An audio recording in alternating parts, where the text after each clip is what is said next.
The kind of heat that feels like being thrown into the center of the sun. Boruto's consciousness blazed, every inch of his skin disintegrating, but he did not let go. His right hand pressed firmly on Naruto's shoulder, and his left hand clutched Sasuke's collar. The power of the Jōgan surged wildly from his eye sockets, twisting the entire battlefield's space-time into a spiral. Dad, Uncle Sasuke, I'm sorry. The boy's voice echoed in the space-time rift, carrying a calmness beyond his years. Naruto could no longer speak. His body was pierced by the black rods of Ishiki. Akatsuki Kurama had long sacrificed himself, and his sage chakra was completely depleted. His golden hair was stained with blood, and his blue eyes were still open but unfocused. Sasuke was worse. His left arm was broken off, and his right leg was missing from the knee down. He leaned against the broken wall, staring at Boruto with all his remaining strength. Boruto, stop. Sasuke's voice was hoarse and barely audible. The Jōgan backflow will turn you into. I know. Boruto smiled, blood dripping from the corner of his mouth down his chin. Uncle Sasuke, for the last use of these eyes, I should at least do something meaningful. He turned to look at Naruto. That face, once full of ambition, now held only exhaustion and despair. Team 7. Konoha. The ninja world. It was all over. 3 days ago, 3 members of the Akatsuki main family descended together with the resurrected Ishiki Code and Demon. The allied shinobi forces were annihilated within 12 hours. Kakashi-sensei fell at the Sunagakure front line. Gai-sensei opened the 8 gates only to kill one Akatsuki grunt, and Tsunade-sama was sealed after being ambushed by Black Zetsu. Naruto closed his eyes. He didn't cry. He didn't even have the strength to cry. Dad, Boruto's voice grew softer. Tell Mom. Never mind, Mom is gone too. He took a deep breath. The power of the Jōgan was fully unleashed at this moment. Golden light burst from Boruto's entire body, forming a massive space-time vortex that swallowed Naruto, Sasuke, and Boruto himself. In the center of the vortex, Boruto's body began to become transparent, like a piece of ice melting under the sun. This technique will send you back to the past, back to the time before everything began. Your memories will be preserved, all of them, but my existence will be erased from all timelines. Boruto, don't waste this life of mine, Dad. Boruto gave one last smile, exactly the same mischievous grin he had worn countless times when his prank succeeded. Then he disappeared completely. The world spun. Naruto felt as if he had been thrown from 10,000 meters, his insides churning. He wanted to vomit, but there was nothing in his stomach. Familiar bird calls came to his ears. Cicadas. And a child's cry. He opened his eyes wide. Ceiling. A wooden, slightly yellowed ceiling. To his left was a window, sunlight streaming and making him squint. On the right was a wall with a faded poster of the third Hokage. This bed. This room. This apartment. Naruto froze. He slowly raised his hand. A small callus-free hand. He looked down at his body, an orange tracksuit. No, a white t-shirt, the one he loved most as a child. He rushed off the bed, stumbled to the bathroom, and stood on tiptoes to see the mirror. In the mirror was a 6-year-old face. Blonde hair. Blue eyes. 3 whisker-like marks on his cheeks. Uzumaki Naruto. 6-year-old Uzumaki Naruto. He froze for 3 seconds, then a massive flood of information poured into his brain. The Valley of the End, the 4th Great Ninja War, marriage, becoming Hokage, Boruto's birth, Ishiki's attack codes, rampage, the fall of the ninja world, Boruto's burning Jōgan. Finally, it froze on his son's smile before disappearing. Boruto. Naruto's voice trembled. He crouched down, buried his face in his knees, and his shoulders shook violently. But after less than 10 seconds, he lifted his head and wiped his tears roughly with his sleeve. He couldn't cry. There was no time to cry. His son traded his life for this one chance, not for him to crouch here and cry. He closed his eyes and carefully reviewed the memories. He and Sasuke were reborn at the same time. This was the limit of Boruto's Jōgan. Their bodies were 6 years old, but their minds, combat memories, and cultivation experience were all preserved. What did he have now? A 6-year-old body, the Nine-Tailed Seal still there, and Kurama himself should still be sleeping inside the seal. His chakra pathways were not fully developed, his muscle and bone strength were insufficient, but his combat awareness was at its peak. His understanding of ninjutsu was at the Super Kage level. He knew the timeline of all major events for the next 20 years, the weaknesses of all enemies, and the locations of all resources. That was enough. The body could be trained, chakra could be accumulated, but information and experience were the reborn's greatest cheat. Naruto took a deep breath, sat cross-legged on the bed, closed his eyes, and sank his consciousness into the seal space inside his body. Damp sewer, a huge iron door behind which were orange-red beast pupils. Kurama was awake. Or rather, Kurama had never slept so soundly. It sensed an extremely familiar chakra fluctuation surging from deep within the host's body, something no 6-year-old brat should have. The seal talismans on the iron door glowed faintly. Kurama pressed close to the gap, squinting at the outside.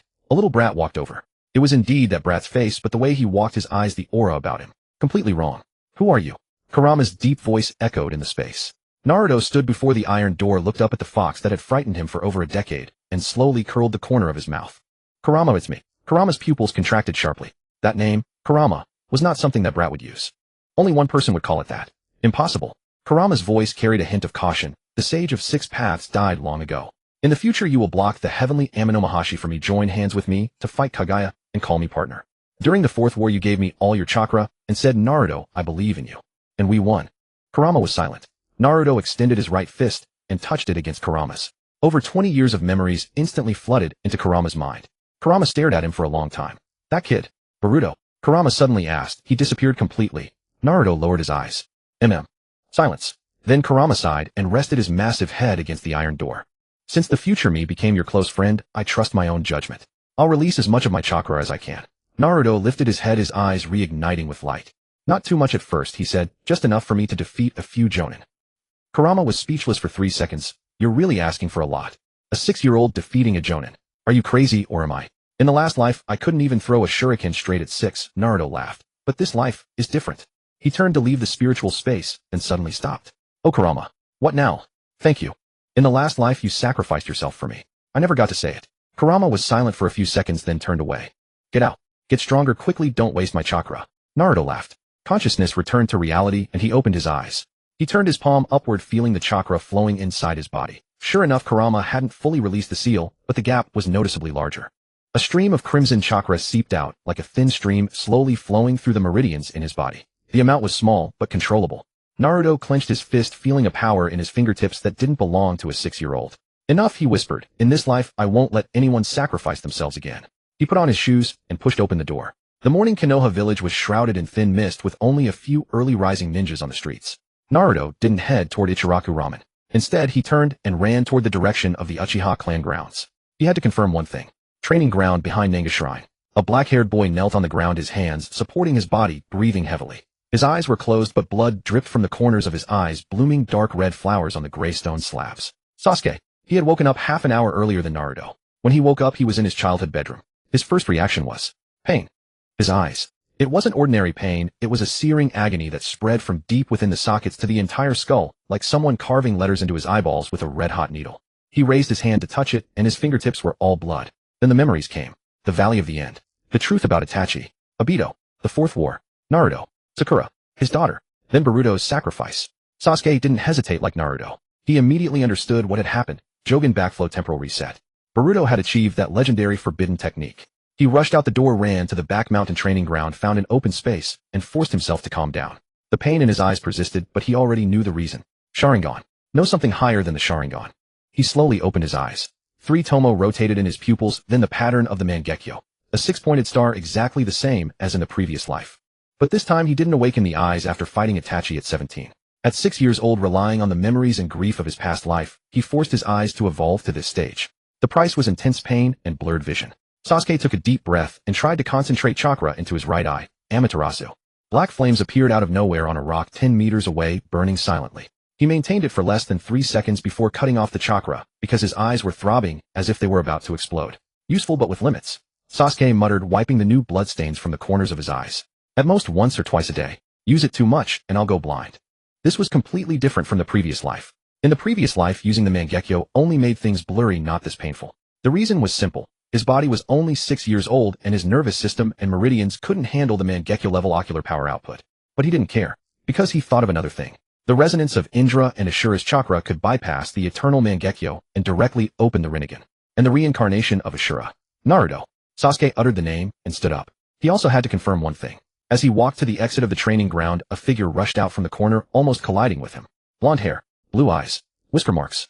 Naruto. The two stared at each other. 3 seconds of silence. Then Naruto spoke first. Your eyes are bleeding. You have tear stains too, Sasuke said.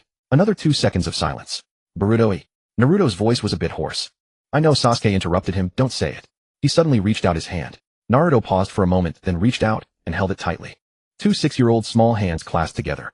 The tacit understanding forged through decades of fighting side by side in the previous life needed no extra words in this moment. In this life, Sasuke said no one will sacrifice. Naruto nodded, then smiled. So where do we start? Sasuke let go and pointed to the iconic Konoha building visible in the distance. The Ninja Academy. Let them know we're not here to attend classes.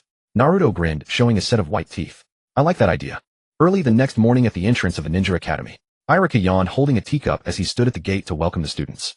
This was his 3rd year as a homeroom teacher. Every year a group of 6-year-old kids would cry and refuse to go to school, unable to leave their mothers.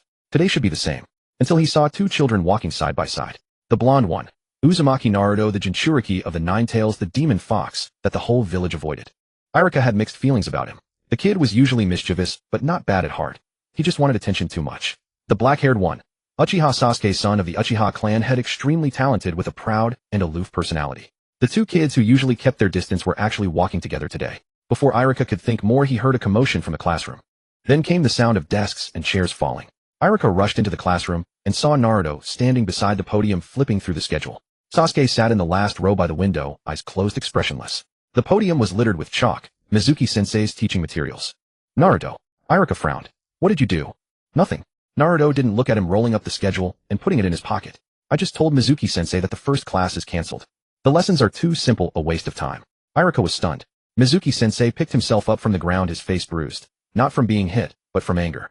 He had just tried to teach this arrogant brat a lesson, but Naruto sidestepped his grab, pushed him casually, and he ended up falling flat on his face. A 6-year-old child had pushed down an adult chunin. Mizuki thought it was a coincidence, but Irika sensed something was off. Naruto, you. Irika-sensei. Naruto finally turned around, his blue eyes calm beyond his years. What do you plan to teach this year? Shuriken throwing. The 3 basic jutsu. Chakra control basics. Yes, that's the standard curriculum. I've already mastered all of that.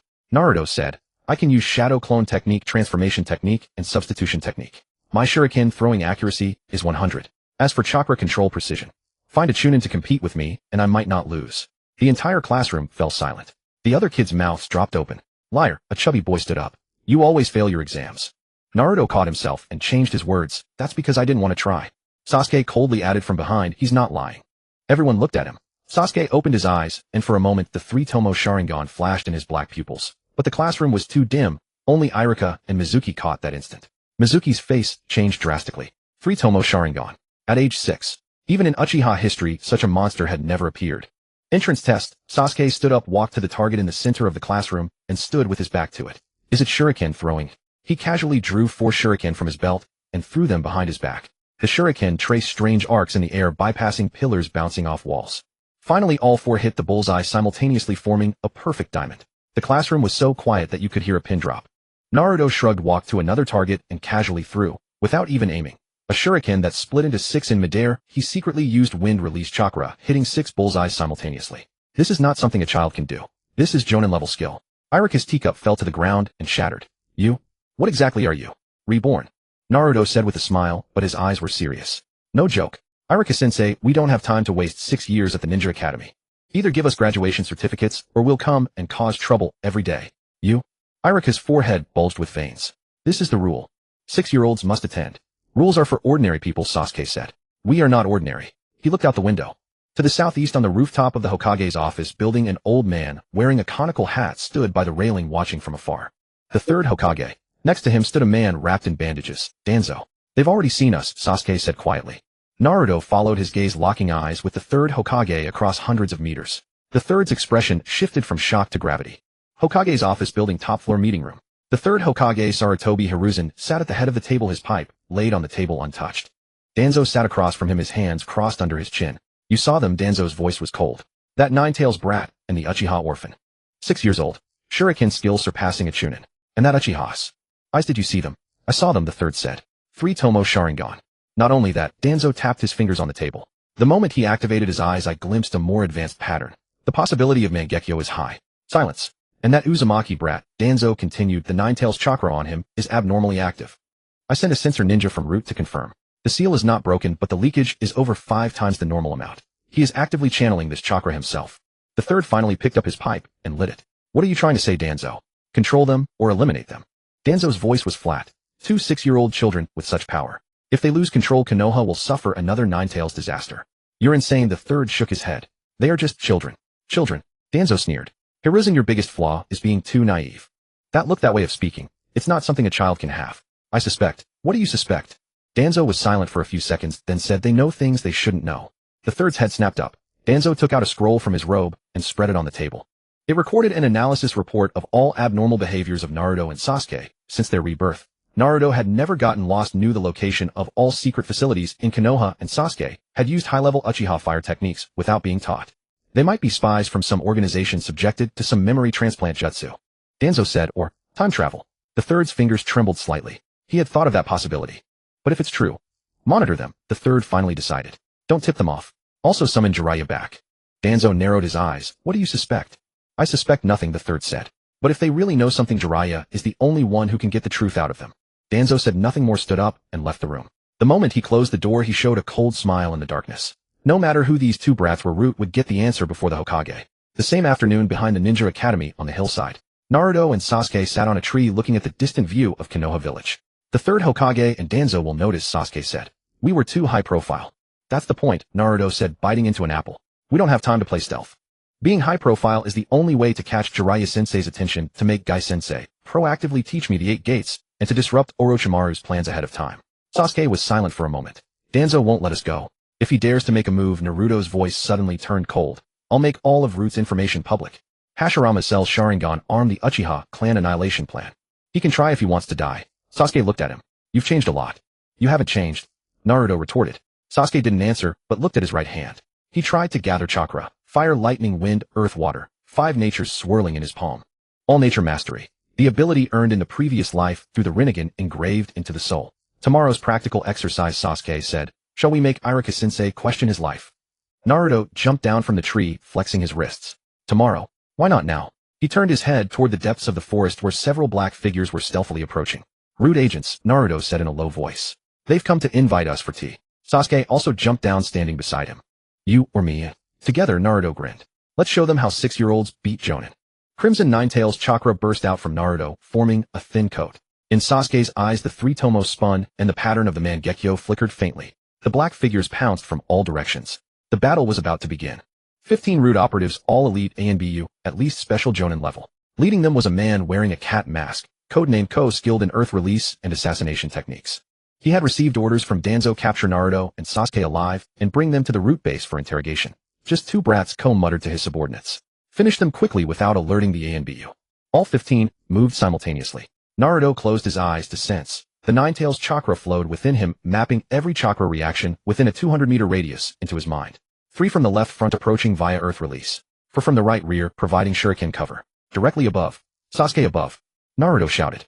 Sasuke didn't look up. With a casual flick of his left hand, he released 3 shuriken that collided midair, altering their trajectories to precisely knock down 6 kunai flying from the trees. Simultaneously, he vanished from his spot, body flicker technique. The next instant, he appeared behind a Root operative, the Chidori, crackling with electricity in his right hand. Chidori. Ko's pupils contracted. He can use Chidori at 6. Sasuke didn't strike with the Chidori. Instead, he concentrated the current into his index finger and lightly tapped the operative's nape, a precise neurological paralysis. The man collapsed instantly. Meanwhile, Naruto had already engaged 3 opponents. He didn't rely on the Ninetales chakra for brute force. Instead, he used his past life combat experience to weave through the assault of 3 Jōnen. A Root operative swung a kunai at him. Naruto sidestepped, grabbed the opponent's wrist, twisted it, and used the momentum to fling him into another operative. The 2 collided and fell in a heap. A third attacked from behind. Without turning, Naruto leaned backward, head-butting the opponent's abdomen, then used the rebound to perform a backflip and create distance. Impressive taijutsu, Ko sneered. But that's about it. He formed hand seals. Earth release swamp of the underworld. The ground instantly softened, turning the earth beneath Naruto and Sasuke into a swamp that threatened to swallow them. Naruto tapped his toes and ran across the swamp's surface. His chakra control was precise enough to walk on water, and the swamp was no different. But Ko's second attack arrived. Earth release, Earth Dragon Bullet. A dragon formed from earth surged from behind Ko, opening its massive jaws to bite Naruto. Naruto left. Sasuke shouted. Naruto obeyed, dodging to the left. Sasuke's right eye suddenly gushed blood. He had activated his Mangekyō. Black flames descended from the sky, burning on the earth dragon's head. Amaterasu. The earth vaporized instantly in the black flames. The earth dragon let out a mournful cry and collapsed entirely. What kind of fire is that? A Root operative retreated in terror. The flames of Amaterasu didn't extinguish, instead they spread along the dragon's body toward Ko. Forced to abandon his attack, Ko performed several backflips to evade the flames. Still, a small blossom of black fire touched his arm. In agony, he didn't hesitate to draw his blade and cut away the burned skin. Retreat. Ko gritted his teeth and ordered, these 2 brats are not ordinary. Before he could finish, Naruto appeared before him. It wasn't the body flicker technique. It was the first gate of the 8 gates, the gate of opening. His speed tripled. A 6-year-old's fist wreathed in the crimson light of the Ninetales chakra slammed into Ko's abdomen with brutal force. Ko flew backward, breaking 3 trees before stopping. The remaining 11 Root operatives exchanged bewildered glances. 15 against 2, and within 15 seconds 1 was down, 1 was burned, and 1 was paralyzed by Chidori. And those 2 brats. One had blood streaming from his eye, but wore an expressionless face. The other radiated a red chakra aura and grinned widely. Still want to fight? Naruto asked. The Root operatives didn't answer. Instead, they retreated simultaneously. They were trained to know when to fight and when to flee. 3 seconds later the forest held only Naruto and Sasuke along with 3 unconscious root operatives on the ground. Sasuke closed one eye. The after effects of Amaterasu had set in his right eye, throbbing as if burned. He knelt on one knee, hand on his knee, biting his lip to keep from crying out. Naruto ran over and placed a hand on his shoulder. The Nine Tails healing chakra flowed from the point of contact into Sasuke's body. Though not a medical technique, the Nine Tails chakra possessed immense regenerative power. Feeling better. HN. Sasuke opened his eyes, the bleeding had stopped. Using Amaterasu means my right eye is useless for at least half a day. Then don't use it. I can handle small fry like this alone. What if you can't? Then you'll use Amaterasu. Naruto rolled his eyes. You'll end up losing that eye for good. The two exchanged glances and suddenly laughed at the same time. Not a loud laugh, but a reassuring smile born from having survived life and death struggles together, knowing the other would always be there. Let's go, Naruto said, pulling Sasuke up. Let's see what the old man third has to say.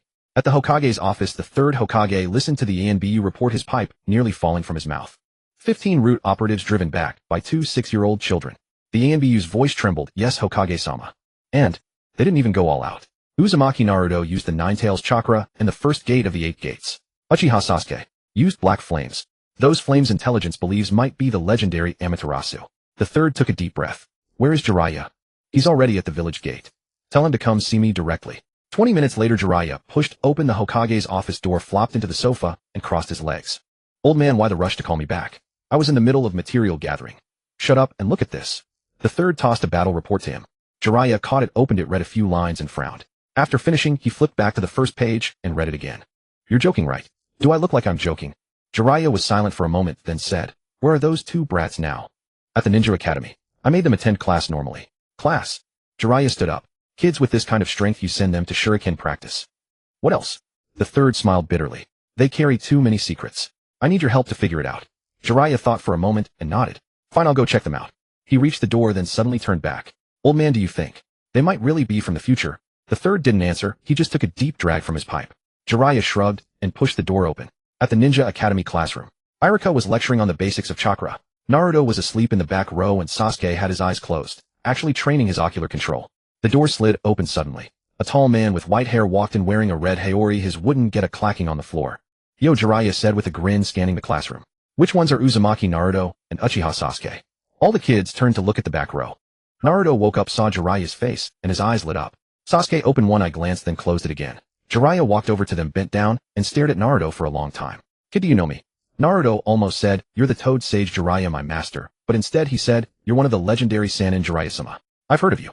Jiraiya narrowed his eyes. The way this kid spoke wasn't like hearing. It was more like confirming. Confirming that he was Jiraiya and that he had come to the right place. Come find me after school, Jiraiya said, handing him a slip of paper. This address. You'll regret it if you don't. Naruto took the paper and glanced at it. The summoning coordinates from Mount Mayaboku. No, it was Jiraiya's private residence address. I'll be there, Naruto said. Jiraiya turned and walked out, then stopped and looked back at Sasuke. Kid, your eyes. Better use them sparingly. A Mangekyō is not something a 6-year-old body can handle. Sasuke finally opened his eyes wide and stared at him. Jiraiya smiled, turned, and disappeared down the hallway. Naruto and Sasuke exchanged glances. He knows, Sasuke whispered. Of course he knows, Naruto said. He's Jiraiya. After school, as the sun slanted westward, Naruto and Sasuke stood at the address written on the paper. A secluded Japanese-style residence. Naruto took a deep breath and pushed open the door. Jiraiya sat in the courtyard, 3 cups of sake before him. You came, eh? He pointed to the cushions across from him. Sit. Naruto and Sasuke sat down. Jiraiya drank a cup of sake first, then set down the cup, crossed his arms, and stared at them with an all-seeing gaze. I'll ask one more time. Jiraiya's voice held no humor. Who are you really? Naruto glanced at Sasuke. Sasuke gave a slight nod. Naruto turned back to meet Jiraiya's eyes, speaking word by word. Jiraiya-sensei, I am your future disciple. He is your future disciple's partner. We just returned from the day the ninja world was destroyed. Boruto, my son, sent us back here with his Jōgan. Silence. Jiraiya's expression shifted from scrutiny to shock, then to a complex emotion. Boruto, he repeated the name. I have a disciple's son in the future. Yes. Naruto's voice was hoarse. He's a lot like you, perverted, stubborn, loves pranks. Jiraiya was silent for a long time. Then he stood up, walked over to Naruto, knelt down, and placed a hand on his head. If what you're saying is a lie, Jiraiya said softly, I'll throw you into Mount Mayaboku, and let the toads use you as a soccer ball. What if it's true? Naruto asked. Jiraiya smiled and gave a thumbs up. Then we'll sit down and have a good talk about how to change the future. The setting sun stretched their shadows long. Naruto's eyes were a little red, but he held it back. Sasuke, rare for him, showed a faint upward curl at the corner of his mouth. And Jiraiya thought to himself, these 2 brats are telling the truth. He had seen too many lies, but from a 6-year-old's eyes one couldn't see this kind of world-weary exhaustion. That night the three talked until late. Jiraiya learned many things he shouldn't have known: his own death, the true identity of pain, the outcome of the fourth great ninja, or the thread of the Akatsuki clan.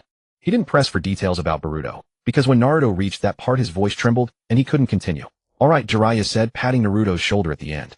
The old man is right. You two really shouldn't be at the Ninja Academy. Starting tomorrow you'll train with me. Naruto, I'll take you to Mount Myoboku. Sasuke, I'll contact someone for you. Who? Sasuke asked. Orochimaru. Naruto and Sasuke were both stunned. Don't worry, Jiraiya said with a sly grin. I know what that bastard did in the future. But he's the one in this ninja world who has studied the Sharingan the deepest. To stabilize the Mangekyō without going blind, his data on Hashirama cells is the only solution. In this life, we intercept ahead of time. Laughter echoed from the courtyard. The distant lights of Konoha blazed bright, and no one knew that this transformation beginning at age 6 had already quietly begun. And further away, a figure hidden behind the moon slowly opened its eyes. Interesting, Black Zetsu's voice echoed in the darkness. These two brats seemed to know something. His body sank into the ground, swimming toward Konoha. In Jiraiya's estate, the three talked deep into the night. Naruto laid out the major events of the next 2 decades on a timeline. The Chunin exams, Orochimaru's Konoha crush plan, the rise of the Akatsuki, the true identity of pain, the fourth war, Kagai's resurrection, the Otsutsuki's arrival. All the way to Boruto's sacrifice. Sasuke occasionally added details, especially regarding the Uchiha clan and Black Zetsu. After listening, Jiraiya drained his cup of sake in one gulp and let out a long breath. So, I'll die in the Hidden Rain village, he said, his voice eerily calm. Killed by my own former student. Naruto lowered his head, saying nothing. Jiraiya patted his head. Don't make that face. This life I haven't died yet. Besides, I call that sacrificing for peace. Pretty cool, right? Cool my ass, Naruto muttered. Jiraiya chuckled, then grew serious. You say Ishiki Otsutsuki is sealed inside Jōgan. The names Code and Shiro I've never heard. But since you know exactly when they appear and what they can do, we can set traps in advance. Not just set traps, Sasuke spoke up. We'll root them out before they even grow. Including Black Zetsu, Naruto added. That guy's been plotting Kagaya's revival since her era. He's behind every war in the ninja world. Jiraiya nodded, stood up, and slid open the door. Moonlight spilled into the yard, illuminating the faces of the three. Here's tomorrow's plan, Jiraiya said, raising a finger. Naruto, I'll take you to Mount Myoboku to start sensing natural energy early. Your body is too small, Sage Mode will be a heavy burden, but learning to sense it first is good. Sasuke, I'll contact that man you mentioned, Orochimaru, tonight. But honestly, he's not trustworthy. Are you sure you want to deal with him? Not deal with him, Sasuke said. We'll intercept his research. Getting the data on Hashirama cells and the Sharingan early will keep my Mangekyō from going blind. Jiraiya frowned. Hashirama cells are dangerous. Many people who transplanted them went berserk. I don't need the transplant, Sasuke said. I need the data. Knowing the principle of safe resonance between Sharingan and Hashirama cells is enough. No one in the ninja world has researched that more deeply than Orochimaru. Alright, Jiraiya nodded, but one condition. From today you two are officially my private disciples. That way Danzo will have to think twice before moving against you inside Konoha. Naruto and Sasuke exchanged a glance and nodded in unison. The next morning at Mount Myoboku, Jiraiya used the summoning technique to bring all three to the sacred land of the toads. Naruto had been here countless times, but this time was different. His body was 6 years old, standing before the giant toad statue, looking utterly tiny. Fukasaku and Shima came hopping out to greet them, surprised to see Jiraiya with a child. Jiraiya, is this your new disciple, eh? Fukasaku stroked his beard. He's far too young. Don't judge by his size, Jiraiya said, patting Naruto's shoulder. He's stronger than most jonin. Little Naruto showed the two sages a thing or two. Naruto didn't waste words. He condensed his chakra directly. A crimson cloak of Nine Tails chakra enveloped his body, and with a casual wave a massive boulder beside them shattered from the shockwave. Fukasaku's eyes went wide. The Nine Tails Jinchuriki. And he can control it. That's why I brought him to learn Sage Mode, Jiraiya said proudly. A Jinchuriki plus Sage Mode. I can't even imagine what he'll achieve. Shima hopped over, sniffed Naruto, and nodded. His chakra smells pure, not like a bad guy. Alright kid, today you'll try sensing natural energy. Naruto sat cross-legged and closed his eyes. Sensing natural energy was already muscle memory for him. But the problem was that in his past life, he'd learned Sage Mode only after his body matured in his teens. Whether his 6-year-old meridian system could handle the fused Sage Chakra was an unknown. 3 seconds later, he opened his eyes. I sense it. Fukasaku's jaw nearly dropped. 3 seconds. Jiraiya, it took you 3 months. Jiraiya scratched his head awkwardly. I just wasn't focused back then. Sasuke added dryly from the side. Lord Jiraiya, your talent might indeed be mediocre. Jiraiya. Fukasaku had Naruto try absorbing natural energy. Following his memory, Naruto blended his spiritual energy, physical energy, and external natural energy in a 1:1 ratio. The first attempt failed. He absorbed too much natural energy, and his arms began to fragify. But Naruto immediately cut off the fusion and used Nine Tails chakra to suppress the transformation. The entire process took less than a second. Good control, Fukasaku nodded. Most beginners can't reverse fragification once it starts. That you can reverse it yourself means your soul is strong. Try again. On the second attempt, Naruto adjusted the ratio and successfully fused a small clump of sage chakra. Faint orange eyeshadow appeared around his eyes, the initial sign of sage mode. It worked. Naruto opened his eyes, a golden glint flashing within. Jiraiya was utterly speechless. 6 years old, achieving initial sage chakra fusion in just 2 tries. This wasn't just talent, it was blatant cheating. Alright, Jiraiya waved his hand. Don't push deeper for now. Your body can't handle it. Practice half an hour a day, no more. You'll master it fully when you're 10.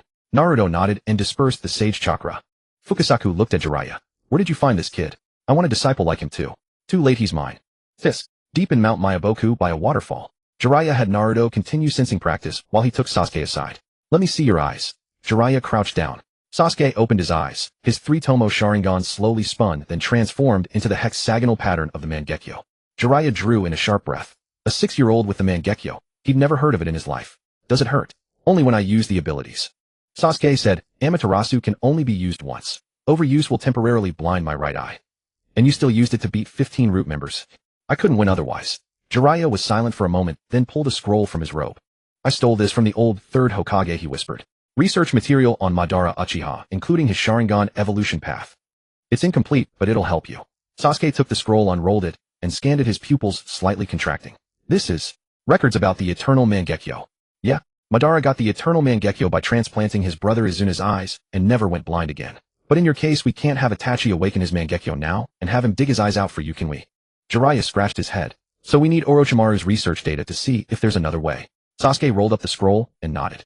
Also, Jiraiya lowered his voice. That Amaterasu of yours. Can you turn it into a black flame armor? I've heard some Uchiha could do it. Kagetsuchi, Sasuke said. I could do it in my past life, but this body is too small. I haven't tried yet. Try it when we get back. If it works, you'll be nearly invincible in close combat. Just then Naruto ran over from the distance, his expression grim. What's wrong? I sense an unfamiliar chakra. Naruto pointed toward the border of Mount Myaboku. It's not a toad and not yours, Jiraiya-sensei. It feels like a snake. Jiraiya's expression tightened. He quickly formed hand seals, a sensory jutsu. Orochimaru's chakra signature. Jiraiya's face darkened. I didn't notify him. How did he find this place? It's not him personally. Naruto's sensing was more precise than Jiraiya's. It's a small snake carrying his chakra imprint. Orochimaru is spying on us. Sasuke stood immediately. Track that snake, and we'll find his hideout. No need for you to track me. A lilting androgynous voice came from deep within the forest. I came myself. The 3 tensed into combat stances. From the shadows of the trees, a man in a black cloak stepped out. His face was pale as paper, his golden slit pupil eyes and purple eyeshadow extended to his temples. Orochimaru. But his body was much younger than in Naruto's memories. This was not long after Orochimaru had defected from Konoha, before he'd frequently changed bodies during his most fervent research period. Jiraiya. Orochimaru licked his lips. Long time no see. You've taken on 2 such interesting brats. I'm quite envious. Jiraiya stepped in front of Naruto and Sasuke. Orochimaru, what are you doing at Mount Myaboku? You're not welcome here. Don't be so tense, old classmate. Orochimaru raised both hands in a harmless gesture. I'm just passing by in. I sensed some very interesting chakra. His gaze slid past Jiraiya and landed on Sasuke. A 6-year-old with the Mangekyō Sharingan. Truly beautiful. Sasuke didn't flinch, staring directly into Orochimaru's slit pupils. You want my eyes? Not yet, Orochimaru smiled. Your eyes are still too young. Wait until they evolve further. But I can help you.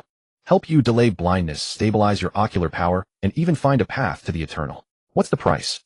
Sasuke asked. Let me study you. Orochimaru didn't hide it. No transplants, no harm, no destruction. Just let me record data, regularly draw some blood, and run some tests. In exchange, all my research data is open to you. Jiraiya wanted to refuse, but Naruto held him back. Jiraiya-sensei let him finish. Orochimaru looked at Naruto, a flicker of interest in his eyes. You're special too. Nine-Tails Jinchuriki, sensing natural energy in 3 seconds. You two are the rarest specimens in this ninja world. I can make you stronger, faster than this failure Jiraiya ever could. Hey. Jiraiya bristled. Sasuke looked at Naruto, who gave a slight nod. Fine, Sasuke said. But 2 conditions. Name them. First, all research must be conducted under Jiraiya's supervision. No taking us to your secret bases. Second, if we find you doing anything harmful to Konoha, the cooperation ends. And I'll kill you with my own hands. Orochimaru laughed a cold, eerie laugh. Deal. He extended his hand, and after a moment's hesitation Sasuke shook it. The cold touch reminded Sasuke of the discomfort of being branded with a curse mark by Orochimaru in his past life. But this life was different. He was no longer a boy blinded by hatred, but a warrior who knew every card on the table. Orochimaru released his grip, pulled out a thick scroll from his robe, and tossed it to Sasuke. A gift. Research report on the compatibility between Hashirama cells and the Sharingan. That'll keep you busy for a month. Sasuke caught the scroll without opening it, and tucked it away. I'll come find you in a month. Orochimaru turned and walked toward the trees. By then I expect to see your Mangekyō used more skillfully. Don't disappoint me, little Uchiha. His figure vanished into the shadows. Jiraiya let out a breath. Are you too insane? Cooperating with Orochimaru. There are no eternal enemies in the ninja world, Naruto said. This life we use every resource available. Orochimaru's research is too important to pass up, but he can't be trusted. We don't need to trust him, Sasuke said. We just need to use him. Once his research reaches a certain point, we'll take all the data, and then keep our distance. Jiraiya looked at these two 6-year-olds and sighed. Are you sure you're not two old monsters in kids' skins? Naruto and Sasuke exchanged a glance, and said in unison, pretty much. The waterfall at Mount Mayaboku still thundered. The distant snake shadow had vanished completely, but the air still carried a trace of Orochimaru's chakra. Naruto suddenly felt a wave of exhaustion. His body had reached its limit. A 6-year-old's meridian system had strained to hold Nine-Tails' chakra sage attempts and extended sensing. He plopped down on the ground, panting heavily. Sasuke was in similar straits. His Mangekyō hadn't fully deactivated and his eyes throbbed with pain. Jiraiya looked at these two little monsters, a mix of emotions churning in his heart. That's enough for today, he said, hoisting one under each arm. Let's go rest. Starting tomorrow, formal training. Naruto works on the 8 gates, Sasuke on taijutsu and ocular control. I'll help translate the encrypted parts of that scroll Orochimaru gave you. Under the setting sun, Jiraiya carried the two kids down the mountain path. Naruto lay draped over Jiraiya's shoulder, half-closed eyes. Jiraiya-sensei. Moi. This life you won't die. Jiraiya paused, then smiled, a gentle smile. Alright, I'll try. Sasuke on the other side wasn't asleep. He touched the scroll Orochimaru had given him, already calculating another matter. 1 month later, Orochimaru would come. By then he'd show not only a more refined Mangekyō, but also the prototype of the black flame armor he'd already begun attempting to cover his entire body with Akatsuki. Darkness fell, and the toads of Mount Mayaboku began to sing. Meanwhile, in the high-level meeting room of Konoha, Danzo stared at the latest report from Root, his face as dark as if he wanted to devour someone. Jiraiya took those two brats as disciples, and took them to Mount Mayaboku. He crushed the teacup in his hand. It seems we can't use force. Then we'll use another method. In the darkness, Danzo's eyes glinted coldly. He summoned a Root ninja and gave a low order. The ninja nodded and disappeared into the night. Konoha year 44 summer. A full month had passed since Naruto and Sasuke were reborn. During this month, the names Uzumaki Naruto and Uchiha Sasuke had nearly flooded Konoha's A&BU intelligence network, becoming high-frequency words in all classified files. The third Hokage's first task each morning was reviewing their training reports, while Danzo's Root had deployed 6 sensornin to monitor them in rotating shifts. But no one dared to touch them, because Jiraiya had declared, these two brats are under my protection. Anyone who harms them, I'll have my toads throw a concert at their house. Jiraiya's threats carried significant weight in Konoha. Moreover, these two brats were hardly pushovers themselves. At 5:30 a.m., Training Ground 3, dawn hadn't broken and mist filled the air. A man in a green spandex jumpsuit stood at the center of the field, arms crossed with thick eyebrows, large eyes, and a bowl cut. His entire being radiated an aura of burning youth. Might Guy? He had been summoned today by Jiraiya. Initially, Guy refused. He never took on students under 10 as physical training was too damaging for young children. But Jiraiya only said one thing over the phone. That kid can open the first inner gate. Guy hung up and rushed straight over. Now he stared at the blonde kid before him, his gaze burning intensely enough to ignite someone. Your name's Uzumaki Naruto.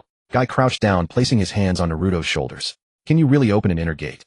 Naruto wasted no words. He took a deep breath, concentrating his chakra into the neuronal nodes in his brain. The 8 gates first gate, the gate of opening, open. His speed instantly multiplied threefold. Pushing off the ground, he shot forward like a cannonball, covering 10 meters in a flash, and delivered a side kick that snapped a training log clean in two. Guy's eyes lit up brighter than the sun above. It really is the gate of opening. Tears welled up in Guy's eyes from excitement. To precisely control chakra impact on the brain's limiter at just 6 years old. What incredible genius. What incredible youth. Naruto retracted the gate state, catching his breath slightly. The strain of the gate of opening was considerable for a 6-year-old body, but with the Nine-Tails chakra recovery, it was practically negligible. Guy-sensei, Naruto looked at Guy seriously. I don't just want to learn the gate of opening. I want to learn all 8 gates. Guy's smile faded. Kid, do you know the cost of the 8 gates? Opening the 7th gate will tear your muscle fibers apart. And the 8th gate, the gate of death, is certain death. I know, Naruto said, but I'm different. He released a portion of the Nine-Tails chakra. A crimson aura blazed around his body, and damaged muscle tissue healed at a visible rate. Guy's eyes widened. The Nine-Tails' regenerative abilities. They indeed significantly reduced the burden of the gates. But even so, the gate of death would still. I won't open the gate of death, Naruto interrupted. What I need is the first 7 gates. Against absolute power, 7 gates plus Nine-Tails plus Sage Mode should be sufficient. Guy was silent for a moment, then fiercely slapped Naruto on the back, almost sending him flying. Alright. From today, you are my Might Guy's disciple. I will push your body to its absolute limits with the most rigorous training. Sasuke stood nearby, watching the scene, the corner of his mouth twitching slightly. Another sensei fooled by Naruto, he muttered under his breath. Guy turned to look at Sasuke. Uchiha kid, how about you learn taijutsu too? Your Sharingan combined with physical combat is a match made in heaven. Sasuke thought for a moment, then nodded. His taijutsu had indeed room for improvement in his past life. Building a solid foundation from childhood, here combined with his Mangekyō's close-quarters abilities, would make him overwhelmingly strong. But I'm not wearing green spandex. Guy's tears flowed again. How can you not even want to wear matching clothes with me? Is this the generation gap of youth? Training officially began at 6 in the morning. Guy's training plan was simple and brutal, maximum physical conditioning. 1,000 push-ups, 1,000 sit-ups, 1,000 squats, and 50 laps around Konoha. Naruto and Sasuke took it all in stride. Fueled by Ninetales chakra, Naruto's stamina far exceeded normal limits. Sasuke, without the Ninetales, relied on his past life's taijutsu experience and chakra control to perform all exercises with minimal energy expenditure. Guy watched from the side, nodding repeatedly. These two aren't geniuses, they're monsters, he quietly said to Jiraiya. Jiraiya, lounging in a tree reading his Make-Out Paradise, didn't even look up. No kidding, why else would I take them on? After the morning's physical training, guide began teaching Naruto the second gate of the 8 gates, the gate of rest. The gate of opening unlocks a limiter in the brain, the gate of rest unlocks a limiter in the spinal cord. It requires precisely striking the spinal nerve nodes with chakra to release the body's further restrictions on muscle power. The first gate removes the brain's suppression of the muscles, Guy explained. The second gate removes the spinal cord suppression of the muscles. With both restrictions lifted, your speed and strength will double again. But the side effects are also greater. Muscle fiber tears escalate from the capillary level to the muscle bundle level. Naruto closed his eyes, circulating the Ninetales chakra within his body, and following Guy's guidance concentrated a portion of it into his spine. The impact. Pain. It felt like someone was drilling into his vertebrae with a power drill. But Naruto gritted his teeth, forcing the chakra through the gate of rest's node. His muscles swelled slightly, and the ground beneath him cracked. He opened his eyes, a faint red glint flashing in them. Second gate open. Guy was stunned. It had taken him years to reach the second gate, and this kid had done it in a single morning. Have you trained in this before? Naruto smiled. You could say that. What he didn't say was that while he hadn't systematically learned the 8 gates in his past life, fighting alongside Guy for so many years had etched the mastery of physical power deep into his muscle memory. This life was just about reactivating it. Sasuke silently trained on his own, repeatedly activating his Sharingan, cycling from 1 tomo to 3, then to the Mangekyō. Each transition was accompanied by excruciating pain, but he gritted his teeth, refusing to let his expression change. He was attempting something. Using Kagutsuchi to coat his entire body in Amaterasu's flames, forming a thin layer of black flame armor. On his first try, the black flames seared through a layer of skin the moment they touched him. Sasuke gritted his teeth and cut off the chakra, leaving a charred burn on his right forearm. What are you doing? Jiraiya threw down his book and rushed over. Burning yourself with Amaterasu. I'm experimenting, Sasuke said, emotionlessly treating himself with medical ninjutsu. In my past life I saw Uchiha Madara cover himself with Susanoo. I want to try using Amaterasu for a similar effect. You're insane. Jiraiya was alarmed. Amaterasu is the black flame that burns everything. How can you possibly withstand it with your body? Naruto walked over and placed his hand on Sasuke's injured arm. Ninetales chakra flowed in, accelerating the healing. How about trying with normal flames first? Like the Great Fireball. Normal flames lack intimidation, Sasuke said. The point of Amaterasu armor is that anyone who touches me will be scorched by the black flames. Invincible in close combat. But you can't control it yet. So I'll train until I can. Sasuke looked at his healed arm and gathered Kagutsuchi once more. This time, he limited the black flames to the back of his right hand, using an extremely thin layer with the temperature controlled to only burn an enemy. He failed again. A blister formed on the back of his hand. Third attempt. Fourth attempt. Fifth attempt. It wasn't until the 23rd attempt that Sasuke's right hand became covered in a paper-thin layer of black flames without burning his own skin. He raised his right hand, looking at the dancing dark flames. Done. Jiraiya and Guy exchanged glances. This Uchiha kid is crazier than Naruto. In the evening, training ended. Naruto soaked in the hot bath, his whole body aching and swollen. The side effects of opening the second gate were starting to show. Even with the Ninetales chakra repairing him, his muscles ached terribly. Sasuke sat beside him, his hand wrapped in bandages. After his 23rd attempt, he had lost all feeling in it. You're pushing too hard, Naruto said. We don't have time, Sasuke said, staring at the ceiling. Ishiki will possess Jōgan very early on. We have at most 12 years. 12 years to get strong enough to beat Ishiki. Think that's easy? Naruto was silent for a moment, then smiled. Not easy. But with you by my side, I think we can do it. Sasuke glanced at him. Cheesy. I'm serious. We fought for so many years in our past lives, and in the end we won, didn't we? Won. Sasuke's voice dropped low. Boruto died, the ninja world was destroyed. That's winning. The bathhouse fell silent. Steam rose, blurring the expressions of the two. Naruto lowered his head, looking at his reflection in the water. A 6-year-old face, yet his eyes held a lifetime of weariness. So I won't let what happened in that life happen again, Naruto said softly, but with unshakable resolve. I won't waste the chance Boruto bought with his life. Sasuke said nothing, but his clenched fist slowly relaxed. After a long moment, he said, me neither. At the same time, at the root base. Danzo sat in the darkness, a masked root ninja kneeling before him. Jiraiya has taken on those two brats. Danzo's voice betrayed no emotion.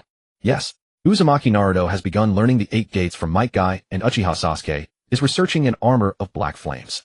Danzo was silent for a moment. And what of Orochimaru? It's confirmed. Orochimaru made contact with them a month ago. The details are unknown, but they appear to have formed some kind of partnership. Danzo tapped his fingers on the armrest. Orochimaru, Jiraiya, and that old fool the third still protecting them. With this three-way alliance route, can't easily act against them directly. Then what is your order? We change our approach, Danzo said, standing up. Since we can't eliminate them, we'll co-opt them. Or lead them to their own destruction.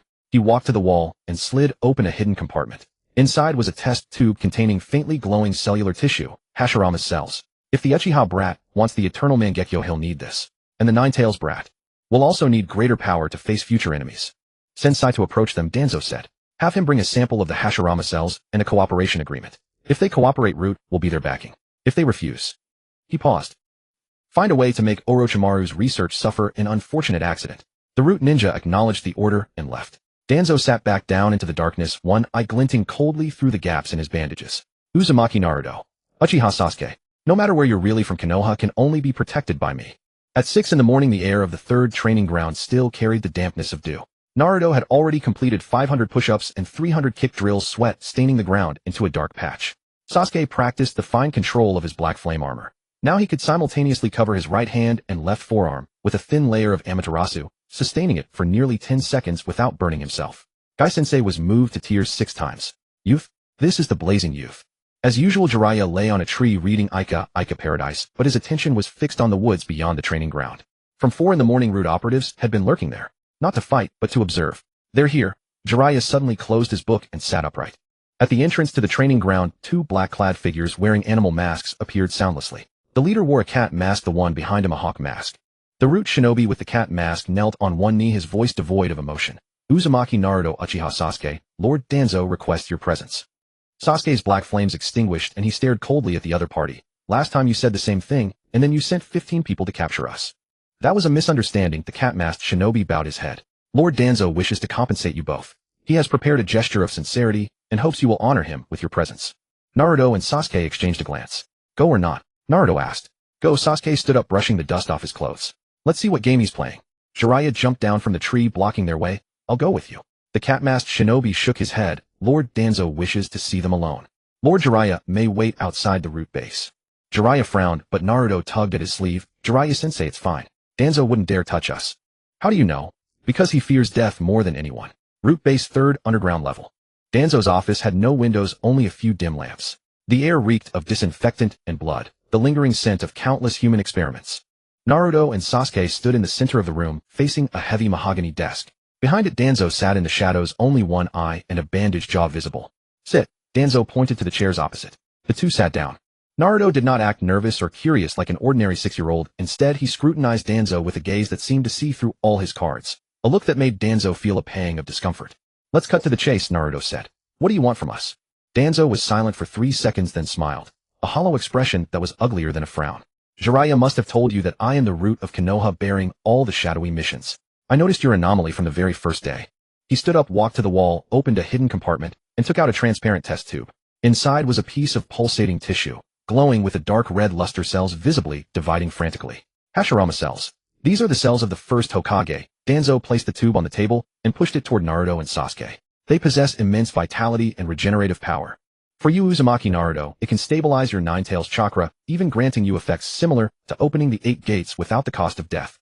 For you, Uchiha Sasuke, the fusion of Hashirama cells with the Sharingan is the shortcut to the Eternal Mangekyō. That's what Madara did. Sasuke's eyelid twitched. Danzo caught the micro-expression and continued, I don't need you to do anything against morality. Only that at critical moments, you stand on my side. Stand on your side, Sasuke repeated. Specifically what? The third is too old, too soft-hearted. Konoha needs a stronger leader. Danzo's voice dropped. If a change occurs in the future, you only need to support me. In exchange, all of Root's resources are open to you. Ninjutsu, forbidden techniques, intelligence funds, anything you want. The room fell silent, the only sound the beating of cells in the test tube. Naruto stared into Danzo's eyes for a full 10 seconds. Then he smiled. Danzo, do you know what your biggest problem is? Danzo's brow furrowed slightly. You're too impatient. Naruto stood up. You haven't even figured out who we are, and you're already trying to recruit us. How do you know we won't side with the third? How do you know we won't tell him everything about your plan?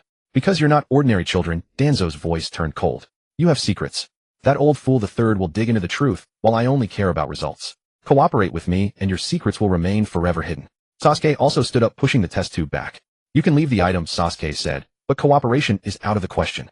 We'll use your resources, but we won't take your side, Naruto added. Konoha doesn't need a new dictator, it needs unity. The third may be weak, but he doesn't treat comrades as pawns. Danzo's face darkened completely. Are you sure? Sure, they said in unison. Danzo was silent for a long while, then retrieved the test tube into the compartment, turning his back to them. Go. But remember, the shadows of Konoha will always have my eyes. Naruto and Sasuke walked out of the room without looking back. As the door closed, Danzo tapped the table 3 times. In the darkness, a voice sounded, shall we? No, not yet. Danzo closed his eyes. These 2 brats are harder to deal with than I imagined. Continue surveillance. Also spread the news of Jiraiya's contact with Orochimaru to the third. Let him deal with that headache. Outside the root base, the sunlight was blinding. Jiraiya leaned against a tree waiting for them, exhaling in relief when he saw them emerge. How did it go? Danzo didn't give you any trouble. No, Naruto stretched. He tried to bribe us, but failed. Jiraiya's expression grew complicated. What were his terms? Hashirama cells, Sasuke said. Jiraiya's pupils contracted. You didn't agree, did you? No, Naruto said with a grin. But we didn't refuse outright either. I said keep the item, but no cooperation. Jiraiya was silent for a moment, then burst into laughter and slapped Naruto on the back, nearly sending him staggering. You little rascal, you've learned to be sly. Taking the goods without doing the job. Danzo has never been played like this in his life. He never said that taking the items meant we had to cooperate. Naruto rubbed his back. I only said we'd use his resources, not that we'd give anything in return. Beside him, Sasuke rarely cracked a smile. He's furious. Serves him right, Jiraiya waved a hand. Come on, I'll treat you to grilled meat for lunch. Danzo's treat. After all, it's not like we're spending our own money. That same afternoon, 30 li outside Konoha village in an abandoned underground laboratory. Orochimaru's first scheduled research record day. Sasuke came alone. Naruto wanted to accompany him, but Jiraiya stopped him, saying that Orochimaru was suspicious and that too many people would be unsafe. The underground laboratory was cold and damp, filled with test tubes, culture dishes, and incomprehensible rune scrolls. Orochimaru, wearing a white lab coat, stood before a large container, holding the corpse of a Sharingan transplant. You're here. Orochimaru licked his lips. Let me see the results of your month's work. Without a word, Sasuke activated his 3-tomo Sharingan, and then advanced to the Mangekyō. A hexagonal pattern spun in his blood-red pupils. Orochimaru leaned in for a closer look, his eyes burning with fanaticism. Your eye power is much more stable than last time. You've also attempted externalization of Akatsuki. The burn marks on your right hand are still there. I wanted to create black flame armor. Interesting, Orochimaru circled him. But your body can't withstand it. Channeling Mangekyō's power through a 6-year-old's meridians is like using a fire hose to inflate a balloon. The balloon will burst. Sasuke didn't argue. Orochimaru's assessment matched his own. So what's the solution? 2 paths. Orochimaru raised 2 fingers. First, strengthen your body. Through special drugs and training, increase the capacity of your meridians and retinas. Second, reduce the loss from my power output. Like replacing a fire hose with a narrow nozzle, the pressure remains the same, but the flow is controllable. I'll take the second. Smart. Orochimaru took a heavy scroll from a shelf. This is 30 years of my research on the Uchiha clan. Data on all Sharingan users from Madara to Obito to your brother Itachi is inside. Sasuke took the scroll, but didn't open it. The price. As I said, let me study you. Orochimaru pointed to a nearby chair. Sit down. I'll probe your eye structure with chakra. It won't hurt, just 10 minutes. Then a blood draw. Sasuke hesitated, then sat down. Orochimaru's fingers pressed around his eye sockets, and a chilling chakra seeped into his eyeballs. Sasuke could feel that chakra traveling between his retina and optic nerve like an icy hand rifling through his soul. After 8 minutes, Orochimaru released his hands, his expression extraordinarily excited. Your Mangekyō. It wasn't awakened in this life. Sasuke's heart tightened. There are traces of memory in your eyes. Orochimaru's eyes gleamed like lanterns. Not memories from your body's experience, but memories carried by your soul. Your eyes had already awakened the Mangekyō in a past life. This life, you're merely reopening it along the same patterns. What does that mean? It means your potential surpasses that of all Uchiha. You're not just talented, you've walked this path before. What you need is not groping, but recovery. Orochimaru licked his lips. Tell me, Sasuke-kun, did you meet the Sage of 6 Paths in your past life? Sasuke was silent for a moment, then said yes. Orochimaru took a deep breath, his eyes brimming with barely contained fervor. So beautiful. So beautiful. He suddenly suppressed all expression, returning to his cold normalcy, and handed over a syringe. Blood draw. Then you can leave. Come back in a month. Sasuke took the blood, stood up, and left. As he reached the door, Orochimaru suddenly called out. Sasuke-kun. What? Beware of Root. Danzo is not a man who gives up after a rejection. He has already begun to lay a trap against you. A thread you cannot see. Sasuke turned back to look at him. Why are you helping me? Orochimaru laughed, his voice echoing in the empty underground chamber. I'm not helping you. I'm helping interesting things survive. This world is too boring, but it's rare to encounter anomalies like you. Sasuke said no more, turned and vanished into the darkness. Konoha Village, the Hokage's office. The third Hokage puffed on his pipe, facing a report just delivered by Jiraiya, detailing Danzo's contact with Naruto and Sasuke, the meeting between Orochimaru and Sasuke, and Danzo's covert maneuvers to spread rumors. The third finished reading and was silent for a long time. Jiraiya. Do you think those two children are trustworthy? Jiraiya leaned against the wall thinking. Trustworthy? Why? Because there's no lust for power or selfish desire in their eyes. Their goal from the start has been pure, to grow stronger, protect their comrades, and defeat enemies. Jiraiya paused. I've only seen that look in Minato's eyes. The third nodded, then shook his head. I won't touch them, but Danzo. I'll keep an eye on Danzo. Jiraiya straightened up. Old man, you really should consider cleaning up Root. That organization's actions now go far beyond the scope of protecting Konoha. The third did not answer, only took a deep drag of his pipe. Amidst the swirling smoke, the old Hokage's eyes flickered with complex emotions. Perhaps. You're right. Outside the window, the setting sun stained the sky with fiery clouds. Naruto and Sasuke sat on the railing of the training ground, each holding a bowl of Ichiraku ramen. What did Orochimaru tell you today? Naruto slurped his noodles. Sasuke opened the scroll a crack, revealing a line. Your eyes carry memories of a past life. In this life, you don't need to cultivate anew, you only need to recover. Naruto stopped eating and looked at Sasuke. That's a good thing, right? Yes, Sasuke closed the scroll. But recovery takes time. And time is our scarcest resource. Naruto drained the last of his soup, set the bowl aside, and looked up at the sky. Then we'll steal time. How? Double all training hours. While others train 8 hours a day, we'll train 16. The Nine-Tails chakra helps me recover, and your Sharingan can shorten sleep time. We can endure it. Sasuke looked at him. Are you sure? Naruto turned his head, his blue eyes reflecting the light of the fiery clouds. Sure. Because I don't want to dream of Boruto anymore. Sasuke fell silent. He had dreamed of Sarada. Many times. Each time he woke up crying, then sat in the darkness for a long time. Okay, Sasuke said. 16 hours. Starting tomorrow. They both jumped off the railing and high-fived. Night fell, and the lights of Konoha Village lit up one by one. The third training ground was empty save for 2 broken wooden posts and charred black marks on the ground testifying to what had happened there during the day. In the distance, the Hokage monument overlooked the village. Beside the face of Hiruzen, Sarutobi, an empty space remained. One day another name would be carved there. But that is a story for another time. 2 more weeks had passed since that unpleasant encounter at the Root headquarters. Naruto's 8 gates had stabilized at the second gate, occasionally able to push toward the third, the Gate of Life. But Guy flatly refused to let him open it, saying that opening the Gate of Life with a 6-year-old body was like slicing an artery with a pocket knife, far too dangerous. Naruto agreed aloud, but secretly tried it once. The result was lying in bed for a full 3 hours while the Nine-Tails repaired his body and getting verbally torn apart by Sasuke. Are you out of your mind? Sasuke had stood by the bed, arms crossed, his expression darker than Amaterasu itself. Once you open the Gate of Life, your muscle fibers will tear on a massive scale. If it weren't for the Nine-Tails. Okay, I'm sorry. Naruto mumbled from where he lay face down on the bed, burying his face in the pillow. I just wanted to test where my limit was. Your limit is your body's growth rate, not your determination. Sasuke said coldly. Do this again, and I'll have Jiraiya seal you up. Naruto shrank back slightly. He knew Sasuke well enough to understand that he meant every word. But this attempt wasn't entirely without gain.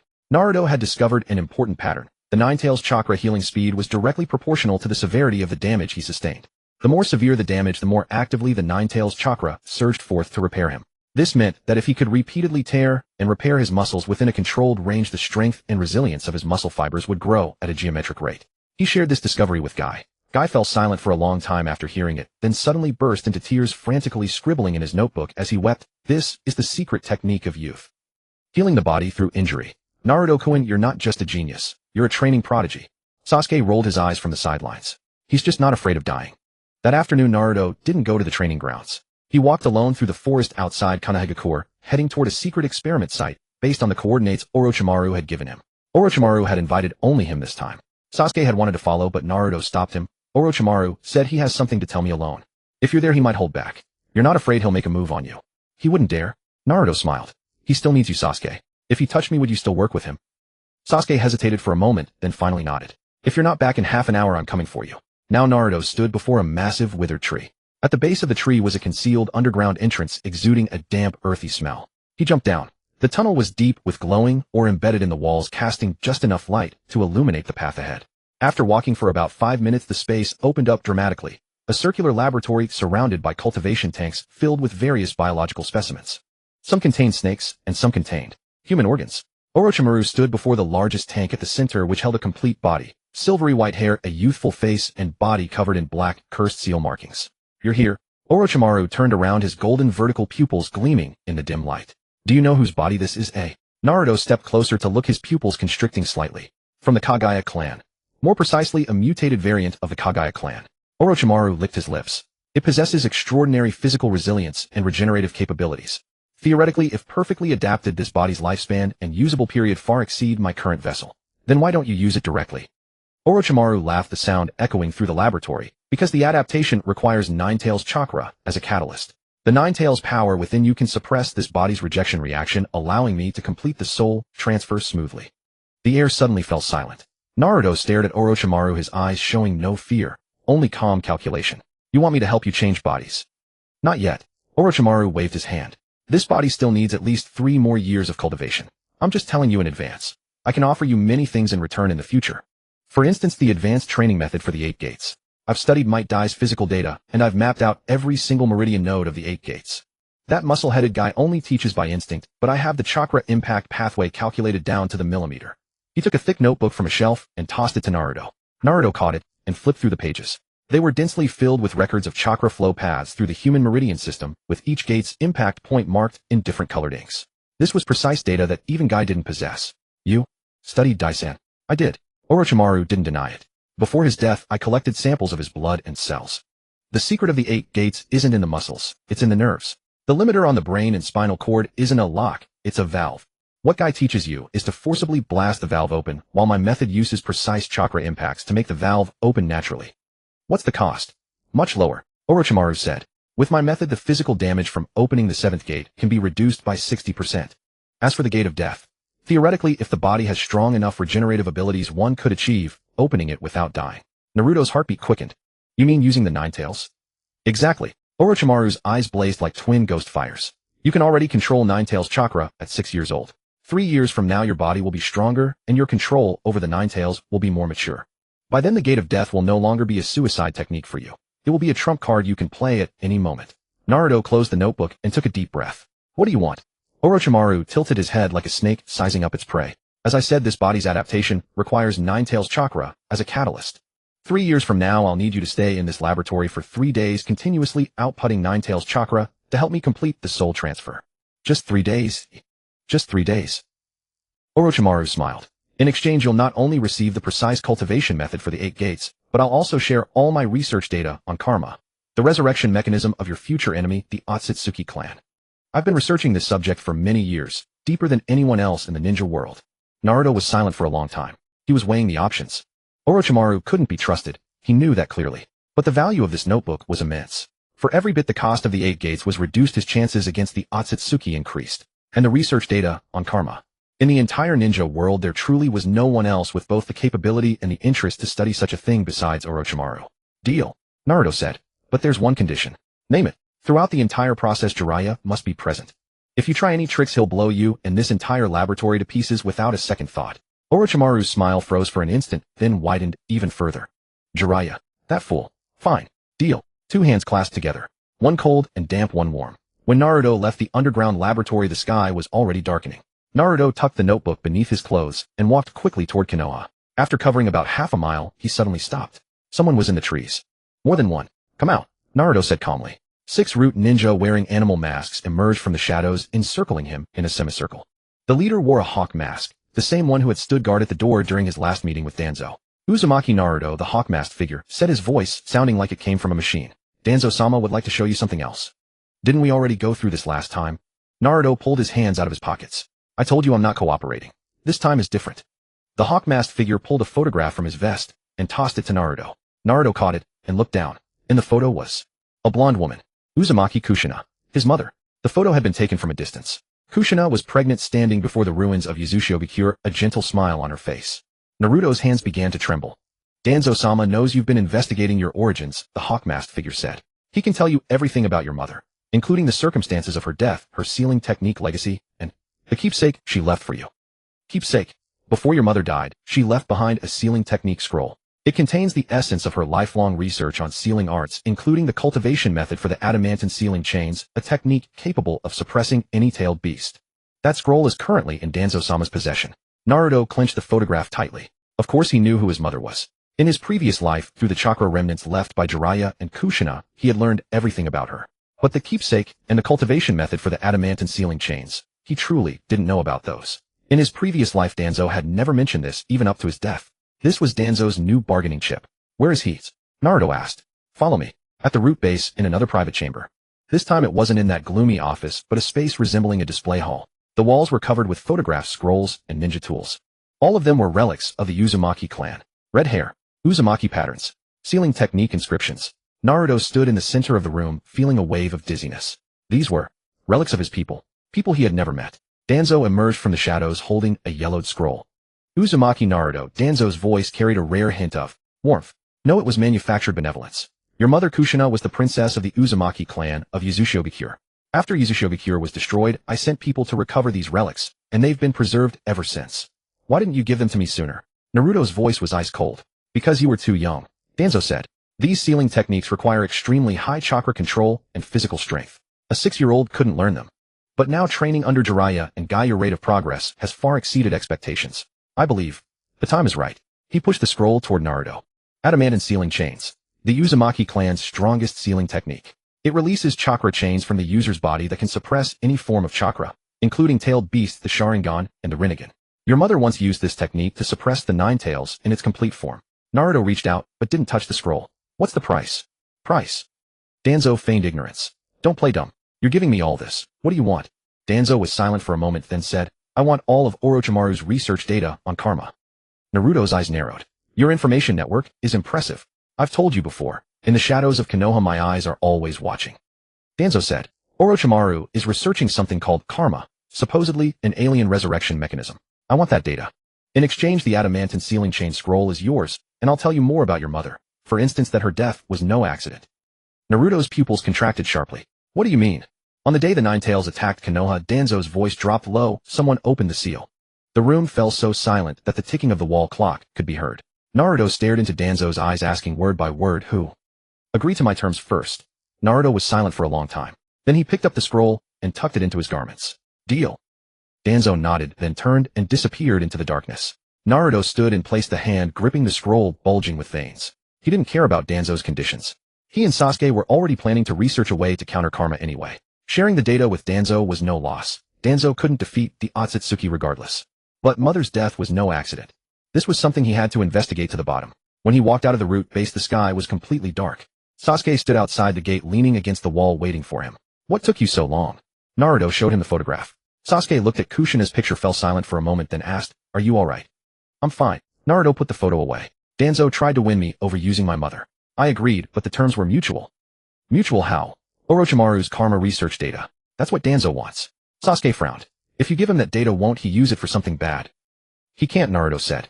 Karma is Akatsuki technology. Danzo can't even fully perceive chakra. Even if I gave him the data, he couldn't understand it. He just wants to make sure he has some leverage against future threats. And what about you? Sasuke asked. What do you want? Naruto looked up at the moon. Moonlight fell into his blue eyes, reflecting a cold, sharp gleam. I want to find out the true cause of my mother's death. You mean? Danzo said that 16 years ago, on the day the Nine Tails attacked Konoha, someone opened the seal. Naruto's voice was frighteningly calm.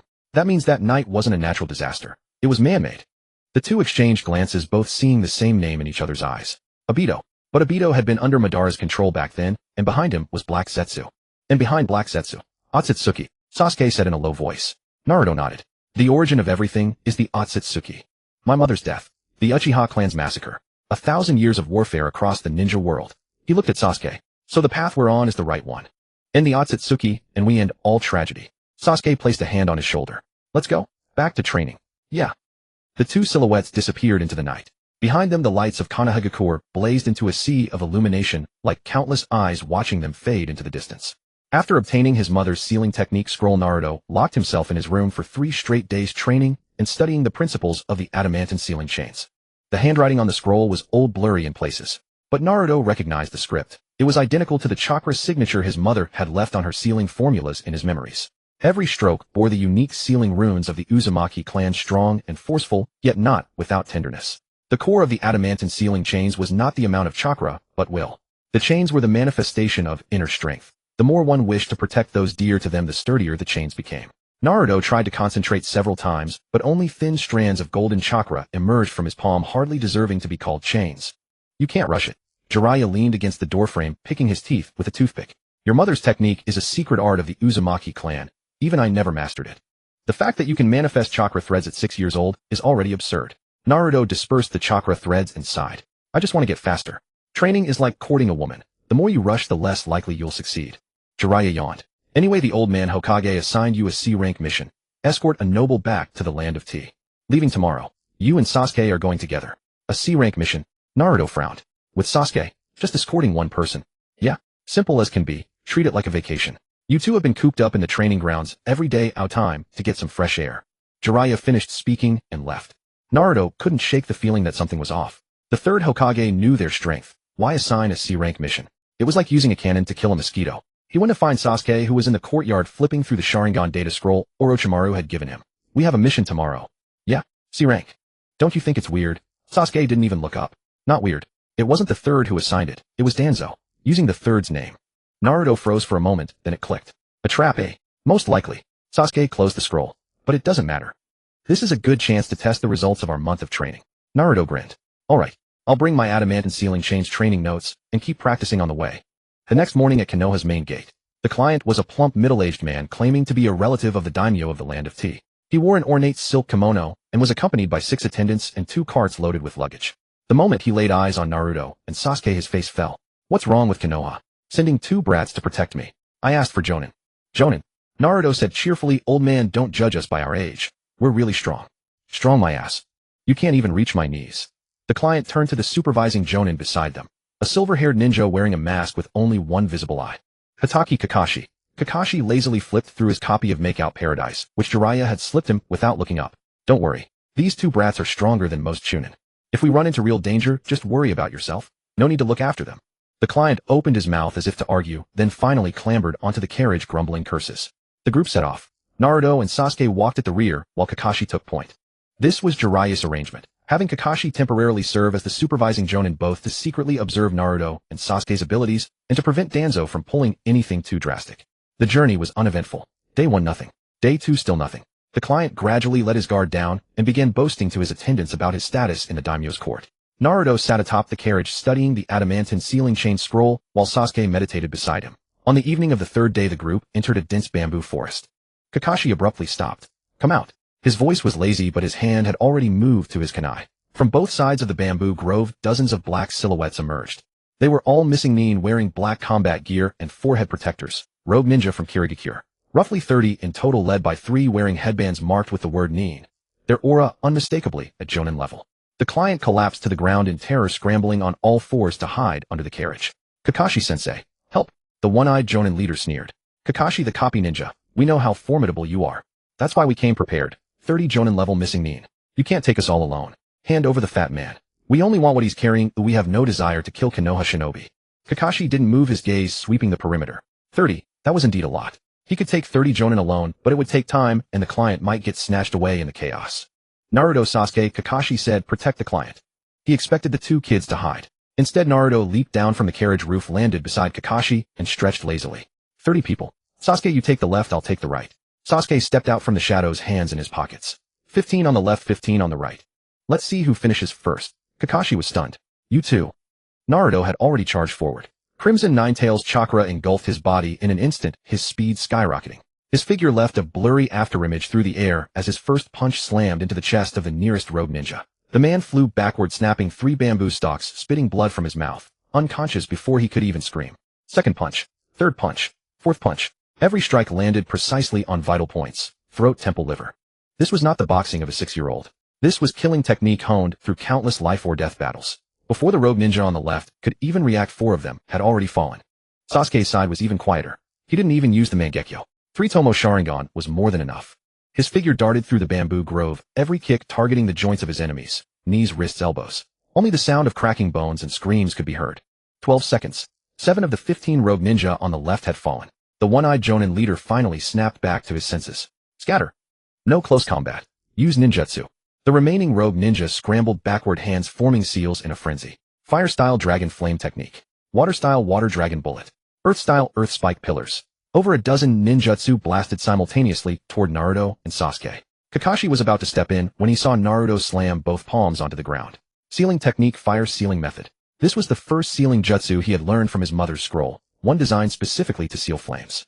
The crimson flames were compressed into a sphere of light by an invisible force in midair, then dissipated into nothing. What about the water dragon bullet and earth spikes?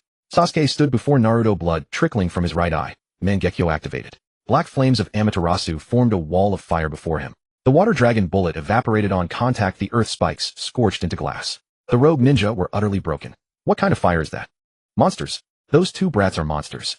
The one-eyed Jōnin leader's face turned ashen as he gritted his teeth and roared. Retreat. Naruto smiled. Too late. He activated the second gate of the 8 gates, the gate of rest. His speed surged once again, appearing before the one-eyed Jōnin leader almost instantaneously. His fist slammed into the man's abdomen, Ninetales chakra surging through the punch and directly shattering the opponent's chakra pathways. The one-eyed Jōnin collapsed to his knees, blood streaming from all 7 orifices, unconscious. Sasuke was finishing up on his side too. He used Akatsuki to condense the black flames into fine needles, accurately piercing the limbs of the last few rogue ninja. Non-lethal, but completely neutralizing their combat ability. 30 seconds. 30 Jōnin-level rogue ninja. Completely wiped out. In the bamboo grove, only the rustle of leaves and the moans of the fallen remained. The client crawled out from under the carriage, saw the bodies of the rogue ninja scattered everywhere, then looked at the 2 6-year-old kids standing expressionless among the corpses. His mouth gaped wide enough to fit a fist. Kakashi closed his makeout paradise. He stared at Naruto and Sasuke for a long moment, then uttered a single word. Strong. Naruto dispersed his Ninetales chakra, dusted off his clothes, and said to Sasuke, I took down 16. 15. Sasuke wiped the blood from his right eye. One of them I knocked out first. You just finished the job. Still counts as mine. Have you no shame? Learn from you. Kakashi watched 2 6-year-olds bickering over kill counts and suddenly felt that Jiraiya's words were no exaggeration. These 2 brats will change the entire ninja world. While clearing the battlefield, Kakashi found a letter on the one-eyed Jōnin leader. The contents made his expression change. These men aren't ordinary bandits, Kakashi said, handing the letter to Naruto. They were hired. The mastermind is the younger brother of the daimyo of the land of Tea. He wanted to ambush and kill this fat man to seize the inheritance. Naruto finished reading the letter and frowned. That's none of our business. Just deliver the man and we're done. No, Kakashi shook his head. This mission was bait from the start. Danzo knew about the ambush in advance. He deliberately sent you here. The air went silent for a moment. Sasuke said he wanted to test our strength. Correct. Kakashi put away the letter. But more importantly, he wanted to see if you'd be willing to kill in real combat. You left survivors. That result probably didn't satisfy him. Naruto sneered. He wants to turn us into Roots blades. Dream on. Sasuke said nothing, but a cold glint flashed in his eyes. The rest of the journey was peaceful. After delivering the client to the land of Tea, Kakashi returned to Konoha with Naruto and Sasuke. None of them spoke much along the way. Naruto practiced the adamantine sealing chain, Sasuke studied the data on Hashirama's cells, and Kakashi pondered how to write his mission report. By the time they returned to Konoha, it was evening of the 5th day. The 3rd Hokage personally waited at the gate, his expression complicated. Good work. Kakashi, you may go. Naruto, Sasuke, come with me. In the Hokage's office, the 3rd read through the mission report and fell silent for a long time. He looked up at the 2 6-year-old children. You know this mission was arranged by Danzo, don't you? We know. Naruto said. Then what do you plan to do about it? Naruto and Sasuke exchanged a glance. Naruto spoke first. Nothing special. He can test us all he wants. We'll keep getting stronger no matter what. Once we're strong enough that he wouldn't dare touch us, he'll naturally quiet down. The 3rd took a drag from his pipe and looked at Sasuke. Sasuke said Danzo is of no concern. The one behind him, that's our true target. The 3rd's pupils contracted slightly. What do you mean, eh? Hokage-sama. Sasuke's voice was as calm as if he were commenting on the weather, the truth behind the Uchiha massacre. You and Danzo both know it. But that's not the end of it. Itachi, Obito, Madara, they're all pawns. The one truly pulling the strings, you haven't met them yet. The hand holding the 3rd's pipe trembled slightly. You? What do you know? A lot. Sasuke stood up. But I can't say yet. Because if I did, you wouldn't believe me. Even if you did, it wouldn't change anything. When we're strong enough to prove it, we'll tell you everything. Naruto also stood up.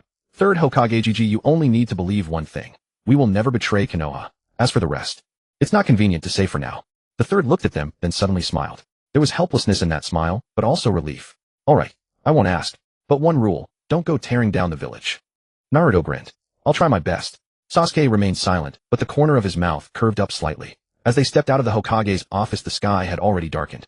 Naruto tilted his head back to look at the star-filled sky and suddenly said, Sasuke, when do you think we'll be able to tell everyone the truth in broad daylight? Sasuke thought for a moment. The day we kill the first Akatsuki. Naruto laughed brightly. Then we'll wait for that day. The two walked side by side along Konoha's streets, their shadows stretching long beneath the streetlights. In the distance, the face of the 3rd Hokage, carved into the Hokage rock, silently watched over them. And in the darkness further beyond, Danzo listened to his subordinates report, his face betraying no emotion. 30 Jōnin-level rogue ninja. Wiped out in 30 seconds. Neither of them used their full power. He was silent for a long time, then spoke one sentence. Keep watching. No moves for now. Spring of the 44th year of my Ninja Academy graduation exam. Yaluka stood on the training ground holding a stack of report cards, his expression as if he had swallowed a live toad. The three students before him, Xuanhua Mingren Yuzebo Zhuozhu and Chu Naiying, had passed all tests with the top 3 scores in the entire school. Mingren achieved perfect scores in shuriken, throwing taijutsu ninjutsu theory, and practical combat simulation. Zhuozhu also scored full marks, even outperforming Mingren by 1 point in the written exam.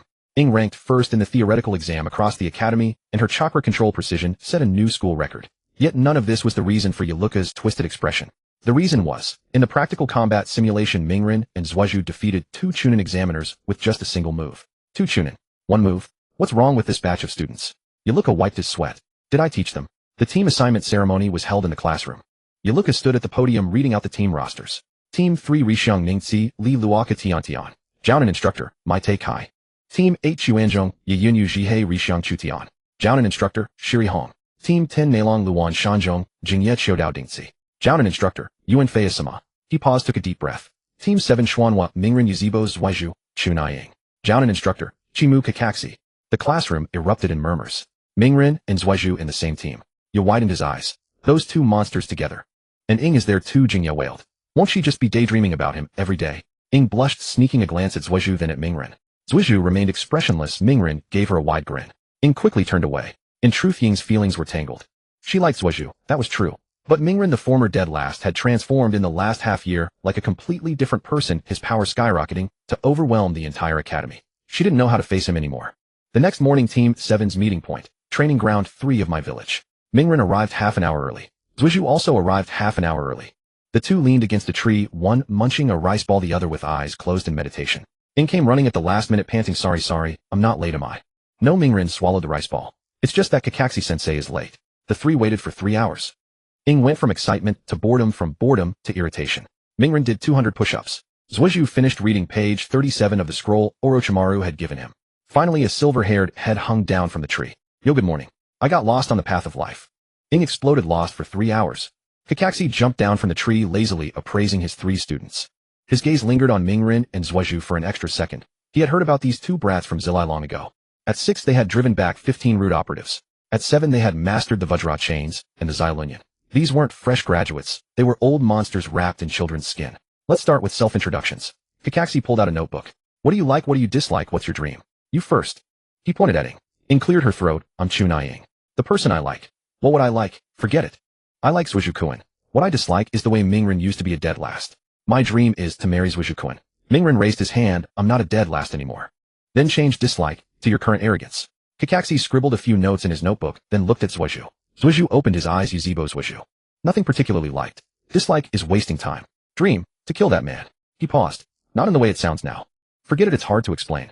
Kakaxi raised an eyebrow. Kill that man. Itachi. But Zhuozhu said not in the way it sounds now. What did that mean? Then it was Mingren's turn.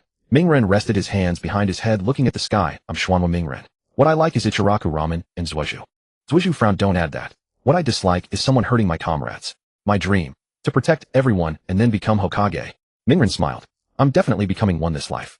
Kakaxi closed the notebook. This life. He thought he misheard, but it wasn't the first time he'd heard strange words from these 2 brats. Alright. A practical exercise starts tomorrow. Kakaxi turned to leave. What kind of exercise? Ying asked. Kakaxi waved without looking back. The content. Snatch the bells. If you 2 boys don't get the bells, you go back to the Ninja Academy for retraining. Ying passes directly without snatching. Why do I get a direct pass? Because you're a girl. That's not fair. Kakaxi had already vanished. The next day, training ground. 2 bells hung on a wooden post. Kakaxi, standing in the middle, holding a copy of Ika Paradise. The rules are simple. Snatch the bells, and you win. If you don't, you get tied to this post, and watch me eat my lunch. And those who don't snatch the bells don't get to eat. Also, you won't snatch them unless you're determined to kill me. Mingren and Zhuozhu exchanged a glance. The scene of being tied to the post by Kakaxi in their past life, watching him eat lunch, was vivid in their memories. This life. Zhuozhu, you take left, I take right. They moved simultaneously. Kakaxi's Xylunian opened beneath his mask, ready to capture the student's movements. Then his pupils sharply contracted. Mingren charged from the front, his speed far beyond that of a 7-year-old, Crimson Ninetales chakra gathering on his fist.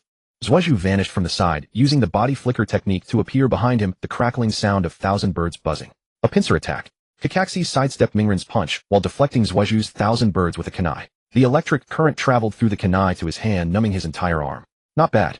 Kakaxi leaped back to create distance. But not enough yet. He formed hand seals, 1,000 years of death. This was his signature move against Mingren attacking from behind. Without even turning his head, Mingren slapped backward with his left hand, precisely hitting Kakaxi's wrist.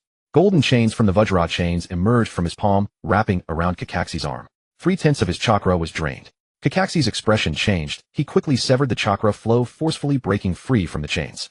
In that instant, Zhuozhu appeared above him, blood flowing from his right eye. Tianzhao.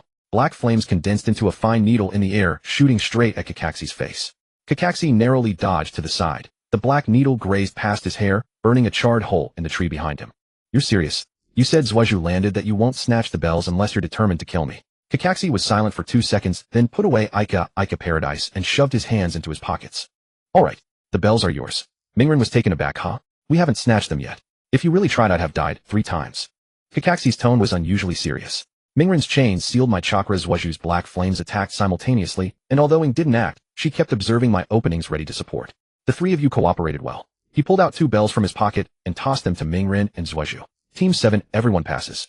Ing cheered. Mingren grinned. Zhuozhu pocketed the bell, expressionless. Kakaxi watched them, thinking to himself, Zilai-sama was right. These 2 brats don't need teaching. What needs teaching is Ing, and also he needed to observe what secrets they were hiding. That evening, Kakaxi submitted Team 7's assessment report to the 3rd Hokage. The 3rd read it, took a puff from his pipe. What do you think of them? Mingren and Zhuozhu's strength far exceeds that of Jinin, even Chunin. Kakaxi said, but they have too many secrets. Mingren knew about my 1,000 years of death. Zhuozhu dodged my Xiaolinian prediction in advance. They seemed to know me. The 3rd was silent for a moment. Zilai said something similar. Let them continue with missions. Secrets will eventually be revealed. Yes. After Kakaxi left, the 3rd took out a mission list from his drawer, scanned it, and stopped at a C-rank mission, escorting bridge expert Dazuna back to Bo Country. The mission rank wasn't high, but Bo Country's location was near Wuyin Village, and Wuyin Village had been unsettled lately. Team 7's first C-rank mission, this one. The 3rd stamped the mission scroll. Outside the window, the moonlight was bright. Mingren and Zhuozhu sat on the training grounds railing, each holding a bowl of ramen. A mission tomorrow? Zhuozhu asked. Kakaxi-sensei said it's a C-rank mission. Mingren slurped his noodles. Go to Bo Country, protect an old bridge builder. Zhuozhu stopped eating. Bo Country. Zabuza. Haku. The place where he had first witnessed someone dying for another. This life, Zhuozhu said, Haku doesn't have to die. Mingren turned to look at him, smiling. Of course. This life, no one has to die. The night breeze blew and the shadows of the 2 7-year-olds overlapped in the moonlight. Team 7's story was just beginning. And far away on the sea near Bo Country, a man wearing a missing Nin headband from Wuyin, carrying a massive decapitating sword, sat in a small boat with his eyes closed in meditation. Momochi Zabuza. He had accepted an assassination mission. The target was a bridge expert named Dazuna. What he didn't know was that this time his opponents would be 2 children who had returned from the future. On the day of departure, the weather was sweltering. Dazuna, an old man with a red nose, carried a box of bridge building tools. Upon seeing the lineup of Team 7, he immediately exploded. Is Konoha trying to fool me? 3 brats and a lazy guy who reads porn all day. Can they protect me? Kakashi tucked away his make-out paradise, revealing his dead fish eyes. Rest assured, old man. They're stronger than most jonin. Bullshit. Naruto grinned and sidled up to the old man. Sir, how long have you been building bridges? 40 years. Why? Then you must know a lot about bridges. I know a thing or two myself. I know how to beat enemies so they can't cross the bridge. Tazuna was left speechless. The team set off. Kakashi walked at the front with Sakura following behind him, while Naruto and Sasuke flanked Tazuna on either side. After half a day of walking, Sakura finally couldn't help but whisper to Kakashi, Kakashi-sensei, how strong are Naruto and Sasuke really? I feel like they don't seem like 7-year-old kids. Kakashi lazily finished her sentence. Yes. Kakashi didn't answer directly, but said, you'll find out later. For now, just know that they're strong, and they won't let you get hurt. Sakura nodded with a mix of understanding and confusion. As they entered the land of waves, the mist thickened. Sasuke's Sharingan slowly rotated within the mist. 3 Tomo. He stopped abruptly. Ahead in the puddle. Kakashi had sensed it too. There was a puddle on the road, utterly out of place on the dry dirt path. A transformation technique disguise. Naruto walked straight over and kicked the puddle. Water splashed everywhere, and a dark figure scrambled out in disgrace. 2 rogue ninja from Kirigakure, holding chains. Kid, how did you? Naruto didn't waste words, he punched the speaker in the face. The fist wrapped in Nine Tails chakra sent the man flying, smashing through 2 trees before he fell unconscious. The other hadn't even reacted before Sasuke appeared behind him, striking the back of his neck with a clean, decisive blow. The entire encounter took less than 3 seconds. Tazuna's jaw dropped, nearly dislocating. Kakashi narrowed his eyes. These 2 are no ordinary bandits. They're ninja. Old man, isn't there something you're not telling us? Tazuna's face paled, and he finally confessed the truth. He was no ordinary bridge expert. The bridge he was building would connect the land of waves to the mainland, breaking the shipping monopoly of the tycoon Gato. Gato had hired the rogue ninja from Kirigakure, the demon of the hidden mist Momochi Zabuza, to kill him. I couldn't afford the reward for a higher-ranked mission, so I could only register it as a C rank. Tazuna bowed his head. Kakashi frowned. According to the rules, we should abort the mission. Naruto raised his hand. Kakashi-sensei, since we're already here. Zabuza right. Perfect for practice. Sasuke said nothing, but a faint smile tugged at the corner of his mouth. Kakashi looked at Naruto, then at Sasuke, and sighed. Fine. But don't cause me too much trouble. The next day the mist was even thicker. The team walked along a coastal road with the sea on the left and a forest on the right. Sasuke stopped abruptly, his Sharingan spinning at maximum speed. He's here. There's killing intent in the mist. A gust of wind blew and a tall man emerged from the thick fog. He wore a robe ninja headband from Kirigakure, had long black hair, no eyebrows, and his arms were crossed. On his back was a blade longer than his own height, the executioner's blade. Zabuza. He swept his gaze over Team 7, pausing for a moment on Kakashi before shifting to Naruto and Sasuke. Kakashi of the Sharingan. An honor. Zabuza's voice was hoarse. But your students. They don't look like genin. Thanks for the compliment. Naruto cracked his knuckles.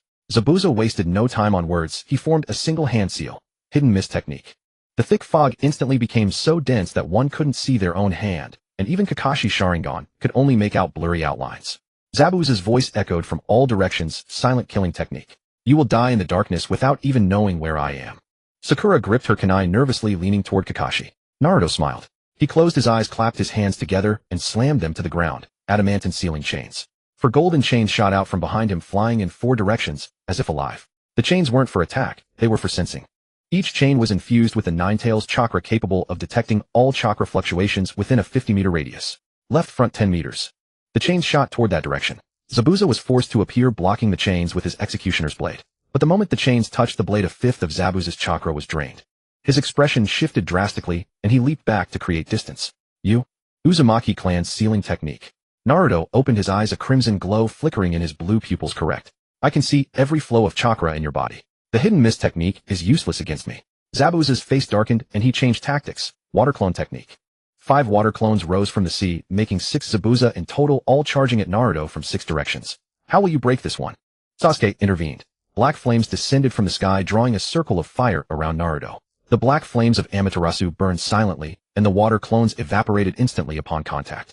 All 6 Zabuza stopped simultaneously. He stared at the ring of black flames at his feet, a bead of cold sweat forming on his forehead. These flames were untouchable. If they touched him, they would burn the original body. Meanwhile, the water clones vanished upon contact. Uchiha's Amaterasu. What are you people at? Naruto and Sasuke exchanged a glance, then charged forward at the same time. Naruto opened the second gate of the 8 gates, the gate of rest, his speed skyrocketing as he clashed head-on with the executioner's blade. His fist collided with the blade, producing a metallic clang. The Ninetales chakra wrapped around his fist, withstood the executioner's blade, and scathed. Zabuza was knocked back 3 steps by the punch, his hands numb.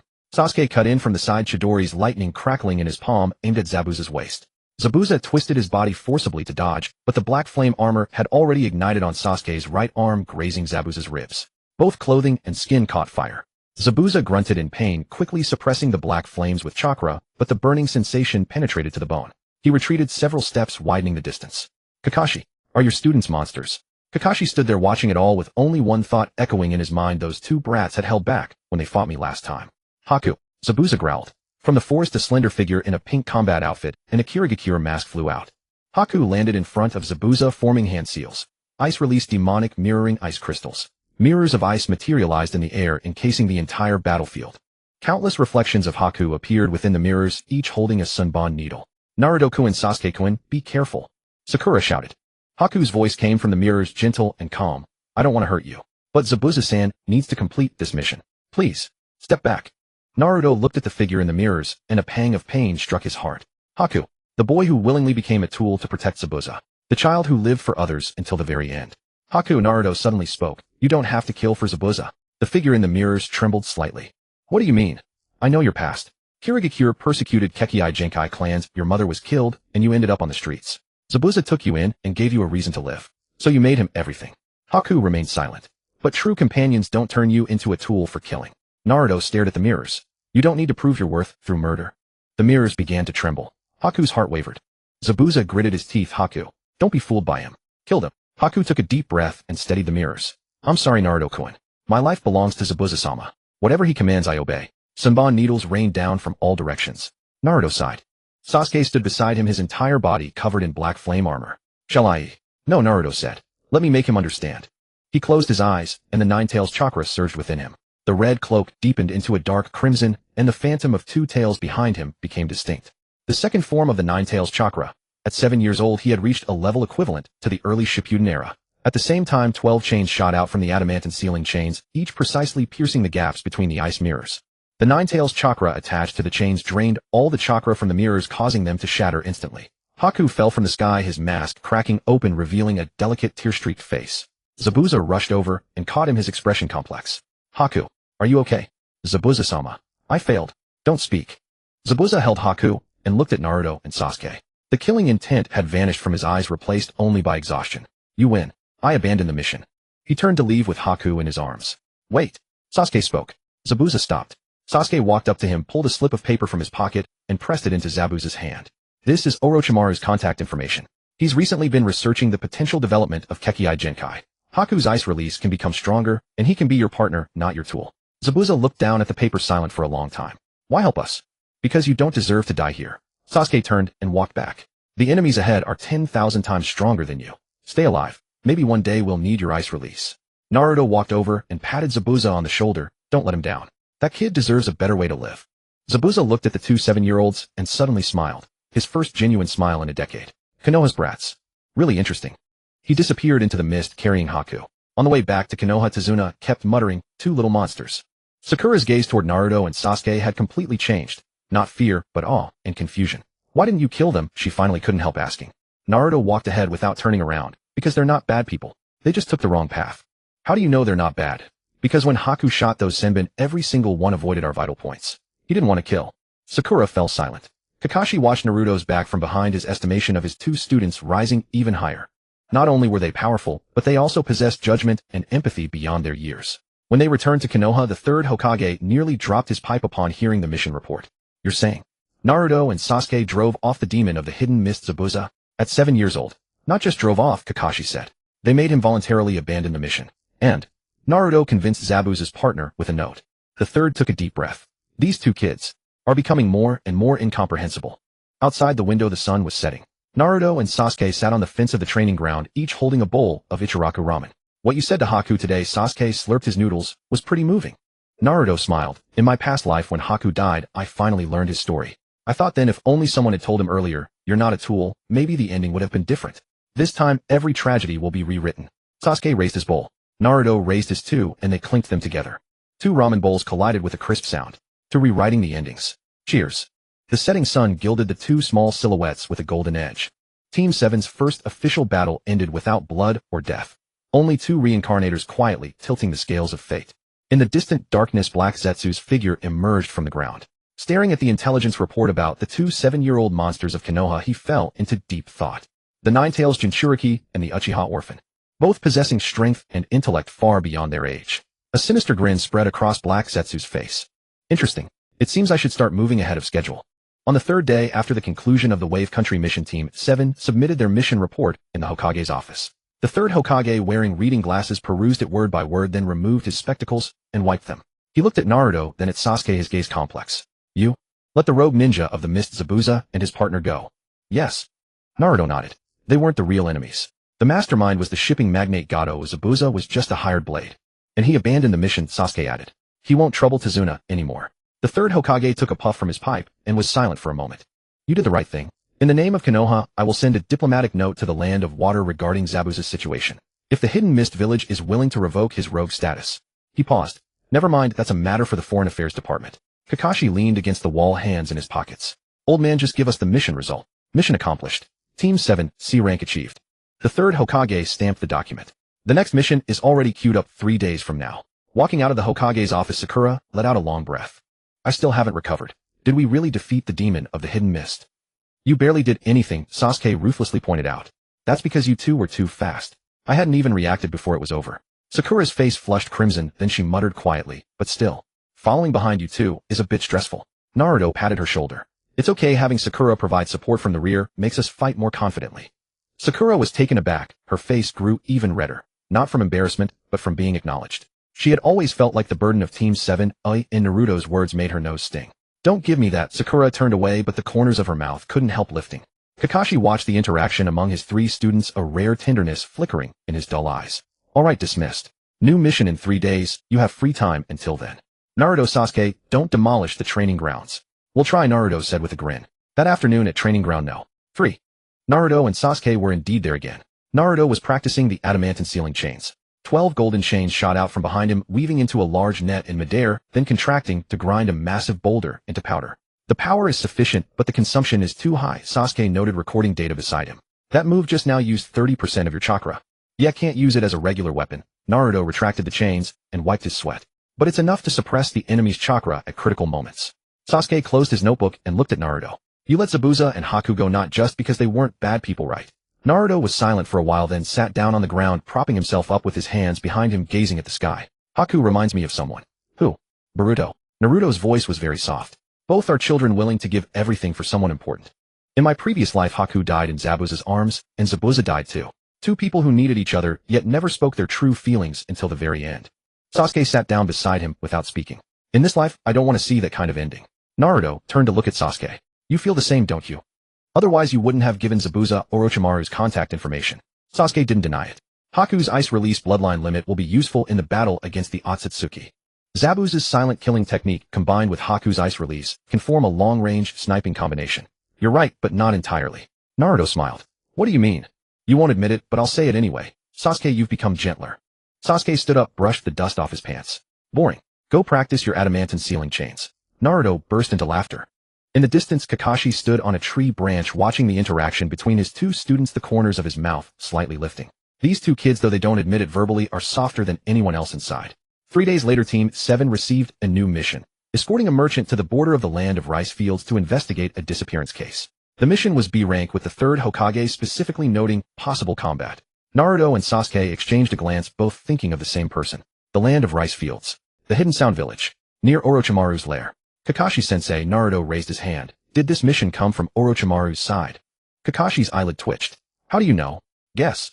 Kakashi stared at him for 3 seconds, then opened the mission scroll. The client is a merchant named Yoshida, who claims his convoy disappeared at the border of the land of rice fields.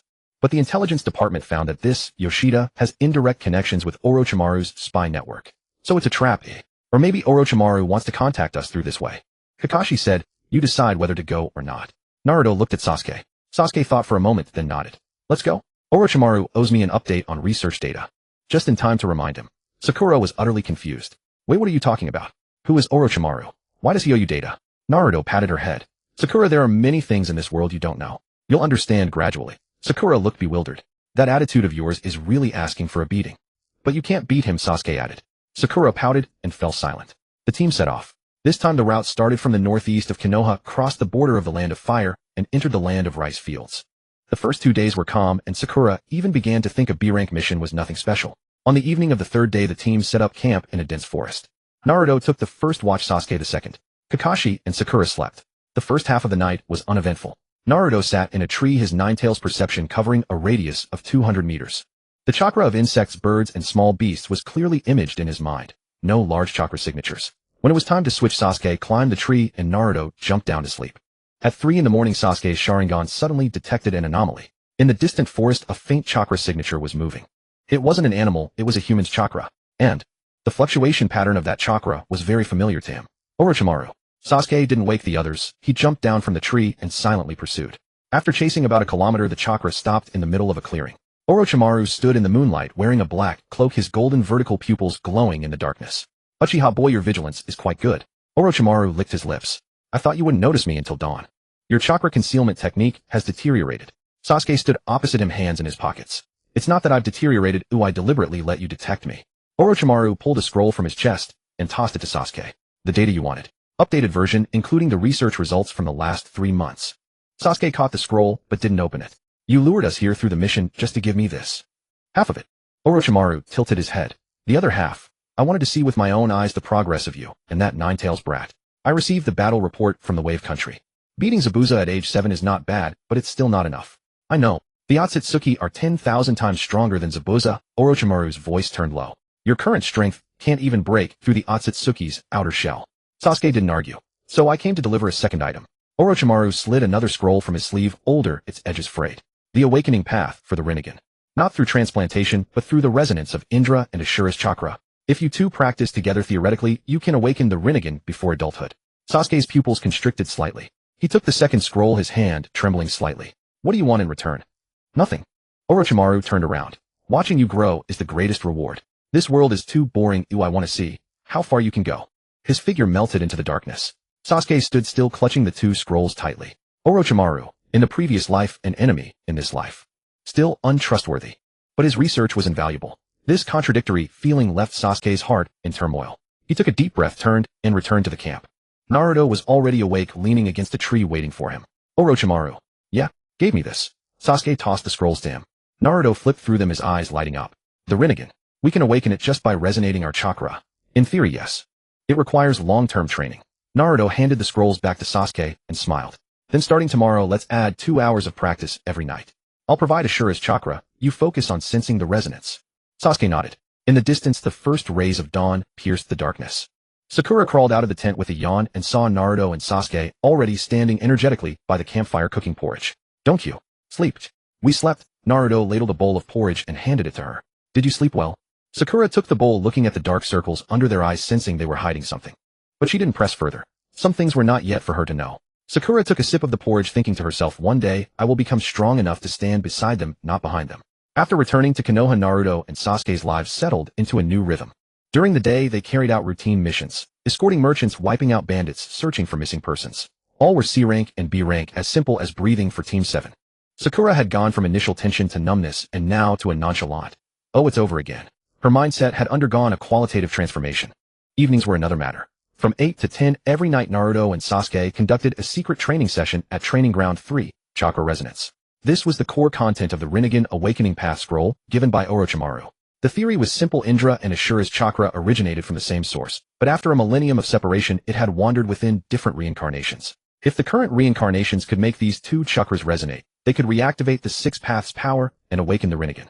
But the theory was simple, the execution was difficult. The two sat cross-legged, facing each other, palms pressed together, slowly releasing their respective chakras to converge in the air. Naruto's chakra was warm and golden, carrying the aura of the Nine Tails. Sasuke's chakra was cold and purple, pulsating with the ocular power of the Sharingan.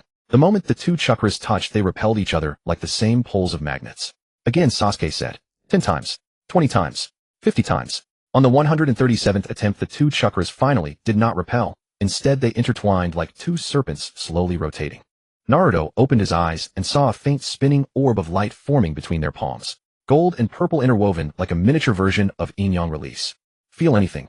Naruto asked. Sasuke closed his eyes and sensed yes. Your chakra is flowing into my eyes. Does it hurt? No, it's cool. Like eye drops. Naruto smiled. Then let's continue.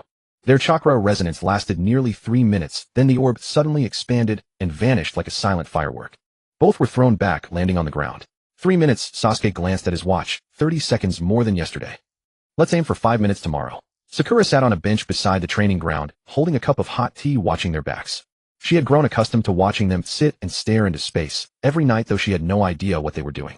But she didn't ask. Over the past month, she had learned one thing. Some things can't be understood just by asking. When she was strong enough, she would naturally know. Still, she couldn't help muttering under her breath, a pair of monsters. A month later, Team 7 received an unusual mission, escorting a confidential letter to Mangekyō to be handed personally to the 4th Kazekage. Why us? Sakura asked. Because you're fast, Kakashi said, flipping through the mission brief. Konoha and Suna are currently negotiating an alliance, and this letter is crucial. We need someone who can break through any potential ambushes and deliver it safely. Potential ambushes. The Wind Country border has been unstable lately. There's a rogue ninja organization active. Naruto and Sasuke exchanged glances. Akatsuki. Naruto whispered. Not necessarily. Sasuke shook his head. Akatsuki is still operating in the shadows, gathering funds. They wouldn't intercept diplomatic letters. It might be a faction within Suna opposing the alliance. Kakashi watched his two students, whispering, a hint of helplessness flickering in his dead fish eyes. These two kids knew more than he did. He was becoming more and more like a decoration as a teacher. Let's move. Get to Suna in 3 days, deliver the letter, wait for a reply, and come back. The whole mission is B rank, but it could escalate to A rank at any time. Mangekyō was nestled in the desert of the Wind Country. Team 7 spent 2 full days crossing the desert. Naruto, shielded by the Nine Tails chakra, didn't fear the sun. Sasuke used his Sharingan to read wind patterns and avoid sandstorms. Sakura was responsible for taking care of Kakashi. Kakashi was listless throughout the journey. The desert climate drained his chakra 3 times faster than usual. Kakashi-sensei, are you okay? Sakura asked worriedly. I'm fine. Just a little dehydrated, Kakashi said weakly. Naruto pulled a bottle of water from his pack and tossed it to him. I told you to bring more water, but you had to bring the limited edition of Makeout Paradise. That's my lifeline. Then die of thirst. Sasuke walking at the front suddenly stopped. Someone's there. 300 meters ahead behind the dune. 6 people. Chakra fluctuations. They're ninja. Naruto closed his eyes and sensed. Mangekyō ninja. No, the chakra nature is different. Rogue ninja. Whoever they are, if they block the way we fight. Sasuke cracked his knuckles. From behind the dunes, 6 ninja in black cloaks leaped out. Their headbands were slashed with a single line. Rogue ninja from different villages. The leader was a one-eyed giant carrying a broadsword wider than a man. Konoha, leave the letter, and we'll let you live. Naruto stepped forward. Do you even know what's in the letter before trying to steal it? No, but the client paid well, so we took the job. Who's the client? Dead men don't need to know. The one-eyed giant waved his hand, and all 6 charged at once. Kakashi tried to stand, but Sakura pressed him down. Kakashi-sensei, rest. Those 2 can handle it. I'm not worried about them. I'm worried about those rogue ninja. Sakura. Naruto and Sasuke didn't move. When the 6 reached them, Naruto opened the second gate of the 8 gates, his speed skyrocketing, and with 1 punch each he sent 3 rogue ninja flying. Sasuke used the body flicker technique to circle behind the other 3, the Chidori crackling in his palm. With a gentle touch, all 3 collapsed convulsing. 6 seconds. 6 Jonin-level rogue ninja, all incapacitated. The one-eyed giant lay on the ground, face bloodied, staring at the 2 7-year-olds, approaching, his eyes filled with nothing but terror. Now you can talk. Sasuke crouched down. Who's the client? I don't know the name. I only know it was a woman. Young voice. Wearing a Kirigakure headband. A woman. Kirigakure. Young. Naruto and Sasuke exchanged glances. Meiterumi. The future 5th Mizukage. Unlikely. She had no reason to intercept the Suna letter. Any other distinguishing features? Her eyes were white. No pupils. White eyes. Naruto's pupils constricted sharply. Not Meiterumi. It was another bloodline of Kagaya. Or Byakugan. Sasuke murmured. Not like the Hyuga clan's Byakugan, Naruto recalled. The Hyuga Byakugan is pale blue-white with distinct pupils. He said pure white, no pupils. Then what is it? Naruto shook his head, but a vague answer surfaced in his mind. The Kagaya clan. Not the Kagaya of the corpse bone pulse, but an older lineage connected to the Akatsuki. We can't deliver this letter. Naruto stood up. Someone is setting a trap, targeting the Suna-Konoha alliance. If we hand it over, we might fall into it. Kakashi finally struggled to his feet, walked over to look at the fallen rogue ninja, then at his 2 students. You mean abandon the mission? No, Sasuke said. The mission is to escort the letter to Suna. We'll continue, but we can't give the letter directly to the 4th Kazekage. We need to see someone first. Who? Granny Chiyo. Kakashi blinked. The Suna advisor. You know her? No, Naruto said. But she'll know us. Or rather, she'll know our strength. At Chiyo's residence in Mangekyō. Granny Chiyo was over 70 with white hair and a face full of wrinkles, but her eyes were still sharp. She looked at the 4 Konoha ninja standing before her. A lethargic jonin, a blushing female genin, and 2 expressionless 7-year-old boys. What do you Konoha brats want from an old woman like me? Naruto placed the letter on the table, then said a few words that completely changed Chiyo's expression. Your letter was intercepted. Someone is pretending to be the 4th Kazekage to form an alliance. Not pretending, Naruto said. I suspect the current 4th Kazekage is no longer the real one. Chiyo's pupils contracted. What do you mean? Orochimaru. Naruto spoke only one name. Chiyo shot to her feet. She understood. No further explanation was needed. Orochimaru, the rogue ninja of Konoha, skilled in disguise and transformation. If he wanted to control Suna. What proof do you have? Naruto looked at Sasuke. Sasuke opened his Sharingan, the 6-pointed star pattern of the Mangekyō spinning in his blood-red pupils. Is this enough? Chiyo gasped. A Mangekyō Sharingan at age 7. This had never happened in the entire history of the shinobi world. If what these 2 kids said was true. Stay in Suna for now. Chiyo put away the letter. I'll investigate. If something happens before I return, handle it yourselves. She disappeared into the night. Sakura finally couldn't hold back. Naruto. Sasuke. What are you talking about? What Orochimaru? What do you mean the 4th Kazekage isn't himself? Naruto sighed and patted Sakura on the shoulder. Sakura, along this journey you must have noticed. Sasuke and I know things we shouldn't. Yes. But I never asked. Now isn't the time to tell you, Naruto said seriously. But one day I'll tell you everything. Until then, just trust us. Sakura looked into his blue eyes and saw an unprecedented seriousness and sorrow. A 7-year-old child's eyes shouldn't hold such sorrow. Okay, Sakura nodded. I trust you. Kakashi leaned against the wall, watching it all, a vague suspicion forming in his mind. But he didn't say it out loud. After Granny Chiyo left, Team 7 was assigned to a guest room on the outskirts of Mangekyō. Calling it a guest room was generous. It was a stone hut cluttered with debris, its walls rough-hewn from sand-polished rock, with a tiny window that howled mournfully whenever the wind blew. Sakura huddled in a corner, wrapped in a blanket. Kakashi leaned against the doorframe, keeping watch, while Naruto and Sasuke sat on the windowsill, one gazing at the moon, the other with eyes closed in meditation. Aren't you going to sleep? Sakura asked through a yawn. Sleep? Naruto replied, jumping down from the windowsill and lying flat on a floor mattress, hands behind his head. Something might happen tomorrow. Better rest up.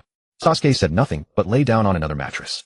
Sakura watched their rare, normal behavior, and felt a wave of relief. Usually they were either training or discussing Akatsuki and Rasengan, topics she could never join. At least when it came to sleeping they were all the same. In the dead of night Naruto suddenly opened his eyes. It wasn't a chakra fluctuation or killing intent, it was instinct. Someone was standing outside watching him. He rose silently, stepping past the sleeping Sakura and the feigning sleep Kakashi, and pushed open the wooden door. Under the moonlight a short figure with red hair stood in the yard, carrying a gourd on his back, his dark circles deeper than the night sky. Gaara.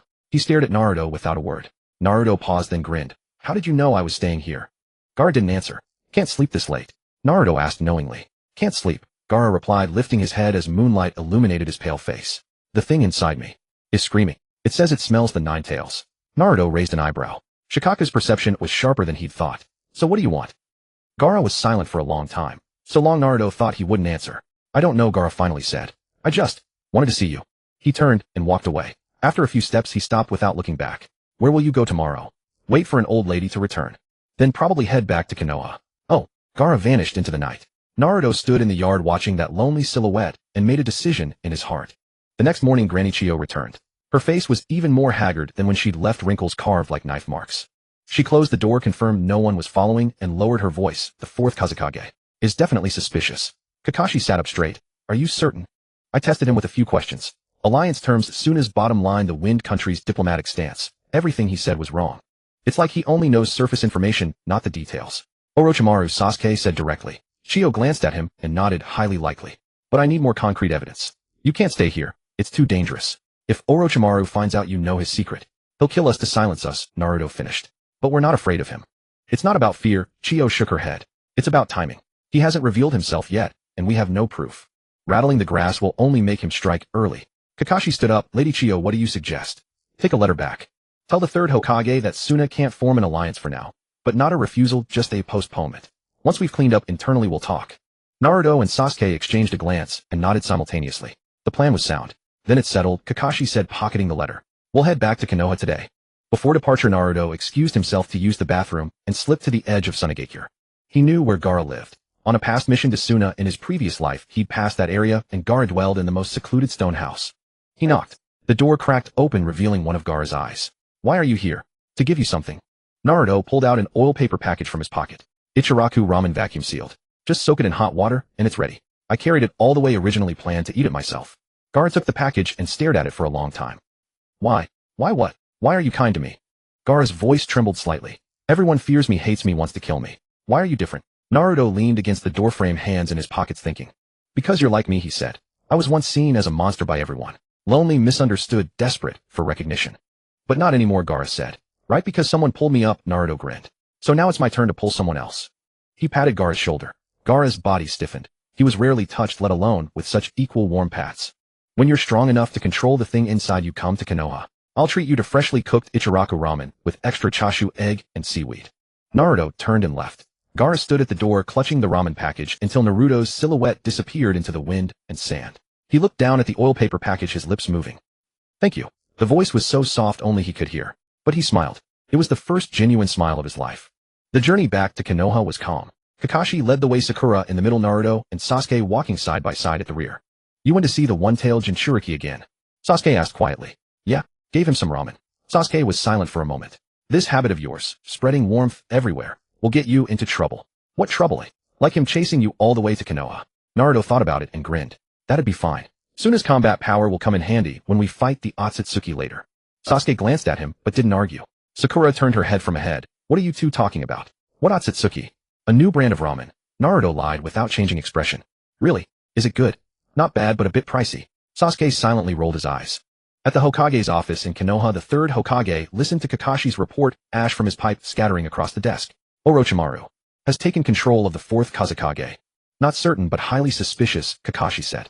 Granny Chiyo will continue investigating. She suggests postponing the alliance. The third Hokage was silent for a long time. I understand. You've worked hard. Go rest. Naruto paused at the door and turned back. Third Grandpa, when is the Chunin exam? The third Hokage was startled. Why do you ask all of a sudden? Just curious. 6 months from now. Hosted by Konoha. Interested? Naruto grinned widely. Yes. I'll put on a good show for you. He left.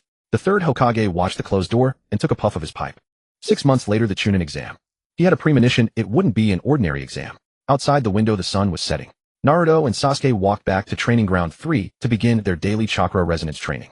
Golden and purple spheres of light rotated between their palms, a third larger than the day before. Sasuke, Orochimaru might show up at the Chunin exam in 6 months. I know. Should we intercept him early? Sasuke thought for a moment. No. Wait for him to make a move. Catch him red-handed, and the third Hokage won't have any reason to be soft-hearted. Naruto nodded. Good. The spheres of light between their palms suddenly expanded, illuminating the entire training ground. In the night sky, golden and purple light intertwined like a small sun. In the distance on the Hokage rock within the shadow of the third Hokage's face, a pair of eyes watched that light from the darkness. Danzo. The Chunin exam in 6 months. He murmured to himself. Perhaps it's time to prepare a special gift for those two brats. Team 7 continued their missions, escorting merchants, clearing out mountain bandits, and searching for missing persons. Naruto and Sasuke's prowess had become legendary among Konoha's Genin circles. Every peer knew that those two monsters are untouchable, and even the most provocative of their classmates, Kiba, would avoid crossing their path. During this period, Sakura underwent a profound transformation, not in strength. That would require time she hadn't yet accumulated in less than 2 months. But in mindset, she no longer tried to keep pace with Naruto and Sasuke. Not from surrender, but from understanding some distances simply cannot be bridged by hard work alone. The look in those two boys' eyes held something no 7-year-old should possess. Rather than drive herself mad trying to catch up, she chose to focus on what she could do. Kakashi noticed her change and confided to the third Hokage in private, Sakura may not be the strongest, but she might be the most steady.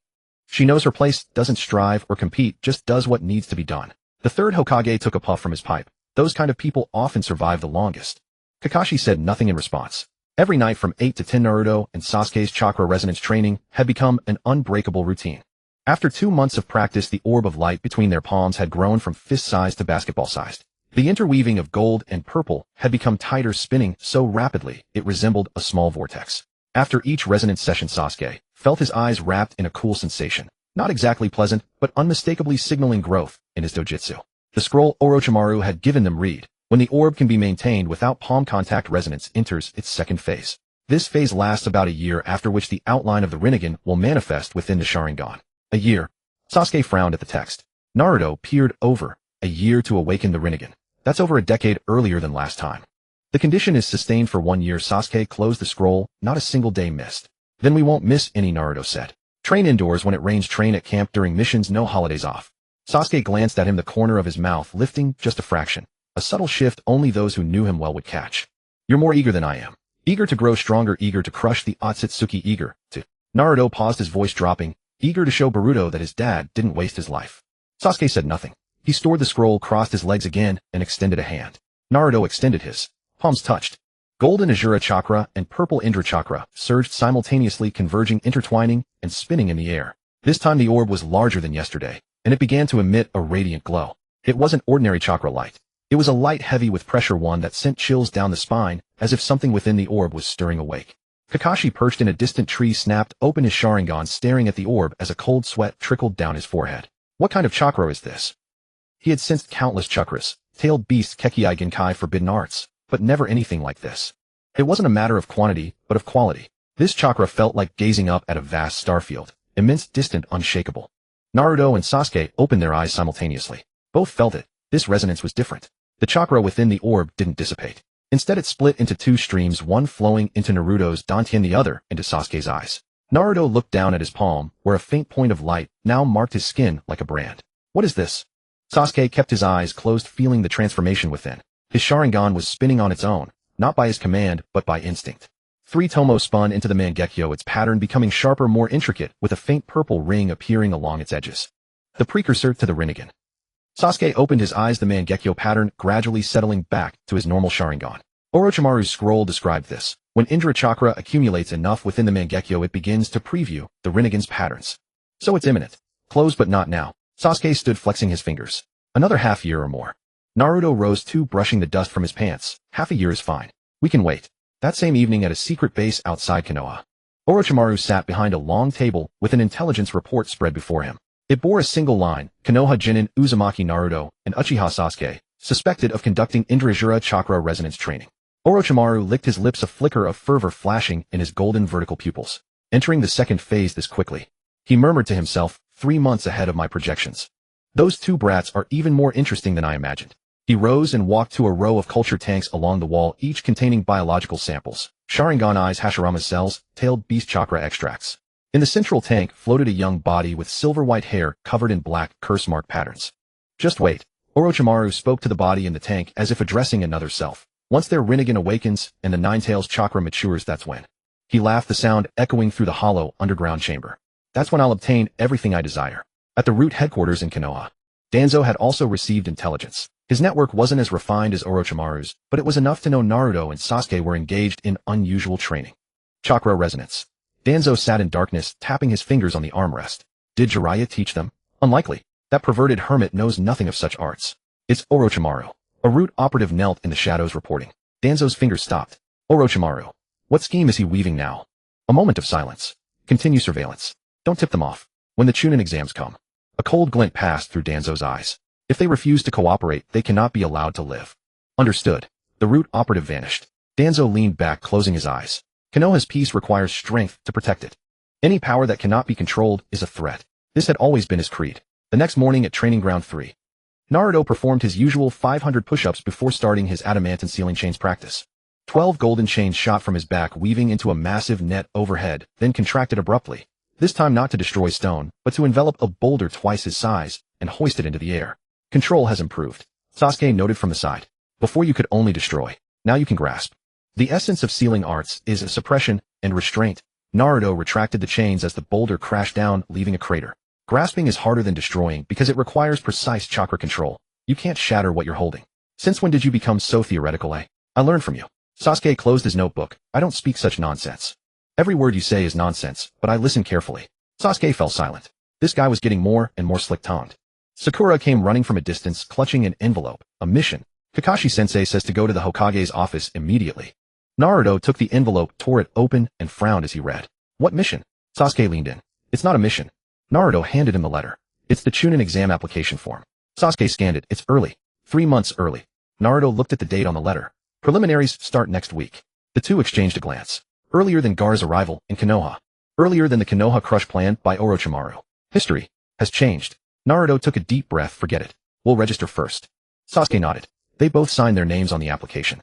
In the distance behind the window of the Hokage's office, the third Hokage watched the training ground smoke curling from his pipe.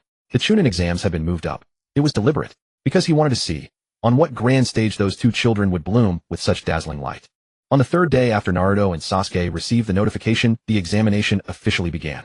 The first test was held in a classroom on the 3rd floor of the Ninja Academy. When Naruto entered the classroom, he saw many familiar faces. Shikamaru lounging at his desk, yawning, Ino, and Sakura whispering together, Kiba, proudly cradling Akamaru, Niji, leaning against the window with eyes closed in meditation, and Lee's thick eyebrows standing out conspicuously in the crowd. There was also a figure with red hair. Naruto froze. Gaara. Gaara sat in the corner of the last row with Temari and Kankuro standing behind him. He saw Naruto and nodded in greeting. What are you doing here? Recommended by Suna. Gaara's voice was as hoarse as ever. You treated me to ramen, so I came to watch your exam. Naruto grinned. Then watch closely. The examiner for the first test was Ibiki Marino, a scar-faced special jonin with a sinister gaze. While he announced the rules, Naruto's mind wandered. He already knew the rules, 10 written questions with the final one determining life or death, testing information gathering ability and mental fortitude.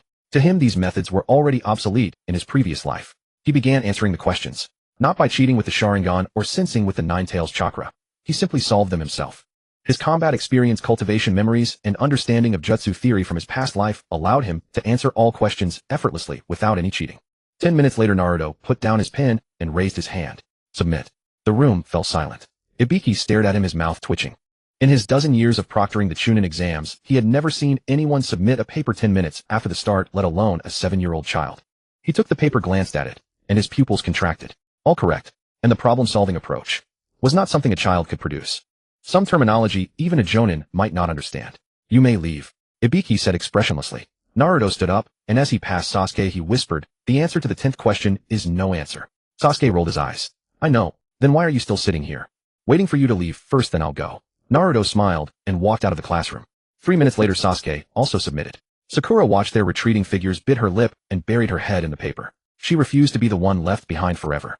The first test ended with a pass rate of under 50%. Sakura barely passed A after coming out. Her legs went weak, and only Ino's support kept her from falling. Those two. Sakura watched Naruto and Sasuke leaning casually against the corridor wall, eating soldier pills. Are they completely stress-free? They're not human. Ino rolled her eyes. The second test was held in the Forest of Death. The rules were simple. Each person received a Heaven Scroll, or Earth Scroll, and they had to collect both within 5 days and reach the central tower. Combat was allowed, even killing opponents, if you had the skill. Naruto looked at his scroll, Heaven. Sasuke opened his, also Heaven. Both Heaven. Naruto frowned. This random draw isn't very random. It's not random. Sasuke put away the scroll. The old man third did it on purpose. He wants us to find Earth Scrolls ourselves, forcing us to fight other teams. That's simple enough. Naruto looked toward the Forest of Death. Let's go, we'll figure it out inside.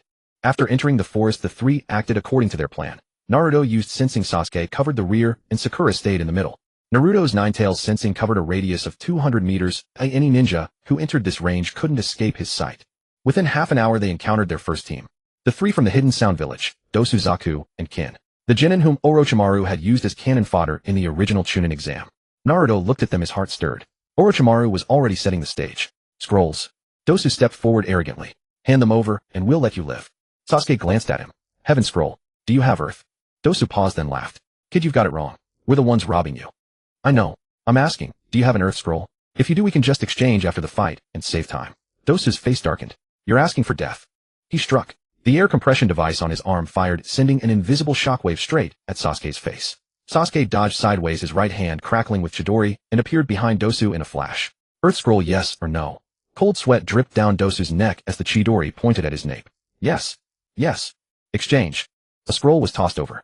Sasuke caught it, and threw his own Heaven Scroll back. Let's go. The three from Sound stared at each other, and fled in panic. Sakura's jaw dropped. That's simple. Why not? Naruto leaned against a tree. Do we have to fight? The goal of the exam is to reach the central tower, not to kill. But, Sakura, Naruto said seriously, in this life, we only fight the battles that need to be fought. Sakura fell silent. She didn't know what this life meant, but she didn't ask. On the 5th day at the central tower, Team 7 was the first to arrive. The third Hokage stood atop the tower watching the 3 7-year-olds walk up, a faint smile curling his lips. Fast. You gave us the right scrolls, Naruto said with a grin. The third shook his head and didn't respond. Other teams arrived one after another. Gaara's Suna squad, Shikamaru's team, Tenniji's team 3. Everyone noticed Team 7's difference. They were the only team with pristine clothes, no trace of battle. What's with those people? Neji whispered to Lee. They don't look like they've fought. Lee shook his head. I don't know, but their eyes aren't like genin. Neji glanced at Naruto. That blonde kid was cheerfully chatting with Shikamaru, looking completely carefree. But Niji's Byakugan caught a detail. The sheer amount of chakra inside that kid was so immense it made his scalp tingle. Not a genin. Not a chunin. Not even a jonin. That was tailed beast level chakra. Neji took a deep breath and withdrew his Byakugan. The preliminary round of the third test would be held 3 days later. Naruto and Sasuke stood by the tower window, gazing toward the Forest of Death. Orochimaru didn't show up, Sasuke said. Naruto nodded. He's waiting. For what? For us to reveal our full power. Naruto turned his head. Then we'll show him. Let him know. This Konoha of this life is not something he can touch. The preliminary matches were held in the arena beneath the central tower. The circular stands were filled with examinees who had passed the second test and their supervising instructors. The air was thick with tension and anticipation. The third test was a formal elimination round, meaning that today some would be eliminated, some would be injured, and some would even die. Uegwang Jifeng stood at the center of the arena, his face pale. He coughed twice. The Chunin exam preliminaries begin now. The rules are simple. 1-on-1 until one concedes or loses the ability to fight. There are no restrictions. You are responsible for your own life. Names scrolled across the electronic screen. First match, Xuanhua Mingren vs. Chuanzhongya. You leaped up from the stands. First match is me. Lucky. Chiwan barked twice above his head. Mingren walked down slowly, hands in his pockets, an expression as relaxed as if he were taking a stroll. You jumped down, executing a backflip upon landing, drawing a round of applause. Mingren, I know you're strong, you grinned, but I'm not giving up. I'll show everyone the power of the Chuanzhong clan. I never expected you to give up, Mingren said. I just want to let you lose with some dignity. Veins bulged on Ya's forehead. Can't you tone down that arrogance? No. Examiner, start the match. You shouted. Uegwang Jifeng raised his hand. Begin. You struck first. Four-legged technique, human beast unity. He dropped to all fours, his speed surging as he lunged at Mingren like a wild beast. Chiwan attacked from the side simultaneously, the pair working in perfect coordination to cut off Mingren's escape route. In the stands, Tian clenched the hem of her clothes tightly. Mingren did not move. The moment Ya lunged before him, he sidestepped, so fast that Ya's Sharingan. No, you didn't have a Sharingan. Ya's eyes couldn't even track it. Behind you. Mingren's voice came from behind Ya. You spun around, his fist already swinging. But Mingren had vanished again. It was not the body flicker technique nor the substitution technique, just pure speed. The first gate of the 8 gates opening gate. He didn't open it fully, only a tiny fraction enough to make a 7-year-old speed surpass what even a Chunin could perceive. You threw over a dozen punches, not a single one landing. Chiwon tried to ambush from behind, but Mingren kicked it lightly away. His force perfectly controlled. Chiwon flipped twice in the air, landed on all fours unharmed, but dared not approach again. Had enough. Mingren stood in the center of the arena, not even breathing hard. You panted like a dog. Not an insult, literally like a dog. Why? Why won't you fight back?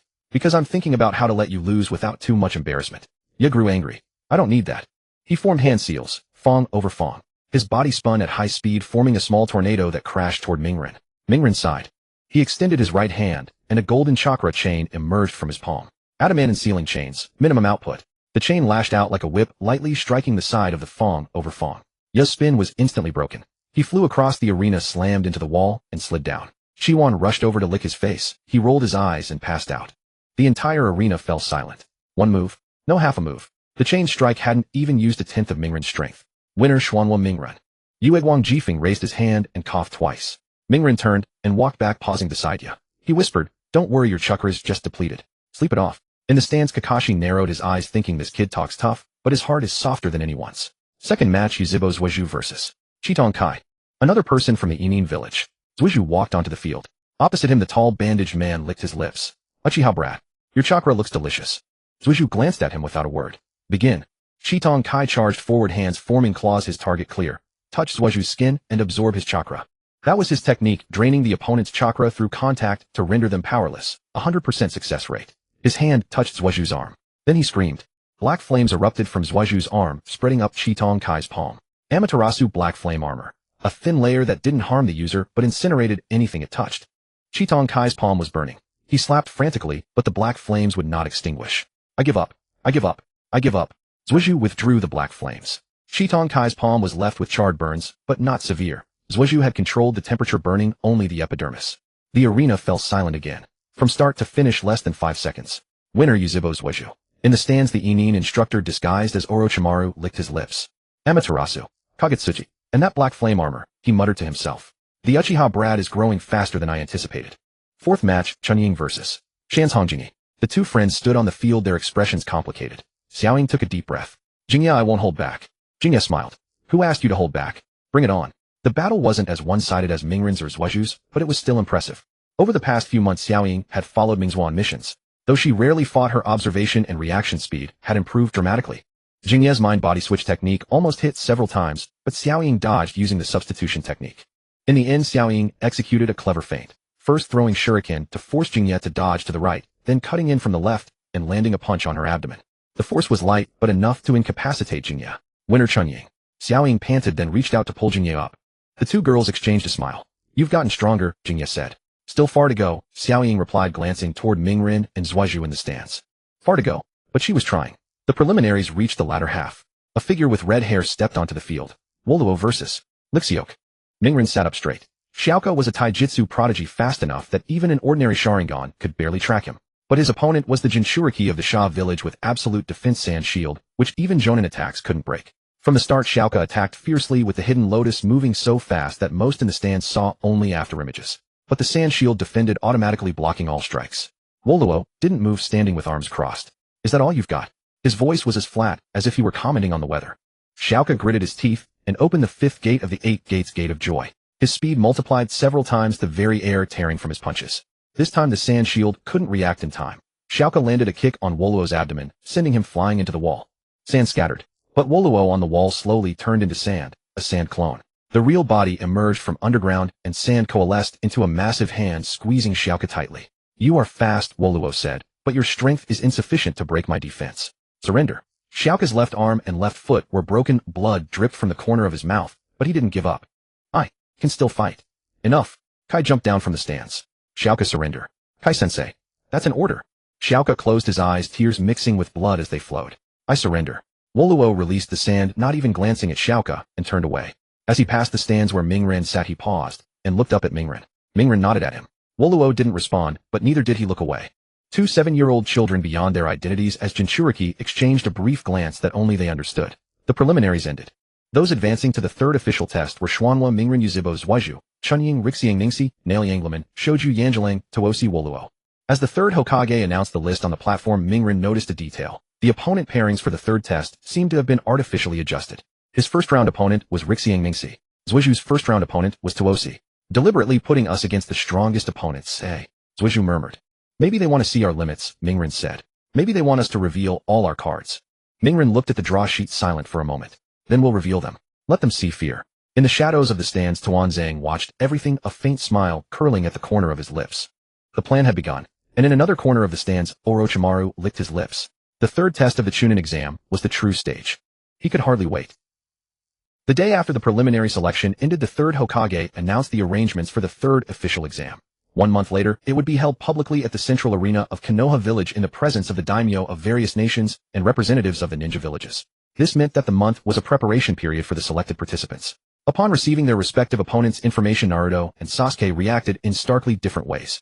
Naruto read Hyuga Niji's profile 3 times, then tossed it aside, and continued practicing the adamantine ceiling chains and the 8 gates. Sasuke gave his profile a glance, folded it into a paper airplane, and flew it out the window. Sakura picked up the paper airplane, unfolded it, and read TOS. From the Sound Village, specializes in air shock waves. Hey Sasuke, you didn't even look at it. No need. Why, oi? Because he's too weak. Sakura fell silent. She wanted to argue, but recalling how Sasuke made Akamichi Koharu surrender in less than 5 seconds during the preliminaries, she swallowed her rebuttal. Kakashi leaned against a tree, flipping through the pages of Ica Paradise without lifting his head. This month is yours to arrange freely. If you want to train, I'll spar with you. If you want to rest. If you want to study your opponents, study them. I won't force you. Naruto raised his hand. Kakashi-sensei, train with us. What to train? Real combat. Naruto grinned. You against the 2 of us. Kakashi's hand, which was turning the page, paused. Are you sure? Sure. Sasuke nodded. Fine.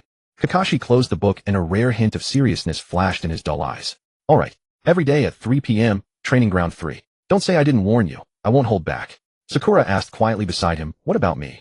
You'll train with me, Kakashi said. Your fundamentals still need work. This month, I'll bring your taijutsu and chakra control up to Chunin level. Sakura clenched her fists. Yes. At 3 p.m., training ground 3. Kakashi stood in the center of the field, hands in his pockets, his mask covering most of his face, revealing only his Sharingan eye. Naruto and Sasuke stood 20 meters away facing him. The rules are simple, Kakashi said. Touch my body, and you win. No limits on methods or ninjutsu. I won't just use taijutsu either. I'll go all out. Sasuke frowned. All out. All out. Kakashi's voice didn't sound like a joke. I watched you 2 fight Zabuza last time. You're indeed strong, but you have a fatal flaw. Your teamwork isn't synchronized enough. Not that you don't cooperate, but rather you over-cooperate. Your fighting style is too much like 2 separate powerful individuals attacking the same enemy rather than a true 2-man team. Naruto paused, then smiled. Kakashi-sensei is right. So this month I'm not fighting you 2, but the 2 of you. A kunai appeared in Kakashi's hand. Come. Naruto and Sasuke moved simultaneously. This time they didn't attack separately, but flanked left and right, maintaining the same speed, like 2 mirrors reflecting each other. Naruto attacked from the front, while 4 chains of the adamantine ceiling chains shot out from behind him, sealing Kakashi's escape route. Sasuke cut in from the side, Chidori gathering in his palm. But instead of striking directly, he halted in Kakashi's blind spot, waiting for Naruto's chains to force Kakashi into evading in his direction. Kakashi's Sharingan caught the tactical intent. Not bad. He sidestepped the chains, blocked Naruto's fist with his kunai, used the momentum to backflip, and landed, while forming hand seals. Earth release mud wall. A wall of earth rose from the ground, separating him from Naruto and Sasuke. Naruto didn't stop, he punched through the wall. But Kakashi wasn't behind it. Behind you, Sasuke said. Kakashi emerged from underground, one hand on Sasuke's shoulder, the other, holding a kunai to Naruto's nape. 1 second, Kakashi said. You lasted only 1 second. The 2 fell silent. Kakashi released his grip. When you fight separately, each of you can hold your own against the Jonin. But together you can strain each other. Naruto's chains are for wide area suppression, Sasuke's Chidori is for precision kills. You need to find a way for these 2 attacks to not interfere, but enhance each other. Naruto and Sasuke exchanged glances. Strike with Chidori through the gaps in the chains when they trap him. Sasuke suggested. But the chains conduct electricity. Naruto said. What if the chains don't conduct? Naruto thought for a moment, then a chain emerged from his palm. Sasuke jabbed it with Chidori. The electric current traveled along the chain to Naruto's hand, and both of them jumped up from the shock. Conducts, Sasuke said. Conducts thoroughly. Naruto shook his numbed hand. Watching his 2 students wincing from the shock, a rare hint of a smile appeared beneath Kakashi's mask. Train slowly. You have a month. 30 miles outside Konoha in Orochimaru's secret laboratory. Sasuke had come alone. This was the monthly research record day Orochimaru had arranged. Orochimaru, clad in a white lab coat, stood before a massive cultivation tank inside, which floated a body with silver-white hair. He turned around, his golden slit pupils glinting in the dim light. You're here? Sit. Sasuke didn't sit. Instead, he tossed the scroll Orochimaru had given him last time back onto the table. The second phase of chakra resonance is complete. When can we start the third phase? Orochimaru raised an eyebrow. So soon? I thought you'd need at least 2 more months. We practiced 2 hours every day without fail. Orochimaru licked his lips, flipped through the scroll, then took a new one from the shelf and tossed it to Sasuke. The training method for the third phase. This phase doesn't require daily practice. Once a week is enough. But each session needs to last at least 4 hours. Sasuke caught the scroll, opened the first page, and his pupils contracted slightly. We need to enter the spiritual world. Yes. When the chakra resonance of Indra and Ashura reaches a certain level, your consciousnesses will be drawn into a shared spiritual space. There you will see the residual image of the Sage of Six Paths, perhaps even speak directly with him. Sasuke closed the scroll and put it away. Orochimaru watched him, a complex glint in his eyes. Sasuke-kun, do you hate me? Sasuke looked up. What? In your previous life I placed a curse mark on you, used you, and nearly destroyed your body. Orochimaru's voice was very calm. In this life you're willing to cooperate with me because you need my research. But you don't trust me. You're right. Sasuke didn't deny it. I don't trust you, but I don't hate you. Why?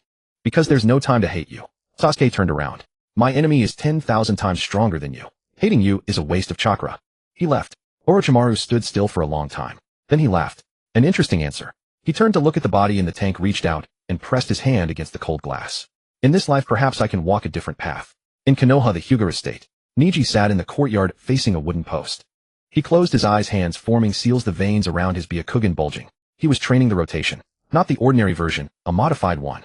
During the preliminaries, he had seen Naruto's adamantine sealing chains, and realized that the ordinary rotation couldn't block those chains that could drain chakra. He needed a faster, denser rotation, one that could repel the chains before they could even make contact. Naruto. Neji murmured the name. He wasn't training just to win. He was training to prove that the cage of fate could be broken. The destiny of the main and branch families was not predetermined at birth, and defeating that golden-haired boy called a monster was the first step. Sweat dripped to the ground. Neji opened his eyes, moonlight reflected in his white pupils. In 1 month, he would show everyone. The genius of the Hyuga clan was not just a name. Under the same moonlight, Gaara sat on the roof of the inn in the sand village holding a pack of instant ramen. He hadn't cooked it. He couldn't bear to. The pack of ramen Naruto had given him. He kept it under his pillow, touching it every night before sleep. Shikaku roared inside him, kid. Can you stop thinking about that lousy ramen? I'm talking to you. Shut up. No. Why don't you eat the noodles? Are you afraid that once you eat them they'll be gone? Gaara was silent for a moment. Maybe. Shikaku choked on his words, didn't speak for a long time, then muttered. You humans are so strange. Gaara didn't answer.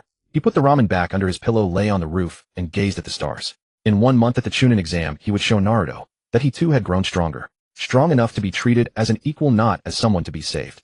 A month slipped by in the intensity of rigorous training. On the day of the Chunin exam finals, the central arena of my village was packed to capacity. The daimyo of various nations, representatives of the ninja villages, and the high-ranking officials of Mai had all assembled. The stands were a sea of people.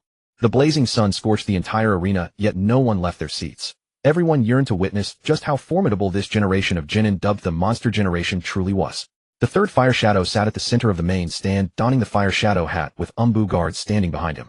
To his left were the seats of the daimyo, and to his right the seats of Mai's high-ranking officials. Tawanzang sat in the shadows, one eye half open, lost in thought. In the center of the arena stood Uegwang, Jifeng, his complexion even paler than a month ago. The Chunin exam finals now begin. First match, Xuanhua Mingren versus Rishiang Ningxi. A roar of cheers erupted from the stands. Mingren emerged from the left passage, hands in his pockets, a signature grin on his face. He wore an orange tracksuit, his golden hair gleaming brilliantly under the sun. On the stands, Xiaoying clenched her fists nervously. Ningxi walked out from the right passage, his steps steady, the veins around his white eyes faintly bulging. His expression was calm, not from underestimating his opponent, but from a deep, well-considered certainty. The two stood facing each other in the center of the arena, 10 meters apart. You're strong, Ningxi spoke first. I watched your battles in the preliminaries. Your chakra reserves, speed, and power far exceed those of your peers, even most Jounin. Mingren raised an eyebrow. Then you still want to fight? Yes. Ningxi assumed the starting stance of the gentle fist. Because if I don't fight, I'll never know where the gap lies. Uegwang Jifeng raised his hand. Begin. Ningxi charged forth instantly. His speed was at least 30% faster than during the preliminaries. He had not wasted this month. Gentle fist, 8 trigrams, 64 palms. The palm strikes were fierce, each aimed at Mingren's chakra points and meridian nodes. Mingren neither used the Nine Tails chakra, nor activated the 8 gates, nor employed the adamantine sealing chains. He relied solely on taijutsu. Sidestepping, leaning back, sliding, spinning. His movements flowed like water, each palm grazing past him by a hair's breadth. Ningxi unleashed 32 palms, yet not a single one landed.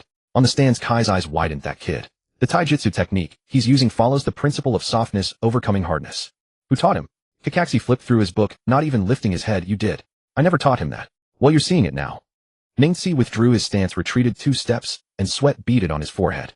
Not from exhaustion, but from shock. His gentle fist had rarely ever missed at close range, yet this golden-haired kid evaded every attack, as if he knew the trajectory of each palm strike in advance. You can predict my movements. Not predict, Mingren said. It's in sight. Your Byakugan can see through my meridians, and my combat experience can see through your intentions. Ningxi didn't believe him. He struck again, this time with 8 trigrams palms rotation. He spun his chakra at high speed, forming a hemispherical defensive barrier that also sucked in the surrounding air, attempting to draw Mingren toward him. Mingren finally made a move. He extended his right hand, and a golden chain emerged from his palm. Adamant sealing chain's minimum output. The chain slithered like a serpent into the airflow of the rotation, lightly tapping Ningxi's chakra barrier. The rotation halted, not because it was broken, but because it was paused. The adamantine sealing chains had drained the chakra needed for the rotation in an instant, and the barrier, deprived of its chakra supply, dissipated like a deflated balloon. Ningxi stood frozen. His chakra had been drained. No, it hadn't been fully drained. Only the chakra required for the rotation had vanished at that moment. Like a blazing torch whose flame was suddenly blown out, yet the torch itself remained. Your chakra is still there, Mingren said. I just drained a few seconds worth for that move. It'll recover with some rest. Ningxi's expression soured. Not because he lost, but because Mingren had shattered his rotation with less than a tenth of his power. The improved rotation he had trained so hard for this month meant nothing in the face of absolute power. I concede. Ningxi lowered his stance, his voice eerily calm. The entire arena erupted in uproar. The genius of the Rishan clan had voluntarily surrendered after his strongest technique was broken. Mingren didn't smile. Instead, he stepped forward and extended his hand. Ningxi looked at him, hesitated, then grasped the hand. You're strong, Mingren said. It's just that I shouldn't be your opponent. What do you mean? Your destiny isn't determined by the main or branch family, nor by this match. Mingren's voice was low, audible only to Ningxi. Your destiny is decided by yourself. Ningxi's pupils constricted slightly. He recalled his father Richi's dying words. I chose to die to protect the Rishan clan, not for the branch family. This was my will. You? What do you know? Ningxi's voice trembled. Mingren didn't answer. He turned and walked away. After a few steps, he stopped without looking back. Protect Chutian. She needs the power of the Rishan clan more than you do. Ningxi stood still, watching Mingren's retreating figure, and something within him loosened. Second match, Yuzhibo Zhuozhu versus Tuosi. Tuosi was the strongest of the Inin village trio, equipped with an air compression device on his arm that could fire invisible shockwaves. As he stepped onto the field, One, disguised as the Inin teacher, licked his lips on the stance. Zhuozhu didn't use his Sharingan, nor the Chidori, nor the Amaterasu. He relied solely on Taijutsu. Tuosi's air shockwaves came from all directions, the invisible pressure shattering the stone slabs on the ground. Zhuozhu weaved through the shockwaves like a swallow flying through a storm, every attack grazing past him by a hair's breadth. Tuosi panicked. Impossible. How can you dodge my attacks? Your attacks aren't invisible. Zhuozhu's voice came from behind Tuosi. Air compression creates chakra fluctuations. Your chakra fluctuations are too obvious. Tuosi spun around abruptly, but Zhuozhu was no longer there. The next instant, Zhuozhu appeared before Tuosi and struck his right hand, which held the device. The sound of bone breaking was clear. Tuosi let out a scream and collapsed to his knees. Concede, Zhuozhu said. Tuosi gritted his teeth and raised his left hand to signal surrender. Winner, Yuzhibo Zhuozhu. Zhuozhu turned and walked away, his face expressionless throughout. On the stands, One licked his lips. These two brats still hadn't revealed their full strength in the finals. Not even half of it. They won with the most concise, most efficient methods, like two shrewd chess players who would never take an unnecessary step. Interesting, One murmured. Let's see if you can still hide in the next match. Fourth match, Wailuo versus Li Luoka. Li Luoka limped onto the field on his recently healed left leg. A month ago, Wailuo had crushed his bones. He shouldn't have been on the field so soon. But he was Li Luoka. Sand Kid. Li Luoka gave a thumbs up. I'll defeat you with everything I've learned this month. Wailuo glanced at him, expressionless. As the battle began, Li Luoka instantly opened the fifth gate of the 8 gates gate of closing. His speed surged to a level nearly imperceptible to the naked eye. He spun around Wailuo at high speed, forming a green whirlwind. Wailuo's sand shield automatically defended, but couldn't keep up with Li Luoka's speed. 1 punch, 2 punches, 3 punches. Each broke through the sand shield and struck Wailuo. Wailuo was pushed back a dozen steps, and sand gushed wildly from his gourd, trying to protect him. But Li Luoka didn't stop. He opened the 6th gate of opening. With the gate of opening activated, his skin turned red, muscles bulged, and his speed doubled again. This time the sand shield couldn't keep up at all. Li Luoka's fists rained down on Wailuo like a downpour. On the stands, Kai stood up, tears streaming. Li Luoka. Enough. Your body can't handle the gate of opening. But Li Luoka didn't stop. Because he saw it. The sand armor on Wailuo was cracking. That was the last line of his absolute defense. As long as he broke through. A flicker of emotion passed through Wailuo's eyes. Not anger, but excitement. You're strong, Wailuo said. Suddenly the sand formed a massive hand and seized Li Luoka in one swift motion. The speed was too fast for Li Luoka's gate of opening to evade. Bones broke. Li Luoka's left hand, left foot, and 3 ribs, all shattered. Blood spurted from his mouth, staining the sand arm red. Concede. Wailuo looked at the examiner. Uegwang Jifeng raised his hand, winner Wailaw. As Li Loaka was carried off the field, his consciousness was already fading. But the corners of his mouth were raised, because Wailaw's clothes were torn and there was a streak of blood on his face. He had wounded the absolute defense. It was worth it. On the stands, Mingren stood up. He looked at Wailaw, and Wailaw looked back at him. They locked eyes for a few seconds. Mingren didn't say anything like, "You were too harsh." He understood. On the battlefield, the greatest respect you can show an opponent is to give your all. Wailaw gave his all, and so did Li Loaka. Such was the world of shinobi. Outside the arena, One rose from his seat and quietly slipped away. He was going to make his final preparations. Inside the arena, Mingren sat back down and said to Zhuazhu, "The next match is against Wailaw. After watching his fight, I have an idea." Zhuazhu glanced at him. "What idea?" "Convince him to be an ally." Mingren smiled.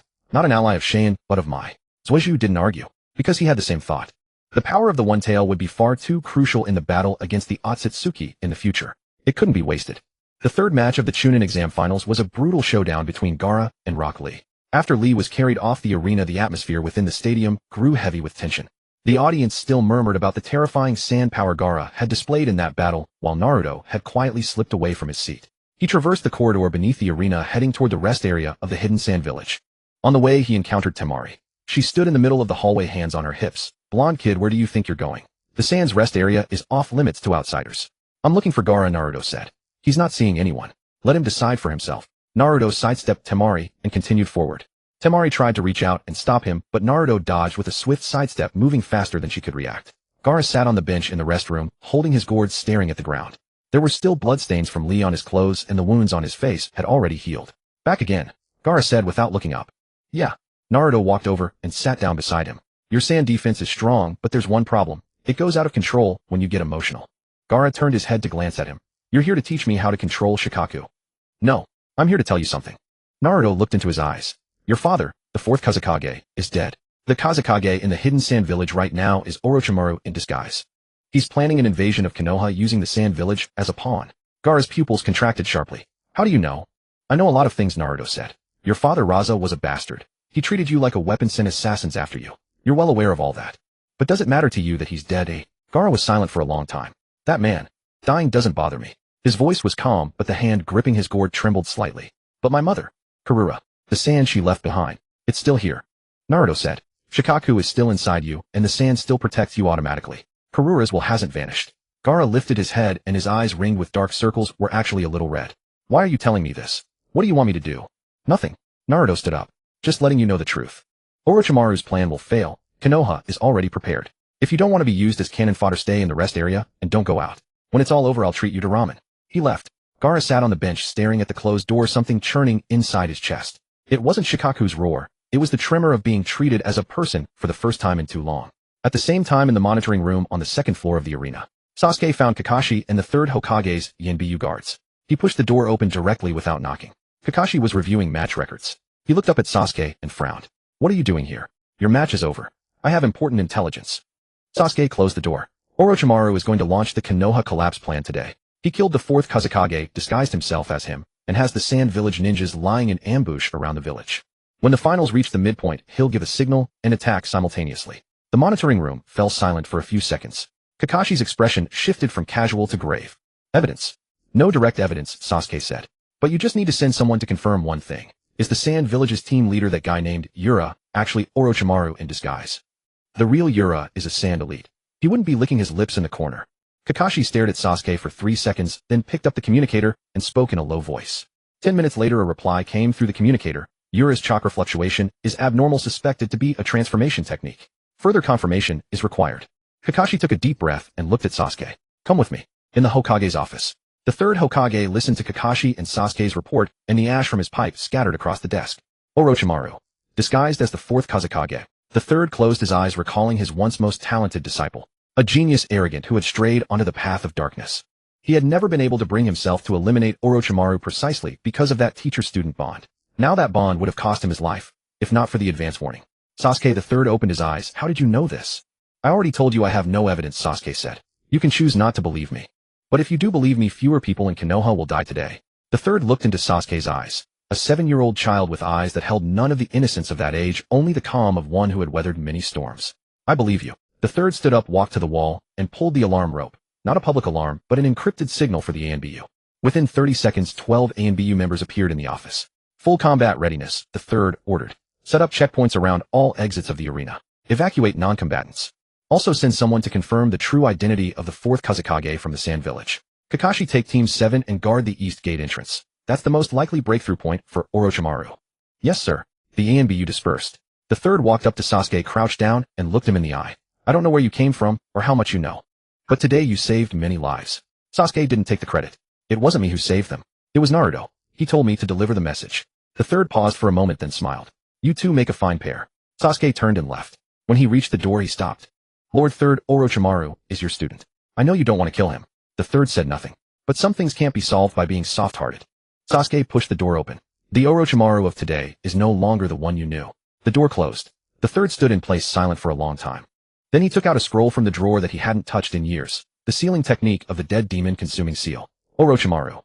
The third murmured, perhaps today we should end this. Beneath the arena in Orochimaru's secret stronghold, Orochimaru stood before a large mirror adjusting the mask on his face. The face of the fourth Kazekage. He smiled at his reflection. The expression was flawless. My lord, a hidden sound ninja entered. Everything is ready. The Sand Village's ambush force is in position. The Konoha collapse plan can be initiated at any time. Not yet. Orochimaru licked his lips. Let's wait until the third match reaches its climax. I want everyone to remember this day. He turned to look at a photo hanging on the wall, a picture of the third Hokage in his youth. Sensei, are you ready? At the same time from the arena stands Danzo's lips curled up slightly. The ANBU's movements did not escape him. The third's sudden tightening of security meant someone had leaked Orochimaru's plan. Interesting, Danzo murmured. Those two brats know even about this. Their origins are becoming more and more worth digging into. He beckoned, and a root ninja appeared soundlessly. Put all root members on standby. Today, whether the third wins, or Orochimaru wins, we will be the ultimate victors. Yes, sir. The fourth match of the Chunin exam officially commenced. On the viewing platform, the third Hokage sat upright in the main seat, his eyes half closed beneath the bamboo hat, appearing to rest, while actually sensing every fluctuation of chakra around him. The Umbu had deployed as planned, but Orochimaru remained still. In the center of the arena, Temari and Kankuro were engaged in combat. Their battle was far from spectacular. Kankuro was clearly holding back, and Temari's Kamaitachi strikes deliberately missed vital points. This was the Sand's arrangement: conserve strength and await the signal. Naruto sat on the bleachers, the Ninetales perception covering the entire arena. He was waiting for Orochimaru. Suddenly Naruto's brow furrowed. The chakra fluctuations around the arena turned abnormal. At least 200 unfamiliar chakra signatures were rapidly approaching from underground and the periphery. The Otogekyū ninja and the Sand's ambush forces had all arrived. They're here, Naruto muttered. Sasuke simultaneously opened his Sharingan, the three tomos spinning as he caught an anomaly on the rooftop. Three figures in black cloaks with red clouds stood atop the Hokage monument. Were they Orochimaru's subordinates? No, they were elite Otogekyū ninja disguised as the Akatsuki to sow chaos. Something's off, Sasuke said.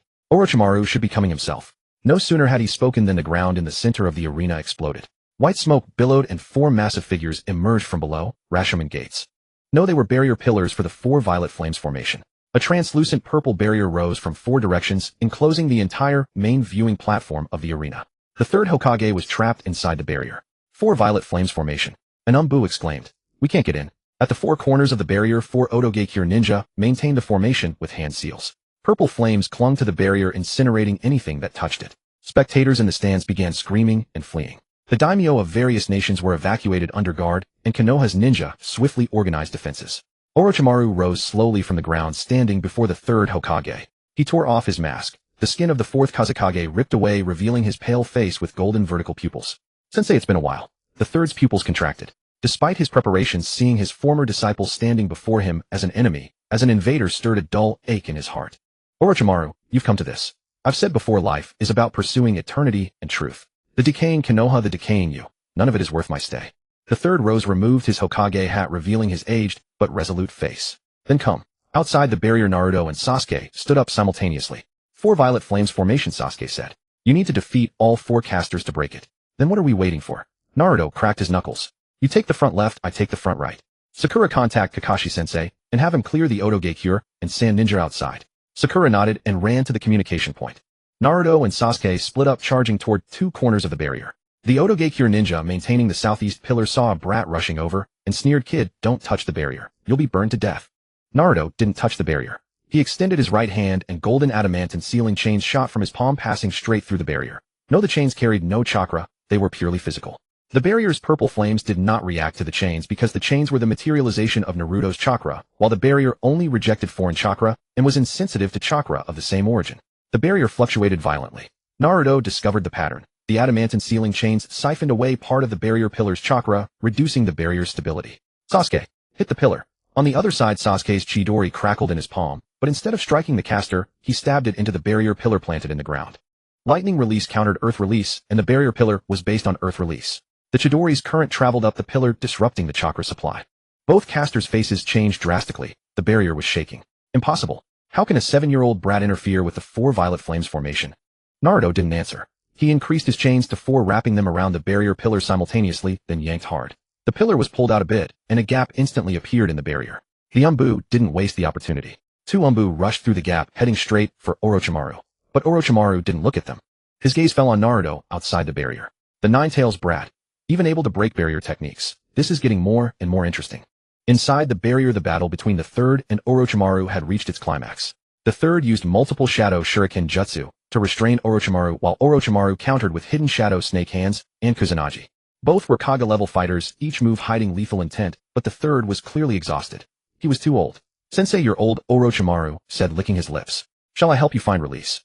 The Third's response was the opening stance of the dead demon consuming seal, but he didn't release it immediately because he needed a close-range opportunity. Orochimaru was too cautious, always keeping his distance.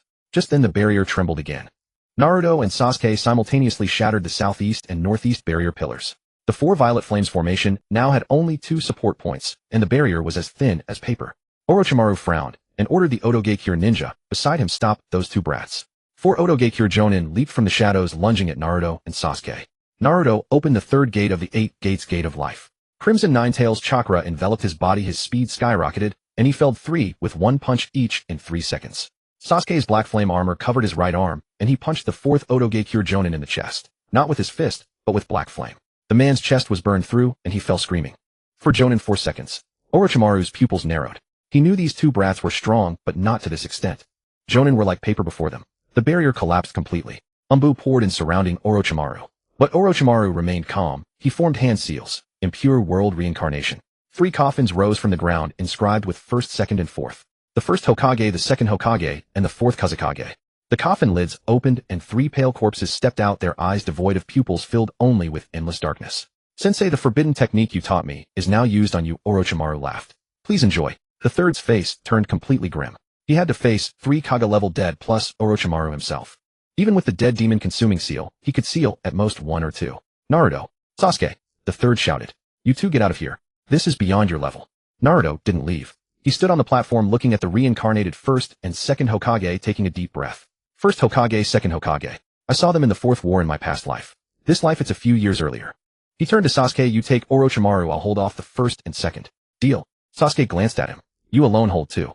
Just for a while. Adamantine sealing chains can suppress their chakra. Impure world reincarnation bodies are also chakra-driven." Naruto clapped his hands together, and 12 golden chains shot out from his back. "You go for the main body. Kill the caster, and the impure world reincarnation automatically ends." Sasuke nodded and vanished from his spot. Orochimaru looked at the charging Sasuke and laughed. "Uchiha brat, you come to die alone." Sasuke's right eye bled as Amaterasu's black flames coalesced into 2 flaming swords in his hands. Kagetsuchi black flame, twin blades. "You're the one dying." The black flame sword slashed down, and Orochimaru's Kusanagi blocked it horizontally, but the flames spread up the blade. Orochimaru was forced to abandon his sword and leap back, a serious expression appearing on his face for the first time. On the other side, Naruto's adamantine sealing chains bound the bodies of the 1st and 2nd. The 1st had already formed a hand seal for wood release, but the chains drained the chakra needed for the technique, and the wood release only sprouted a tiny sapling that withered. "It's working." Naruto gritted his teeth, maintaining the chains. The strength of the 1st and 2nd was too great. He couldn't hold out long. The 3rd took the chance to rush before Orochimaru and placed a hand on his shoulder. "Orochimaru, come with me." Dead demon consuming seal, death god's hand. Orochimaru's eyes finally showed fear. "Sensei, you're insane." "Perhaps." Blood trickled from the 3rd's mouth. "But this is my last time protecting Konoha." Just then Sasuke's black flame sword pierced Orochimaru's chest from the side. Not a fatal wound, but the black flames burned, and Orochimaru's body began to incinerate. "Sasuke, don't kill him," the 3rd shouted. "Let me seal him." Sasuke withdrew the black flames, but a charred hole remained in Orochimaru's chest. He laughed bitterly, his body starting to fall backward. The power of the dead demon consuming seal surged from the 3rd's hand, and a massive death god apparition emerged behind him, its arm reaching into Orochimaru's body and pulling at his soul. "Sensei, you're still so ruthless." Orochimaru's voice grew weaker. "You forced me to." The death god's blade fell, severing the hands of Orochimaru's soul. Not a complete seal, but enough. Orochimaru screamed and collapsed to the ground unconscious. The three impure world reincarnation corpses halted simultaneously, and the bodies of the first and second turned to dust. The third knelt on the ground, gasping for air. The backlash of the dead demon consuming seal combined with his aged body made it nearly impossible for him to stand. Naruto ran over and supported him. "Third grandpa, are you okay?" The third looked up at Naruto's sweat-covered face and smiled. "I'm fine thanks to you two." He looked at Orochimaru lying on the ground, a trace of pity in his eyes. "Lock him up. Don't let anyone kill him." Naruto nodded and tightly bound Orochimaru's body with adamantine sealing chains. The battle was over. The Otogekyū and sand ambush forces outside the arena, seeing the plan fail, mostly surrendered or retreated. Granny Chiyo of the Sand led the cleanup of internal rebel forces. After confirming the fourth Kazekage's death, she declared that the alliance between the Sand and Konoha remained in effect. The sun set in the west. On the ruins of Konoha village, people began clearing the battlefield. Naruto and Sasuke stood atop the Hokage monument looking down at the village. "In this life, Orochimaru is sealed, and the third didn't die," Sasuke said. Yeah, Naruto nodded. "But there are more enemies ahead. The Akatsuki, the Otsutsuki, and Black Zetsu," Sasuke added. They were silent for a moment. Then Naruto suddenly smiled. "At least today we saved many people." Sasuke glanced at him, the corner of his mouth lifting slightly. "Let's go get ramen. You're paying. Dream on." On the third day after the collapse of the Leaf Village plan, the village was still rebuilding. The ruins of the arena had been cleared, the shattered stone slabs replaced with new ones, and the smoke and dust wiped from the face of the third Hokage on the Hokage Rock. The wounded were sent to the hospital, and the dead were buried. The Leaf Village suffered 10 times less damage than in the original story. Because of the early warning, all civilians had been evacuated, and only a few ninjas were injured on the front lines with no deaths. Orochimaru was confined in the underground prison of the Leaf Village's Umbu, his entire body bound with sealing tags. His hands had been crippled by the dead demon-consuming seal, rendering him unable to form hand signs, and his chest bore the black flame burns left by Sasuke. The third did not kill him, but he did not visit him either. The bond between master and disciple was severed cleanly in that battle. The third lay on the hospital bed. The backlash of the dead demon-consuming seal had aged him 10 years, yet he did not die as he had in the original timeline. His chakra pathways were severely damaged, requiring at least half a year of rest. The duties of the Hokage were temporarily assumed by the two advisors, Hamura Mitokado and Kohara Uchiha, but everyone knew that true power was flowing in the shadows. Danzo did not appear during this incident. His root organization remained completely inactive, neither supporting the battlefield nor seizing power in the chaos. He was waiting for the third to completely fall, waiting for Naruto and Sasuke to show their weaknesses. But he had miscalculated. The third, though severely wounded, was not dead. Not only did Naruto and Sasuke not show any weaknesses, but they also displayed strength surpassing that of elite Jounin during the collapse plan, becoming heroes of the Leaf Village. The villagers began to look at Naruto differently, no longer as the fox demon, but as the boy who defeated Orochimaru. Naruto was not used to this kind of attention. Walking down the street, previously people would avoid him, now some would greet him proactively. The owner of Ichiraku Ramen gave him double chashu for free. The weapon shop owner gave him a set of shurikens, saying, "Thank you for protecting the village." "It feels weird," Naruto said, biting into a skewer as he walked side by side with Sasuke. "You deserve it," Sasuke replied. "In my previous life, I saved the entire ninja world, and not this many people thanked me. Because in your previous life you were the Hokage, who everyone thought it was your duty." Sasuke paused, then continued, "In this life, you're only 7. Everyone sees you as a hero." Naruto thought for a moment and smiled. "Makes sense." The two parted at the crossroads, heading to their respective homes. When Naruto returned to his apartment, he found someone standing at the door. Red hair, dark circles under the eyes, carrying a gourd on his back. "Gaara, why are you here?" Naruto was stunned. "The Sand and Leaf have formed an alliance. I'm staying as a messenger for a month." Gaara's voice was still hoarse, but with a bit more humanity than before. "You said you'd treat me to ramen." Naruto laughed, laughing loudly. "Let's go. Right now?" "Ichiraku ramen with chashu, egg, and seaweed. My treat." The two sat at the Ichiraku stall, each holding a large bowl of noodles. Gaara ate slowly, as if savoring something precious. "Is it good?" Naruto asked. "It's good. Better than the vacuum-packed one last time." "Fresh is better." Naruto laughed heartily. Gaara didn't laugh, but a light appeared in his eyes. A faint light, like the first ray of dawn, piercing through the darkness. "Naruto. Moi. Back then you told me that you and I were the same," Gaara said, looking down at the soup in his bowl. "How did you get through it?" Naruto put down his chopsticks, thought for a moment. "Because someone pulled me out of it. Irika-sensei, Kakashi-sensei, Jiraiya-sensei, and..." He paused, and Sasuke. "Sasuke. The Uchiha. Yeah, he's my best friend," Naruto said with a smile. "He's also lonely. Two lonely people together, and we're not lonely anymore." Gaara was silent for a long time. "I have no friends." "Now you do," Naruto said, patting his shoulder. "When you go back to the sand, you can have some too. Temari and Kankuro actually care about you, you just didn't notice before." Gaara didn't answer, but he drank every drop of the ramen broth. Underground in the Leaf Village, the root base. Danzo sat in the darkness. Before him, a detailed report on Naruto and Sasuke. Their performance during the collapse plan, the jutsu they used, their relationship with the third, their contact with Orochimaru. Chakra chains the 8 gates control over Nine Tails chakra. Danzo's fingers tapped the armrest. At 7 years old they've reached this level. In another 10 years no one can suppress them.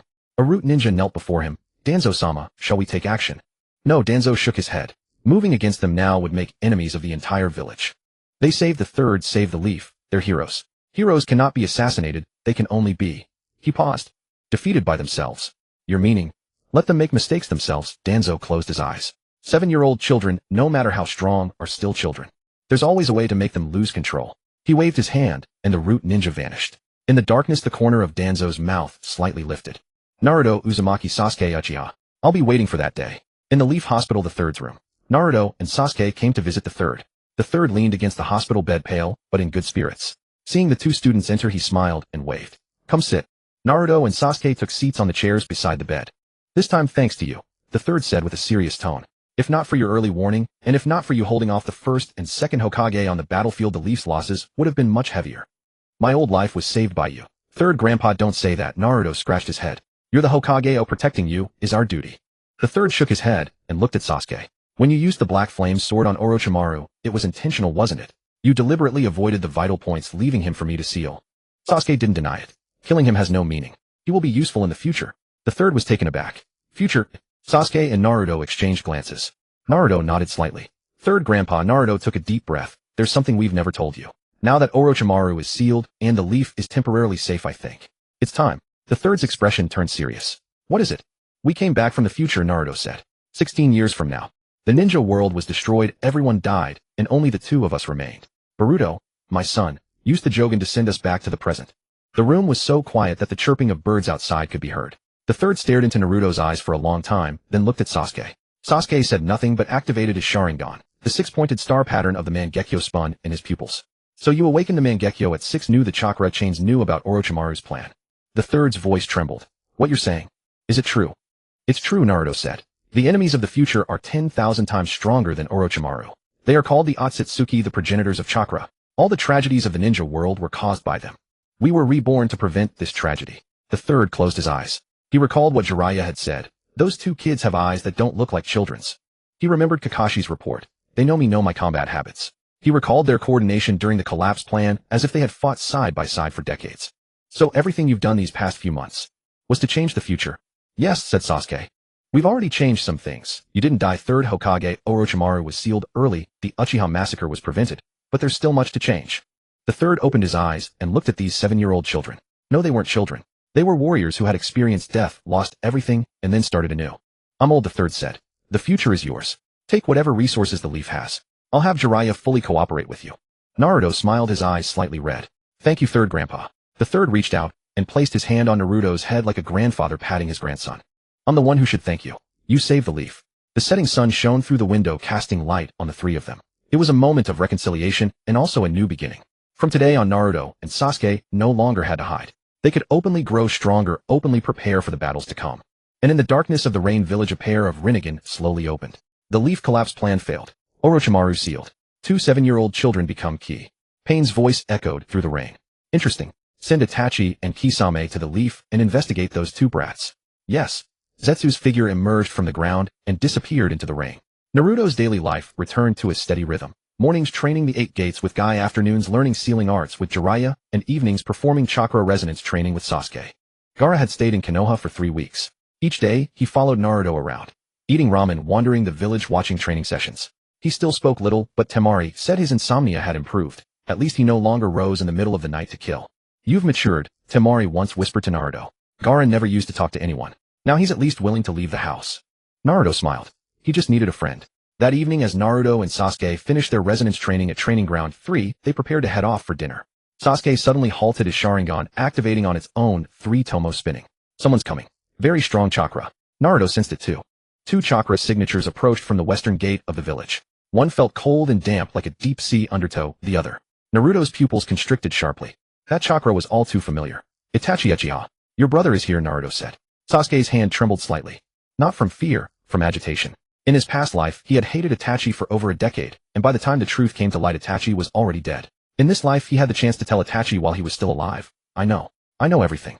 Let's go. They leapt onto the rooftops, racing toward the western gate. Western gate of Konoha dusk. Itachi and Kisame stood at the edge of the forest beyond the village, not entering. They were scouts dispatched by the Akatsuki tasked with gathering intelligence on the Nine-Tails Jinchuriki and that Uchiha brat. But Itachi had his own agenda. Itachi-san, aren't we going in? Kisame hoisted Samehada onto his shoulder, grinning. Konoha's defenses are thin right now. The third is gravely wounded. Perfect opportunity. No rush. Itachi's voice was calm as still water. Let's observe first. His Sharingan rotated slowly beneath his straw hat, tracking chakra fluctuations within the village. Many familiar signatures, Kakashi Gaiasuma, and two exceptionally powerful ones young in age. One of them he knew all too well. Sasuke. They're coming, Itachi murmured. Two figures descended from the sky, landing on a large tree 10 meters away. Sasuke stood in front, Naruto behind. The setting sun cast a golden outline around their small silhouettes. Kisame raised an eyebrow. So this is the little brother you were looking for? Smaller than I pictured. Itachi said nothing. He removed his hat, revealing a pale face and two deep tear troughs. His eyes were in Sharingan state, three tomo rotating, yet bearing no intention to attack. Sasuke. Itachi spoke, his voice laced with complex emotion. Sasuke leaped down from the tree and walked to a stop 5 meters from Itachi. He did not charge forward screaming, "I'll kill you," as he had in the past life. Instead, he stood there quietly looking at Itachi. Brother. Itachi's pupils contracted slightly. Sasuke had never used that tone with him. Not anger, not hatred, but understanding and aching compassion. You know everything? Itachi asked. Yes, Sasuke said. The truth of the massacre of Edo Madara and the choice you made for peace. I know it all. Itachi was silent for a moment. His Sharingan slowly rotated, shifted into Mangekyō, then receded back to ordinary dark eyes. Who told you? No one told me. I saw it with my own eyes. Sasuke stepped forward, closing the distance until he stood before Itachi, reaching out to grasp his arm. You don't have to bear this alone. In this life we do it together. Itachi's body went rigid.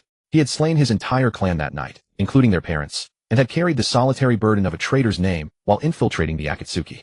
All these years his only anchor had been the hope that Sasuke would survive, grow strong, and eventually kill him with his own hands. But now Sasuke was saying, don't carry it alone. Itachi's voice came out hoarse. Do you know what I am? I'm a traitor, an S-rank criminal, a member of the Akatsuki. If you're associated with me, Konoha will. I don't care what Konoha thinks. Sasuke cut him off. The only thing I care about is this. In this life you won't die alone. Kisame watched the scene unfold, scratching his head. Itachi-san, this doesn't seem to align with mission parameters. Itachi ignored him. He reached out and placed his hand on Sasuke's head just as he had when they were children. You've grown up, Itachi said softly. I'm 7. That's not grown up. Mentally you're already older than me. Itachi offered a bitter smile. So Orochimaru's intel was true. You came back from the future? Sasuke nodded. Then you know how I'm going to die? Sasuke shook his head. In this life you won't die? I won't let anyone kill you, including yourself. Itachi fell into a long silence. Sasuke, I'm still with the Akatsuki. They sent me to investigate the Nine-Tails Jinchuriki, that blonde kid behind you.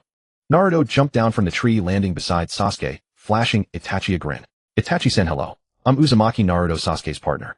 Itachi regarded Naruto. He sensed the immense Nine-Tails chakra within this blonde child, but what struck him more was the clarity and resolve in Naruto's eyes. The look of someone who had faced despair yet refused to be consumed by it. You're also from the future. That's right, Naruto said. The future was terrible, so we came back to change it. Itachi-san, I know you have your reasons for being in the Akatsuki, but that whole infiltration plan is terribly inefficient. How about you defect from the Akatsuki and join us? Kisame laughed out loud. Kid, do you have any idea what you're saying? Naruto turned to Kisame, a flash of crimson Nine-Tails chakra flaring across his body. I do. You're Hoshigaki Kisame Zabuza's senior, the master of Samehada. Your life is a tragedy too. You killed your own superior, were hunted by the mist, and joined the Akatsuki, thinking you'd found your true self. But in the end you'll discover you were just Obito's pawn. Kisame's smile froze. You? How do you know all this? I told you I came back from the future. Naruto's tone was as calm as if discussing the weather. Kisame, you have two options now. 1, come back to Konoha with us, receive protection, and fight the real enemy in the future. 2, keep following the Akatsuki and eventually die by Guy's 8 gates, regretting everything in your final moments. Kisame was silent for a long time. He looked at Itachi. Itachi gave a slight nod. Kisame took Samehada off his back, hoisted it onto his shoulder, and grinned. Interesting. A little brat who knows my future daring to threaten me. Fine. I'll see how far you two can go. Then it's a deal. Naruto extended his hand. Kisame's massive hand enveloped Naruto's small one, rough, calloused skin pressing hard enough to ache, but Naruto did not flinch. But first I need to return to the Akatsuki and report back. Can't have everyone defecting at once. That would raise suspicion. Kisame withdrew his hand.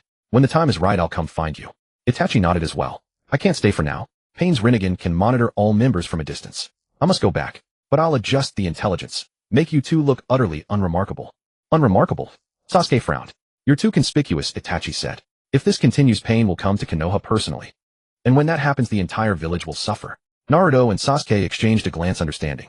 Then I'll keep a low profile and train without revealing too much, Naruto said. Itachi gave Sasuke one last look, his Sharingan surfacing once more, yet releasing no Genjutsu. He smiled slightly, the expression fleeting, but Sasuke caught it. Take care, Sasuke. You too, brother. Itachi turned and disappeared into the twilight with Kisame. Sasuke stood there watching their retreating figures unmoving for a long time. Naruto walked over and patted his shoulder. Your brother will survive. Sasuke's voice was thick. I know. They leapt onto the rooftops heading back toward Konoha. The night breeze was cool, stars blinking to life one by one overhead.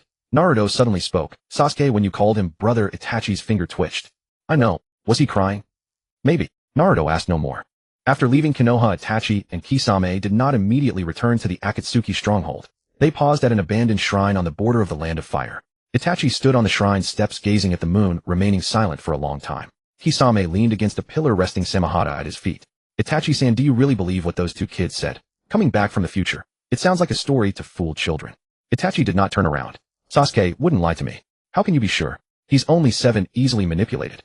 The way he called me brother, the tone in his voice. It's not something a 7-year-old could fake. Itachi turned around, his Sharingan glinting faintly in the darkness.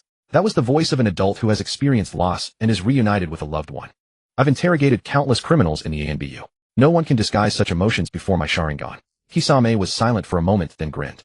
All right, you're the boss. So what now? When we return to the organization, Pain will surely ask about the Nine-Tails Jinchuriki.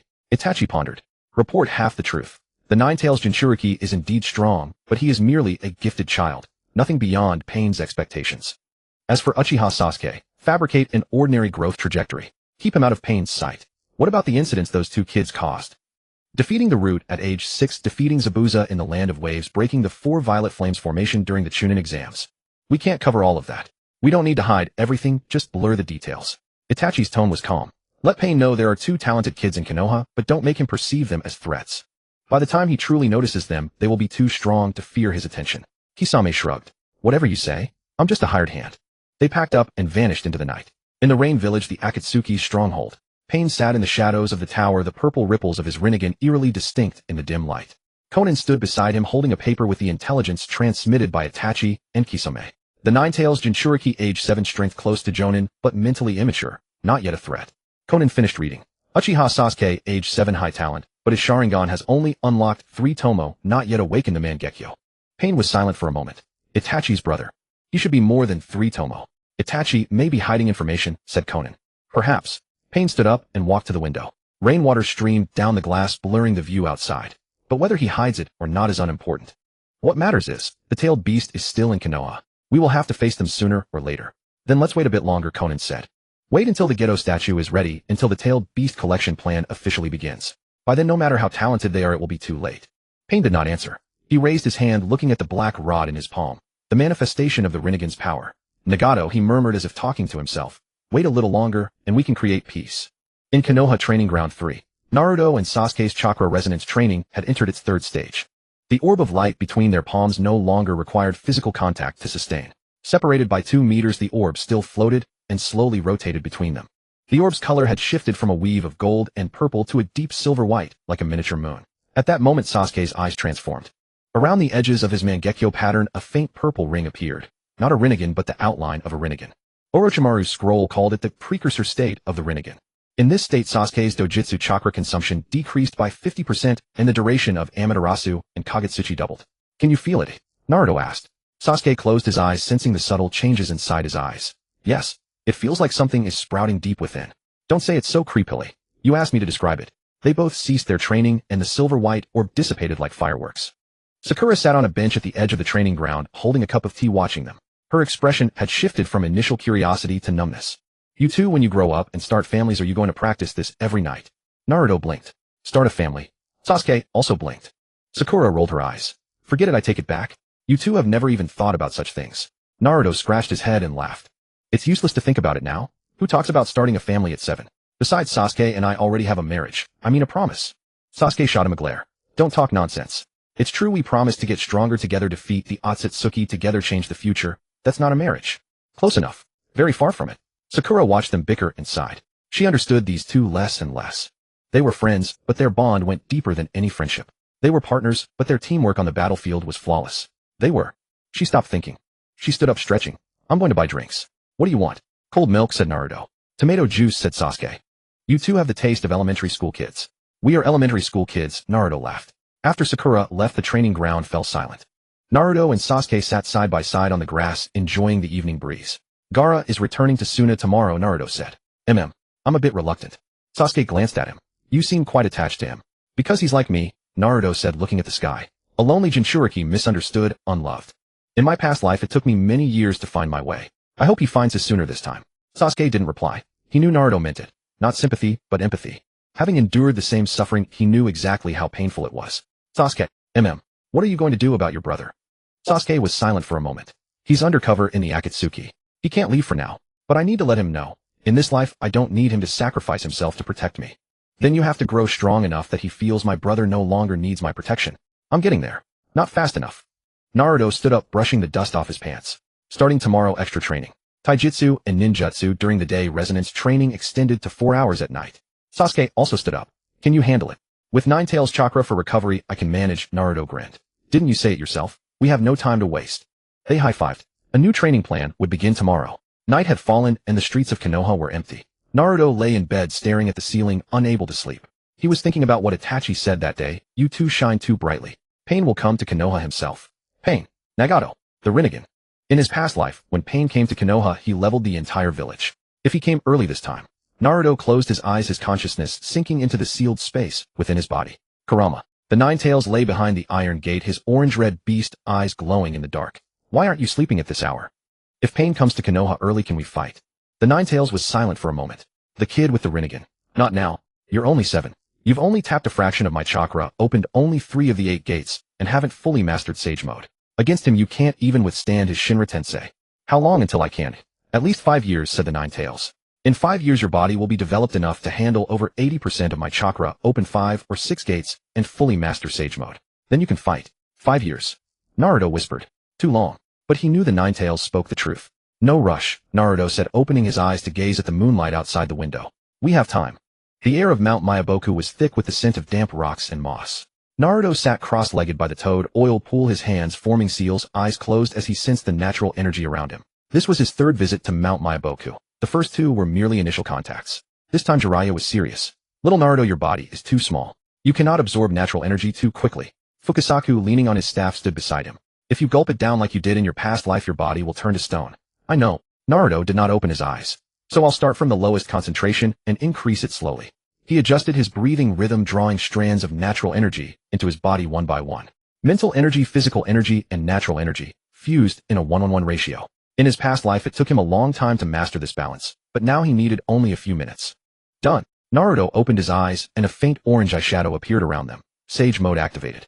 But within less than a minute, his body began to show slight petrification. Tiny bumps appeared on the surface of his skin. He immediately cut off the absorption of natural energy and used 9 tails chakra to suppress the petrification. Fukasaku stroked his beard and nodded. 3 minutes. For a 7-year-old body, maintaining Sage Mode for 3 minutes without petrification is quite impressive. That Jiraiya kid couldn't even sense natural energy at your age. Jiraiya sat cross-legged nearby, already in Sage Mode, but his Sage Mode bore obvious signs of petrification, his nose elongated, skin rough. Hearing Fukasaku's words, he coughed dryly. Master, give the kid some face. I'm just stating facts. Naruto chuckled and wiped the sweat off his face. Jiraiya-sensei, you don't need to compare yourself to me. You're my master, it's only natural that you're stronger. Jiraiya froze for a moment, then slapped Naruto on the back, nearly sending him into the toad oil pool.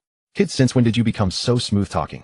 I've always been able to talk, but it's just that no one listened before. The words made Jiraiya's smile freeze for an instant. He recalled Naruto's childhood, isolated by the entire village with no one listening to him. A pang of sorrow struck his heart. Alright, keep practicing. Today's goal, maintain Sage Mode for 5 minutes. Naruto sat cross-legged again, closing his eyes. Training Ground 3, Konohagakure. Sasuke did not go to Mount Myaboku with Naruto, because he had his own training regimen. In the last scroll sealed by Orochimaru before his imprisonment, there was a method for condensing Indra's chakra within the Sharingan. Not evolution, but awakening. Deep within the Mangekyō Sharingan lay the genetic fragments of the Rinnegan. They required a sufficient concentration of Indra's chakra to activate. Sasuke sat cross-legged in the center of the training ground, eyes shut, the 3-tomo Sharingan rotating slowly beneath his eyelids. He focused his chakra on the optic nerve node behind the eyeballs, the core region for Sharingan evolution. Indra's chakra surged from the depths of his soul, like an undercurrent pouring into both eyes. It hurt. Not the burning sensation from overusing the Mangekyō, but a dull ache, as if someone had shoved 2 ping-pong balls behind his eyes. Sasuke gritted his teeth and did not cut off the chakra flow. A dark red glow seeped through the gaps in his eyelids. He opened his eyes. The hexagram pattern of the Mangekyō rotated within his pupils, the purple lines at the edges broader than before, nearly covering half the pupil.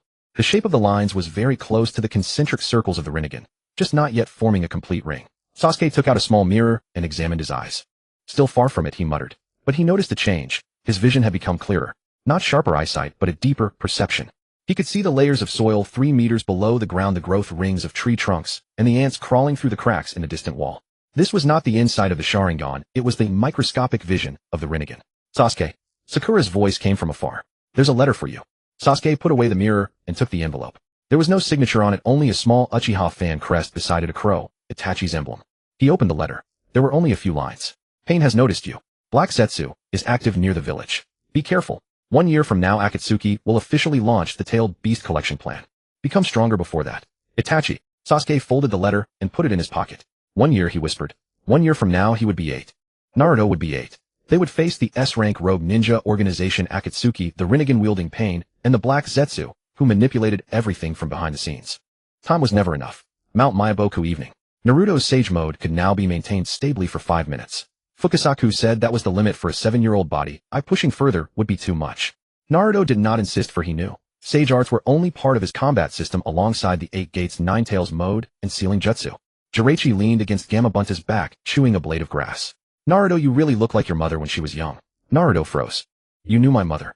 Yes. Uzumaki Kushina, the red hot-blooded pepper of Konoha, fiery personality, extraordinary talent in Sealing Jutsu. Jiraiya gazed into the distance. Your mother also trained in sage arts on Mount Myoboku back then, but her talent lay not in sage arts, but in sealing arts. The adamantine chains in her hands could bind the full 9 tails. Naruto looked down at his own palm. He could only release 12 chains, each as thick as a finger.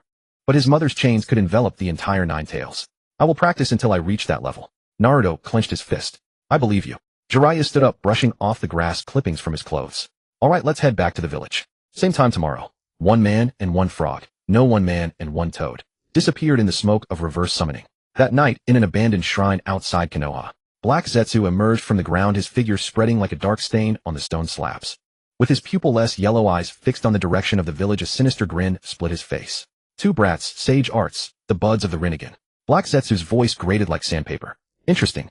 Very interesting. His body sank into the ground. But your growth is all within my script. 3 months had passed since Itachi's letter.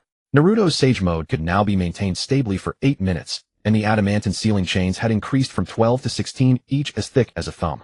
The 8 gates technique was firmly halted at the 3rd gate. Guy wouldn't let him go further, not because he feared injury, but because he was afraid Naruto would demolish the training ground. The amount of 9 tails chakra he could draw upon had risen to 40%, and beneath the crimson coat, faint outlines of 3 tails occasionally flickered. Sasuke's progress was equally astonishing. The purple markings at the edge of his Mangekyō had spread across most of his pupil, and the pre-stage of the Rasengan was nearly fully manifested. In this state, his Amaterasu consumption was reduced by 70%, allowing him to use it 4 to 5 times consecutively without bleeding. The black flame armor could envelop his entire right arm, and half his torso, lasting nearly 30 seconds. He had even begun attempting to compress the black flames into fine needles for long-range attacks, achieving an 80% accuracy within 50 meters. Still far from enough. Sasuke would say this after every training session. Naruto had heard it for 3 months straight, and it was starting to wear thin. That day, Team 7 received a B-rank mission. Near the Fire Country border in the Land of Hot Water, villagers had reported seeing a walking humanoid plant, and requested an investigation from Konoha. A walking humanoid plant. Kakashi glanced at the mission scroll, a rare flicker of interest in his listless eyes. Sounds like some kind of Kekii Genkai, or an artificial life form. Naruto and Sasuke exchanged a look. They knew exactly what it was. Baiju, Kakashi-sensei will take this mission. Naruto raised his hand. I didn't say I was sending you yet. But we want to go, Sasuke said. The Land of Hot Water isn't far from Konoha. 3 days round trip should be enough. Kakashi looked at his 2 students and sighed. Fine. Get ready. We leave tomorrow. The next morning, Team 7 set out for the Land of Hot Water. The team was still 4, Kakashi leading with Naruto, Sasuke, and Sakura accompanying. Sakura hadn't been idle these 3 months either. Her taijutsu and chakra control had improved to Chunin level, and she had begun her medical ninjutsu training under Tsunade's remote guidance. Though the gap between her and Naruto and Sasuke remained a chasm, at least she was no longer a burden. The Land of Hot Water was famous for its hot springs with steaming streams and ponds everywhere. The village where the humanoid plant had been sighted was in the northern mountains of the Land of Hot Water, home to only a few dozen families who lived by logging and herb gathering. The village chief, an old man in his 60s, burst into tears of gratitude when he saw the Konoha ninja arrive. 3 days ago, my son went into the mountains to gather herbs and saw a person growing out of the ground. yes, growing out like a mushroom. That person was all white with only one eye on its face. It smiled at him, then burrowed back into the ground. One eye, eh? Kakashi frowned. Yes, one yellow eye with no pupil. Naruto was certain now. Baiju. And a low-level clone at that, lacking independent consciousness used only for reconnaissance and information relay. Can you take us to where that thing appeared? The village chief nodded and called for his son to guide them. The path into the mountains was rough, covered in vines and fallen leaves. The young guide's face was pale, and he clutched a hatchet tightly, every step cautious. After about an hour, they stopped before a clearing. This is the place. It was drizzling that day, and I saw it emerge from the ground beside that rock. Naruto closed his eyes, extending the Nine-Tails sensory range over a 200-meter radius. 10 meters underground, there was a faint, irregular chakra signature. Not human chakra, but more like a mixture of plant and chakra. There's something down there, Naruto said, opening his eyes. Kakashi sensed it too. Baiju, the Akatsuki's intelligence network. Naruto stepped forward and placed a single hand on the ground. Chains of the adamantine sealing chains burrowed into the earth from his palm, extending, like plant roots, toward that chakra signature. The chains touched their target. The Baiju clone underground thrashed violently, bursting out of the soil. It was an all-white humanoid creature with a single huge yellow eye on its face and a grin stretching from ear to ear. It had no mouth to speak, only emitting a hissing sound as its body began to swell. It's going to self-destruct, Kakashi shouted. Naruto's chains tightened, sharply draining all the chakra from the Baiju clone. Its body deflated like a punctured balloon, collapsing into a white skin that lay limp on the ground. Sakura leaned in to look, grimacing in disgust. What is this thing? Baiju, Naruto said. An artificial human, the Akatsuki's scout. They have no self-awareness, they're just tools for passing information. Kakashi crouched down and poked at the remains with a kunai. How do you know so much? It's recorded in Orochimaru's research notes, Sasuke lied without flinching. Kakashi glanced at him, but didn't press further. Just then Naruto's senses caught a faint signal, not chakra, but a sound. An extremely low, deep voice, as if coming from the depths of the earth, said, "Discovered, retreat." He's running. Naruto looked into the distance. Deep underground, at least 50 meters. My chains can't reach that far. Can't chase it. Sakura asked. No point. Even if we catch up, it's just a clone. The real body isn't here. Kakashi sheathed his kunai and surveyed the surrounding forest. It seems the Akatsuki has already set up an intelligence network along the Fire Country border. They haven't made a move yet, but they will eventually. Naruto nodded. So we need to speed up our preparations. The atmosphere was heavy on the way back to the village. Sakura wanted to ask, what is the Akatsuki? What is Baiju? But seeing the expressions on Naruto and Sasuke's faces, she held back. Some questions, even if asked now, might not have answers. That night they camped. Kakashi took the first watch, Naruto the second. At 2 in the morning, Naruto sat by the campfire, poking at the embers with a twig. Sasuke emerged from the tent and sat down beside him. Can't sleep. Thinking about today. Sasuke stared at the flames. Baiju appearing at the border means Heiju has already started his moves. He's watching us. I know, Naruto said. But Heiju won't act personally. He's very cautious. Using Baiju clones to test us is just his way of probing our strength. If we show too much power, will he relay the information to Kagaya in advance? To Kagaya? No, she's not resurrected yet. For now, he can only pass it to Madara's remnant will and Obito. Naruto tossed the twig into the fire. But here's the thing. If Heiju thinks we're too big a threat, he might accelerate the process of reviving Kagaya. Sasuke was silent. So we can't be too strong, he asked. No, we need to be strong, but we can't let Heiju think we're targeting him specifically. Naruto thought for a moment. We have to hide part of our power. On the surface, we're just exceptionally talented genin. In secret, we hold cards capable of dealing with the Akatsuki. How do we hide it? Use the adamantine sealing chains, sparingly keep the 8 gates at the 3rd gate, and only use Sage Mode when necessary. Same for you. Use Amaterasu and the Black Flame armor rarely, and don't let anyone see the pre-stage of the Rasengan. Sasuke nodded. Makes sense. The firelight flickered across their faces, casting shadows that danced.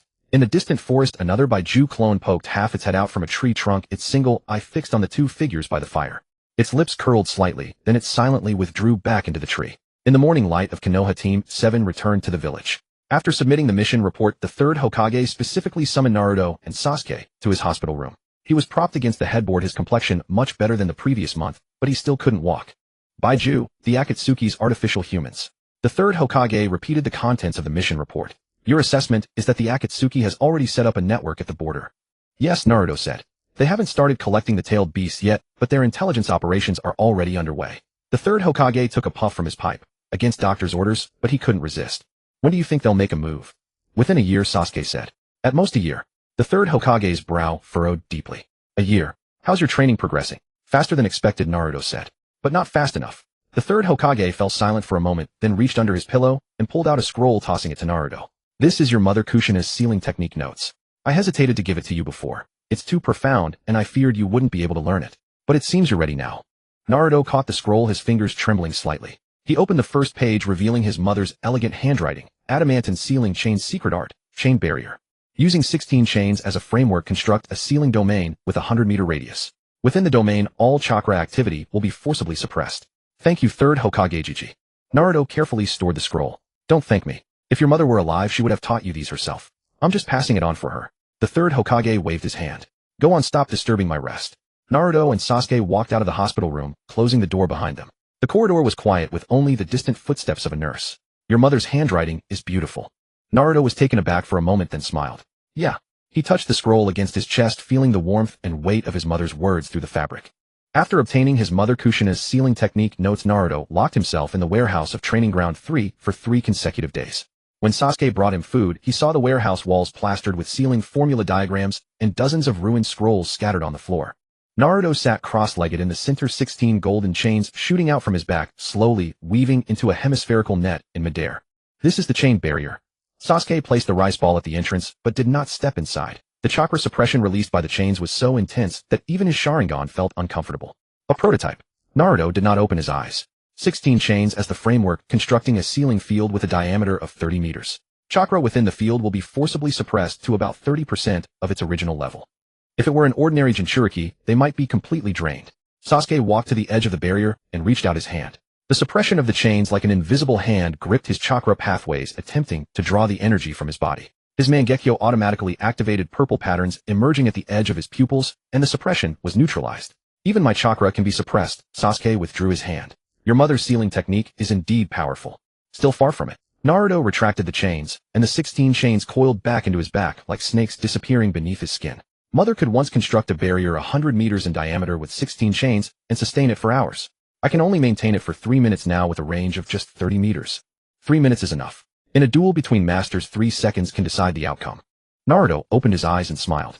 You're right. He took the rice ball bit off a large chunk and mumbled, what does Kakashi-sensei have planned for today? No plans. Sakura went to the hospital to learn medical ninjutsu from Tsunade, and Kakashi-sensei went to an Umbu meeting. Then let's continue practicing resonance. The two sat face to face, palms pressed together. A silver-white orb of light emerged between them, a full circle larger than last month, and its radiance was brighter. At the center of the orb, a tiny black speck appeared like the inception of a black hole. Sasuke closed his eyes, sensing the changes in his eyes. The purple patterns at the edge of his Mangekyō now completely covered his pupils, leaving only a small 6-pointed star pattern at the center. His vision shifted again, not merely seeing more clearly, but actually seeing the flow, direction, density, and even the nature of chakra. What can you see? Naruto asked. I see the path of your Nine-Tails chakra flowing inside your body. I see your heart beating each pulse, sending out a surge of golden chakra. I see the rice ball in your stomach hasn't been digested yet. Naruto touched his stomach. That clearly. As clearly as if you were transparent. Naruto ceased his technique, and the orb dissipated. Sasuke opened his eyes, the purple patterns in his pupils slowly receding, reverting to ordinary Mangekyō. Sasuke, your eyes. Are they about to become Rinnegan? Sasuke was silent for a moment. One last step remains. According to Orochimaru's scroll, when the chakra resonance of Indra and Ashura reaches a critical point, the Sharingan will directly transform into Rinnegan. During the transformation, there will be a brief, purple phase. The pupils turn completely purple with no pattern. We're still a little short of that critical point. What's missing? A catalyst, Sasuke said. A powerful event that can stir both our souls simultaneously. It could be a battle, a crisis, or perhaps. He did not finish. Because the next word was too heavy, perhaps loss. Both of them thought of the same possibility. There won't be such a catalyst. Naruto stood up, dusting off his pants. We won't lose anyone else. Sasuke did not reply, but he also stood up. Keep practicing. Night fell. They trained until nearly 10 o'clock, drenched in sweat. Naruto recovered his stamina with Nine-Tails chakra, and Sasuke used Amaterasu from his Sharingan to boil a bucket of hot water, black flames for heating, extremely efficient. After bathing, the two sat on the railing of the training ground, feeling the evening breeze. Sasuke, have you ever thought about what it would be like if we hadn't been reborn? Sasuke thought for a moment. I would have spent my childhood under Itachi's Genjutsu, hating him, wanting to kill him. You would have been isolated by the whole village, pulling pranks desperately to get attention. Then we'd fight at the Valley of the End, lose an arm and a leg. Then the fourth great ninja war, fighting Kagaya, fighting Akatsuki, losing Boruto, being sacrificed. Naruto paused. In the end, nothing would change. So we will change it, right? The two gazed at the moon in silence for a while. Sasuke, what now? Thank you for being reborn. Sasuke did not answer. He jumped down from the railing, took a few steps toward the village, then stopped. Naruto. Moi. Thank you too. He did not look back, continuing on his way. Naruto sat on the railing watching Sasuke's silhouette vanish into the night and grinned. The next morning Naruto was awakened by urgent knocking. He opened the door and saw Sakura standing outside, her face pale. Naruto, something terrible happened. Kakashi-sensei said the Akatsuki has officially declared war on the 5 great nations. Naruto froze. What? So soon? Not a declaration of war, but they sent 2 people to Sunagakure demanding to take the one tail. Who? An orange-haired man and a blue-haired woman. Sakura's voice trembled. Pain and Konan. Naruto jumped out of bed, threw on his jacket, and ran outside. What about Sasuke? He's already at the Hokage's office. When Naruto reached the Hokage's office, the 3rd Hokage was sitting in a wheelchair, his face ashen. Jiraiya stood beside him, frowning deeply. Sasuke leaned against the window, hands in his pockets, wearing a cold expression. The 3rd Hokage saw Naruto enter and nodded. Sunagakure has sent a request for reinforcements. Pain and Konan have already reached the outskirts of Sunagakure, demanding the surrender of Gaara. Chiyoba of Suna organized resistance, but they won't hold out long. We'll go support them, Naruto said without hesitation. The 3rd Hokage looked at him. The 3 of you. One 7-year-old, another 7-year-old, and an 8-year-old. Age doesn't determine combat power, Sasuke said. You know our strength very well. The 3rd Hokage was silent for a long time. Jiraiya broke the silence. I'll go with them. The 3rd Hokage nodded. Good. Jiraiya leads Team 7, all members. Also send Team Guy. 2 squads, 2 Jōnen enough for support. Jiraiya turned to Naruto and Sasuke. Meet at the village gate in 10 minutes. Don't be late. Both nodded simultaneously and ran out of the office. In the corridor, Naruto and Sasuke ran side by side. Pain came early, Naruto said. 3 years earlier than in the original story. Because of us. Naruto said, we changed some things, causing his plans to change too. No fear, Sasuke said. 3 years earlier means his Rinnegan hasn't fully matured. We've also advanced. Naruto looked ahead, golden flames blazing in his eyes. In this life there will be no scene of Pain invading Konoha. We'll stop him at Suna. The 2 figures disappeared at the end of the corridor. At the village gate the sunlight was dazzling. Jiraiya was already standing there with Guy Lee Niji and Tenten behind him.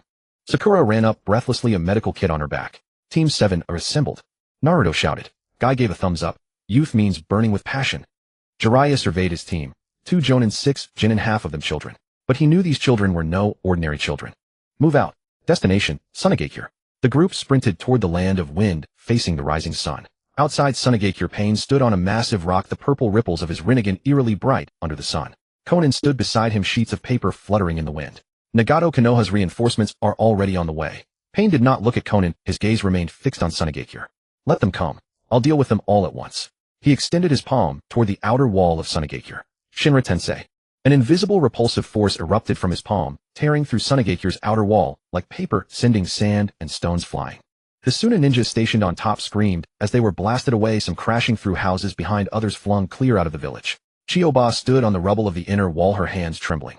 Behind her stood Temari Kankuro and Gaara, encased in a sand cocoon. He had lost control during the battle, entering a state of suspended animation, with Shikaku taking over his body.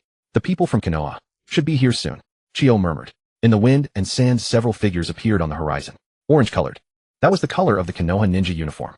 When the reinforcements from Konoha led by Jiraiya arrived, the outer wall of Sunagakure had already completely collapsed, and half of the inner city's buildings were shattered by the repulsive force of Shinra Tensei, with rubble and sand piled into small mountains. Grandma Chiyo along with Temari and Kankuro stood guard before the Suna main building. Behind them was Gaara's sand cocoon. The one-tailed Shikaku roared within, and cracks kept appearing on the cocoon's shell. Chiyo. Jiraiya landed beside her. What's the situation? Pain and Konan are on a giant rock 3 kilometers outside the village. Konan has sealed the eastern and western exits with her paper jutsu, and Pain broke through the outer wall with Shinra Tensei. Chiyo's voice was hoarse. Gaara is being devoured by Shikaku's backlash and has entered a state of suspended animation. If we don't wake him soon, Shikaku will fully take over his body. Naruto stood on the rubble, his Nine-Tails perception fully activated. The chakra signatures of Pain and Konan were clearly visible outside the village. Pain's chakra felt different to him than in his previous life, at least 30% weaker than Pain at his peak. The Rinnegan was not yet fully mature, and his body was not fully adapted. Sasuke, he's weaker than back then, Naruto said quietly. And we are stronger than before. Sasuke's Sharingan had already switched to Mangekyō, purple patterns spreading at the edges of his pupils. We can fight. Jiraiya overheard their conversation and frowned. You fought Pain before. In our previous life. Naruto jumped down from the rubble. Sensei Jiraiya, the strategy is simple. You and Master Guy handle Konan as Sasuke, and I will take on Pain. Just hold Konan off for 10 minutes, and we'll finish Pain.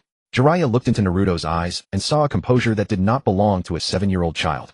Alright, but shout if you can't hold on. Naruto nodded and exchanged a glance with Sasuke. They both dashed toward the outskirts of the village. On the giant rock, Pain's eyelids twitched slightly. They're coming, Konan said. 2 children. The 7-year-old is the Nine-Tails Jinchuriki, the other 7-year-old is Sasuke Uchiha. Pain's Rinnegan reflected the 2 small figures rushing toward them. Is Konoha out of people? Sending children to die. Naruto and Sasuke stopped at the base of the giant rock. The rock stood about 20 meters high with Pain standing atop, it looking down like a god overlooking mortals. Pain! Naruto shouted upward. You traveled all the way from Mangekyō just to bully a village like Mangekyō. Have you no shame? Pain's gaze turned cold. Brat, you're asking for death. He raised his right hand palm aimed at Naruto, Shinra Tensei. An invisible repulsive force pressed toward Naruto like an unseen wall. The air compressed, sand and stones were flung into the air, and everything within 50 meters was pushed away. Sasuke's black flame armor instantly covered his entire body. He stood in front of Naruto using the black flame armor to withstand the full frontal impact of Shinra Tensei. The repulsive force pushed him back a dozen meters, his feet carving 2 deep furrows in the sand, but his body held steady. Cracks appeared on the surface of the black flame armor, but under Sasuke's control of Amaterasu and Akatsuki, it quickly repaired itself. Pain's pupils narrowed slightly. Amaterasu. Akatsuki. Able to use Mangekyō at 7. Naruto charged out from behind Sasuke, opening the third gate of the 8 gates, the gate of life, fully, his speed skyrocketing. His right hand gathered Nine-Tails chakra, a crimson aura blazing around his fist as he punched toward Pain's face. A transparent barrier appeared in the air before Pain, a localized Shinra Tensei. Naruto's fist slammed into the barrier like hitting a steel plate, the recoil numbing his arm. Shinra Tensei has a 5-second cooldown. Sasuke's voice came from behind Pain. You just used it, so you have 4 seconds left. A black flame sword stabbed from behind. Pain didn't turn, his right hand twisted at an unnatural angle, catching the black flame, sword barehanded. The energy of the Rasengan covered his palm, preventing the black flames from burning him. I can still defend within 4 seconds. But you only have one body. Naruto attacked again from the front, unleashing 16 chains of the adamantine sealing chains, which shot out from all directions to entangle Pain. Pain's Shinra Tensei cooldown had not yet ended, so he could only dodge with taijutsu.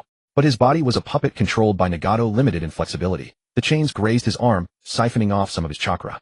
Pain's expression shifted slightly. Adamantine sealing chains, the Uzumaki clan's sealing technique. That momentary pause gave Sasuke an opening. The black flame sword slipped from Pain's grasp.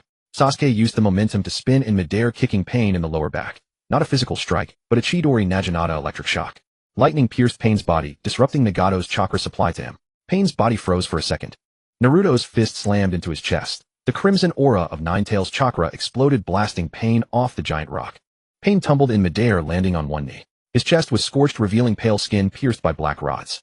His Rasengan no longer held cold indifference, but genuine shock. You two, what are you? Naruto and Sasuke stood at the edge of the giant rock, looking down. One radiated a crimson aura with 16 golden chains spreading behind him like wings. The other was covered in black flame armor, a black flame sword in his right hand flickering with unquenchable fire. 7-year-old Genin. Naruto smiled. The ones who came to stop you. In the distance, Konan was being suppressed by Jiraiya and Guy. Jiraiya's sage, Art Gomen, blocked Konan's paper transformation, while Guy's Asa Kajaku scattered her paper clones in midair. Konan retreated step by step, unable to support Pain. Pain stood up, looked at his chest, then at the suppressed Konan in the distance. He was silent for a moment. This time I will remember you. He turned and walked toward the direction of Mangekyō. Next time you won't be so lucky. Konan's paper shards gathered in the wind, wrapping around Pain as they vanished into the sky. Naruto didn't chase. He knew they couldn't catch up. Pain could teleport back to Mangekyō instantly, and pursuing would only put them at a disadvantage on his home turf. Sasuke retracted his black flame armor, the purple patterns fading from his pupils, returning to ordinary Sharingan. He wiped the sweat from his forehead. The battle had consumed considerable dojutsu power, but his eyes didn't hurt or bleed. Let's go, Sasuke said. Naruto jumped down from the giant rock. Let's check on Gaara. In front of the Suna main building, Gaara's sand cocoon had already cracked open. Shikaku's chakra leaked from the crack, forming a massive sand arm that flailed wildly in the air. Naruto walked up to the sand cocoon, reached out, and placed his hand on its surface. The adamantine sealing chains seeped from his palm into the cocoon, finding Gaara's body. The moment the chains touched Gaara, Shikaku's chakra was forcibly suppressed, and the cocoon stopped expanding. Gaara, Naruto said quietly, your mother's sand is still protecting you, but you don't need to live on hatred. Wake up. I'll treat you to ramen. The sand cocoon split open. Gaara tumbled out, pale and drenched in sweat, but his eyes were open. Beneath the dark circles, those eyes were no longer Shikaku's yellow, but his own tea brown. He saw Naruto. Ramen. Naruto laughed a loud laugh. Yeah, ramen. I'll treat you when we get back to Konoha. Grandma Chiyo walked over, watching Naruto help the limp Gaara to his feet. A complex emotion flickered in her old eyes. Nine-Tails brat, you're more human than the Kazekage. She muttered. Jiraiya came over and slapped Naruto on the back. Kid, you went head-to-head with Pain and came out on top. How are other ninjas supposed to live? I don't care how others live, Naruto grinned. As long as I live well. Guy was crying tears of joy nearby. This is youth. Youth that surpasses limits. Niji rolled his eyes. Rock Lee was already running in circles on the spot. Sakura and Temari helped Gaara to rest nearby. Gaara leaned against the wall, watching Naruto surrounded by a noisy crowd. The corner of his mouth twitched slightly. It wasn't a smile, but it was close. He closed his eyes, only one thought in his mind. Ramen, and he would eat it as soon as they returned to Konoha. The sun set. On the ruins of Sunigakure, ninjas from Konoha and Suna began clearing the battlefield. Pain had gained no advantage in this battle. Though Sunigakure suffered heavy damage, there were no casualties. A blessing in disguise. Jiraiya and Grand Machio discussed subsequent defensive arrangements. Naruto and Sasuke sat atop the highest ruins watching the sunset. Sasuke, we beat Pain once. Even though he's not at full power yet. Naruto turned to look at Sasuke. Can you say something else? Sasuke thought for a moment. You're paying for the ramen. Naruto laughed. The setting sun tinged the two small figures with gold. In the distance, the wind and sand gradually subsided, and the first star of the night gleamed in Sunigakure's sky. After this battle, the threat from Pain was temporarily neutralized. But Naruto and Sasuke both knew. Pain was merely the surface leader of the Akatsuki. The true mastermind behind the scenes was Obito, and behind Obito was Black Zetsu, and behind Black Zetsu was Kage Akatsuki. After the battle in Sunigakure, Gaara was brought to Konohagakure. It was not a formal diplomatic arrangement, but Naruto's personal request. He needs a change of environment. Sunigakure is full of people who want to kill him. Konoha is at least safe. The third Hokage considered it carefully and agreed. So Gaara moved into the empty room next to Naruto's apartment, and the two 7-year-old Jinchuriki became neighbors. On the first night, Naruto kept his promise. At the Ichiraku ramen stall, 2 bowls of steaming miso char-siu ramen were served. Gaara ate slowly, just like last time, as if savoring something precious. Naruto ate quickly. When his first bowl was empty, Gaara had barely finished a third. Do you always eat ramen at this speed? Gaara asked. I eat faster during training. Naruto wiped his mouth. 30 seconds to finish a battle. Eating is not a battle. Not for you. For me, every minute is precious. Gaara didn't respond. He lowered his head, staring at the char-siu slices floating in the bowl, and remained silent for a long time. Naruto didn't urge him. He just ordered another bowl, and ate slowly to keep him company. Naruto. Gaara finally spoke. Why are you so kind to me? Naruto put down his chopsticks and looked at him seriously. Because someone was kind to me too. Irika-sensei, Kakashi-sensei, Jiraiya-sensei, Grandpa Third. They pulled me out when I was loneliest. Without them, I might have turned out worse than you. Gaara's pupils trembled slightly. You were lonely too. The whole village feared me, avoided me, called me the demon fox. No friends, no family, living alone in an empty apartment, talking to the walls every night. Naruto's tone was calm, as if telling someone else's story. I lived like that for 12 years. Gaara's hands trembled slightly. He met someone who truly understood him for the first time. Not sympathy, not pity, but the resonance of walking the same path. What happened then? Gaara asked. Then I met them. Naruto smiled. And I realized the world wasn't that bad. Gaara lowered his head, looking at the cold ramen in the bowl. I don't know if I can meet them. You already have. Naruto patted his shoulder. I'm here. Gaara froze for a long time, then picked up the bowl and drank the cold broth in one go. A tiny curve appeared at the corner of his mouth. If you looked closely, it was a smile. In Konohagakure, the Hokage's office. The third Hokage leaned in his wheelchair with Jiraiya and Kakashi standing before him. On the desk lay a secret report from Mangekyō. Intelligence attaché had sent back via crow summoning. Pain's early move was because he sensed a threat. Jiraiya pointed to the location of Mangekyō on the map. Someone is secretly feeding information to the Akatsuki, saying that Sunigakure and Konoha are consolidating Jinchuriki resources and preparing to attack the Akatsuki first. Pain believed it and acted early. Who is spreading false intel? Kakashi asked. Jiraiya shook his head. No idea. But one thing is certain. This person knows the internal affairs of Konoha and Sunigakure inside out, even knows the true strength of Naruto and Sasuke. Otherwise, Pain wouldn't have sent his real body. A puppet would have been enough. The third Hokage frowned. Are you saying there's an Akatsuki spy inside Konoha? Or Root? The third Hokage's pipe nearly dropped. Danzo. No evidence, but highly suspicious. Jiraiya lowered his voice. Danzo has always wanted to remove you and become Hokage himself. If Konoha suffers heavy losses in an Akatsuki attack and you resign in disgrace, he could legitimately take over. But Pain's early arrival in Sunigakure disrupted the alliance between Konoha and Sunigakure. Exactly the situation Danzo least wants. So Danzo is not a spy? Kakashi asked. Not necessarily. Danzo would collaborate with anyone, including the Akatsuki, to achieve his goals. Jiraiya sighed. But he shouldn't be stupid enough to invite the wolf into the house. If the Akatsuki really destroys Konoha, he can't become Hokage either. So it's more likely someone exploited both Danzo and Pain. The three fell silent for a moment. The third Hokage waved his hand. Keep investigating. And strengthen the protection on Naruto and Sasuke. They are now Konoha's most important combat power. Jiraiya and Kakashi nodded and left the office. Outside Konohagakure, deep underground in a certain space, Black Zetsu's figure emerged from the rock wall like a drop of ink spreading on paper. Before him stood a massive stone tablet. Not the fake one at the Naka Shrine, but the true tablet recording the history of the Akatsuki clan. The Jinchuriki of the Nine Tails and the One Tail have come together. Black Zetsu muttered to himself. Ahead of schedule. The orphan of the Uchiha has also awakened the advanced form of the Mangekyō. This is not in the script. A white Zetsu poked its head out of the ground. Should I inform Madara-sama? Madara is still recovering in the demonic statue of the outer path. Telling him won't help. Black Zetsu thought for a moment. First pass the intel to Obito. Let him probe the depths of those two brats. White Zetsu retracted into the ground and disappeared. Black Zetsu turned around, his single yellow eye fixed on the inscriptions on the tablet. The chakra resonance of Indra and Ashura. He reached out and touched the runes on the tablet. If those two brats can truly replicate the power of the Sage of Six Paths, then my plan is in danger. A sinister grin stretched across his lips. So, I must eliminate one of them before they grow up. His body sank into the ground, leaving only a whisper echoing in the darkness. Or, make them kill each other. In Konohagakure, Training Ground 3. Naruto and Sasuke's chakra resonance training continued as usual. A silver-white orb hovered between them, its diameter already close to half a meter with a black spot in the center grown to the size of a fingernail. The oppressive pressure from the orb made the air around the training ground heavy. Several fallen leaves turned to dust as they drifted near the orb. At this moment Sasuke's eyes completely turned purple, not the concentric circles of the Rinnegan, but a pure patternless violet. The six-pointed star of the Mangekyō vanished, the tomo of the Sharingan disappeared, leaving only purple irises and black pupils. The critical point. Sasuke's voice trembled. The critical point has arrived. Naruto opened his eyes and looked at Sasuke's purple eyes. What catalyst is needed? Battle. A life or death battle. Sasuke withdrew his chakra, the orb dissipated, and his purple eyes slowly returned to normal black. Only under that condition will the chakra of Indra and Ashura complete the final fusion. Naruto was silent for a moment. Then let's find an opponent. Who? There are plenty of people in the Akatsuki. Pick anyone. Sasuke glanced at him. You want to go after Itachi? No. Someone who won't hold back. Naruto thought for a moment. Kakuzu. He's lived for almost 100 years, killed countless people, and won't go easy on us, just because we're kids. Sasuke nodded. Alright, but let's wait a few days. I need time to stabilize my current state. Fine. Naruto stood up. Then rest for a few days. I'll train with Gaara. You and Gaara? Yeah. His sand defense is strong, and I need to practice breaking through with the adamantine ceiling chains. Sasuke shook his head. You two training together. Be careful not to destroy the training ground. Kai-sensei will fix it. He calls it the price of youth. Sasuke was speechless, turned, and left. Naruto watched his back, a hint of unease stirring in his heart. Sasuke's eyes had turned completely purple, which didn't match the description in Orochimaru's scroll. The scroll said the critical point was when the Rinnegan pattern gradually appeared with concentric rings at the edge of the pupil.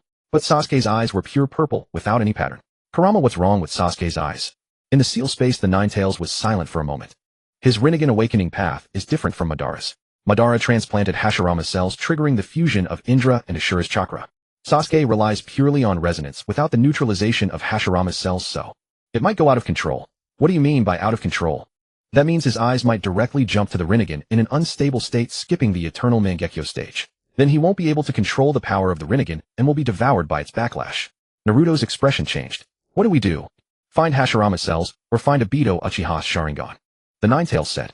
The active components in Hashirama cells can neutralize the rampaging Indra chakra. Obito's Sharingan contains the data of his evolution to the Eternal Mangekyō through Hashirama cells, which can serve as a reference. Naruto took a deep breath. Two objectives, both equally difficult. Hashirama cells were in Orochimaru's lab. Orochimaru was sealed, but his base remained. Obito's Sharingan.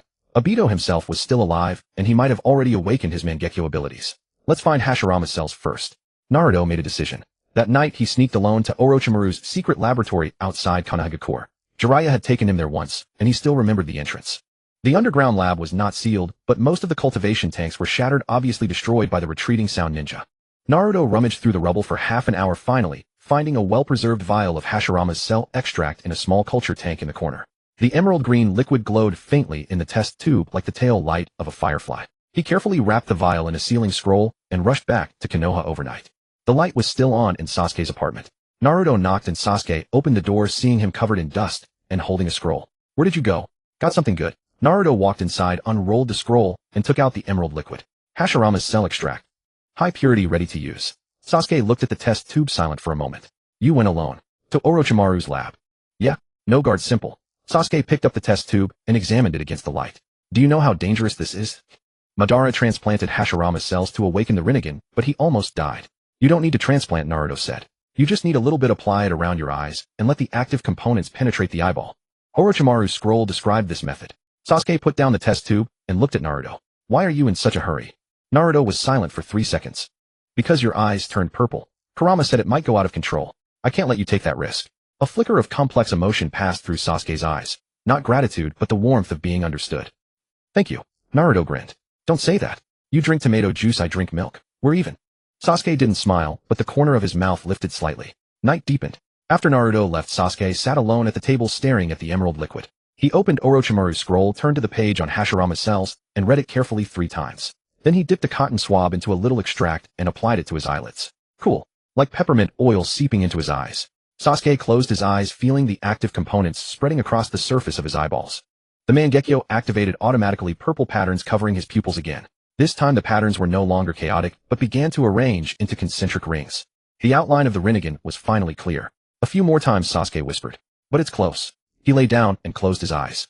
Naruto sat cross-legged at the center of the training ground, 16 golden chains swaying slowly behind his back, like weaving an invisible net.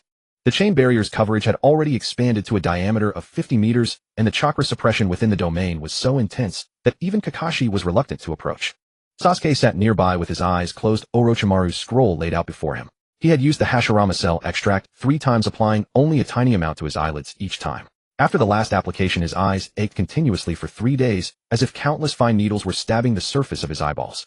But on the 4th day the pain vanished when he woke, replaced by an unprecedented clarity. As he opened his eyes, the world he saw was entirely different. The rock layers 50 meters beneath the ground, the moisture flowing through tree trunks, every weathered crack on the distant Hokage rock, all were visible in minute detail within his field of vision. He walked to the mirror and saw that his eyes were no longer purple, but a pale, rippling grayish-white. The concentric rings were shallow, so faint that they were barely noticeable unless examined closely, yet they were undeniably there. Rasengan. Not its complete form, but a prototype. That was enough. Naruto finished his training, withdrew his chains, and walked over to glance at Sasuke's eyes. You'll scare people looking like that. Then don't let anyone see me. Sasuke pulled a pair of sunglasses from his pocket and put them on. He had bought them at the ANBU supply store. The black lenses completely concealed his pupil color. Wearing them, he looked like a miniature Kakashi except with black hair. Not bad, Naruto commented. Pretty cool. Don't need your praise. Sasuke put the scroll away. Did you look into the intel on Kakuzu? Naruto nodded. Last night he had combed through the archive room in the 3rd Hokage's office and found detailed information on both Kakuzu and Haiden. Kakuzu, a rogue ninja from Takigakure, possessed 5 hearts, could wield 5 nature transformations, and had lived for nearly 100 years. Haiden, a rogue ninja from Yugakure, possessed an immortal body and shared damage through a curse ritual. Both were full members of the Akatsuki organization, with combined bounties exceeding 30 million ryo. Both of their abilities are troublesome, Naruto said, crouching down and using a stick to sketch rough diagrams of Kakuzu and Haiden in the dirt. Kakuzu has 5 lives. You need to kill him 5 times. Haiden needs to obtain his opponent's blood to activate his curse. As long as he doesn't get your blood, he's just an ordinary ninja with decent taijutsu. Sasuke adjusted his sunglasses, fixing his gaze on the diagrams on the ground. I'll take Kakuzu. Chidori and Amaterasu counter earth and lightning styles. You take Haiden. Adamantine sealing chains can suppress his chakra and prevent him from completing the ritual. Makes sense. Naruto stood up and tossed the stick away. But Kakuzu and Haiden rarely act alone, they always appear together. We fight them separately, just make sure Haiden doesn't get your blood. My black flame armor. He can't touch it, Sasuke said. Your blood won't be boiled dry. Sasuke was silent for a moment. Fair point. Then I'll just try not to bleed. Naruto laughed. In the distance, Kakashi approached, holding a mission envelope. His expression was unusual. Not his usual lazy, carefree demeanor, but a rare seriousness. We have a mission. A rank urgent. Kakashi handed the envelope to Naruto. The fire temple was attacked. All the monks were killed. Analysis of residual chakra at the scene shows it was the work of Akatsuki. Naruto tore open the envelope, revealing a brief report and a stack of scene photographs. In the photos, the monks of the fire temple lay fallen in pools of blood, their deaths gruesome. One photo captured a mark on the wall, a massive circular ritual array with a black spear thrust into its center. Haiden's ritual, Sasuke said, glancing at the photo. And Kakuzu's earth-style traces. Naruto pointed to the ground in the corner of the photo where there were clear signs of churned earth. Both of them are within the land of fire, less than 100 kilometers from Konoha. Kakashi looked at his 2 students. He didn't know who Kakuzu and Haiden were, but Naruto and Sasuke clearly knew a great deal. He didn't press further. Some things were better left unasked. The Third's orders, Team 7 and Team 10, are to conduct a joint operation hunting down the attackers of the fire temple. Kakashi tucked the envelope away. Shikamaru and the others are already waiting at the village gate. We leave in 10 minutes. Naruto and Sasuke exchanged a glance and nodded in unison. A joint operation. This was their first time fighting alongside Shikamaru and the others, against full-fledged Akatsuki members no less. At the village gate, Shikamaru, Ino, and Choji had already assembled. Asuma stood before them, a cigarette dangling from his lips, his expression grim. The head priest of the fire temple was an old friend of his, and seeing his friend's brutal death kindled nothing but rage within him. Shikamaru spotted Naruto and Sasuke approaching and frowned slightly. Why them? Because we're strong, Naruto said with a grin. Shikamaru rolled his eyes. That's not what I meant. I mean, with you joining, my tactical plan needs to be revised again. No plan needed. Sasuke adjusted his sunglasses. You just need to handle cleanup. Shikamaru's brow furrowed even deeper.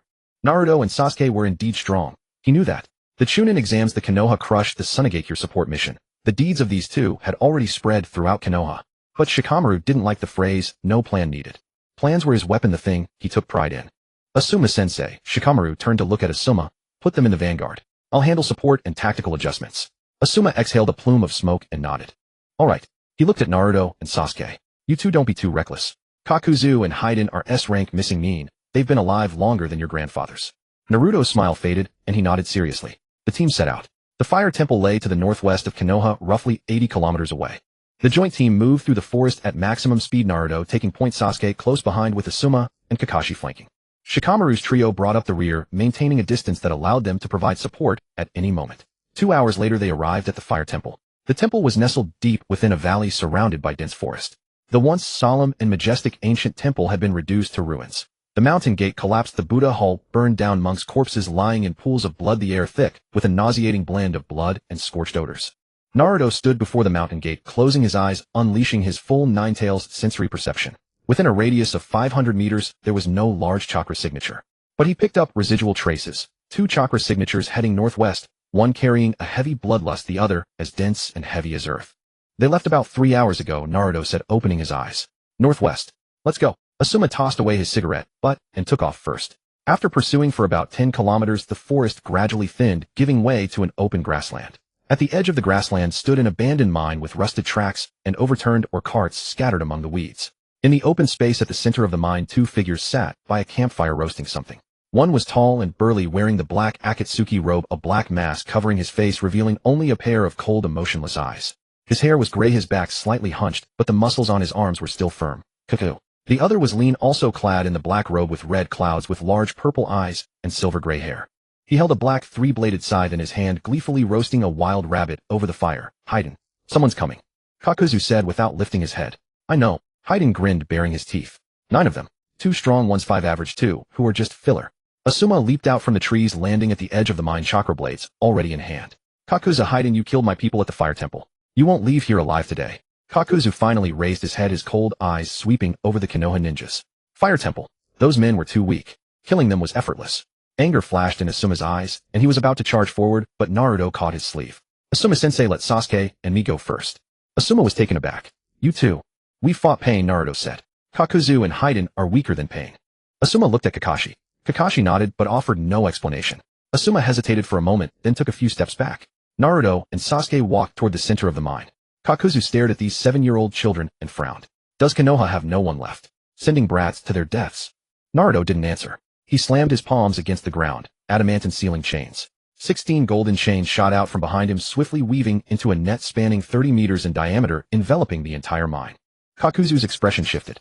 Adamantine sealing chains. You're a descendant of the Uzumaki clan. Naruto still didn't answer.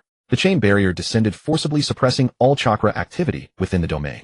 Kakuzu's earth-style techniques required vast amounts of chakra, making them nearly impossible to execute within the barrier. Haiden fared even worse. His curse ritual required chakra to synchronize his heart and blood. The barrier severed that synchronization entirely. Haiden stood up, swinging his scythe. What the hell is this? My jutsu won't work. That's what I meant. You're weaker than Pain. Naruto's figure vanished from where he stood. The third gate of the 8 gates, the gate of life, fully open. His speed was so great that Kakuzu's didn't have Sharingan. Kakuzu's eyes couldn't track him at all. A single punch slammed into Kakuzu's chest. Crimson Nine-Tails chakra erupted from the fist, and the back of Kakuzu's torso blew open, a heart flying out from the wound and bursting into a mist of blood in midair. 5 hearts, now 4. Kakuzu's body collapsed like a marionette with severed strings, but he quickly used Earth Style to mend the wound, staggering back to his feet. A flicker of shock finally appeared in his cold eyes. Brat. You. First life down. Naruto stood before him, shaking the blood from his fist. On the other side, Sasuke had already engaged Haiden. Without the amplification of his curse ritual, Haiden could only rely on taijutsu and his scythe. His taijutsu was decent, but it fell a full tier short when compared to Sasuke's. Sasuke's Sharingan, now a prototype Rasengan, though he only used the Sharingan's abilities, read all his attack trajectories, dodging each one, while the electricity of the Chidori crackled in his hand. Is this all you've got? Sasuke sidestepped a horizontal scythe sweep, striking Haiden's wrist with his palm. The sound of bone breaking was crisp and clear. Haiden let out a sharp cry as the scythe flew from his grasp. Clutching his broken wrist, he glared venomously at Sasuke. You little bastard. Once I get your blood, you won't. Sasuke thrust the Chidori into Haiden's abdomen, the electricity detonating within his body. Haiden convulsed violently, then stiffened and collapsed to the ground unconscious. An immortal body couldn't die, but the Chidori's current had temporarily paralyzed his nervous system, leaving him immobile for at least several hours. Haiden's fight was over. Kakuzu looked at Haiden sprawled on the ground, then at the blonde brat before him, and finally realized a grim truth. He might actually die here today. He had lived 100 years, killed countless people, and never once imagined he would be driven to this point by a 7-year-old. Who exactly are you people? Kakuzu demanded. 7-year-old Jin and Naruto replied. The ones here to capture you. Kakuzu gritted his teeth. His remaining 4 hearts surged in unison. Earth, wind, fire, and water. 4 different natures of chakra interweaving within his body, forcibly breaking through the adamantine sealing chain suppression. The chain barrier trembled, a crack appearing along its surface. But Kakuzu chose not to attack. He chose to flee. For arms he had created 2 extra ones with Earth-style wove hand signs, simultaneously his body dissolving into a torrent of mud burrowing underground and streaking away into the distance. He got away. Naruto frowned. Can't catch him now, Sasuke said, walking over. His underground speed is faster than ours. Naruto retracted the adamantine sealing, changed the chains withdrawing into his body. He looked at Haiden lying on the ground, then at the direction Kakuzu had fled, and let out a sigh. One got away. Next time he comes back it won't be just the 2 of them. Asuma walked over, staring at the unconscious Haiden for a long silent moment. He had wanted to avenge his old friend with his own hands, but Naruto had punched away one of Kakuzu's lives in a single blow, and Sasuke had outright crippled Haiden. He, a Jonin, had been a spectator the whole time, doing nothing. Kakashi read his thoughts and patted his shoulder. You'll get used to it. Asuma gave a bitter smile. These 2 in your squad. Are they really Genin? Kakashi paused and thought. By strength they haven't been for a long time. Shikamaru walked up from behind, looking at Naruto and Sasuke with a complex expression on his face. He had been designing tactics the whole time. How to surround, how to pin down, how to use the shadow imitation technique to restrain the enemy. The result. Before he could even make his move, the battle was already over. His tactical plans truly never got to be used. Ino and Choji exchanged bewildered glances. They're way too strong, aren't they? Ino murmured. Choji munched on a bag of chips and nodded. Monsters. Naruto crouched beside Haiden, wrapping him tightly several times over with his adamantine sealing chains. Haiden's body twitched, but his consciousness had yet to return. The chains would continuously drain his chakra, preventing him from activating any jutsu. Prisoners with immortal bodies were notoriously difficult to hold, but Konoha's underground prison had special sealing formulas designed specifically for dealing with such unkillable monsters. Take him back to Konoha and lock him up, Naruto said to Kakashi. When we fight the Akatsuki later, his immortal body might come in handy. Kakashi raised an eyebrow. Akatsuki. Naruto realized he had let something slip and coughed awkwardly. Nothing. Let's go, heading back. The sun was setting. The joint team began their journey back with the bound Haiden in tow. Naruto and Sasuke led the procession just as they had on the way in. You used the life gate today, Sasuke asked. Yeah. 3rd gate fully open. Can your body handle it? With 9 tails chakra for recovery, no problem. Naruto rolled his shoulder. But I should still have Gai-sensei take a look when we get back. I feel like I kept the 3rd gate open too long. My knees are a bit sore. Sasuke glanced at him. Your knees are sore because you're still growing, not because of the 8 gates. Naruto blinked, then laughed. You're right. Shikamaru, listening from behind, felt even more conflicted. They weren't just strong. They also reminded each other to be careful and looked out for one another. They weren't just teammates, they were partners. Ino and Choji were also teammates, but they never had that kind of sync. Maybe Choji was right. Those 2 really were monsters. The lights of Konoha flickered in the twilight like stars hanging low. Upon returning to the village, Haiden was thrown into the underground prison beneath the ANBU headquarters. The 3rd Hokage personally added 4 layers of sealing formulas to ensure he could not escape. When Haiden woke in his cell, he found himself covered from head to toe in sealing talismans, unable to even move a finger. He stared at the ceiling, muttering to himself, Lord Jashin. I will return. No one listened to him. The news of Kakuzu's escape spread throughout the 5 great nations. The Akatsuki had lost 1 full member, with Haiden captured by Konoha. Pain listened in silence for a long time after White Zetsu finished his report atop the tower in the Rain Village. Kakuzu fled. Haiden was captured. Konan stood beside him. That 9 tails brat and the Uchiha brat are stronger than we anticipated. There was no emotional fluctuation in Pain's Rinnegan. No matter how strong, they're still just children, Pain said. Notify Obito. Tell him to retrieve Haiden. If retrieval proves impossible, destroy him. Konan nodded, dissolving into sheets of paper and scattering away. Pain turned to gaze at the rain outside the window, his violet eyes reflecting the endless downpour. Naruto, Uzumaki. Sasuke, Uchiha. He murmured the 2 names. Will you become obstacles to peace, or its cornerstone? I look forward to it. In the darkness, Black Zetsu emerged from the ground, a bizarre grin curling at the corner of his mouth. Obito's heading to Konoha, he muttered to himself. Those 2 brats are finally going to face a true Uchiha. On the 3rd day of Haiden's imprisonment in Konoha's ANBU dungeon, the Akatsuki had not sent anyone to break him out. The 3rd Hokage found it unusual, Jiraiya found it unusual, even Shikamaru found it unusual. Given the Akatsuki's typical modus operandi, they would never abandon a full member to enemy hands. Unless they had a more important objective or a more concealed approach. Naruto and Sasuke did not wait. They trained as usual, carried out missions as usual, as if Haiden's capture had never happened. But Naruto's nine-tail sensory ability scanned a 10-kilometer radius around Konoha every day, and while Sasuke's embryonic Rinnegan could not yet see through dimensional rifts, its perception of anomalies was far superior to the Sharingan. That evening, after training, Naruto went alone to buy ramen. He walked down Konoha's main street, the setting sun stretching his shadow long behind him. The street bustled with life. Chunin heading home from work to eat, a shuriken shop owner closing up for the day, a mother holding her child's hand as they emerged from a vegetable store. Everything was peacefully ordinary, exactly like a certain day in his previous life. But then Naruto suddenly stopped in his tracks. Not because he saw something, but because he sensed a void, a spot where a person's chakra signature should have been suddenly empty, as if someone had been cut out of the picture. He whirled around. The street behind him still bustled with people, but a man wearing a swirling orange mask and a black cloak with red clouds stood 3 meters away. Through the mask's single eye hole, a crimson Sharingan stared back. Uzumaki Naruto. Obito's voice was low, devoid of emotion. Naruto's nine-tails chakra erupted instantly, crimson energy enveloping his body, while the first gate of the 8 gates opened simultaneously. He didn't step back. Instead, he took a step forward, positioning his body between Obito and the street. Behind him were innocent villagers. Obito. Naruto addressed him directly by name.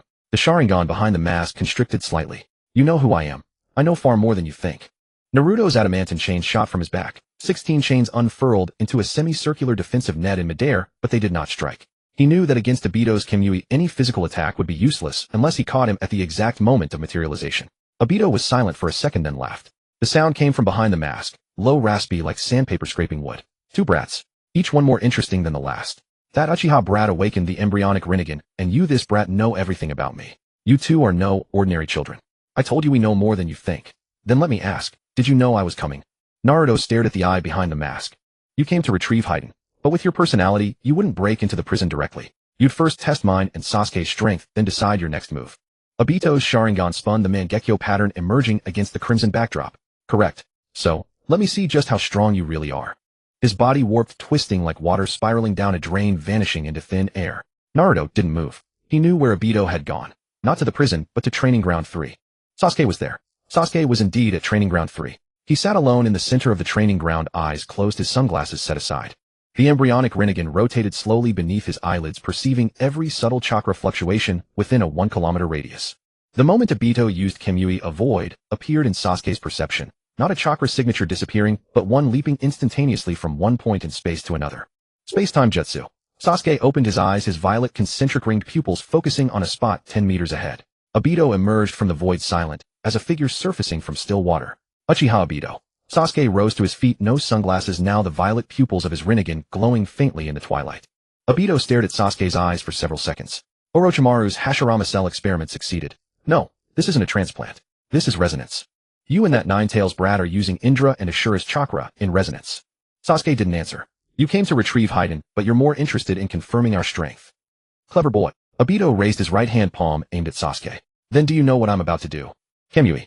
Sasuke's body began to warp under an invisible force, as if being drawn into an unseen vortex. His waist twisted, clothing tore, and spiral-shaped bruising appeared on his skin. But Sasuke didn't panic. He focused the ocular power of his embryonic Rinnegan on the warped area, of faint violet light coating his skin. The spatial distortion stalled, not cancelled, but interfered with. The Rinnegan inherently possessed the power to manipulate space and time, though Sasuke's embryonic form was far from that level, which made it effective against Kimui. He wouldn't be sucked in immediately, but neither could he break free. Interesting. Obito released Kimui and Sasuke's body returned to normal. It wasn't mercy on Obito's part. He realized that Kimui was significantly less effective against someone with an embryonic Rinnegan, and continuing would only drain his own ocular power. Sasuke bent forward, breathing heavily. Sharp pain radiated from his waist where a large area of bruising covered his skin, but he didn't fall. Naruto came sprinting from the distance, landing beside Sasuke. The crimson nine-tails cloak and golden adamantine chains unfurled simultaneously, the chains forming a hemispherical barrier that enveloped the two of them. Obito stood at the barrier's edge, not entering, because the adamantine chain's suppressive force could indeed disrupt his chakra flow. 2 against 1. Obito regarded them both. Should I call in some reinforcements? No need, Naruto said. Besides, you wouldn't dare use your full power. Your identity can't be exposed yet. Madara Nagato Zetsu. None of them know your true purpose. Obito's fingers twitched slightly. I know far more than you can imagine. Naruto stared at the eye behind the mask. You walked this path for Rin. You want to create a world of infinite Tsukuyomi where Rin can be resurrected. But the truth of infinite Tsukuyomi isn't resurrection at all. It turns everyone into white Zetsu. Your Rin would become a mindless husk, a walking corpse. Obito's body went rigid. What did you say? Infinite Tsukuyomi isn't a resurrection jutsu. It's a sacrifice jutsu. Naruto's voice was calm. Black Zetsu deceived Madara, and Madara deceived you. The entire Eye of the Moon plan was built on lies from the ground up. Everything you did for Rin will only end up feeding her soul to the divine tree. The training ground was so quiet that a dog barking somewhere in the village echoed clearly. Obito stood there utterly motionless. His Sharingan trembled violently behind the mask, not from anger, but from fear. If Naruto was telling the truth, then over a decade of his convictions, sacrifices, and killings had all been meaningless. The ideal world he had built for Rin had never existed from the very beginning. You're lying. Obito's voice turned ice cold. I'm not, Naruto said. Check for yourself. Black Zetsu is the manifestation of Kagaya's will. He cooperated with Madara to resurrect Kagaya. Infinite Tsukuyomi is the condition for Kagaya's resurrection. When everyone is absorbed by the divine tree and turned into white Zetsu, Kagaya awakens from her seal. Even if Rin revives, within Infinite Tsukuyomi, she would only be Kagaya's puppet. Obito was silent for a long time. I will verify your words. Obito's figure began to warp. If they're true, I'll come back for you. If they're false, the next time we meet will be your death. He vanished. The training ground returned to silence.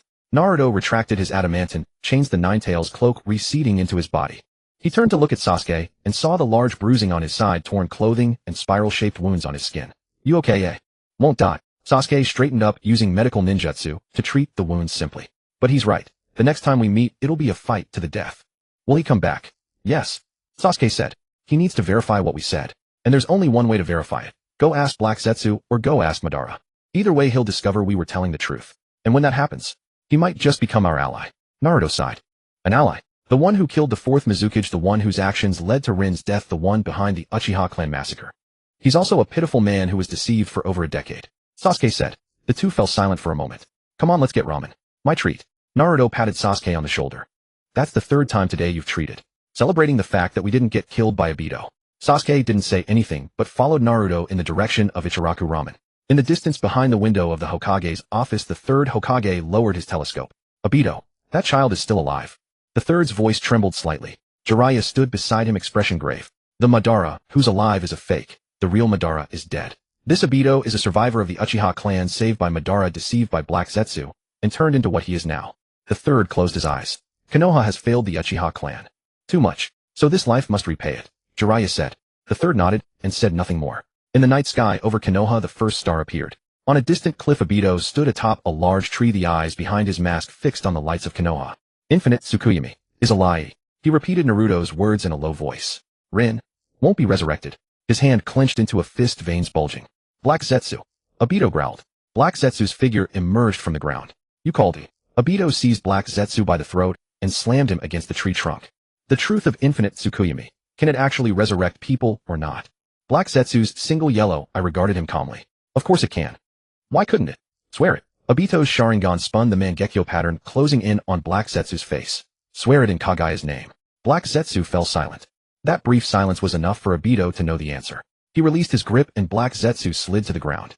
Get lost. Black Zetsu gave him a look, then slowly sank into the earth. Obito leaned against the tree trunk and looked up at the moon. In his crimson Sharingan reflected the cold light of the full moon. Rin, have I been doing the wrong thing all along? No one answered. The night wind blew, leaves rustling softly. The lights of Konoha went out one by one. Only from the direction of the training ground could two faint glows, one gold, one violet, be seen flickering in the darkness. Two 7-year-old children cultivating in chakra resonance. We continue tomorrow, Naruto said. Sasuke said. We'll deal with Obito later. Ramen first. That's your fourth bowl today. I'm still growing. That's not growing.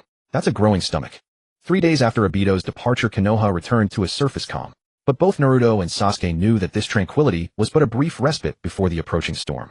Pain would not simply let it go. Kakuzu had escaped and Haiden was locked in the ANBU prison. The Akatsuki could not swallow this humiliation. They would return, and the next time there would be more than two. Sasuke sat beneath an ancient tree in the Uchiha clan grounds, holding an unsigned letter in his hand. It had been sent by Itachi through a crow summoning technique, bearing only a single line. 3 days from now at the Naka Shrine. I have something to tell you. Sasuke folded the letter and tucked it into his pocket. He stood and walked toward the ancient shrine at the clan's heart. The Naka Shrine stood at the highest point of the Uchiha compound, its stone steps covered in moss. This shrine held special significance for the Uchiha clan. It was the gathering place for clan meetings, the resting place of the stone tablet, and the last place Itachi had looked upon before the massacre. Sasuke pushed open the shrine's door, dust cascading from the frame. No one was inside, but the drawer of the offering table was slightly ajar, revealing the Uchiha stone tablet within. Sasuke approached, crouched down, and activated his Mangekyō Sharingan, purple patterns emerging at the edges of his pupils. The words on the stone tablet shifted from blurry to unmistakably clear. To awaken the Rinnegan, one must possess the power of Indra and Asura. He did not continue reading. He had long known this content from Orochimaru's scrolls. You've come. A hoarse voice sounded from behind Sasuke. He turned and saw Itachi emerging from the shadows wearing the Akatsuki's black cloak with red clouds. The face beneath the straw hat was gaunter than the last time they had met. Itachi's eyes were bloodshot, dark circles heavy under them, and his pace was noticeably slower than a normal person's. Sasuke knew this was his terminal illness worsening. Brother. Sasuke stood up and looked at Itachi. Itachi walked to the stone tablet and reached out to touch the ancient engravings. Father brought me here when I was only 5. He pointed to this stone tablet and told me, Itachi, this is the Uchiha clan's mission, to surpass all limits and attain eternal power. Itachi withdrew his hand. Back then I didn't understand what eternal power meant. Later I understood, it meant sacrifice. Sasuke remained silent. He knew exactly what Itachi meant. On the night of the massacre, Itachi had killed his own parents, slaughtered the entire clan, infiltrated the Akatsuki under the guise of a traitor, and borne over a decade of infamy and suffering alone. You've grown thin, Sasuke said. Itachi was taken aback. He had spent so long in the darkness that no one had spoken to him like this in a long time. Not an interrogation, not resentment, just a younger brother's care for his older brother. Do you not hate me? Itachi asked. I did. In my previous life, I hated you for over a decade. Sasuke's voice was calm. I hated you enough to want to kill you with my own hands, enough to leave Konoha and seek Orochimaru, enough to turn myself into a machine of vengeance. Then I learned the truth. The massacre was Danzo's order. You infiltrated the Akatsuki to protect Konoha. You stayed alive so I could kill you and awaken the Mangekyō. Itachi was silent. Every word Sasuke spoke was true, but coming from a 7-year-old's mouth, they carried a sorrow that transcended his age. In the previous life you died before my eyes. Sasuke's voice trembled slightly. Your last words to me were, forgive me, Sasuke. This is the last time. Then you smiled, and I thought you had found peace. But you shouldn't have died that way. A glimmer of moisture appeared in Itachi's eyes. In this life I am 8 and you are 16. Sasuke continued, I will grow stronger. Strong enough that you won't need to sacrifice yourself to protect me. And you will live. Live to see the peaceful world I create. Itachi closed his eyes, and when he opened them again the scarlet of the Sharingan was gone, replaced by ordinary black pupils. He lowered himself to Sasuke's eye level, reached out, and placed his hand on Sasuke's head just as he had when they were children. Orochimaru's intelligence says you've awakened the nascent form of the Rinnegan. The Hashirama cell extract you use. Who procured it for you? Naruto. He took it from Orochimaru's lab. Itachi's lips curved upward slightly. The Nine-Tails brat. He's bolder with risks than you are. He's always been like that, Sasuke said. Itachi withdrew his hand and stood up. Black Zetsu has taken notice of you too. He may act soon, not directly, but through sowing discord. Black Zetsu's greatest talent is making others destroy each other. I know. Naruto said Black Zetsu is the most dangerous enemy in the shinobi world, not because of his strength, but because he hides in the shadows and manipulates everyone. He's right. The two brothers stood side by side before the stone tablet, silent for a moment. Brother, come back to Konoha, Sasuke said suddenly. Itachi shook his head. I can't. My mission within the Akatsuki isn't finished. Pain and Konan were driven back by you, but they're still collecting the tailed beasts. I need to stay in the Akatsuki and feed you intelligence. No you don't. Sasuke looked into Itachi's eyes. You don't need to sacrifice yourself as a spy anymore. Naruto and I will defeat the Akatsuki head on. We'll defeat Black Zetsu in the Otsutsuki. You just need to live as my brother. Itachi's hand trembled slightly. And besides, Sasuke said, Lady Tsunade has returned to Konoha. Her medical ninjutsu can cure your illness. The coughing blood, the deteriorating eyesight. All of it can be treated. Itachi finally smiled. Not a bitter smile, but a genuine one tinged with relief. When did you become so good at persuading people? I learned from Naruto. His tongue is sharper than mine. That's true. Anyone who can talk pain into silence certainly has a sharp tongue. The two brothers laughed together. The laughter echoed through the empty shrine, shattering decades of silence. On the stone steps of the Naka shrine, Itachi and Sasuke sat side by side, gazing at the distant village of Konoha. The setting sun bathed the entire village in orange-red light. Smoke rose lazily from chimneys, and the faint laughter of children drifted through the air. Sasuke, do you know why I never used Kotoeme Tsukumi on you? Itachi asked. Because you didn't want to control me. No. Itachi shook his head. Because I knew you didn't need to be controlled. You've always had your own convictions, more resolute than anyone. In the previous life you chose revenge, in that life you chose reconciliation. Both were your own choices. I won't interfere. Sasuke watched the sunset. This life's choice was helped by Naruto. He told me years ago, hatred solves nothing. He's right. You're right too, brother. Itachi said no more. He pulled a scroll from his robes and handed it to Sasuke. This is the detailed intelligence on every current Akatsuki member, abilities, weaknesses, habits, locations. I've been collecting it for a long time, intending to give it to Jiraiya before I died. Now I'm giving it to you early. Sasuke took the scroll and tucked it away. And one more thing, Itachi's expression grew serious. Obito came to see me. He told me what Naruto said to him. The truth about the infinite Tsukuyami. If what Naruto said is true, Obito may break free from Black Zetsu's control. If that happens, he might become your ally. Naruto mentioned that possibility. Itachi nodded and stood up. I have to go now. The Akatsuki can't be without me for long. Pain is already suspicious. Sasuke stood as well. Brother, take care. Itachi turned, walked a few steps, then stopped. Sasuke, moi. Thank you. Itachi's figure vanished into the twilight. Sasuke stood on the stone steps, watching the direction his brother had gone for a long time. The scroll in his pocket was heavy, containing the vulnerabilities of every Akatsuki member. This intelligence was invaluable, enough to give Konoha a decisive advantage in their confrontation with the Akatsuki. But what weighed on his mind more than the intelligence was the thank you Itachi had said at the end. That brother who had always hidden his feelings deep within had spoken that word to his younger brother for the first time. Sasuke turned and descended the stone steps of Inaka Shrine. In the distance, lights were flickering to life one by one in Konoha. When Sasuke reached Training Ground 3, Naruto was still practicing adamant chains. 16 chains wove through the air into a net 60 meters in diameter, a full circle larger than just 3 days ago. The suppression force of the chain barrier was so strong that Sasuke could feel a noticeable drain of chakra at the edge of the formation. Your brother leave? Naruto dismissed the chains and asked. He left. What did he say? Gave me intelligence on the Akatsuki. Also said Obito might become an ally. Naruto nodded. We'll deal with the Obito thing later. As for your brother's illness, Lady Tsunade can cure it. Once the Akatsuki matter is settled, he can come to Konoha. I'll treat him to a meal. Sasuke glanced at him. How many meals have you bought recently? Haven't counted. All my mission pay goes to ramen anyway. Sasuke paused for a moment. Starting tomorrow, you can have my mission pay too. Naruto blinked. Huh, aren't you the one treating everyone? Gaara, Itachi, Obito, Nagato. If he really does become an ally, with that many people, your pay won't be enough. Naruto was stunned for several seconds, then burst into laughter. Sasuke, are you trying to support me? I'm investing. Sasuke said deadpan. Investing in Konoha's future Hokage. When you become Hokage, you'll pay me back double. Naruto laughed even harder, crouching down on the ground, tears streaming from his eyes. Sasuke watched him, a faint smile tugging at his own lips. Under the moonlight, 2 8-year-olds clasped hands in a pact. In the distance, the light in the Hokage's office was still burning. The third Hokage leaned back in his wheelchair, a secret report just delivered from Mangekyō spread before him. The Akatsuki's stronghold in Mangekyō was showing unusual troop movements, seemingly mobilizing forces. The third read through the report, then handed it to Jiraiya beside him. The Akatsuki is making their move. Jiraiya took the report and scanned it. Earlier than expected. Because Naruto and Sasuke disrupted their plans. The third took a drag from his pipe. Pain won't allow 2 people who can threaten him to continue growing. He'll crush them in the cradle before they become strong. Jiraiya set down the report and stood. I'll go to Mangekyō. See if I can find Pain's real body directly. Alone. Taking Naruto and Sasuke with me. The third was silent for a moment. They're still too young. They're stronger than most adults. Jiraiya looked at the moon outside the window. And besides, this battle is coming sooner or later. Better sooner than later. The third nodded. Prepare yourselves. We depart in 3 days. Jiraiya opened the window and leaped onto the rooftop. The night wind stirred his white hair, and moonlight fell upon his face. Nagato. Jiraiya murmured the name. If you can still listen to what your teacher has to say this time, I won't let you continue down the wrong path. 3 days later, at the entrance of Konoha village. Before dawn, morning mist shrouded the streets. Jiraiya carried a massive scroll on his back, clad in a red haori, his wooden clogs clicking against the stone pavement. Behind him followed 2 8-year-old children. Naruto in an orange tracksuit and Sasuke in a dark blue high-collar jacket, wearing sunglasses to conceal the purple pupils of his Rasengan. Just the 3 of us?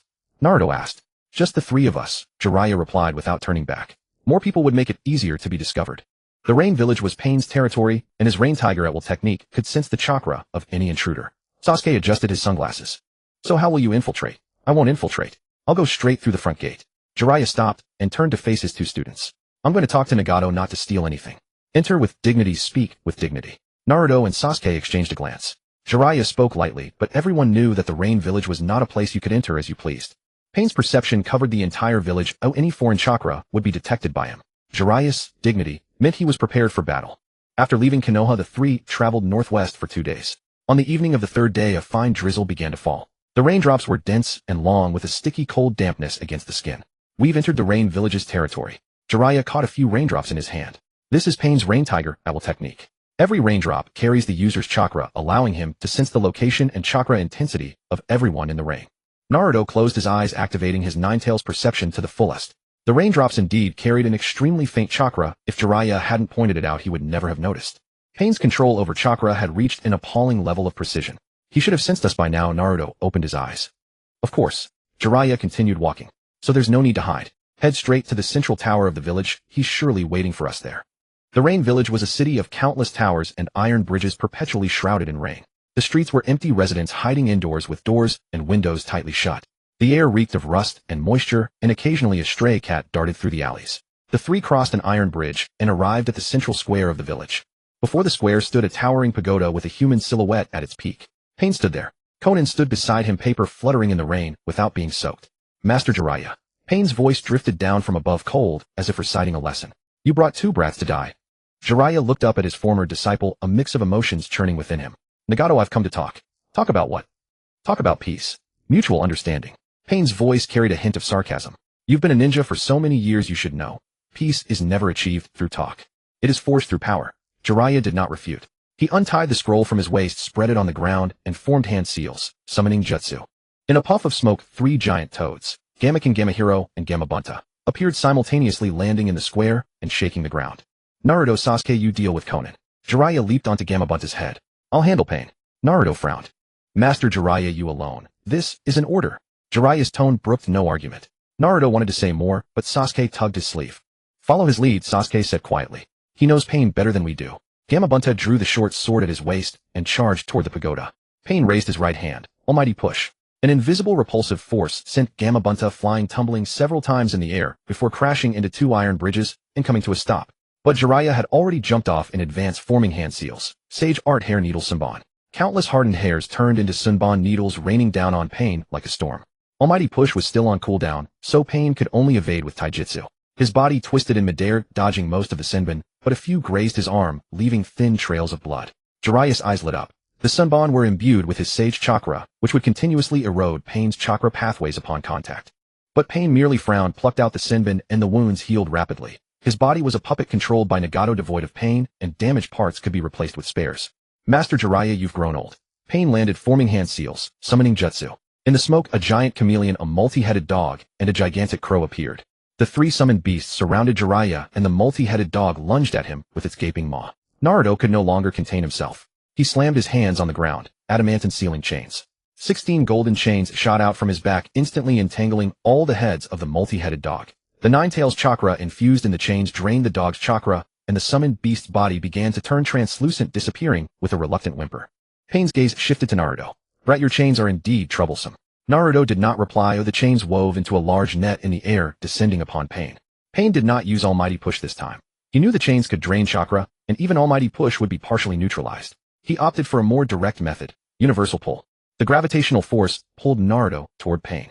Unable to gain footing in midair, Naruto's chains lost their aim. Pain's hand clamped around Naruto's neck, hoisting him into the air. Nine-Tails, brat, no matter how strong your chains or your body, is only that of an 8-year-old. Pain's fingers tightened. Kill you, and the Nine-Tails will revive, and I will reclaim it. Sasuke moved. The purple light of his nascent Rinnegan shone through his sunglasses. He raised his right hand, not with Chidori, but a new ability he had learned from his budding Rinnegan. A black gravitational field coalesced in his palm, the opposite of Pain's universal pull. This was a repulsive version of universal pull, not Almighty Push, converting attraction into repulsion, pushing the target away. Pain's body was shoved by an invisible force, releasing Naruto. He stumbled back several steps before steadying himself, his Rinnegan showing surprise for the first time. You can use Rinnegan techniques too. Not the Rinnegan, just a nascent form. Sasuke steadied Naruto as he landed. But enough to deal with you. Pain stared at Sasuke's eyes for a few seconds. The sunglasses had been knocked askew in the fight, revealing half of a purple concentric circle pupil. Pain's breathing quickened, not from fear, but excitement. Indra and Ashura's chakra resonance. You two are more valuable than tailed beasts. He raised both hands, palms aimed at Naruto and Sasuke. Super Almighty Push. This was the same technique he had used to destroy Konoha, magnifying the repulsive force of Almighty Push to its extreme, covering the entire city. Jiraiya's face drastically changed. Dodge! Naruto and Sasuke did not flee. Naruto's adamantine sealing chains formed a hemispherical barrier enveloping the three of them. Sasuke's nascent Rinnegan superimposed a gravitational field on the inner wall of the barrier to counteract the repulsive impact. The repulsive force of Super Almighty Push slammed into the barrier like an invisible wall. The barrier shook violently, the chains emitting a harsh screech of metal friction. A trickle of blood escaped the corner of Naruto's mouth. His body endured part of the backlash. But the barrier did not break. Pain's Super Almighty Push lasted for 5 seconds, draining a significant amount of his chakra. The barrier still stood, and though Naruto wobbled, he remained on his feet. Your chakra consumption is high. Sasuke looked at Pain. The cooldown for Almighty Push is 5 seconds. For Super Almighty Push, it's at least 10 seconds. You have 8 seconds left before you can use repulsion again. Pain's expression darkened. For the first time, he was forced by two 8-year-olds to seriously consider retreat. Conan descended from the sky, paper swirling around her to form wings. Nagato retreat. Their strength exceeds expectations. We need to update our intelligence. Pain paused for 2 seconds, then turned. Master Jiraiya, next time we meet, I won't hold back. Jiraiya stood among the three toads, watching Pain and Conan vanish into the shadow of the pagoda without pursuit. Naruto retracted the barrier, the chains withdrawing into his body. He swayed and Sasuke caught him. You okay, eh? Sasuke asked. I'll manage. Naruto wiped the blood from his mouth. Pain's super almighty push is indeed ruthless. Jiraiya walked over, looking at his two students with an expression of pride, worry, and tenderness intertwined. Why didn't you follow orders just now, eh? Because if we had, you would have died. Naruto grinned. We don't want to be orphans. Jiraiya was stunned. He recalled that in his previous life Naruto had no parents and Jiraiya was his only teacher. In this life Naruto regarded him as a father figure. Let's go back to the village. Jiraiya turned, not wanting his students to see the moisture in his eyes. Pain retreated this time, but next time he'll bring more people. We need to prepare in advance. The rain continued to fall. The three figures disappeared into the curtain of rain. Atop the distant pagoda, Pain sat on a protruding beam with Conan beside him. Nagato, those two brats. I know. Pain closed his eyes. The Ninetales brat's adamantine sealing chains can drain chakra, and the Uchiha brat's nascent Rasengan can neutralize almighty push. The two of them together almost counter all my abilities. Then what do we do? Pain opened his eyes. Collect the other tailed beasts. Don't touch the Ninetales for now. Wait until the demonic statue of the outer path is fully awakened, then use its power to suppress both of them simultaneously. At that time, no matter what abilities they have, they will be nothing but nourishment for the divine tree. Conan nodded. 5 days had passed since returning from the Hidden Rain village. Naruto's wounds had mostly healed. The Ninetales' regenerative power allowed him to run on the 3rd day and resume normal training on the 5th. Jiraiya watched him shatter a rock with a single punch in the training ground, frowned deeply in thought, and finally said only one line. Your regenerative ability is even stronger than I imagined. Then he continued writing the new chapter of his Ica paradise. Sasuke was not injured, but the prototype of his Rasengan had been overused in battle. For the first 3 days after returning, his eyes remained in a semi-blind state. Not completely blind, but blurred vision, as if looking through frosted glass. He applied the extract of Hashirama cells on his eyelids daily, combined with the healing jutsu from Orochimaru's scrolls, and his vision only recovered on the 4th day. This exhaustion made him realize a practical issue. The ocular power of the immature Rasengan was finite. Each use required a long rest to recover, unlike the Sharingan, which could be rapidly refueled by adrenaline in battle. I still need time, Sasuke said to Naruto. My eyes need at least 2 years to stabilize. Naruto nodded, refraining from saying, You're too impatient. Because he himself was equally impatient. The 8 gates technique was stuck at the 3rd gate. Guy said that the 4th gate, the gate of healing, could not be opened until at least age 10, otherwise the bones wouldn't withstand it. The adamantine sealing chains improved daily. The number of chains increased from 16 to 18, and the barrier's coverage expanded to a diameter of 70 meters. Yet compared to his mother Kushina's 100-meter barrier, he still had a long way to go. That afternoon, a black crow landed on Sasuke's windowsill. The crow's eyes were red Sharingan, and a small bamboo tube was tied to its foot. Sasuke opened the tube and pulled out a square folded note. Unfolded, it bore Itachi's handwriting, hasty strokes, as if written in a hurry. The Akatsuki has decided to accelerate the Jinchuriki extraction. Order change, start with the 2 tails, skipping the 1 tail and 9 tails. Pain has ordered a full mobilization, splitting into 3 groups, operating simultaneously. Kakuzu was sent to the Hidden Cloud Village to deal with the 2 tails Jinchuriki, Deidara and Sasori to the Hidden Rock Village for the 4 tails Jinchuriki, while Pain and Conan remain in the Hidden Ring. They won't touch Konoha or Suna for now, but you must hurry to grow stronger. Itachi. Sasuke handed the note to Naruto. Naruto read it and frowned, skipping the 1 tail and 9 tails. Pain has gotten smarter. Not smarter, cautious. Sasuke folded the note and tucked it away. He knows Konoha and Suna are hard to crack, so he's starting with other villages. Once he collects the other tailed beasts and the Geto statue grows strong enough, he'll come back for us. Then we can't just wait. Naruto stood up. We need to go to the Hidden Cloud and Rock villages, warn them that the Akatsuki is about to strike. Would they believe us? 2 8-year-old Konoha genin going to foreign countries to say they want to protect their Jinchuriki. Naruto fell silent. Sasuke was right. They were just children. Their words carried no weight. The relations among the 5 great shinobi villages were already tense. If Konoha kids ran to the Cloud Village saying, your Jinchuriki is going to be captured by the Akatsuki, the Cloud's reaction would likely be to arrest them on suspicion of espionage. Then let them get hit first, Naruto said. When they're hurt, they'll believe. Sasuke glanced at him. When did you become so realistic? Since the day Boruto died. Naruto's voice was soft. A knock came at the door. Sakura pushed the door open, holding a mission envelope. Kakashi-sensei says there's an urgent mission. Investigate an abandoned laboratory in the land of rice fields. It's said to be one of Orochimaru's old bases. There might be leftover research materials. Naruto and Sasuke exchanged a glance. Though Orochimaru was sealed, his research was the most precious asset in the shinobi world to counter the Akatsuki. If any residual materials haven't been recovered, we must get them. We'll go, Naruto said. 3 days later at the border of the land of rice fields. Orochimaru's abandoned laboratory was built inside a mountain, its entrance hidden by rocks and vines. Without precise map coordinates, it would be impossible to find. Naruto shattered the rock, sealing the entrance with his monstrous strength. Inside lay a pitch-black passage, damp and moldy, filled with the stench of decay. Sakura lit a flare, its pale white light illuminating the walls on both sides of the passage. The walls were covered with sealing formulas and symbols, some still faintly glowing, indicating the laboratory's basic sealing system was still active and Orochimaru's residual chakra had not fully dissipated. These things. Disgusting. Sakura held her nose, looking at the shattered petri dishes and dried blood on the floor. Orochimaru's experiments were always like this. Sasuke walked at the front, his immature Rinnegan glowing faintly purple in the darkness. He could see the chakra remnants deep in the passage. 2 traces, one from Orochimaru cold and twisted, the other unfamiliar warm, but chaotic. There's something ahead, Sasuke halted. Alive.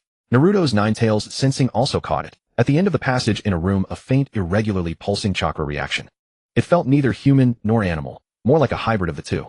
The 3 proceeded to the end of the passage and pushed open the rusted iron door. Inside the room stood only a massive cultivation tank submerged, in which was a silver-haired youth about 15 or 16 years old, covered with tubes and electrodes. His eyes were closed, his chest still rising and falling faintly. He was alive. Who is this? Sakura stepped closer to look. Naruto stared at the label on the tank. Experiment Series A No. 7, codename Sora. He remembered. This was a humanoid created by Orochimaru, a replica containing a portion of Ninetales chakra. In his previous life, this puppet had been used by Danzo and nearly destroyed Konoha. In this life, he had been discovered prematurely in his tank. This is a humanoid made by Orochimaru with a replica of Ninetales chakra inside, Naruto said. It's too dangerous to leave here. We'll take him back and hand him over to the 3rd Hokage. Sakura frowned. Take a huge tank back? Not the tank, just the person. Naruto punched the tank's glass, shattering it. The culture fluid gushed out, and the silver-haired youth slipped from the tank, caught by Naruto. The boy's body was cold, his skin pale as paper, but he was still breathing and had a pulse. Sasuke came over and felt the boy's pulse. He does have Ninetales chakra fluctuations, but very weak, less than 1,000th of yours. Orochimaru's technique wasn't mature, he could only replicate this much. Naruto carried the youth on his back. But even a little is enough for Danzo to cause trouble. We must keep him in Konoha and never let Danzo get near him.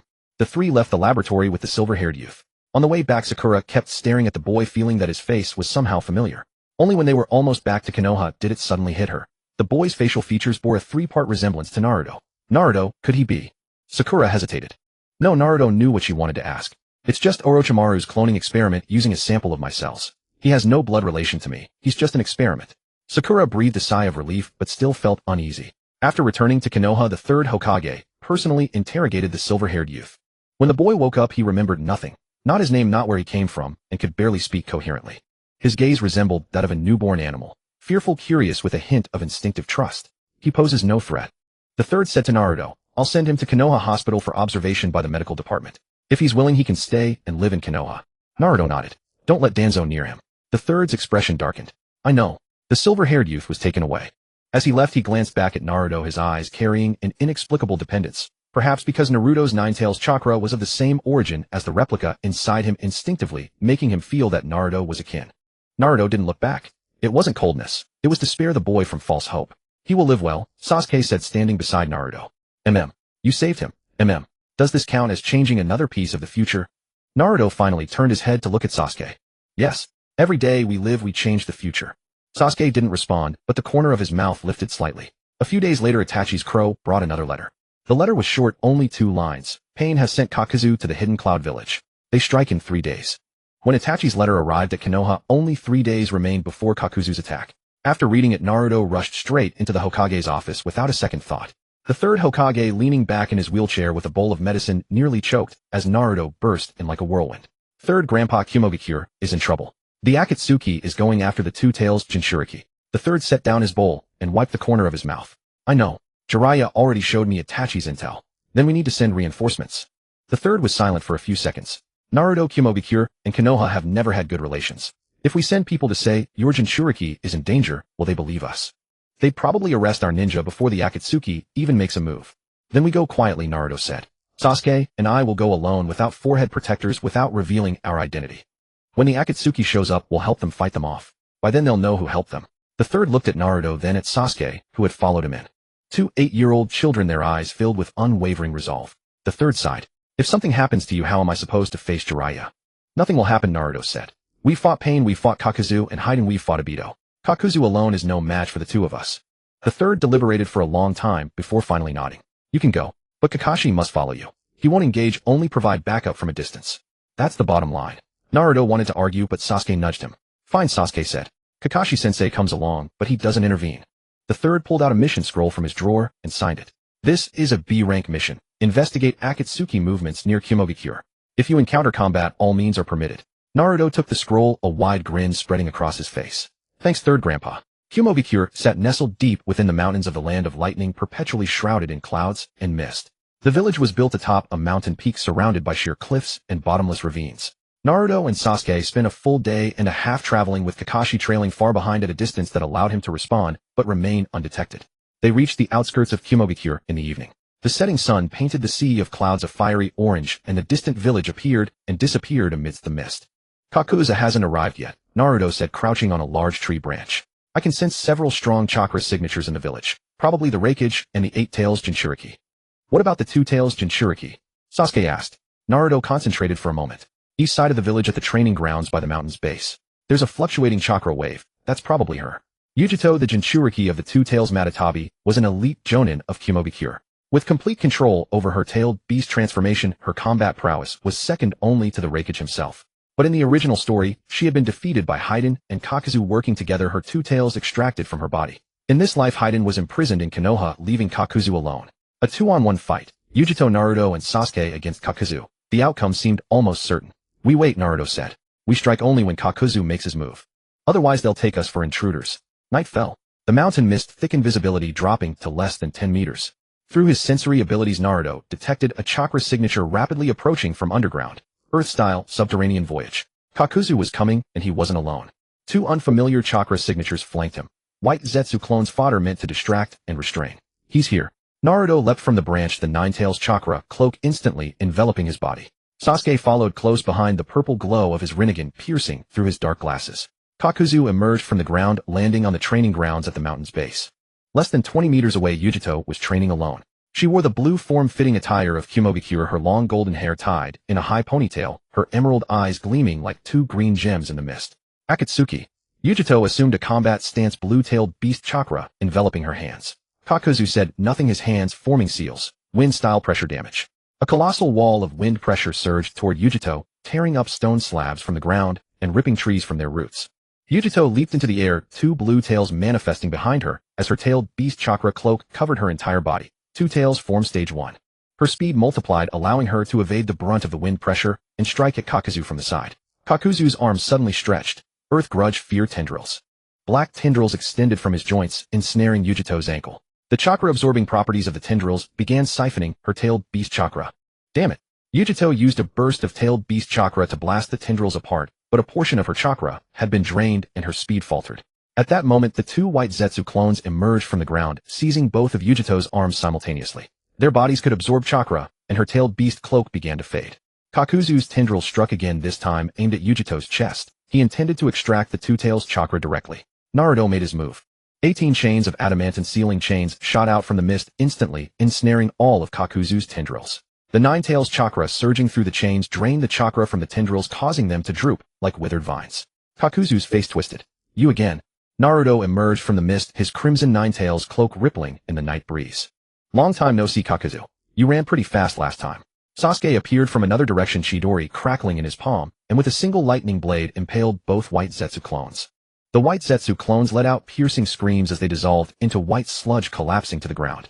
Yujito broke free from her restraints, retreating a few steps, her gaze wary as she studied Naruto and Sasuke. Who are you? From Konoha. Just passing through, Naruto said with a grin. Couldn't stand watching this old man bully a woman. Kakuzu's eyes blazed with murderous intent. He had lived for 100 years, and being called out for bullying a woman by an 8-year-old was a humiliation worse than death. But he held back. He knew from last time that fighting Naruto and Sasuke alone was a losing battle. I'll remember this. Kakuzu's body dissolved into mud, sinking into the earth. Running again. Naruto didn't pursue. Yujito retracted her tailed beast cloak, staring at Naruto for a long moment. You're the 9 Tails Jinchuriki of Konoha. The kid named Uzumaki Naruto. You've heard of me. Your name's been spreading through all 5 great nations. The Konoha crushed the Sunagakure relief mission. Yujito's gaze shifted to Sasuke. And you're Uchiha Sasuke, the kid who awakened the Rinnegan. Sasuke adjusted his glasses. Your intelligence network is impressive. Kumogakure's intel network isn't just for show. Yujito dismissed her tailed beast chakra, flexing her wrists where the white Zetsu had left dark bruises. Why did you help me? Konoha and Kumobikure aren't allies. The Akatsuki isn't just after your tailed beast, Naruto said.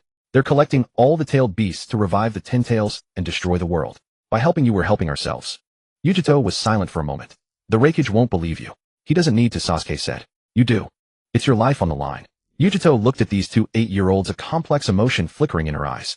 She remembered how she had been treated as a weapon of the village since childhood, feared, shunned, friendless, and trusted by no one. These two children were also Jinchuriki, yet their eyes held no self-pity, only steadfast conviction. I believe you, Yujito said, but I'll handle the Raikage.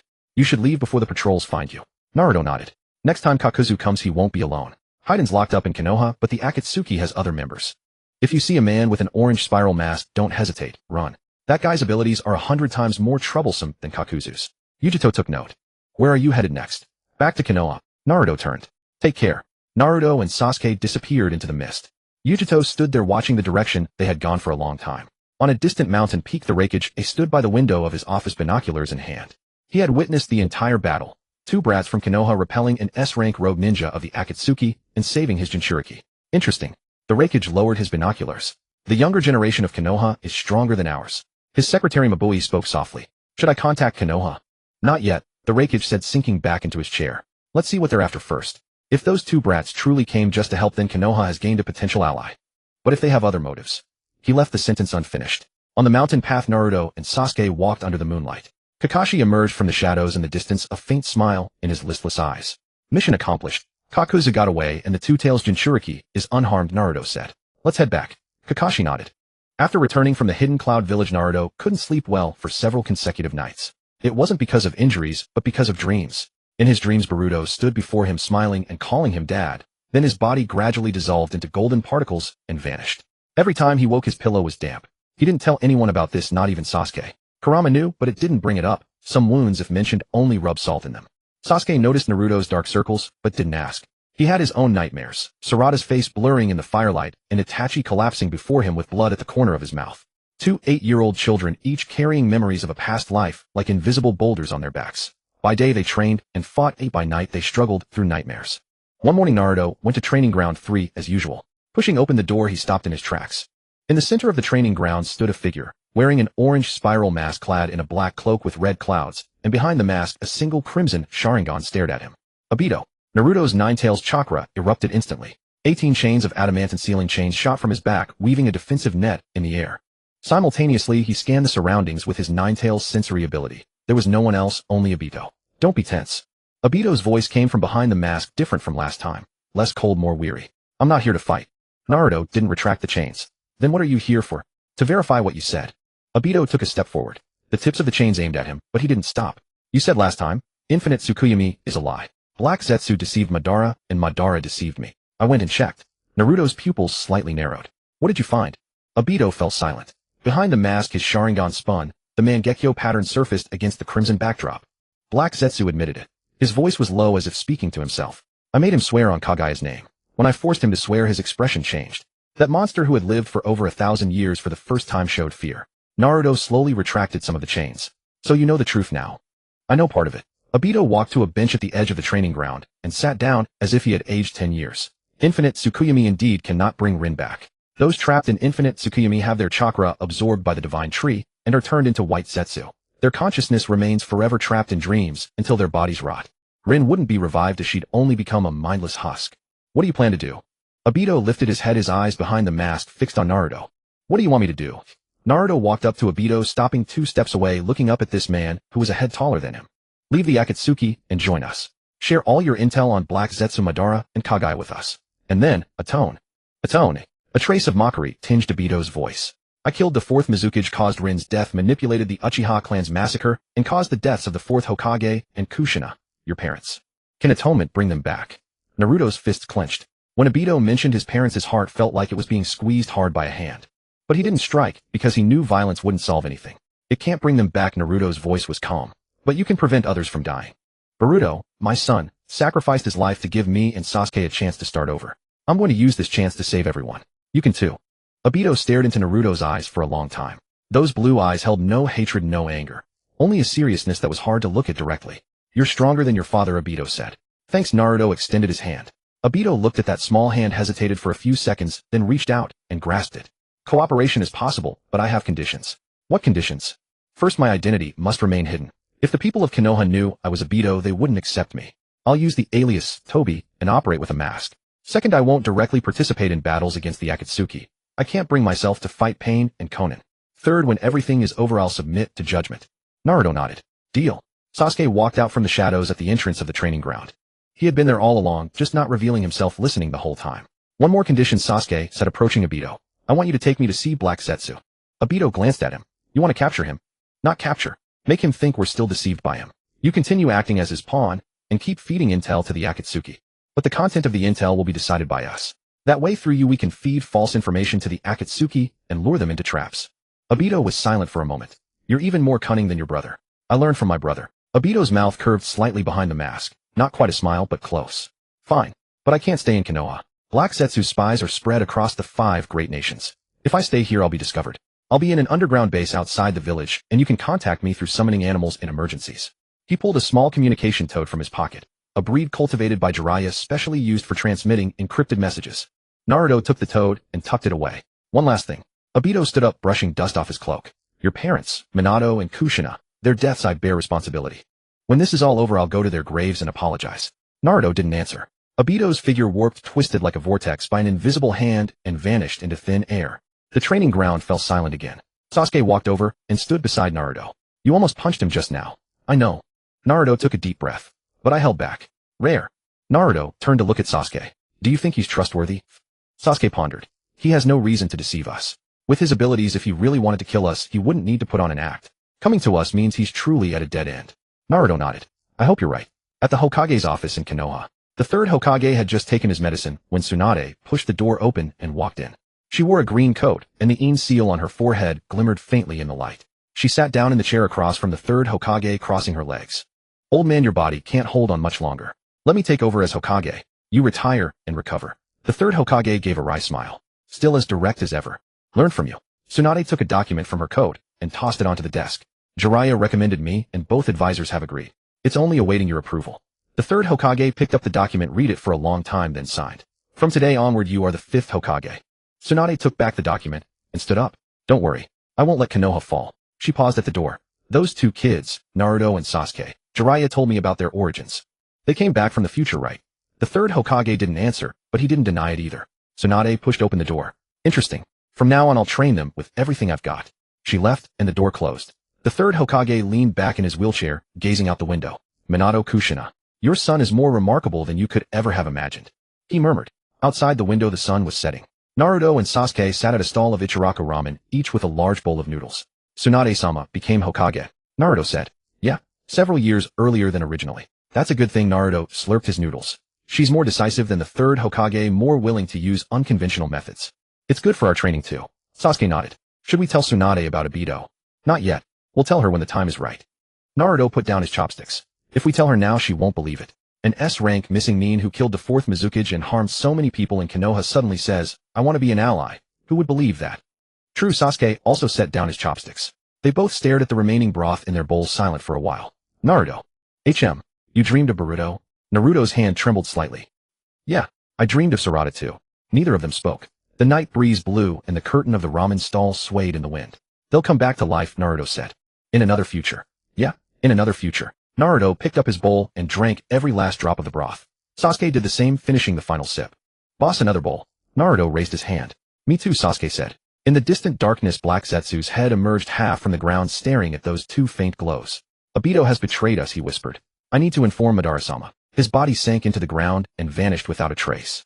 Heiju traveled stealthily from the deep underground outside my village for an entire day and night, traversing the crust of the Hua country, Chao country, and Yu country, finally arriving at an underground cavern on the border of Chuan country. The cavern was immense, like the chest cavity of a colossal beast, with rock walls covered in fine chakra patterns resembling blood vessels. At the center of the cavern, the Weidao Maxiang crouched, its massive body occupying most of the space. Its 9 eyes were closed, and from its mouth issued countless fine chakra threads that connected to the bodies of Baiju in cultivation tanks scattered throughout the cavern. Atop the statue, an elderly man with white hair sat on a root-like pipe, his body withered to skin and bones, with countless black rods protruding from his back, connecting him to the Weidao Maxiang. Yujiboban. He was already over 100 years old, clinging to life through the vitality of the Weidao Maxiang. His eyes were tightly shut. The Luan Hui I had already been transferred to Chongmen. Yet he could still sense Ju's arrival, and his parched lips twitched slightly. Ju, why have you returned? Ju emerged from the ground and knelt before Ban. Ban-sama, Dai-tu has betrayed us. Ban's eyes remained closed, but his brow furrowed slightly. Speak. Ju reported Dai-tu's recent actions in detail. How Dai-tu had gone to my village to test the Nine-Tails Jinchuriki, and Yuji was with Zhu, then suddenly disappeared for a period, and upon his return his attitude had clearly changed. He was no longer actively promoting the Moon Eye plan, had become perfunctory in his dealings with the Akatsuki organization, and had even begun secretly investigating the truth behind the Wuxian Yuedu. He encountered two brats from my Ju said. Xuanhua Mingrun and Yuji was Zhu. Those two kids are problematic. They know far too much that they shouldn't. Dai-tu's change in attitude started after he met them. Ban was silent for a long time, so long that Ju thought he had fallen asleep. Those two brats. How old are they? 8 years old. 8 years old, and they can shake Dai-tu. Ban's voice carried a hint of mockery. That boy Dai-tu's still so weak. He walked this path for a woman, and now he leaves it for a woman. He never knew what he truly wanted. Ju bowed his head. Ban-sama, should we eliminate Dai-tu? No. Ban opened his eyes, which had turned a pale gray, losing the luster of the Luan Hui I, but still exuding a pressure that dared not be looked upon directly. Dai-tu is still useful. He holds the coordinates of the Luan Hui I, and control over the Akatsuki. Without him, that boy Chongmin won't continue collecting tailed beasts. But he knows the truth of the Wuxian Yuedu, but not the whole truth. A faint smile curled at the corner of Ban's mouth. The Wuxian Yuedu cannot truly resurrect people, but it can create an ideal dream. If what Dai-tu wants is Lin in a dream, then the Wuxian Yuedu can still satisfy his wish. You just need to tell him. The Wuxian Yuedu does not create illusions, it creates another real world. Ju was stunned. Another real world. A lie big enough becomes the truth. Ban closed his eyes. Go tell Dai-tu if he is willing to return after the Moon Eye plan succeeds, I will separate Lin and let her live forever in his dream. If he refuses, then let Chongmin deal with him. The power of the Luan Hui I is not something Shunwei can counter. Ju lowered his head. Yes, Ban-sama. His body sank into the ground, disappearing into the rock crevices. Ban sat alone atop the Weidao Maxiang, his pale gray eyes gazing at the unseen sky above the cavern. Zhu Jian, your era is over. My era has not yet begun. Deep in the cavern, the bodies of Baiju swayed gently in their cultivation tanks like countless sleeping infants. Their lips were uniformly upturned, as if sharing a common dream. My village, third training ground. Dai-tu's underground base was built in a mountain abdomen 5 kilometers west of my village, the entrance sealed by a massive boulder that required either a monster-strength fist or earth release to open. After Mingren smashed the boulder with a punch, they discovered a naturally formed cave that had been modified by Dai-tu. The walls inlaid with luminous, or the floor paved with smooth stone slabs, and a corner piled with daily necessities and ninja tools. Dai-tu was not wearing his mask. This was the first time he had removed it before Ming Ren and Zhuizhu. Beneath the mask was a face covered in scars, the right side, severely twisted skin like melted wax. But his left side still showed signs of youthful handsomeness. Black hair, black eyes, and regular features. Satisfied. Dai-tu's voice without the mask's distortion sounded more real. Ming Ren looked at his face, neither afraid nor sympathetic. Were those scars caused by Ban? Yes, and also by my own choice.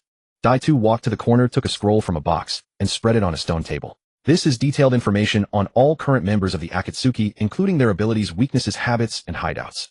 It's more comprehensive than Yu's version. Zhuizhu stepped forward, picked up the scroll, and began to peruse it.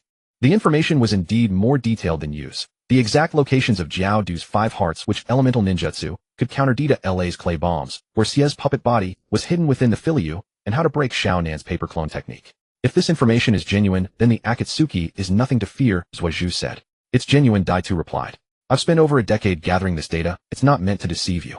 Ming Ren approached and looked at the contents of the scroll. Why didn't you bring this out before? Because I used to believe in the Moon Eye plan. Dai-tu's voice dropped. I thought all the sacrifices had meaning. Now I know they don't, but those who are dead won't come back. The only thing I can do is prevent more deaths. Zhuizhu rolled up the scroll and put it away. When do you plan to confront Heiju? No confrontation, Dai-tu shook his head. I'll keep up the act. I'll pretend to be convinced by Heiju and continue helping the Akatsuki collect tailed beasts. But I'll pass you intelligence at critical moments, letting you set up ambushes in advance. What about the tailed beasts? Ming Ren asked. If the Akatsuki really wants to collect them all, how do we stop them? Only stop their actions against the 9 tails and the 1 tail. The other tailed beasts, 2 tails, 3 tails, 4 tails, 5 tails, 6 tails, 7 tails. Let the Akatsuki collect them. Dai-tu's words made both Ming Ren and Zhuizhu frown. Think about it, the Weidao Maxiang needs the chakra of all tailed beasts to revive the 10 tails. If the Akatsuki only has 6 tailed beasts, missing 3, they can't complete the plan. And my holds the 1 tail and 9 tails plus the 2 tails from Cloud Village, the 4 tails from Rock Village, and the 6 tails from Mist Village. You can ally with other villages to scatter the tailed beasts for protection. The Akatsuki can't attack all villages simultaneously. Mingren pondered. This is a war of attrition. Exactly. By time. Daitu looked at Mingren. Time is on your side. The older you grow, the stronger you become. The longer the Akatsuki delays, the weaker they get. When you're strong enough to face pain head-on, that will be the Akatsuki's end. Zuiju was silent for a moment. You think further ahead than we do. I've lived longer than you. Daitu took a small bottle from the bottom of the box. Inside was a vivid green liquid, Zhu Jin cell extract, but unlike the one Ming Ren had obtained from Orochimaru's lab, this liquid had higher purity and stronger activity. Here, this is the original Zhu Jin cell extract that Ban gave me back then. Its purity is 10 times higher than what you used. Apply it to your eyes, and your Luanhui eye's stabilization speed will double.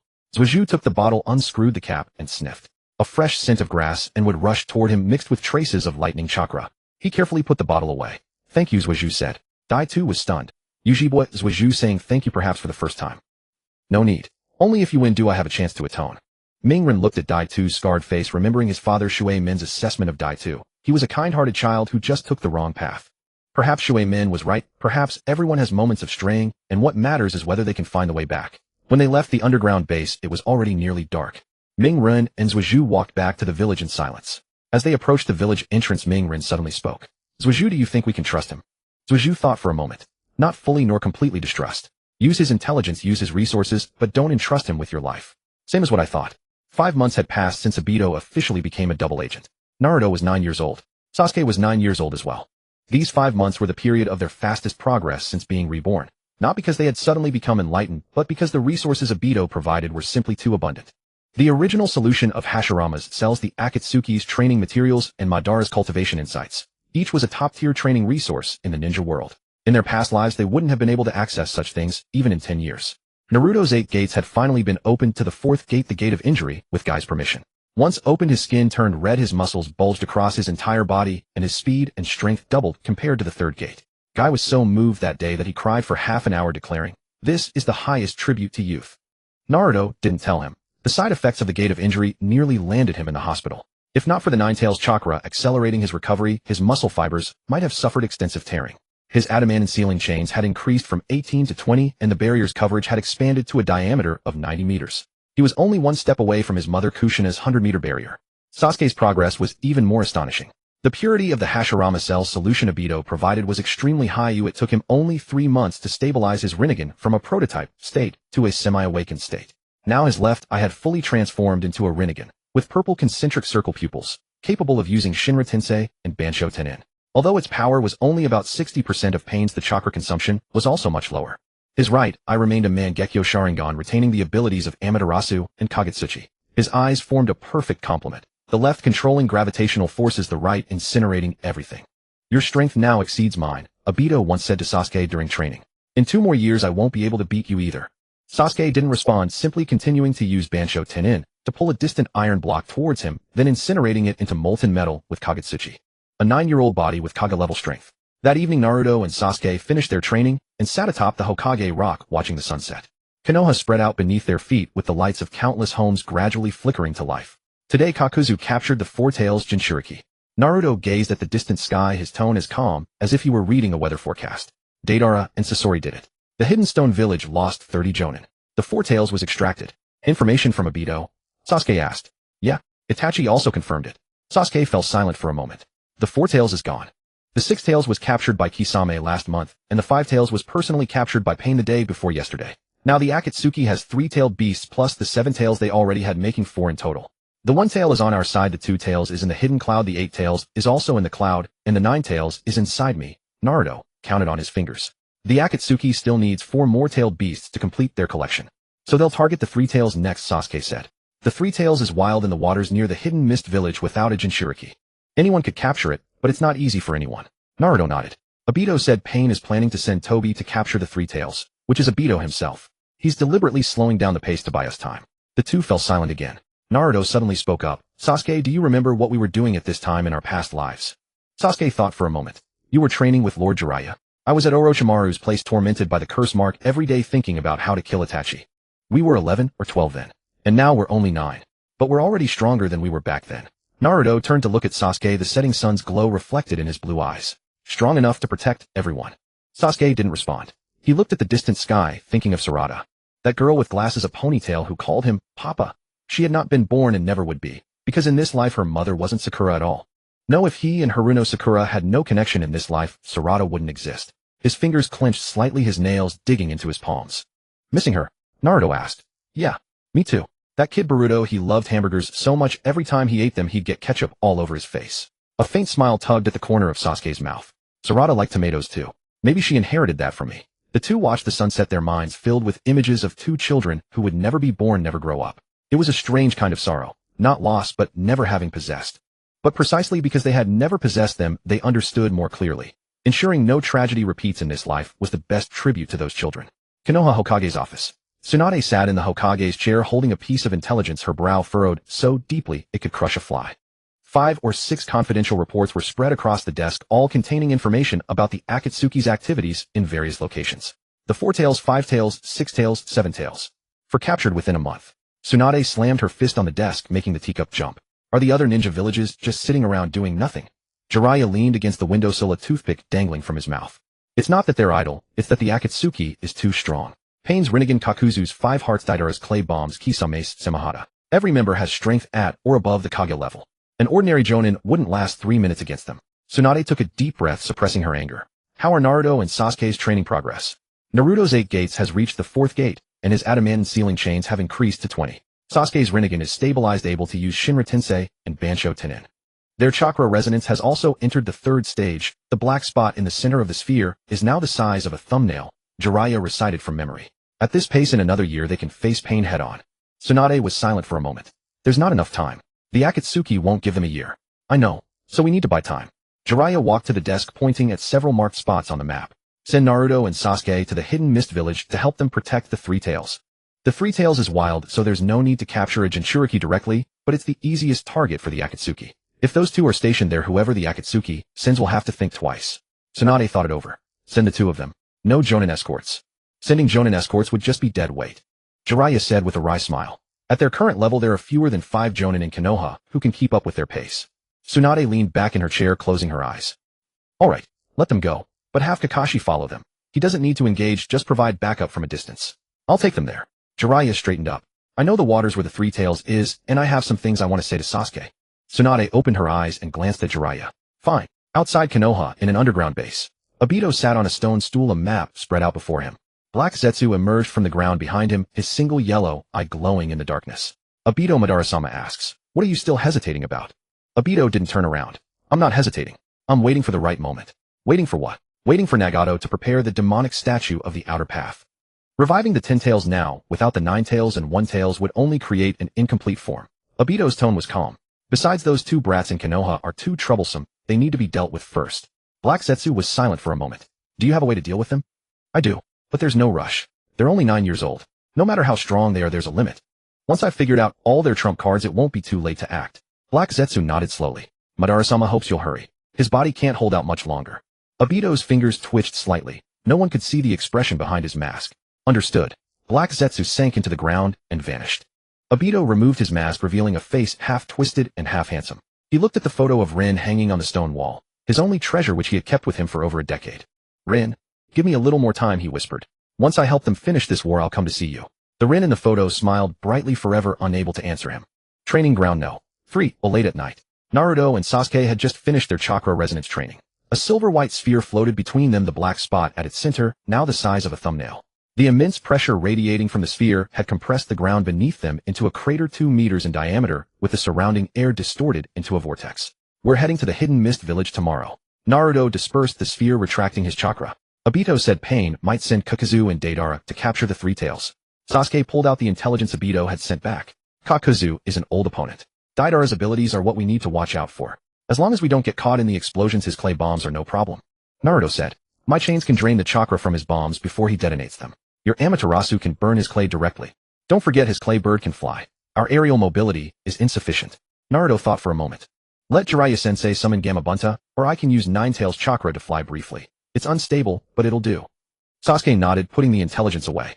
Let's go back and sleep. We need to get up early tomorrow. The 2 jumped down from the training ground and walked towards the village. The moon was intermittently visible behind the clouds and stars were sparsely scattered across the night sky. The bustle of Konoha had faded, leaving only a few dog barks and the footsteps of guards changing shifts in the distance. When Naruto reached the door of his apartment, he paused. Sasuke, thanks. Sasuke was taken aback. For what? For always believing in me. Naruto didn't look back, pushing open the door and stepping into his apartment. Sasuke stood at the doorway, gazing at the closed door, silent for a few seconds, then turned and walked towards his own residence. The night breeze blew and the lights of Konoha's homes went out one by one. Tomorrow they would go to the Hidden Mist Village. The day after, who knew where they'd be. But as long as they were together, they could go anywhere. Lying in bed, Sasuke closed his eyes, and what surfaced in his mind wasn't tomorrow's mission, but the thanks Naruto had just said. They had fought side by side for decades in their past life, exchanging countless words, yet thanks had been uttered only a handful of times. Not because they weren't grateful, but because they felt it didn't need to be said. But some words once spoken carry a different weight. Thanks, Sasuke whispered into the darkness. No one heard it, but he had said it in his heart. And that was enough. Kirigakure village, situated on the coastline of the Land of Water, was perpetually shrouded in thick mist. This was Naruto's first time here. In his previous life, he had scarcely set foot on the Land of Water. His impression of the Mist Village limited solely to Zabuza Haku and Kisame. Sasuke, however, had been here before. It was during his training under Orochimaru when he passed through this region in search of the secrets of the Sharingan. The mist is thick. Naruto stood on the seaside cliff, the Nine-Tails perception sweeping across the surrounding ocean like a radar. The chakra signature of the Three Tails lay deep beneath the sea like a colossal beast, slumbering, occasionally turning over and stirring ripples across the surface. Jiraiya crouched at the edge of the cliff, chewing on a blade of grass. The Three Tails activity zone is right here in this sea area. It doesn't have a fixed lair, it changes positions every few hours. Capturing it isn't hard. What's hard is avoiding interference from the Akatsuki while we do it. The interference is already on its way. Sasuke pulled out the intelligence report Obito had just delivered. Kakuzu and Deidara will arrive in 3 days. Pain also sent Toby as backup. That's Obito himself. Obito's going to put on an act. Naruto asked. Yes. He'll go easy in the fight, giving us an opening. Jiraiya frowned. Are you sure Obito can be trusted? He's been Madara's pawn, deceiving everyone for over a decade. Naruto pondered for a moment. Not completely trustworthy, but not completely untrustworthy either. Like Sasuke said, use his intel, use his resources, but don't put your life in his hands. Alright, as long as you know what you're doing. Jiraiya stood up. Then I won't intervene in this battle. You two handle Kakuzu and Deidara. I'll keep an eye on the Three Tails and make sure it doesn't escape. 3 days later, the mist over the sea grew even thicker. Within Naruto's perception, 3 chakra signatures approached rapidly from the west: Kakuzu, Deidara, and Toby.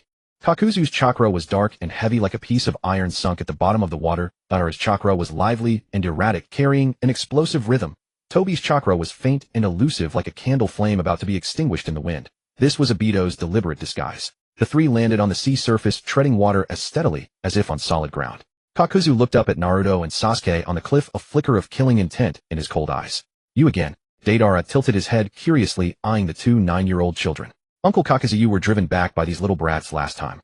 Art is an explosion. A single clay bomb is enough to deal with brats. Don't underestimate them. Kakuzu stepped back. That blonde brat's adamant and sealing chains can drain chakra, and the dark-haired brat's Rinnegan can reflect explosions. Deidara was skeptical. Reflect explosions? My clay bombs aren't ordinary explosions. He pulled a lump of white clay from his pouch, kneaded it into a small bird, and hurled it at Naruto. The clay bird transformed in midair into a massive avian, diving toward Naruto. Deidara formed hand seals. The explosion's glare burst open over the sea, the shockwave raising waves several meters high. But Naruto was not at the epicenter. He had vanished an instant before Deidara triggered the explosion, the speed of the 4th gate of the 8 gates technique so fast that even the Sharingan struggled to track him. The next moment he appeared behind Deidara, a fist cloaked in crimson Nine-Tails chakra slamming toward the back of Deidara's head. Deidara had no time to dodge.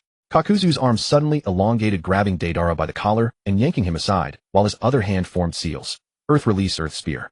Naruto's fist struck Kakuzu's arm, producing a metallic clang. A crack split open on Kakuzu's arm, but it did not break. The earth spear hardening technique made his body tougher than steel. Fast, but not strong enough. Kakuzu shook his numb arm.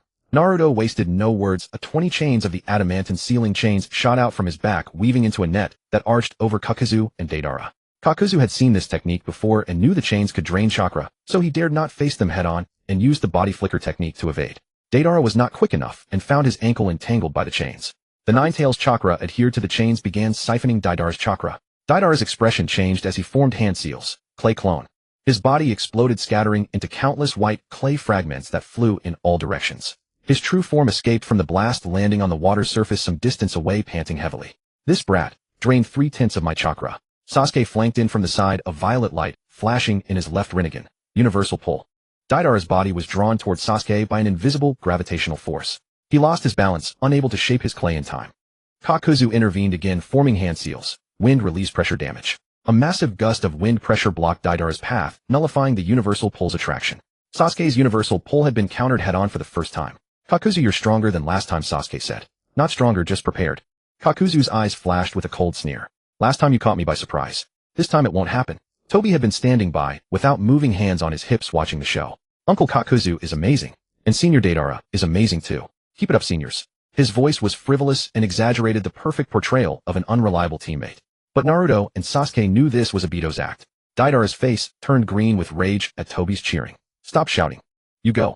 Yes, senior. Toby charged at Sasuke, his movements exaggerated and full of openings. Sasuke kicked him away and Toby rolled several times across the sea surface, screaming in agony. Naruto seized the opportunity, firing the adamantine sealing chains again. This time, instead of targeting both, he aimed solely at Kakuzu. Kakuzu failed to dodge and found his left arm and right leg entangled by the chains. Chakra was rapidly drained, slowing his movements. Simultaneously, Sasuke activated Amaterasu black flames, igniting on the water's surface beneath Deidara's feet, sealing off his escape route. Deidara leaped up, using a clay bird to fly into the air, evading the black flames. Senior Kakuzu, I'll save you. Toby crawled out of the sea and rushed toward Kakuzu, but tripped over the chains and plunged headfirst into the water. Kakuzu's face darkened completely. Useless. Knowing he could not win today, he decisively severed his left arm, which was entangled by the chains. Earth grudge, fear, limb separation. The left arm detached from the shoulder, transforming into black tentacles that scattered in all directions. Kakuzu's body leaped backward, landing on a distant reef. His right hand clutched the wound on his left shoulder, and his cold eyes finally betrayed a trace of pain. Retreat. Kakuzu turned and vanished into the sea mist. Deidara gritted his teeth, mounted his clay bird, and chased after him. Toby crawled out of the water, drenched. Seniors, wait for me. He scrambled to follow, running a few steps before suddenly turning back. The Sharingan behind his mask met Naruto's gaze. He gave a slight nod, then disappeared into the mist. The battle was over. Naruto retracted the adamantine sealing chains, which slid off Kakuzu's severed left arm. The arm, now lifeless, turned into a clump of black tentacles, twitching a few times on the reef before falling still. We took one of his lives. Sasuke walked over. He still has 4 hearts left. That's enough, Naruto said. He'll need at least a month to recover. Deidara also lost 3/10 of his chakra to me. He won't bounce back quickly. Pain's tailed beast collection plan is going to be delayed again. That's enough, Naruto said. He'll need at least a month to recover. Deidara also lost 3/10 of his chakra to me. He won't bounce back quickly. Pain's tailed beast collection plan is going to be delayed again. Jiraiya jumped down from the cliff, standing beside his 2 students. He looked at the arm remnants Kakuzu had left behind, then at Naruto. Are you two really only 9 years old? Mentally, we're older than you. Naruto grinned. Jiraiya did not refute because he knew it was the truth. The 3 tails still slumbered at the bottom of the sea, undisturbed by the battle. Jiraiya summoned a small toad and sent it underwater to monitor the 3 tails' movements, then led Naruto and Sasuke back. On the way back to Konoha, Sasuke suddenly spoke. Lord Jiraiya, my brother's illness. Can Lady Tsunade really cure it? Jiraiya was silent for a moment. Itachi's illness is not an ordinary disease. It's the deterioration of bodily functions due to overuse of the Mangekyō Sharingan. Tsunade's medical ninjutsu can slow it down, but not cure it. Unless what? Unless he stops using the Mangekyō or transplants new eyes. Jiraiya sighed. But Itachi won't transplant someone else's eyes, nor will he stop using the Sharingan. As a spy in the Akatsuki, he would have died long ago without it. Sasuke did not respond. Naruto patted his shoulder. Once your Rinnegan fully awakens, use the 6 paths power to repair his body. You could do it in your previous life, and you can do it in this one. Sasuke nodded. The lights of Konoha flickered at the foot of the distant mountains. Naruto and Sasuke walked along the road back to the village, their shadows intertwining in the moonlight. Sasuke, do you think Kakuzu will come back? He will. He's lived for 100 years. His greatest trait is persistence. Then next time, let's make him leave all 4 of his remaining hearts behind. After the mission in Kirigakure village concluded, Naruto and Sasuke returned to Konoha and rested for 3 days. Tsunade was highly satisfied with their performance. They had not only protected the 3 tails, but also wounded Kakuzu and exhausted Deidara, causing a substantial delay in the Akatsuki's tailed beast collection plan. As a reward, she granted them S-rank mission privileges, meaning they could now accept high-difficulty tasks without going through layers of approval. Sasuke was indifferent to such matters. His mind was preoccupied with something else, Itachi's deteriorating condition. After the battle, Obito had sent a secret report containing a small vial of medicine and a note. The note was in Itachi's handwriting, more sloppy than the last time. The illness is worsening and my vision is declining sharply and the cough has intensified. The Akatsuki is sending me on a solo mission. I will find a chance to break away. Location: the abandoned shrine at the border of Kawa no Kuni. Time: 10 days from now. Do not bring anyone else. Itachi. After reading the note, Sasuke's hands trembled slightly. Naruto stood behind him and also saw the contents. 10 days from now at the border of Kawa no Kuni. We'll go find him. Will Tsunade approve? Sasuke asked. We don't need her approval, Naruto said. We're 9 years old, but we're no longer genin. In Konoha our strength means we don't need anyone's permission to leave. Sasuke glanced at him and nodded. 10 days later at the border of Kawa no Kuni, the abandoned shrine. The shrine was built halfway up a mountain surrounded by dense forest. Vines crawled over the walls and most of the roof had collapsed, revealing broken Buddha statues and scattered tiles. Itachi leaned against a pillar of the temple, wearing the Akatsuki's black robe with red clouds, his straw hat placed at his feet. His complexion was even worse than the last time they met, pale with a sallow tint, and his eye bags were deep as if carved with a knife. You came, Itachi said, opening his eyes. The Sharingan slowly emerged in his gaze, not the sharp red light of usual, but dim like a candle flame about to extinguish. His vision had deteriorated so much that he could barely make out the faces of Naruto and Sasuke in the distance. Brother, Sasuke ran to Itachi, knelt down, and looked into his eyes. Your eyes. Almost there, Itachi said calmly. In another 6 months this Sharingan will be completely blind. The other one won't last a year either. Sasuke pulled out a specially prepared medicine bottle from Tsunade and handed it to him. This is medicine concocted by Tsunade-sama. Apply 3 drops daily, it will slow the vision loss. Once you leave the Akatsuki, she can give you full treatment. Itachi took the bottle, looked at it, but didn't use it. Leaving the Akatsuki is not as simple as you think. Pain's Rain Tiger at Will technique covers the entire Mangekyō. He can sense any abnormal movement I make. Moreover, Black Zetsu is everywhere. My crow summoning technique has already been detected by him. Then how did you send us the intelligence? Naruto asked. Using the most primitive method, person to person, Itachi said. I had Kisame help me pass it. He is still a member of the Akatsuki, but he no longer fully believes in the Moon's Eye plan. Sasuke frowned. Can Kisame be trusted? Not entirely, but he has his own judgment. He has seen you too and knows you are not ordinary. Itachi coughed twice, covering his mouth with a handkerchief which showed dark red bloodstains. I called you here not only for my illness. There is another matter. Danzo is in contact with Black Zetsu. Naruto and Sasuke were both startled. What did you say? Naruto stepped forward, and the aura of Nine-Tails chakra uncontrollably flared up. Danzo possesses Hashirama cells and an arm of Sharingan provided by Black Zetsu, Itachi said, wiping the blood from his mouth. Black Zetsu has been plotting within Konoha for over a decade, aiming to create chaos, delay the unification of the 5 great nations, and buy time for the arrival of the Akatsuki. Danzo is one of his most important pawns. Sasuke's Rinnegan flashed with a purple light. He rarely showed such anger. Danzo. He really did collaborate with Black Zetsu. Not collaboration, but exploitation, Itachi corrected. Danzo thinks he is using Black Zetsu to gain power, but in reality he is being used by Black Zetsu. The Hashirama cells Black Zetsu gave him contain trace amounts of white Zetsu cells, which will slowly erode Danzo's consciousness. When the time is right, Danzo will become Black Zetsu's puppet. Naruto took a deep breath, suppressing the Nine-Tails chakra. We must tell Tsunade about this. You can't say it directly, Itachi shook his head. Danzo's roots run too deep in Konoha and you have no evidence. If you tell Tsunade she will believe you, but the 2 advisors will not. Then Danzo will counterattack, accusing you of being spies, and you will be at a disadvantage. Then what should we do? Sasuke asked. Wait, Itachi said. Wait for him to expose himself. Black Zetsu's consciousness erosion is irreversible. Danzo's body will gradually show abnormalities, such as pale skin and unstable chakra fluctuations. You only need to monitor him, and when he shows his hand, strike with a fatal blow. Naruto and Sasuke exchanged glances and nodded. The sky was darkening, and the mountain mist began to spread. Itachi stood up and tucked the medicine bottle into his robe. I must go. Pain gave me a 3-day mission window. I have to return to Mangekyō tomorrow to report. Sasuke also stood. Brother, when can you leave the Akatsuki? Soon. When Pain launches a full-scale assault on Konoha, I will cut off his chakra supply from behind. Itachi turned, took a few steps, then stopped. Sasuke, take care. You too. Itachi's silhouette vanished into the mist. Sasuke stood there staring at the empty mountain path, his fists clenched until his knuckles turned white. Naruto walked over and patted him on the shoulder. Your brother won't die. I know. Then what are you worried about? Sasuke was silent for a few seconds. I'm worried that after he leaves the Akatsuki, he will still choose to bear everything alone. He's used to carrying everything by himself, not used to being helped. Then we'll make him get used to it, Naruto said. Force him to accept help. Just like you did to me. Sasuke was stunned for a moment, then smiled. A faint smile, but it was indeed a smile. You hold grudges quite well. I don't have many other virtues, but I have a good memory. The 2 descended the mountain, walking along the forest path toward Konoha. The moon emerged from behind the clouds, illuminating the road beneath their feet. At the root base in Konoha, Danzo sat in the darkness, the bandages on his right arm already removed, revealing a pale arm covered with Sharingan. Every Sharingan on the arm was slowly rotating, as if searching for targets on their own. He stared at this arm, a flicker of fanaticism in his eyes. Power, the power he had pursued all his life. But he did not notice that the whiteness on the arm was slowly, almost imperceptibly spreading toward his shoulder. Danzo-sama, a root shinobi, knelt before him. Black Zetsu has relayed that the Akatsuki is about to move against Mangekyō. The target is the 8 Tails Jinchuriki. Danzo withdrew his arm and rewrapped it with bandages.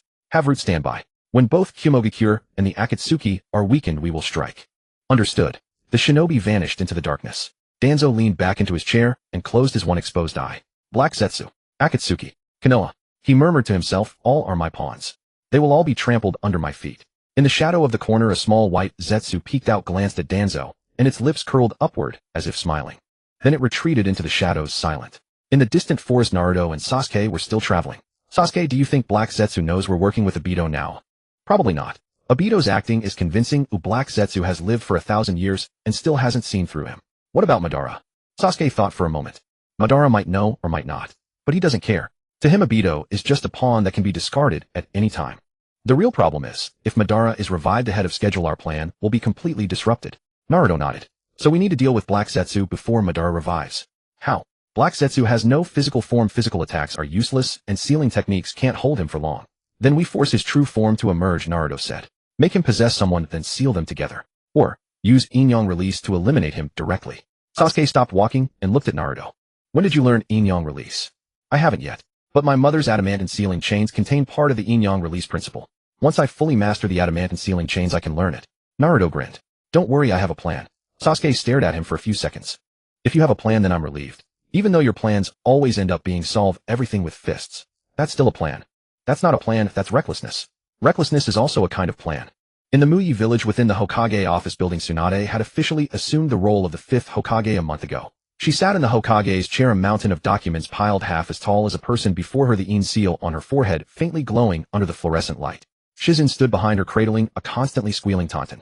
Lady 5th Hokage, these are the urgent documents that need your attention today. Shizen brought another stack and placed it on the corner of the desk. Tsunade's temple twitched. Move these documents away. First summon Jiraiya, Naruto, and Sasuke to see me. Shizen hesitated. But these documents won't run away, the Akatsuki will. Tsunade waved her hand. Go call them. 10 minutes later, Jiraiya leaned against the windowsill, Naruto sat on the sofa, and Sasuke stood by the wall. The three of them waited for Tsunade to speak. Tsunade took a map from her drawer and spread it on the desk. The map was marked with red annotations indicating the locations of known Akatsuki strongholds. Rain Village, the land of rivers, the land of grass, the land of waterfalls. The dense red markers resembled a net tightening. This is a summary of intelligence provided by Itachi and Obito. Tsunade pointed at the map. The Akatsuki currently have 4-tailed beasts in their possession and are making all-out efforts to capture the 3 tails and the 8 tails. Pain's plan is to gather all 9-tailed beasts within a year and resurrect the 10 tails. Naruto looked at the map. As for the 3 tails, we just repelled Kakazu and Deidara, so they won't make a move there in the short term. The 8 tails is in the Cloud Village, and the Raikage is not someone to be trifled with. So I intend to ally with the Cloud Village. Tsunade said. I have already sent an invitation for alliance to the Cloud Village, but the Raikage hasn't replied yet. But waiting for a reply is too slow. I need you to go to the Cloud Village and negotiate with the Raikage face to face. Naruto frowned. Negotiate directly with the Raikage. Won't he just kick us out as kids? He will. Tsunade did not mince words. That's why you need to bring evidence. Itachi provided a timeline of the Akatsuki's tailed beast collection with Pain's personal seal on it. A man like the Raikage only believes in fists and evidence. Sasuke suddenly spoke. Lady 5th Hokage, before going to the Cloud Village, I need to do one thing first. Tsunade glanced at him. What is it? To bring my brother back. The room fell silent for a moment. Jiraiya set down his teacup and looked at Sasuke. Itachi wants to leave the Akatsuki. Tsunade asked. Yes. His condition is worsening and his eyesight is deteriorating rapidly. If he is not treated, he will go completely blind. Sasuke's voice was calm, but his fingers trembled slightly. He is already preparing. We need to bring him back to Konoha before Pain notices. Tsunade leaned back in her chair and closed her eyes. Itachi is an S-rank missing mean, a wanted criminal officially listed by Konoha. Bringing him back. Do you understand what that means? We do, Naruto said. It means Konoha will have to announce to the entire shinobi world that Uchiha Itachi is not a traitor, but a spy. He spent over a decade alone in the darkness to protect Konoha. Tsunade opened her eyes and looked at Naruto. You make it sound easy. Danzo won't agree. The 2 advisors won't agree. They will say, this is a disgrace to Konoha and it will make other villages laugh at us. Then let them talk. Sasuke's voice turned cold. Itachi doesn't owe Konoha anything. It's Konoha that owes Itachi. Tsunade was silent for a long time. Jiraiya set down his teacup, stood up, walked over to Sasuke, and patted his shoulder. Sasuke, you're right. But you need to understand, bringing Itachi back to Konoha is not simply picking up a person. Pain will pursue and the Akatsuki will hunt him down. Once Itachi defects, the Akatsuki will come out in full force, and Konoha may face war prematurely. We're not afraid. Naruto said. Sasuke and I have fought Pain, Kakazu, and Haiden, and Obito. The Akatsuki has only a few fighters. If one comes, we'll fight one, or if 2 come, we'll fight them both. Tsunade looked at these 2 9-year-old children. No, not children. Their eyes were like those of veterans who had been through war. She finally nodded. Go bring him back. Jiraiya, you lead the team. Kakashi and Guy's squads will accompany you. If you encounter pain, don't engage recklessly. Just bring the person back. Yes. Jiraiya stood at attention and saluted. At the border of the land of rivers, an abandoned shrine. 3 days later, Naruto, Sasuke, Jiraiya, Kakashi, Guy, Rock Lee, Neji, and Tintin, 8 people in total, lurked in the forest surrounding the shrine. Itachi had sent word that he would part ways with Kisame here today. Kisame would return to the Akatsuki to report, and Itachi would take the opportunity to defect. At noon, 2 figures approached from the direction of the Rain Village. Itachi walked in front, Kisame followed behind, both wearing the black robes with red clouds of the Akatsuki. Kisame stopped. Itachi-san, are you really going to do this? Itachi did not turn around. Go back and tell Pain that I was captured by Konoha Shinobi. He won't make things difficult for you.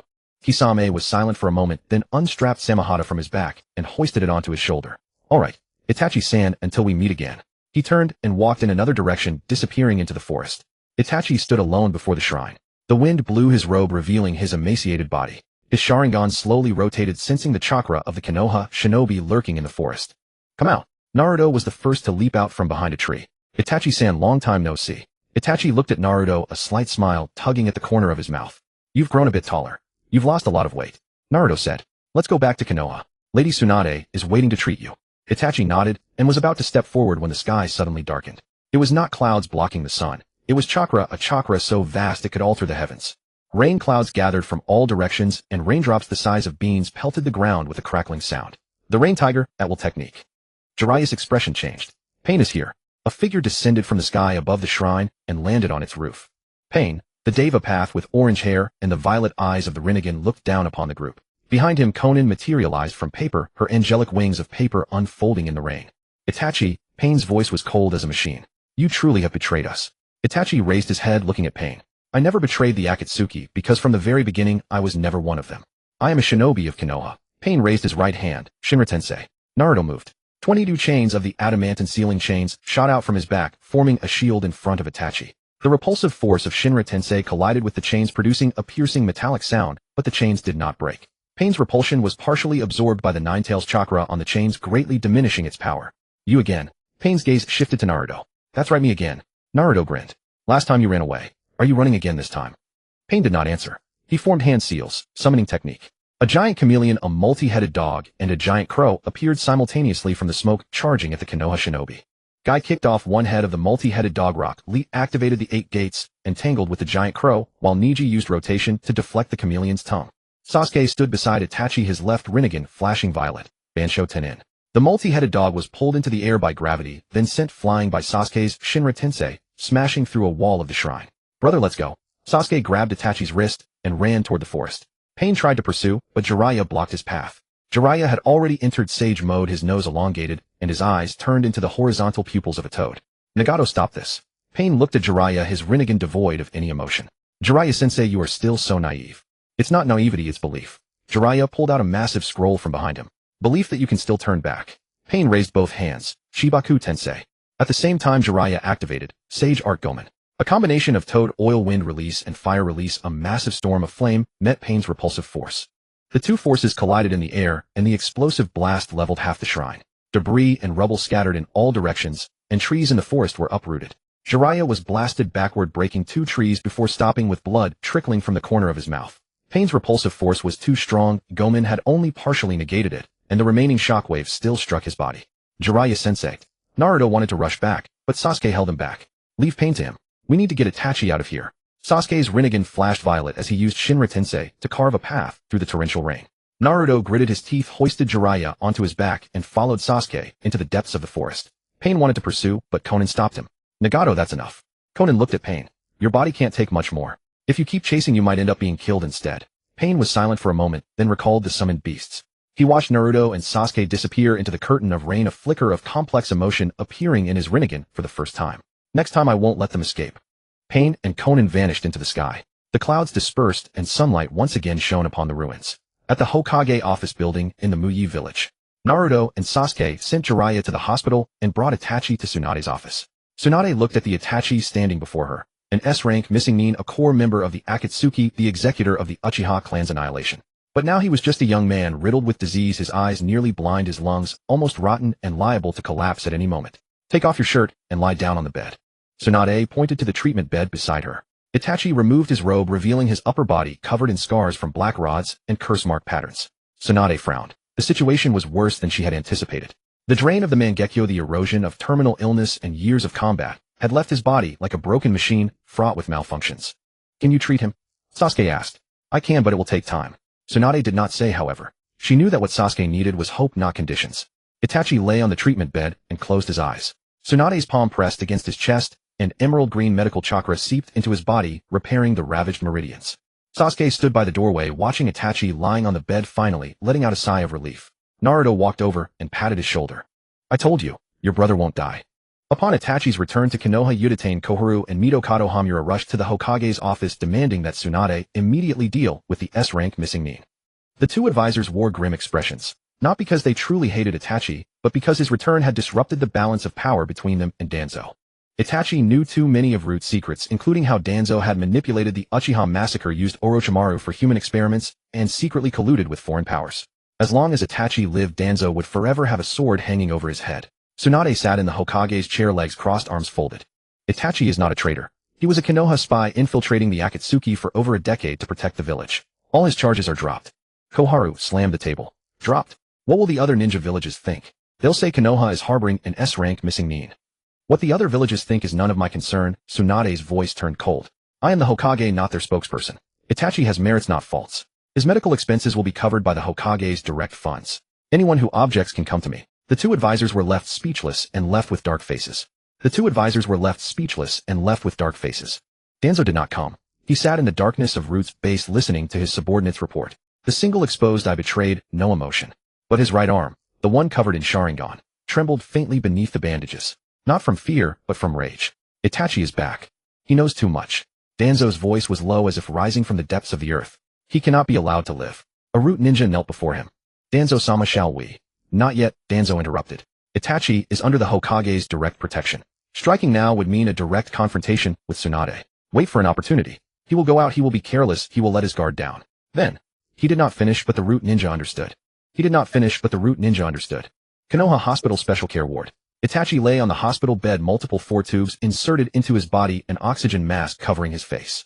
Tsunade's treatment had been ongoing for 3 days. His condition had stabilized, the coughing had lessened, and his vision had stopped deteriorating.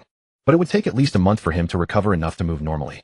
Sasuke sat on a chair beside the bed, holding a book, but not reading. His gaze was fixed on Itachi. Aren't you going to train?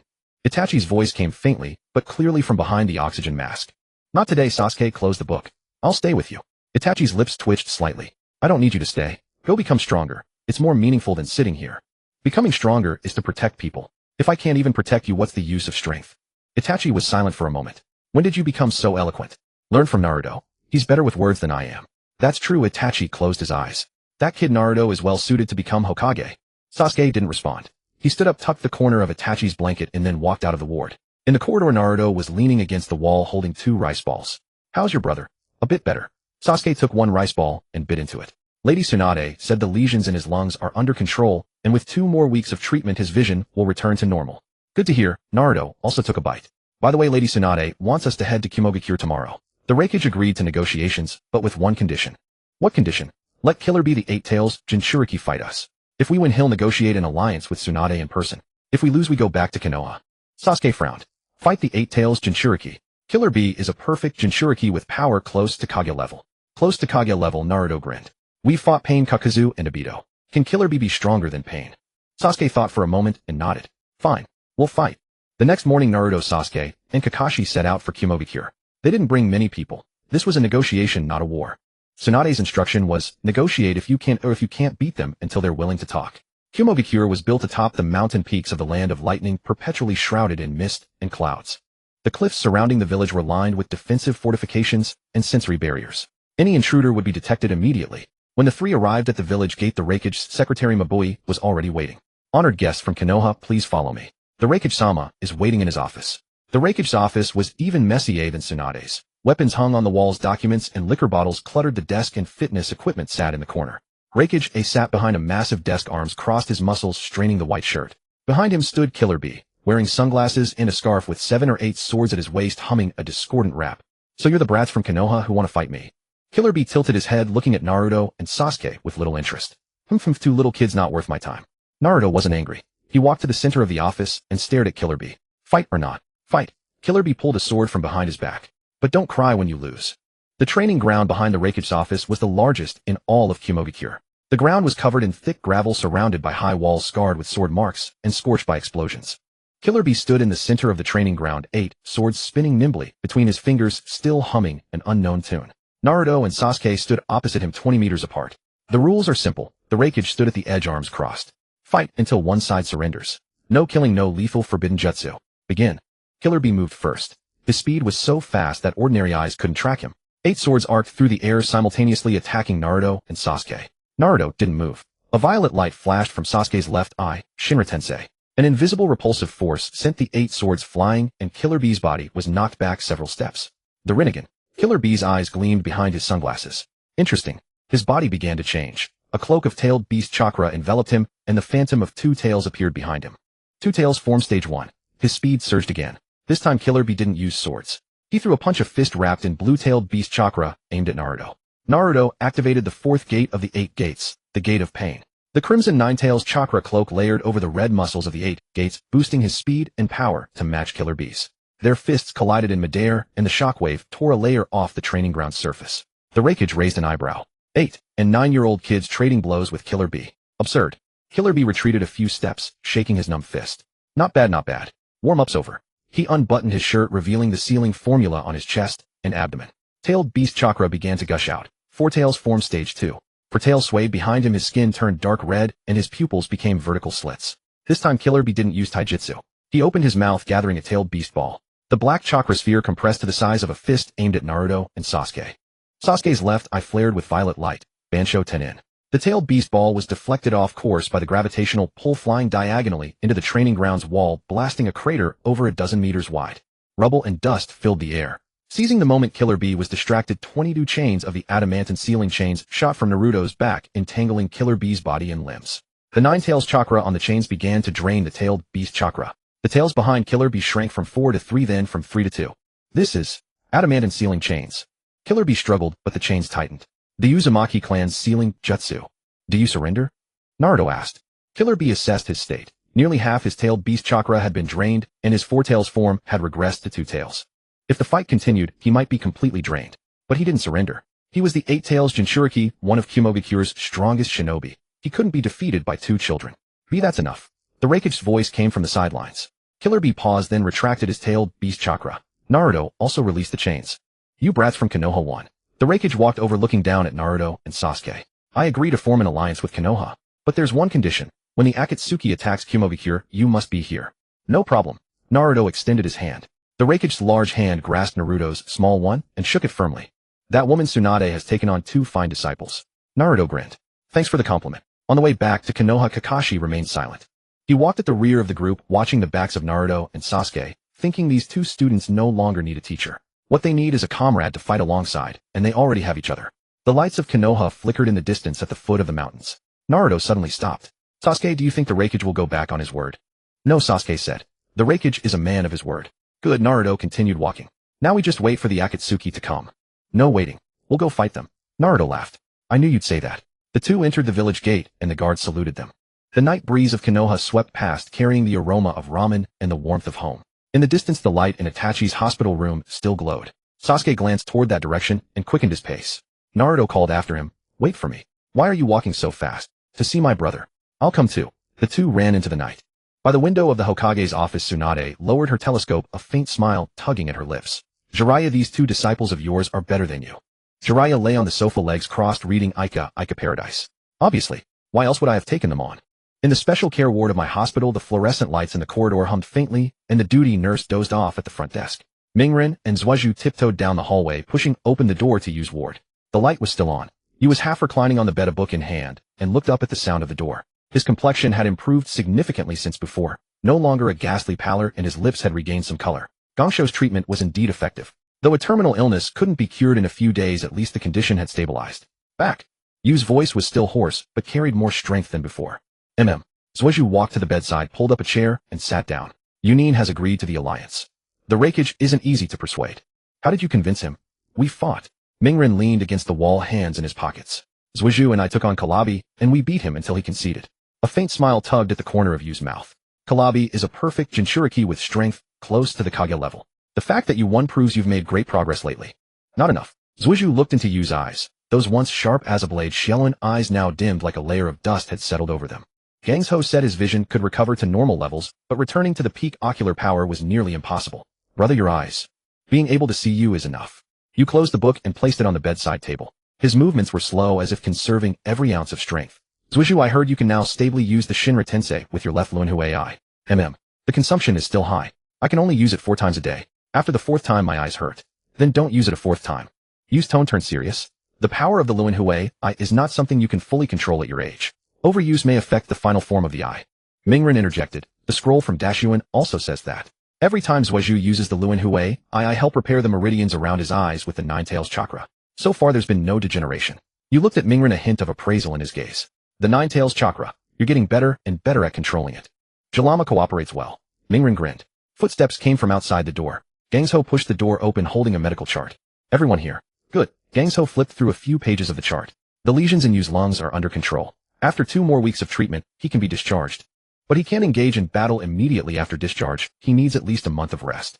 Also, the decline in Mangekyō vision is irreversible. I can only maintain his current level, not restore it to the peak. Zuiju was silent for a moment. That's enough. As long as he lives. You looked at Zuiju, a complex emotion flickering in his eyes.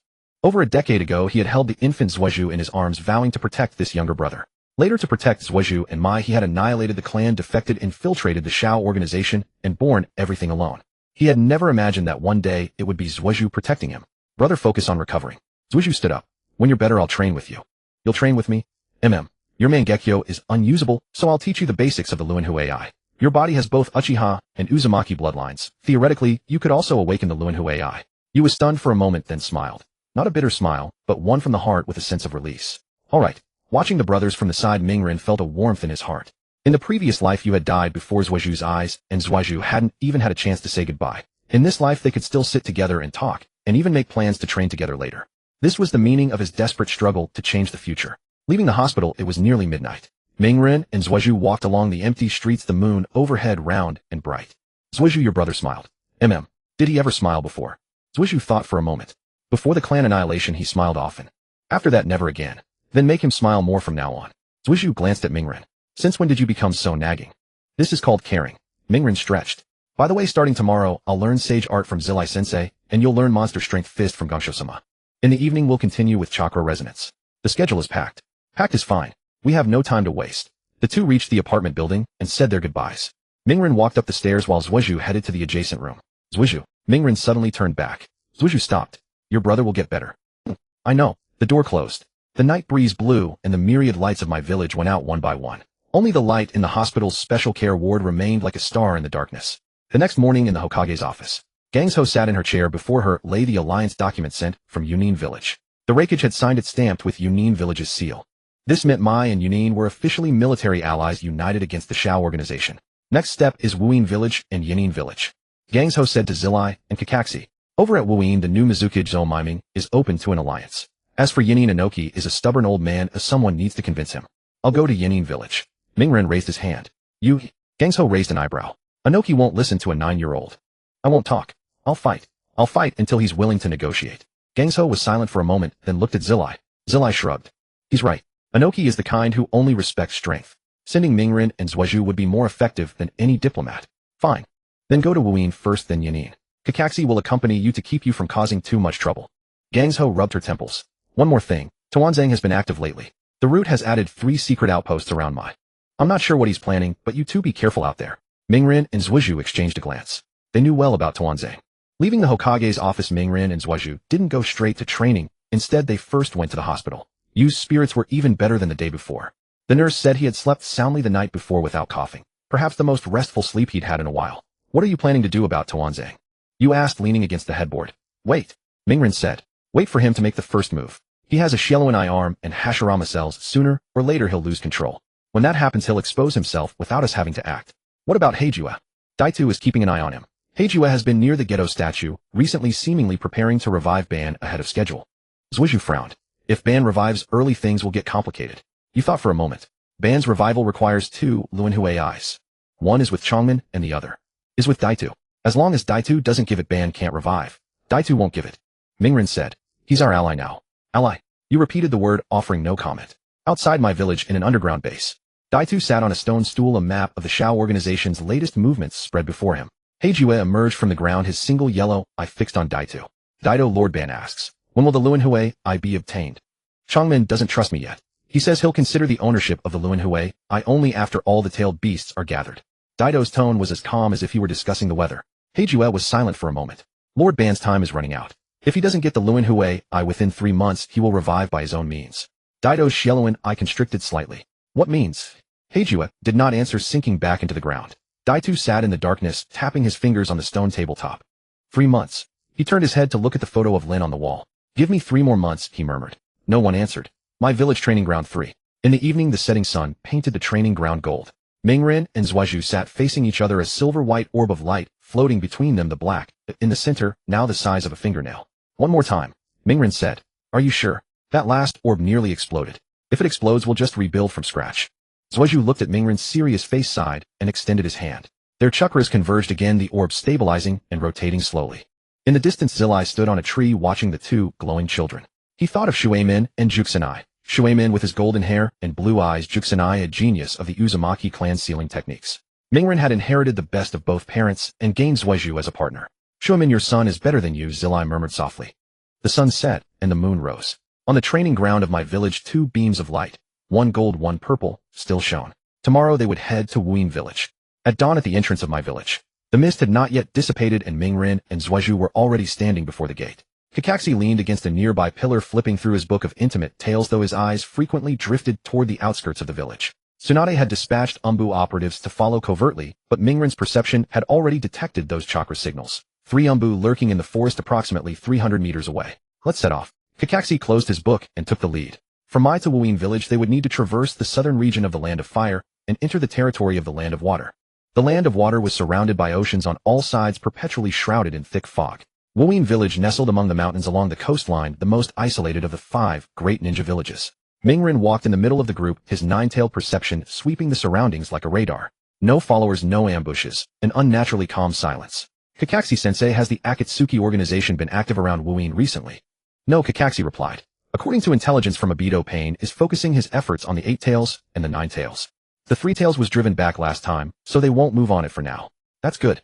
Mingren felt a bit relieved. 2 days later, the trio reached the outskirts of Wuyin village. The entrance to Wuyin village was concealed behind a waterfall, one had to pass through an underground passage beneath it to enter. Kakashi presented the official documents from Mai, and the gatekeeping Wuyin ninja inspected them several times before granting passage. The interior of the village was brighter than imagined. Though the fog overhead remained thick, the streets were clean and the buildings orderly. Unlike Mai, Wuyin's architecture predominantly used black stone, lending an austere impression. The Water Shadow's office stood at the highest point of the village, a 5-story black stone tower.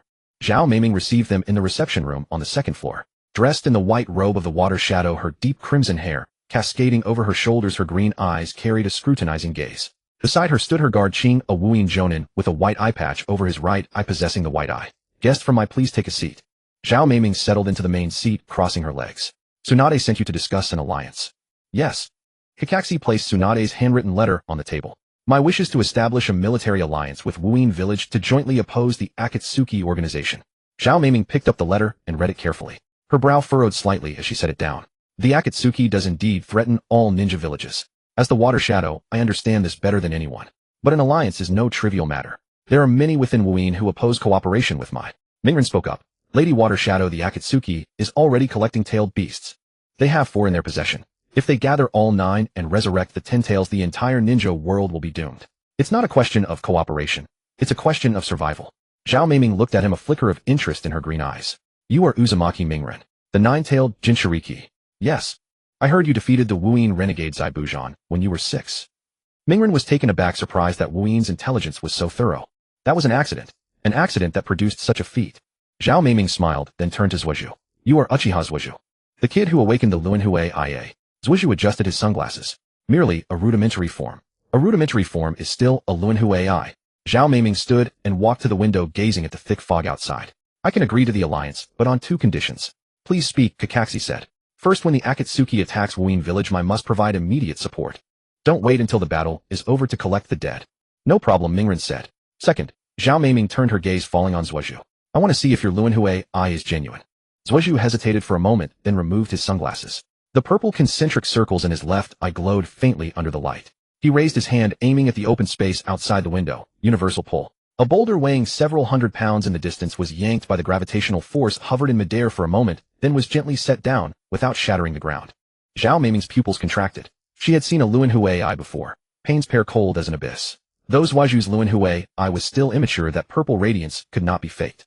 Enough. Zhao Meiming withdrew her gaze. I will bring up the alliance in the internal meeting 3 days from now. If all goes smoothly, I will receive the official alliance document next week. Kakashi stood and bowed. Thank you, Lady Water Shadow. As they left the Water Shadow's office, Qing blocked their path. Uchiha kid, your Luanhui eye. How did you obtain it? Qing's white eye fixed on Zhuozhu, as if scanning the chakra within his body. Chakra resonance. Zhuozhu did not conceal the truth. When the chakra of Yinshualuo and Axio merge, the Luanhui eye can be awakened. Qing fell silent for a moment. Wuyin also has a person with the Shelloan eye, but he has not awakened the Luanhui eye. Mingren knew whom he referred to. Uchiha Xian Orochimaru's experimental subject, later taken in by Obito. But Mingren did not expose it. Everyone's circumstances are different. Perhaps he lacks not chakra, but the right catalyst. Qing did not press further and stepped aside. After leaving Wuyin village, the trio did not rush back to Mai. Instead, they detoured to Yanin village. Yanin was nestled deep within the mountains of the land of earth, built at the bottom of a canyon surrounded by towering cliffs. The earth shadow Dayemu was a short old man with an imposing presence. He wore a conical hat, his white beard hanging down to his chest. My brats, what do you want with me? Dayemu sat in the earth shadow's office, arms crossed, legs crossed, his tone impatient. An alliance. Mingren cut to the chase. The Akatsuki has already captured your Yanin's four-tailed Jinchuriki Laozi. Dayemu's expression darkened. So what? Laozi was not captured willingly. He was defeated by Deidara and Scorpion working together. The Akatsuki's next target may be the five-tailed Jinchuriki Han. Can Yanin protect Han? Dayemu was silent for a few seconds. Kid, are you threatening me? It's not a threat, it's a statement of fact. Mingren looked Dayemu in the eye. Lord Earth Shadow, you have lived for decades. You should know when to set aside old grudges.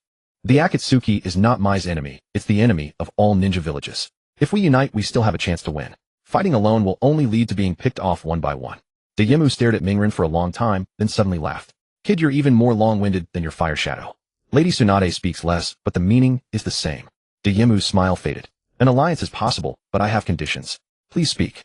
When the Akatsuki attacks Yanin, you two must be here. Dayemu pointed at Mingren and Zhuozhu. I don't care how many reinforcements my sends, you two must come. As the main force. Mingren and Zhuozhu exchanged a glance and nodded simultaneously.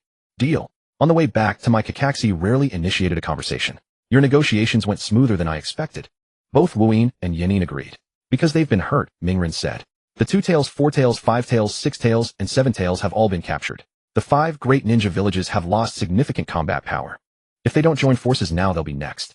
Kakashi looked at Mingren's back and thought this kid is increasingly resembling a fire shadow. Back in Mai, it was already dark. Mingren and Zhuozhu did not return to their quarters, but went straight to the hospital. The light was still on in Yu's ward. He was sitting on the bed practicing throwing a kunai. Tsunade forbade him from getting out of bed, so he trained from the bed. Brother, your hand isn't shaking anymore. Zhuozhu entered and saw the kunai thrown by Yu lodged firmly in the bullseye on the wall. The treatment is working. You set down the kunai? Where have you been? Wuyin and Yanin. The alliance talk succeeded. Mingren leaned against the doorframe. Brother, you once you're discharged, there's work to do. You looked at Mingren, the corner of his mouth lifting slightly. What kind of work? Fighting the Akatsuki. As the main force. You paused for a moment, then smiled. Good. 2 more years had passed since the alliance between the Hidden Mist and Hidden Rock. Naruto was now 11, and so was Sasuke. These 2 years marked an unprecedented period of tranquility in the shinobi world. Sensing the unity among the great villages, the Akatsuki had paused their Jinchuriki collection campaign. The 5 great shinobi villages were occupied with reconstruction and military consolidation, and even border skirmishes had diminished considerably. Naruto's transformation was the most striking. Over 2 years, he had grown a head taller with clearly defined muscles along his arms and shoulders, no longer the scrawny blonde kid he once was.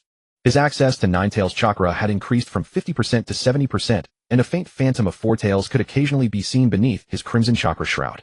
More importantly, he could now stably activate his Nine Tails chakra mode. Not the perfect golden mode of a perfect Jinchuriki, but the first stage red-tailed beast cloak enveloping his entire body, granting him triple the speed and power compared to 2 years prior.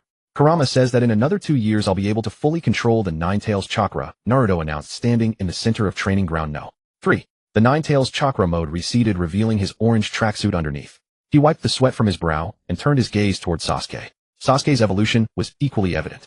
He stood half a head shorter than Naruto, yet his demeanor had grown far more composed and profound. The Rinnegan in his left eye had fully awakened from its semi-awakened state. The purple concentric ringed pupil was now sharp and clear, granting him access to most of Pain's Deva Path abilities, including Shinra Tensei Bansho Tenin and Shibaku Tensei. His right Mangekyō Sharingan had also evolved into the Eternal Mangekyō Sharingan. Through transplant data provided by Obito from the Uchiha clan, coupled with the continuous enhancement of Hashirama cells, his eyes had undergone self-evolution without transplanting anyone else's eyes, yet achieving the ocular power of the Eternal Mangekyō. The chakra cost of Amaterasu and Kagutsuchi had been reduced by 60%, allowing him to use them 7 or 8 times consecutively without fatigue.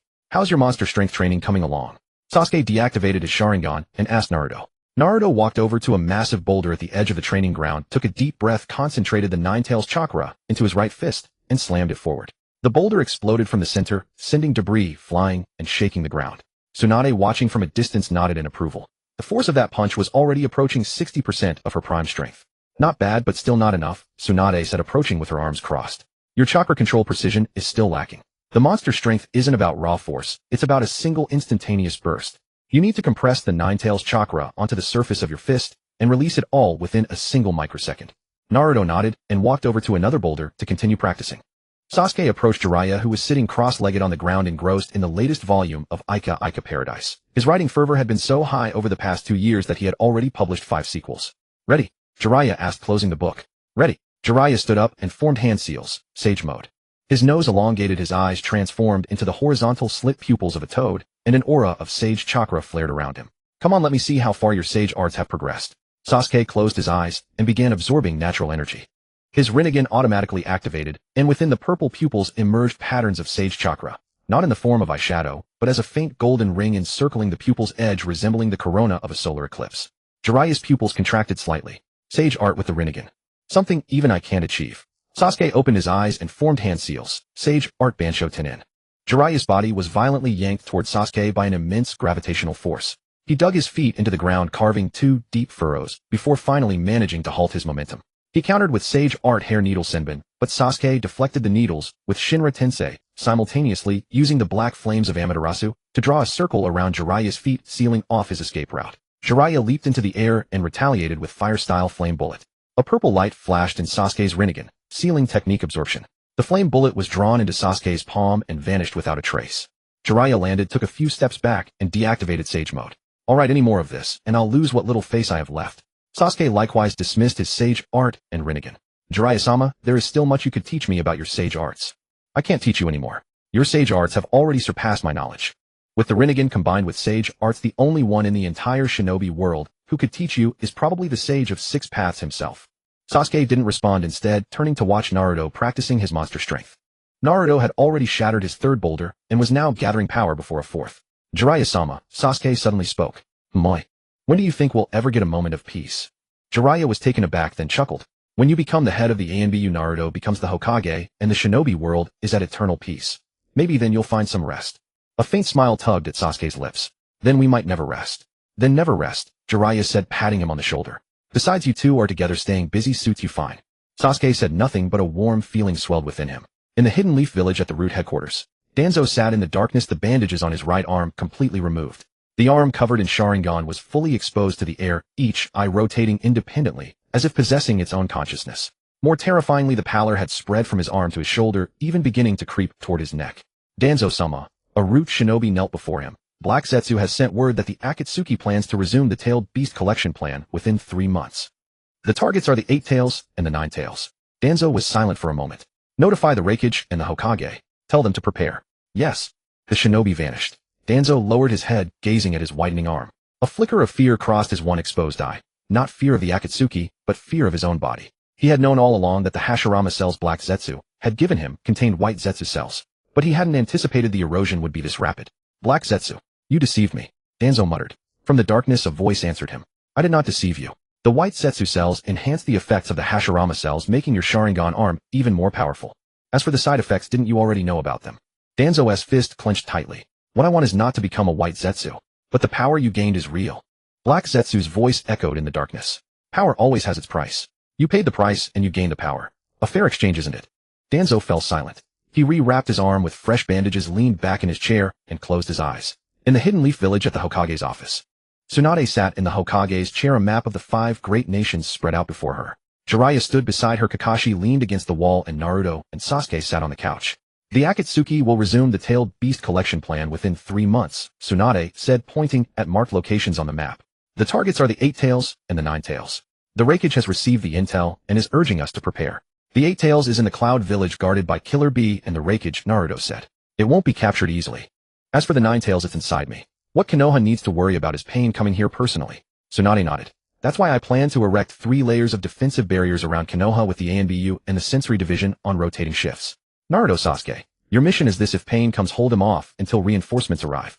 How long? Sasuke asked. Until Jiraiya and Team Kai arrive. At most 10 minutes. Naruto and Sasuke exchanged a glance and nodded simultaneously. We'll do our best.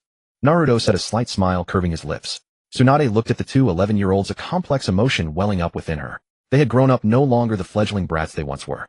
But their enemies were growing stronger too. Meeting adjourned. That night Naruto and Sasuke sat atop the Hokage rock, gazing down at the hidden leaf village below. The countless lights of the village spread out like stars, warm and serene. Naruto. Do you think we can win when Pain comes this time? Naruto pondered for a moment. Yes. Last time we were 9 and could block his Shinra Tensei. Now we're 11, we can activate 9 Tails Chakra mode, and we've mastered the Rinnegan's techniques. We're more than twice as strong as we were 2 years ago. Pain is stronger than he was 2 years ago too. Not by much. His body is just a puppet controlled by Nagato. There's a ceiling to his power. Naruto turned to look at Sasuke. The one we really need to worry about is Madara. If he's revived ahead of schedule, we'll be in trouble. Sasuke fell silent. Madara, the legendary shinobi whose name stood alongside the first Hokage, the man who had manipulated the entire shinobi world at his whim. If he were truly revived ahead of schedule with their current strength, Naruto and Sasuke would be able to hold out for only a few minutes at best. So we need to eliminate Black Zetsu before Madara can be revived, Naruto said. Without Black Zetsu, Madara can't be brought back early. Obito said Black Zetsu has been active near the demonic statue of the outer path lately, seemingly preparing something. You want to strike first? No. We wait, Naruto shook his head. We wait for Black Zetsu to make the first move. When he moves, he'll expose a weakness. When he exposes a weakness, we'll have our chance. Sasuke studied Naruto's profile, recalling how 2 years ago he had been an impulsive kid who wanted to solve everything with his fists. Now he was thinking, analyzing pros and cons, and biding his time. You've grown up, Sasuke said. Naruto was startled for a moment, then smiled. So have you. 3 months passed in a flash amid intense preparations. Tsunade had completed the 3 layers of defensive barriers around Konoha. The Sensory Division had increased from 2 shifts to 4, and the Umbu patrol density had doubled. Jiraiya had finished his sage training at Mount Myaboku, and Team Guy was on 24-hour standby. Everyone knew the Akatsuki could strike at any moment. But the first village to receive a distress signal was not Konoha, it was Kumogakure. That day Naruto was practicing the Fist of Will on the training ground. At 11 years old, he could shatter the special test rock Tsunade had made with a single punch. His chakra compression precision had improved from release all within 1 microsecond to half a microsecond. Tsunade said that precision exceeded her expectations. Sasuke was practicing Chibaku Tensei. After fully awakening his Rinnegan, he had been trying to control this ultimate sealing technique. He could now create a gravitational core 3 meters in diameter within 10 seconds. Though still far from Pain's scale, the foundation was there. Kakashi suddenly appeared at the edge of the training ground, his expression grim. He held a letter sealed with Kumogakure's wax stamped with the Raikage's urgent dispatch seal.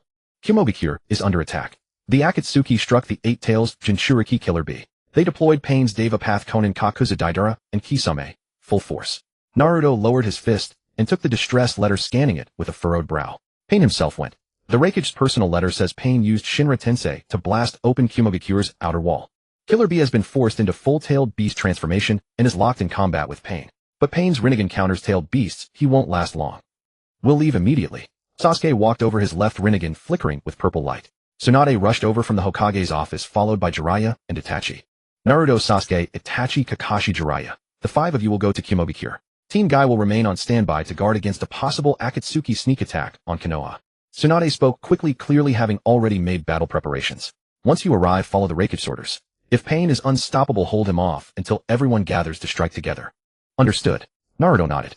Itachi stood at the back of the group, wearing Konoha's green flak jacket, looking much better than last month. Though Tsunade's treatment couldn't cure his illness, it had at least restored his stamina and mobility to normal levels. I'm familiar with Pain's 6 paths abilities, Itachi said. I'll analyze his weaknesses. Jiraiya patted Itachi's shoulder. That child Nagato has strayed from the path. If you can make him turn back, try not to kill him. Itachi paused for a second, then nodded. The 5-man team departed from Konoha, racing at full speed toward Kumogakure. Naruto activated his 9 tails chakra mode, moving fastest and taking the lead to scout ahead. Sasuke followed closely, his Rinnegan's perception fully extended, scanning all chakra signatures in the vicinity. Jiraiya summoned Gamabunta and rode on his back.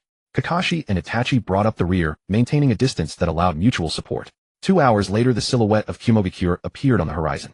But Kumogakure was no longer the village Naruto had seen 2 years earlier. The outer wall had collapsed in many places, several tall towers were snapped in half, and smoke rose from various parts of the village.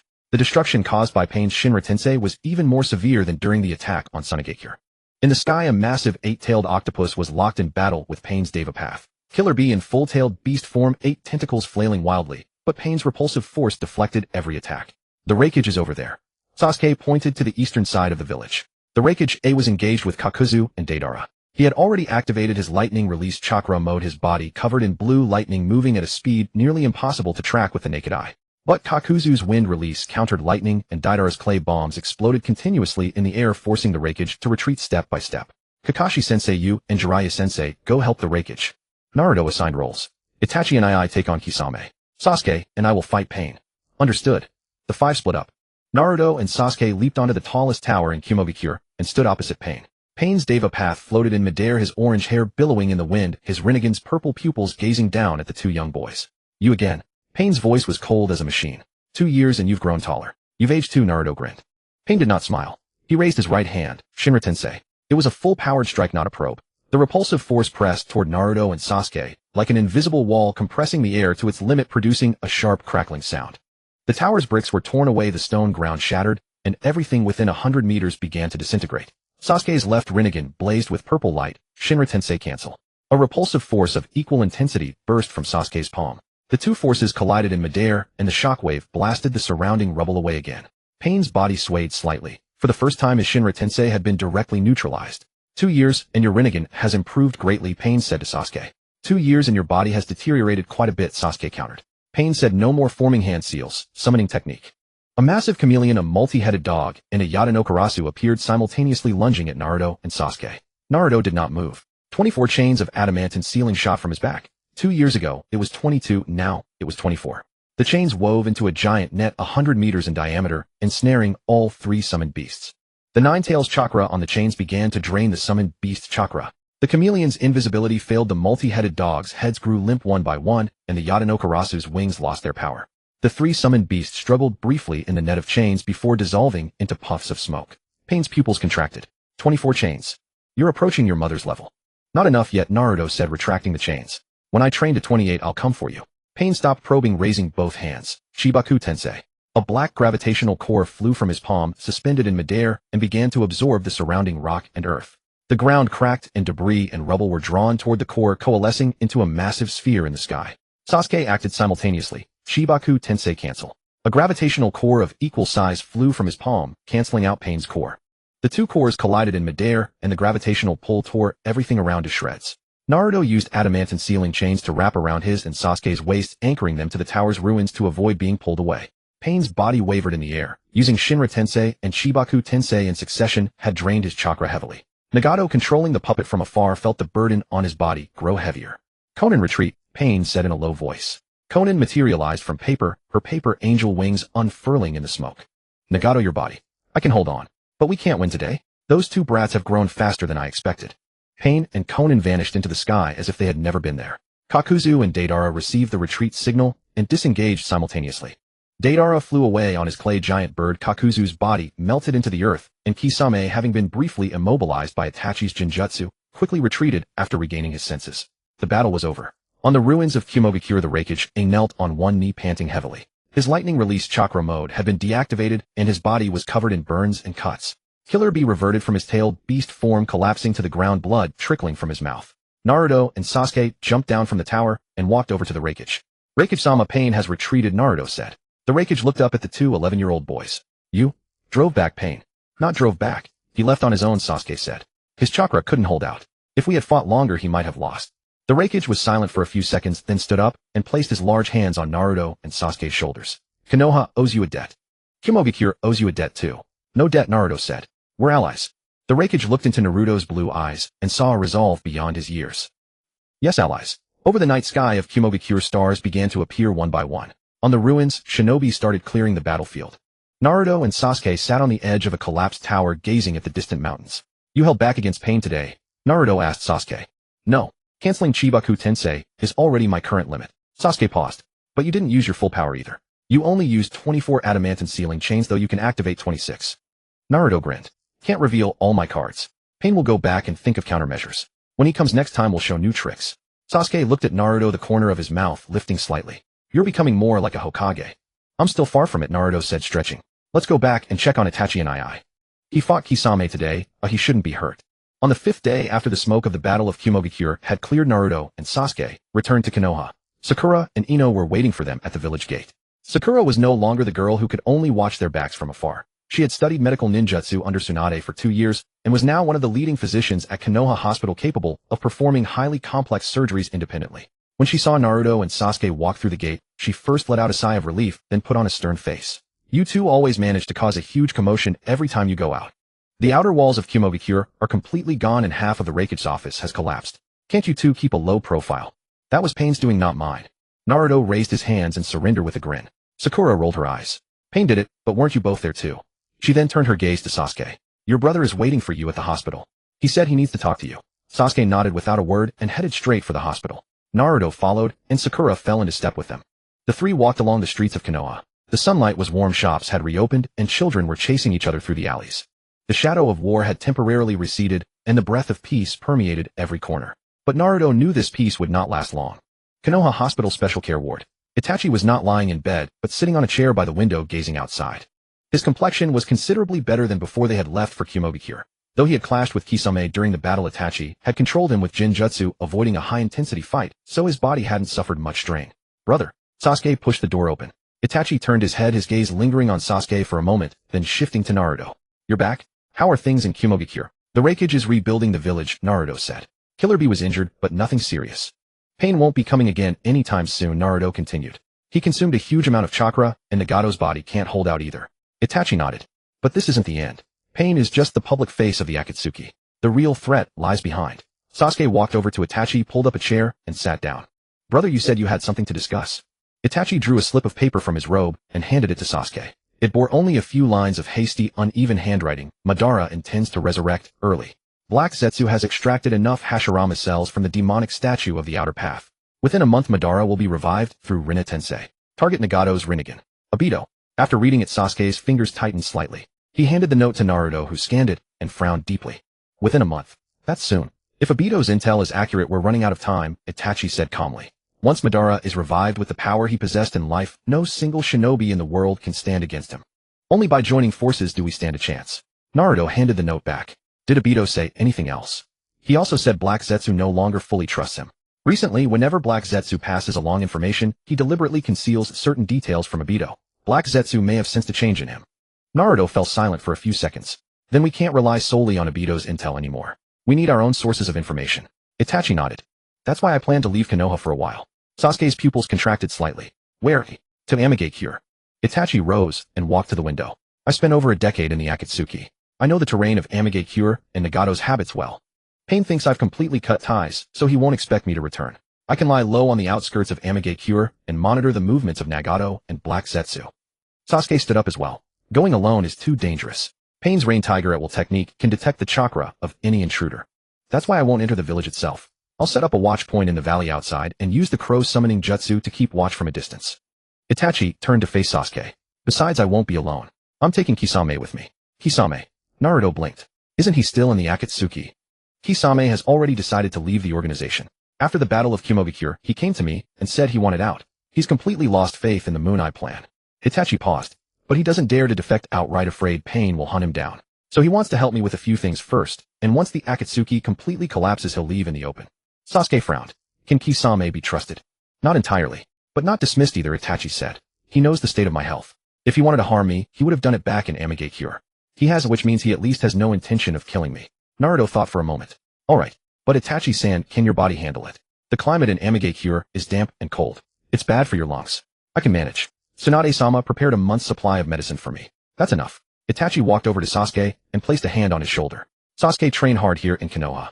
On the day Madara is resurrected, I need you on the front lines. Sasuke looked into Itachi's eyes, was silent for a moment, then nodded. You too. Come back alive. A faint smile tugged at the corner of Itachi's mouth. I'll do my best. That night Itachi left Konoha. Sasuke stood at the village gate watching his brother's silhouette disappear into the darkness, standing there for a long time. Naruto walked over and clapped him on the shoulder. Your brother won't die. I know, Sasuke said, turning back. He promised me. 2 days later, the Hokage's office. Tsunade sat behind the Hokage's desk. The intel from Obito, Madara intends to resurrect early, spread out before her. Jiraiya stood by her side. Kakashi leaned against the wall and Naruto and Sasuke sat on the sofa. The atmosphere in the office was heavy. Madara's resurrection means we face an enemy 10 times stronger than Pain. Tsunade's fingers tapped against the desk. We need to unite every force we can. Sunagakure, Kumogakure, Kirigakure, Iwagakure. All of them must be notified. Jiraiya nodded. I'll make the rounds. I'll handle Suna and Kiri and have Kakashi go to IWA. Good. Tsunade looked at Naruto and Sasuke. You two stay in Konoha. If Madara is resurrected ahead of schedule, Konoha will need you. Naruto raised his hand. Tsunade-sama, Madara needs Nagato's Rinnegan to resurrect. Nagato is in Amegakure right now. If we can secure Nagato before Madara makes his move, can we stop the resurrection? Tsunade blinked, then looked at Jiraiya. Jiraiya thought it over. In theory, yes. But Nagato isn't easy to capture. He is the true body of Pain with the full power of the Rinnegan. Even with Naruto and Sasuke working together, subduing him without killing him would be extremely difficult. Difficult or not, we have to try, Naruto said. Rather than wait for Madara to be revived and fight him, then it's better to cut him off at the source. Sasuke chimed in. Besides, Nagato is Jiraiya-sama's student. If we can persuade him to turn back, the Akatsuki will completely crumble. Jiraiya was silent for a long moment, then let out a sigh. You're both right. But there's one thing I need to do first. Go to Amegakure and see Nagato to have one last talk with him. If that fails, we'll consider other options. Naruto wanted to say something, but Sasuke held him back. Jiraiya-sama, going alone is too dangerous, Sasuke said. I'll accompany you. No, Jiraiya shook his head. If you come, Nagato will think we're here to fight, not to talk. Then send Naruto. Jiraiya looked at Sasuke, then at Naruto, and finally nodded. Alright, Naruto comes with me. Sasuke stays in Konoha. If you hear nothing from us within 3 days, you take a team to Amegakure as backup.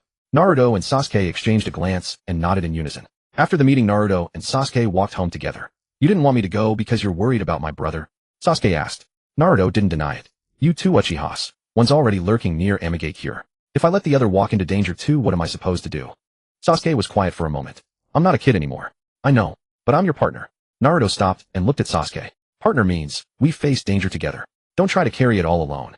Sasuke looked into Naruto's blue eyes, and the corner of his mouth twitched slightly. Fine. If Jiraiya-sama hasn't reported back in 3 days, we'll go together. The night wind blew through the village, and the lights of Konoha glowed warmly behind them.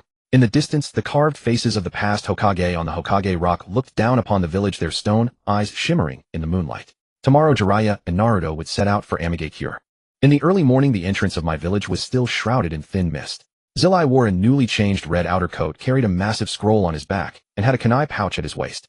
Mingren stood beside him in an orange training suit, the nine-tailed chakra lying dormant quietly within his body. Zuizhu leaned against a pillar at the village entrance, hands in pockets, his expression indifferent, but his gaze constantly fixed on Mingren. 3 days, Zuizhu spoke. If you don't come back in 3 days, I'll go. Got it, Mingren grinned. You've said that 3 times. Because you're always a worry. Zillai patted both their shoulders. Alright, no need to say goodbye like a couple. Let's go. He turned and strode out of the village. Mingren followed, took a few steps, looked back at Zuizhu, and waved his hand. Zuizhu did not wave back, merely nodded slightly. From Mai to Yuin village at Zillai and Mingren's pace, it would take a day and a half. Zillai did not choose to travel at full speed. On the way, he told Mingren the story of Chongmin. Chongmin was discovered by Xiaonan and Mayan together. At that time, the 3 of them were war orphans, starving to death. I took them as disciples and taught them ninjutsu for 3 years. Zillai walked ahead, his voice lower than usual. Mayan was their leader, cheerful and very much like you. Xiaonan was gentle and attentive like an older sister. Chongmin was the most introverted but kind-hearted and the most talented. His Rinnegan was innate. What happened later? Mingren asked. Later, Mayan died. To save Xiaonan, he died before Chongmin's eyes. Chongmin was traumatized, awakened the power of the Rinnegan, and killed everyone present. From then on, he changed. He began to believe that only pain could bring peace, that only by making the world feel suffering could wars cease. Mingren was silent for a moment. He's not a villain, he just took the wrong path. That's why I want to talk to him one last time. Zillai turned to look at Mingren. If even I can't convince him, no one in the entire ninja world can. I can. Mingren said. Zillai was taken aback, then smiled. Maybe. Your talk no jutsu is stronger than mine. A day and a half later, at the outskirts of Yuin village. A light rain was falling, the raindrops fine and continuous. Zillai stood on a ridge, gazing through the rain curtain at the distant Yuin village. Tall towers stood, iron bridges crisscrossed. Nothing had changed since his last visit. But his mood was entirely different. Last time he came to fight, this time to negotiate. Mingren, wait outside. I'll go in alone. No, Mingren shook his head. Last time you went in alone, you almost got killed by Pan. This time I'm coming. I won't fight, but if you're in danger, I must save you. Zillai looked at Mingren's resolute eyes and sighed. Fine. But promise me. Without my order, absolutely do not act. I promise. The two descended the mountain and approached Yuin village. The rain grew heavier, the raindrops stinging their faces. Mingren's nine-tailed perception was fully extended, detecting the massive chakra reaction at the central tower, Pain's Deva path, and deeper underground in a bunker of faint yet tenacious chakra, Changmin's true body. The Rain Tiger at will technique detected the intruders. Pain's voice drifted down from the tower cold as ice. Zilai-sensei, you came after all. Changmin, I've come to talk with you. Zilai stood in the square before the tower, looking up at Pain. Not to fight, but to talk. Pain was silent for a few seconds, then leaped down from the tower, landing 10 meters in front of Zilai. Xiaonan materialized from paper, standing behind Pain, her paper angel wings unfurled in the rain. Talk about what? Pain asked. Talk about peace. Talk about war. Talk about Mayan. Zilai's voice was calm. Talk about why you took this path. Pain's Rinnegan showed no emotional fluctuation. Mayan is dead. He died in the wars of the great nations, died in the conspiracies of Mai. This world is distorted, only Pain can correct it. You're wrong. Zilai stepped forward. Pain does not bring peace, it brings only more pain. If Mayan were alive, he wouldn't want you to do this either. Pain's hand trembled slightly, the first crack he had shown in this conversation. Mayan is already dead. Pain's voice lowered. His death taught me a truth. Kindness saves no one. Only power does. Then you have power now, why haven't you created peace yet? Pain fell silent. Zilai continued, because power is never enough. You defeat Mai, then there's rock, defeat rock, then cloud, defeat cloud, then mist. You kill a batch of people, their loved ones will hate you, seek revenge, and start war again. You can never kill them all. Pain's Rinnegan stared at Zilai. Then what do you suggest? Mutual understanding. Zilai's tone was sincere. It's hard, it's slow, but it's the only way. The words you taught Changmin back then, that people can understand each other. Have you forgotten? Pain's hand completely stopped. Xiaonan's paper wings also ceased to flutter. In the underground bunker, Changmin sat in a wheelchair before the demonic statue of the outer path, his emaciated body trembling slightly. His Rinnegan stared at the ceiling, something within them loosening. Sensei, Changmin whispered. Pain, the Deva path's body suddenly knelt, not of its own accord, but because Changmin had lost control of the puppet in his trembling. Mingren stood behind Zilai, watching all this, a complex emotion surging in his heart. Changmin was not a villain, he had simply lost his way. Zilai-sensei, leave. Pain's voice came from the ground. Today I don't want to kill you. Then come with me. Zilai extended his hand. Return to Mai. Gangso can cure your illness. Your Rinnegan can be used to protect people, not to kill. Pain looked up, gazing at Zilai's outstretched hand. That hand, rough and calloused, was exactly the same as when he taught them ninjutsu over a decade ago. In the underground bunker, Changmin wept. Silent tears slid from his Rinnegan. Sensei. I. Xiaonan walked over to Pain, crouched down, and held Pain's hand. Changmin, maybe. He is right. At that moment, a black figure emerged from the ground. Heijua. His single yellow eye fixed on Changmin, a sinister grin curling at the corner of his mouth. Changmin, don't be fooled by his sweet talk. How did Mayan die? He was forced to death by Mai. Have you forgotten? Changmin's body stiffened. The ninja of Mai killed your parents, killed your friends, destroyed your country. Now they come to tell you mutual understanding. Do you believe it? Heijua's voice slithered like a venomous snake into Changmin's ears. Only you know your own pain. Don't let them deceive you. Changmin's hands gripped the armrests of the wheelchair. Pain stood up from the ground, the loosening in his Rinnegan vanished, turning cold again. Zilai-sensei, leave. Next time we meet, I will not hold back. Xiaonan rose, paper coalescing in her hand into a sword aimed at Zilai. Mingren could no longer restrain himself, stepping out from behind Zilai. Changmin, you clearly heard him. Why let Heijua manipulate you? Pain looked at Mingren. Kid, you don't understand. I do. Mingren's nine-tailed chakra aura flared. I understand the pain of loss better than you. My parents died, my master died, my son died. I've experienced deeper despair than you. But I know hatred doesn't solve anything. Pain was silent for a moment. You are not me. Chains of adamantine ceiling shot out from behind Mingren, but did not attack, just hung in the air. I can help you. The demonic statue of the outer path inside you is devouring your life force. If this continues, you'll die. Come back to Mai with me, Gangsho-sama can save you. Pain looked at the golden chains, at Mingren's earnest face, and hesitated. Heijua spoke again. Changmin, Ban-sama asks you, do you still want the Rinnegan? Changmin's pupils contracted. Ban. The name was like a curse, pulling Changmin back from his hesitation. He closed his eyes, and when he opened them, there was no emotion in them. Zilai-sensei, Mingren, leave. Yuin village does not welcome you. Almighty push. An invisible repulsive force blasted Zilai and Mingren away, the two tumbling through the air several times before landing. Blood trickled from the corner of Zilai's mouth. This time he had not been on guard. Mingren wanted to rush back, but Zilai grabbed him. Go. Zilai's voice was hoarse. We can't talk today. But I said go. A rare anger appeared in Zilai's eyes, not at Changmin, but at himself. He had failed to persuade his student. The two turned and disappeared into the rain. Heijua watched their backs, a grin spreading. Ban-sama, Changmin is still obedient. In the underground bunker, Changmin sat in his wheelchair, head bowed, tears and rain mingling dripping to the floor. Xiaonan stood beside him, the paper sword in her hand slowly dissolving. Changmin, you almost agreed just now. I know. Changmin's voice was very soft. But I can't turn back. I've killed too many, spilled too much blood. If I turn back, those who died will have died in vain. Xiaonan was silent for a long time. Maybe. They won't have died in vain. If you're willing to change, their deaths will have meaning. Changmin did not answer.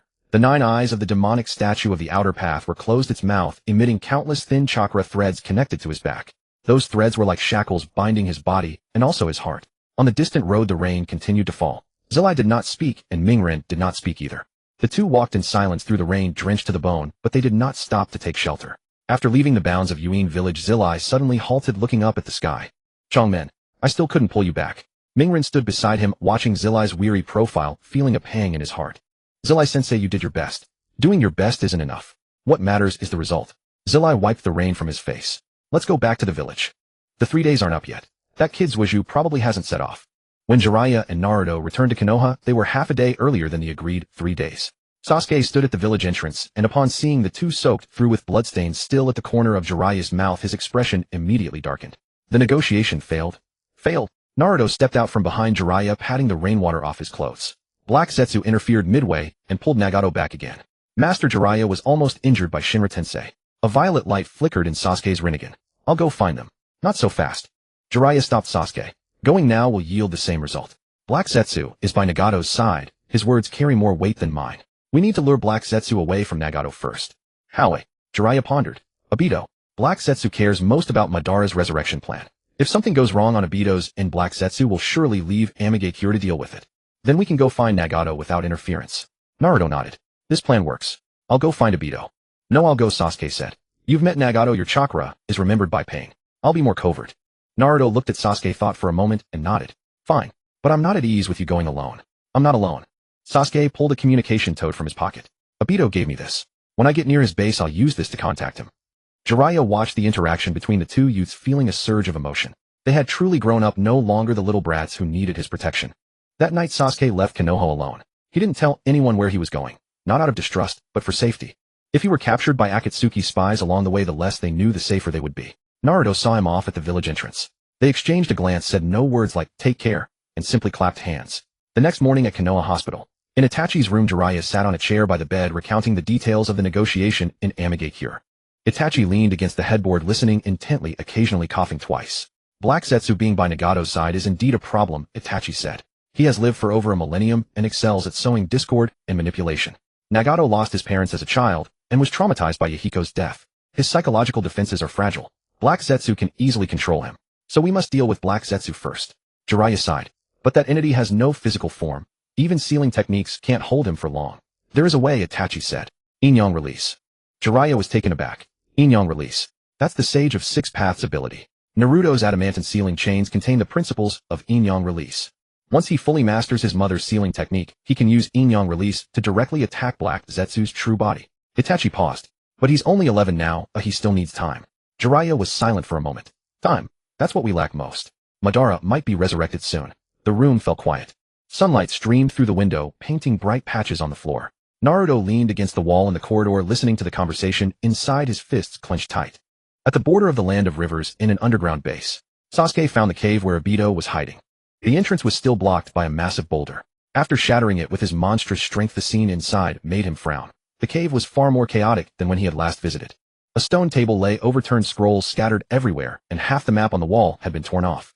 Obito sat on the ground, maskless, the scars on his face looking especially grim in the dim light. His left arm was wrapped in bandages with blood seeping through. You're injured, Ki. Sasuke approached him. Black Zetsu, Obito rasped. He found out I was passing intel to Konoha. He sent 3 white Zetsu clones to kill me. I killed 2, 1 escaped. But my arm got bitten. Sasuke knelt down to examine the wound.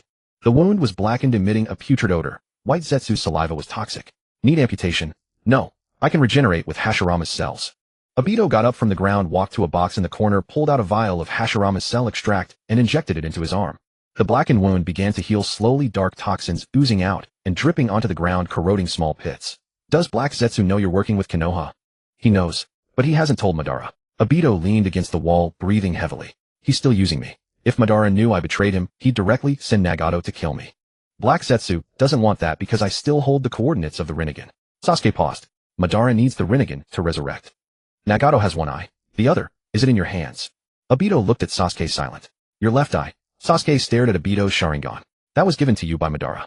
Is the other Rinnegan in your left eye socket? Or have you hidden it? Obito was silent for a long time, then reached up and removed the contact lens from his left eye. Beneath the lens was a purple eye with concentric ring-shaped pupils. The Rinnegan. This Rinnegan was transplanted into me by Madara before he died. Obito's voice was very low. His plan was, after Nagato resurrects him with Rinna Tensei, I would return this eye to him. With both Rinnegan, he could restore his peak power. Are you planning to return it? Obito looked at Sasuke, his fingers tracing the socket of the Rinnegan. No. Even if Madara is resurrected, I won't return it. Sasuke nodded. Then we're halfway to victory. Obito put the contact lens back on, hiding the purple of the Rinnegan. How about your side? Jiraiya went to see Nagato. How did it go? Failed. Black Zetsu interfered. Black Zetsu. Obito's voice carried a hint of hatred. That guy is even tougher to deal with than Madara. He has no physical form, can't be killed, can't be sealed. His only weakness is, he must attach himself to someone else to use most of his abilities. Attached to whom? Madara. Sasuke's pupils contracted. You mean Black Zetsu can only truly exert his power after Madara is resurrected? Yes. Right now Black Zetsu can only do reconnaissance and relay messages. In real combat he's useless. Obito stood up, flexing his newly healed arm. So we need to pull Nagato away from Black Zetsu's control before Madara is resurrected. Without Nagato, Madara can't be revived. Howie, use your Rinnegan. Obito looked at Sasuke's left eye. Your Rinnegan shares the same origin as Nagato's. If you can enter his spiritual world and speak to him directly bypassing Black Zetsu's interference, you might be able to convince him. Sasuke was silent for a few seconds, then stood up. I understand. You stay here to recover, I'll return to Konoha to prepare. Wait. Obito stopped him, pulled a scroll from the box, and tossed it to him. This is Madara's notes on training with the Rinnegan. It contains methods for invading the spiritual world. Take it and learn. Sasuke took the scroll and stored it. Obito. Thank you.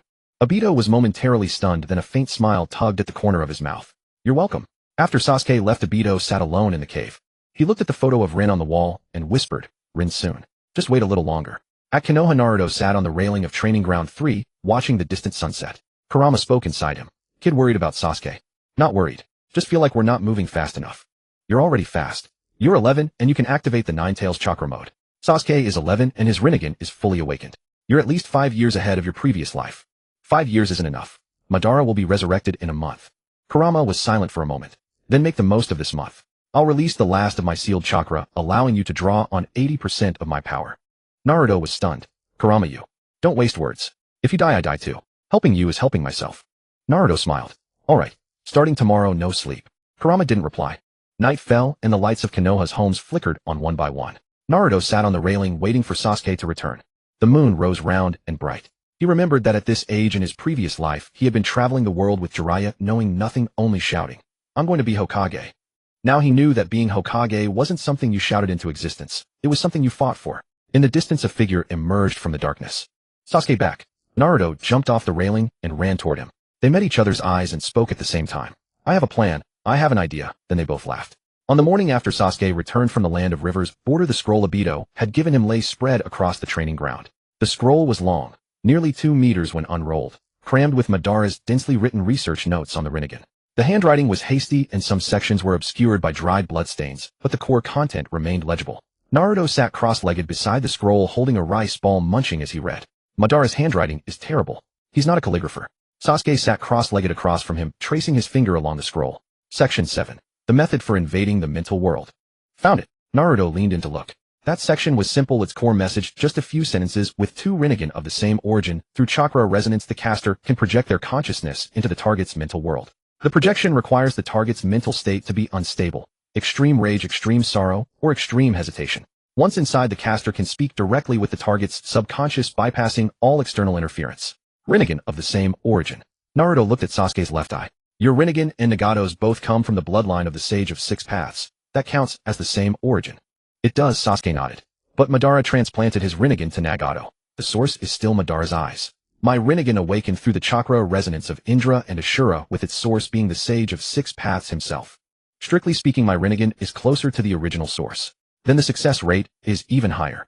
Not necessarily. Sasuke pointed to a line of small characters on the scroll, a note Madara had written in cinnabar. Mental invasion is extremely dangerous. If the target's mental strength surpasses the caster's consciousness will be devoured and trapped forever in the target's mental world. Naruto's hand paused. Do you have confidence? No. Sasuke was honest. Nagato's mental strength, honed through 20 years of suffering, is far greater than mine. But this isn't a contest of who's stronger. It's a contest of whose conviction runs deeper. My conviction is no weaker than his. Naruto looked into Sasuke's eyes, silent for a few seconds, then smiled. Alright, then I'll go to the outskirts of the Hidden Rain village to back you up. Once you enter Nagato's mental world, your body will lose consciousness. You'll need protection. You don't need to go. Sasuke shook his head. You're too conspicuous. Pain can sense your chakra. Let Obito take me. Obito. He has Kamui. He can transport me directly to the underground outskirts of the Hidden Rain village. Pain's Rain Tiger at will technique can't sense that deep underground. Sasuke rolled up the scroll. Besides, he has white Zetsu cells. He can mimic Nagato's chakra signature and fool the Rain Tiger at will technique. Naruto thought it over and nodded. Okay, but you have to promise me one thing. If you haven't succeeded within 3 minutes of entering pull-out, don't push yourself. 3 minutes isn't enough. Then 5 minutes. Not a second more. Sasuke looked at Naruto's serious face, a faint smile tugging at the corner of his mouth. Since when did you become such a worrywart? Since the day you became my partner. Naruto stood up, brushing the dust off his pants. If you die, I can't take on Madara alone. Sasuke stood up too. I won't die. 2 days later, deep underground on the outskirts of the Hidden Rain village, Obito used Kamui to transport himself and Sasuke to a depth of 50 meters beneath the village. The surrounding rock walls were damp and gloomy, with occasional groundwater seeping through, dripping onto the stone with crisp echoes. Obito used earth release to carve out a small space barely large enough for two to sit. The Hidden Rain village is directly above us. Obito pointed upward, lowering his voice. Nagato's real body is in an underground bunker beneath the central tower of the village at a depth of about 30 meters. If you move upward 20 meters from here, you can get within range of his mental fluctuations.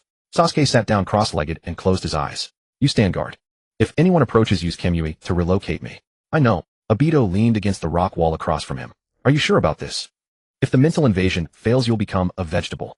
I'm sure. Sasuke opened his left eye, the purple concentric rings of the Rinnegan glowing in the darkness. Let's begin. Obito said nothing more. Sasuke closed his eyes and, following the method on the scroll, channeled the dojutsu power of his Rinnegan to his brow. Chakra surged from both eyes, converging at his forehead, forming a tiny purple point of light. The light grew brighter and brighter, like a purple star flickering in the darkness. Nagato's consciousness drifted through the void. He saw Yahiko. Yahiko stood in the sunlight, his orange hair lifted by the wind, a radiant smile on his face. He reached out his hand and said to Nagato, "Come on, let's create peace together." Nagato wanted to reach out and take it, but his hand wouldn't rise. Something was holding him back. He looked down and saw countless black chains extending from the darkness, coiling around his ankles, wrists, waist, and neck. The chains were icy cold, emanating a putrid aura. Nagato, you can't leave. Black Zetsu's voice came from the other end of the chains. You need power. Only power can create peace. Yahiko is dead. He won't come back. You can only rely on yourself. That's not true. Another voice came from the light. Nagato looked up and saw a young man standing beside Yahiko. Purple hair, dark eyes, a Rinnegan in his left eye, and a Sharingan in his right. Sasuke. You are. Nagato's pupils contracted. Uchiha Sasuke. How are you here? This is your mental world. Sasuke stepped forward, and the black chains beneath his feet began to tremble. I came to tell you something. Yahiko's death wasn't Konoha's fault. Nagato's body went rigid. Yahiko chose to die. Sasuke's voice was calm. He threw himself onto your kunai to save Konan. That wasn't a Konoha conspiracy. That was Yahiko's own choice. He chose to protect his comrade, trading his life for Konan's survival. You're lying. Tears welled up in Nagato's eyes. Konoha forced him into that corner. It was Hanzo of the Hidden Rain and Danzo of Konoha who set the trap, yes. But Yahiko's final decision was his own. Sasuke walked up to Nagato, crouched down, and met his gaze. Do you know why Yahiko was willing to die? Because he believed in you. He believed you could carry on his will and create a world without war. But what did you do? You used his name to kill countless people. You betrayed his trust. Nagato's tears mingled with the rain dripping onto the ground. I just wanted. You wanted to use pain to make the world cease its wars. But pain only breeds more pain. You killed others' loved ones. Their families will hate you, seek revenge, and reignite the cycle of war. You can never kill them all. Nagato lowered his head, tears falling onto the black chains. The chains began to loosen, emitting cracking sounds. Nagato, come with me. Sasuke extended his hand. Return to Konoha. Tsunade can treat your illness. Your Rinnegan can be used to protect people. Yahiko is watching you from above. He wants to see you find your way back. Nagato looked at the outstretched hand, trembling as he reached out. Black Zetsu's chains suddenly tightened, yanking Nagato's hand back. Nagato, don't listen to him. He's from Konoha. He's deceiving you. Yahiko is dead, killed by Konoha's people. If you turn back now, Yahiko's death will have been in vain. Nagato's hand froze. He remembered the day Yahiko died, the blood splattering across his face. He remembered Konan's cries. He remembered the overwhelming hatred he felt when his Rinnegan awakened. Konoha killed Yahiko. It was Danzo and Hanzo. Not Konoha. Sasuke's voice was resolute. Danzo is already dying. His body is being consumed by white Zetsu cells. He won't last much longer. Hanzo died long ago at Pain's hands. The perpetrators have already paid the price. Will you keep killing? Nagato was silent for a long time. What if they bully the Hidden Rain village again? Konoha will protect you. Sasuke said. Naruto, the Nine-Tails Jinchuriki. He promised me that if he becomes Hokage, he'll protect all villages. He keeps his word. Nagato looked into Sasuke's eyes and saw sincerity. Slowly his hand reached out and grasped Sasuke's. The black chains shattered completely. In the underground bunker, Nagato's eyes snapped open. Tears slid from his Rinnegan, tracing down his cheeks and dripping onto the ground. Conan stood beside him, and seeing him awake, breathed a sigh of relief. Nagato, you suddenly lost consciousness just now. I couldn't wake you no matter how I tried. I'm fine. Nagato's voice was hoarse. Conan, I want to see Jiraiya-sensei. Conan was stunned. I want to talk to him. Nagato closed his eyes. Not as pain. As Nagato. Conan was silent for a few seconds then nodded. I'll make the arrangements. Deep underground on the outskirts of the Hidden Rain village. Sasuke's eyes snapped open, gasping for breath. The purple glow in his Rinnegan had dimmed considerably. The mental invasion had drained a vast amount of his dojutsu power and mental energy. Did it work? Obito asked. It worked. Sasuke wiped the sweat from his forehead. Nagato is willing to talk with Jiraiya-sensei. Not as pain. As Nagato. A faint smile tugged at the corner of Obito's mouth. You did it. It wasn't me. It was the light still within his heart. Sasuke stood up swaying slightly, and was caught by Obito. He was just bound by Black Zetsu's chains. He needed someone to help him break free. Obito used Kimui to return Sasuke to the underground base at the Land of River's border. Sasuke leaned against the wall, closed his eyes, and was soon fast asleep. The toll of the mental invasion was far greater than he had anticipated. Obito sat on the stone bench across from him, staring at a photograph on the wall. Rin, that kid did it. He murmured. He entered a person's mental world and pulled him out of the darkness. I couldn't enter your mental world back then. I couldn't pull you out either. In the photograph, Rin smiled brightly, forever silent.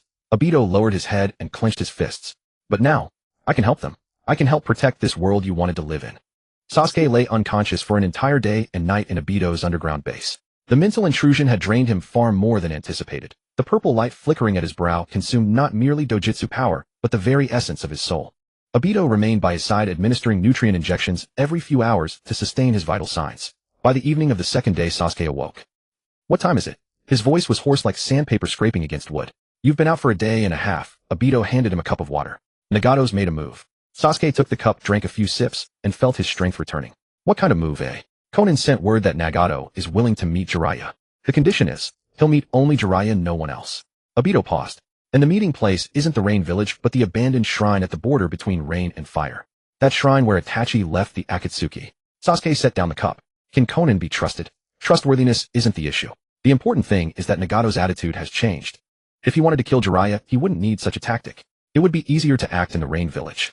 Sasuke nodded. Has Jiraiya-sama been informed? He has. He left this morning. Obito glanced at the clock on the wall. He should be almost there by now. Sasuke stood up, stretching his stiff limbs. I'm going to back him up. Your body hasn't recovered. I won't die. Sasuke pushed open the exit of the cave, and the night wind rushed in, tousling his black hair. Besides, Naruto must have gone too. If I don't go, he'll storm in alone. Obito didn't stop him. He knew it was futile. At the abandoned shrine on the border of the Fire and Rain countries, Jiraiya stood alone in the open space before the shrine, clad in his red haori, a massive scroll strapped to his back. The setting sun sank below the horizon, behind him, painting the sky a deep crimson. He had brought no one, not even Naruto. The boy had secretly followed, hiding in the woods 300 meters away.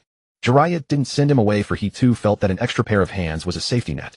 From the shadows of the shrine, two figures emerged. Nagato sat in a specially made wheelchair, pushed by Conan. His body was even frilier than Jiraiya remembered. His legs completely atrophied, tubes for life support inserted into his arms. But his eyes, those Rinnegan, remained sharp like two purple stars gleaming in the twilight. Jiraiya-sensei. Nagato's voice was hoarse, but no longer the cold mechanical tone of pain. It was the voice of a real, exhausted, gravely ill young man. Jiraiya's eyes grew hot. He stepped forward, crouching down before Nagato to meet his gaze. Nagato, you've grown thin. Nagato's lips twitched slightly. You've grown old. Nonsense, I'm over 50. Jiraiya chuckled, then his smile faded. Sasuke told me. You're willing to talk, not as pain, but as Nagato. Nagato lowered his head, gazing at his withered legs. After Yahiko died, I thought only power could change the world. So I created pain, collected the tailed beasts, and made the entire ninja world feel pain. But after 20 years of pain, the world hasn't improved. It's only gotten worse. Because pain doesn't bring peace. Jiraiya's voice was soft yet firm. It only brings more pain. You kill others, and their loved ones will hate you, seek revenge, and start new wars. You can never kill them all. Nagato raised his head, meeting Jiraiya's eyes. Then what do you suggest? Let go. Jiraiya reached out and placed a hand on Nagato's shoulder. Let go of hatred, let go of pain, let go of the Eye of the Moon plan. Return to Konoha. Tsunade can treat your illness. Your Rinnegan can be used to protect people, as Yahiko wished. A glint of tears appeared in Nagato's eyes. I've killed so many, my hands are stained with blood. Can letting go bring forgiveness? No. Jiraiya shook his head. You have killed, and you must accept punishment. But punishment is not the end, atonement is. Live and use the rest of your life to protect more people. That is how you compensate the dead. Nagato was silent for a long time. Conan stood behind him, a kunai hidden among her paper slips, but she didn't raise it. She was waiting for Nagato's decision. Jiraiya-sensei, if I return to Konoha, what about the Akatsuki? Pain's remnants won't give up easily. We'll deal with Pain's remnants. Jiraiya's tone was resolute. Kakuzu Dodoraki-same. These people Konoha cloud sand mist, and stone will join forces to eliminate them. All you need to do is hand over control of the Geto statue, so the Ten Tails cannot be revived. Nagato closed his eyes. Control of the Geto statue is not in my hands. It is in Obito's. Jiraiya was startled. Obito. The Geto statue was inherited by Obito from Madara. I merely used the Rinnegan to manipulate it. The true key lies with Obito. Nagato opened his eyes. Obito is the real executor of the Eye of the Moon plan. I was just a pawn. Jiraiya took a deep breath. This was intel Obito had never mentioned. Obito is now our ally, Jiraiya said. Nagato's pupils contracted. Ally. Him. He betrayed Madara. Jiraiya looked into Nagato's eyes. Just like you, he was deceived by Black Zetsu for 20 years. Now he wants to atone. Nagato was silent for a moment, then nodded. If Obito truly is willing to hand over control of the Geto statue, I will return to Konoha with him. In the distant woods, Naruto crouched behind a bush, his Nine-Tails perception fully extended, capturing every word from the shrine. When Nagato said, willing to return to Konoha, he almost leaped up in cheer. But he held back, because Black Zetsu had not yet appeared. Black Zetsu must be nearby. Naruto's perception scanned the deep underground like a radar. Sure enough, 20 meters below, a faint icy chakra response was moving slowly. Black Zetsu. Naruto shouted, and 24 chains of adamantine sealing shot from his back, plunging into the earth to pursue that chakra signature. Black Zetsu emerged from the ground, his single yellow eye fixed on Naruto. Nine-Tails Brett, you've ruined my plans. The chains ensnared Black Zetsu's ankle. Though he lacked a physical body, the adamantine sealing could drain chakra, suppressing his spirit form to some extent. Black Zetsu struggled, but the chains tightened further. Nagato raised his right hand, a purple flash from his Rinnegan, Bansho Tenin. Black Zetsu's body was pulled toward Nagato, twisting and distorting in midair, letting out a piercing scream. Nagato, you've gone mad. Madara won't forgive you. Madara is dead. Nagato's voice was calm, as if commenting on the weather. His era is over. Konan drew a long sword from her paper slips, aiming at Black Zetsu's nape. Nagato, should we kill him? Can't kill him. He has no physical form. Nagato released the Bansho Tenin, and Black Zetsu crashed to the ground disheveled. But he can be trapped. Use the Yin-Yang release barrier. Naruto raised his hand. I don't know Yin-Yang release. I don't know the full version either, but I can try.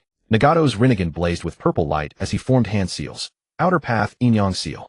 A black and white barrier expanded from his palm, enveloping Black Zetsu. Black Zetsu thrashed violently within the barrier, emitting a shrill shriek. But the barrier walls grew thicker and denser, eventually compressing him into a fist-sized black and white sphere. Nagato withdrew the barrier, and the sphere fell into his palm still. This can only trap him for a month.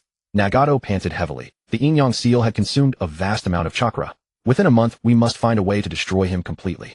Naruto ran over, looking at the black and white sphere in Nagato's palm. A month is enough. Madara's revival requires Black Zetsu. Without him, Madara can't be resurrected prematurely. Nagato looked up at Naruto. You are the Nine-Tails Jinchuriki. Uzumaki Naruto. Yes. Naruto grinned. Long time no see, brother Nagato. Nagato was taken aback. That was what Yahiko used to call him.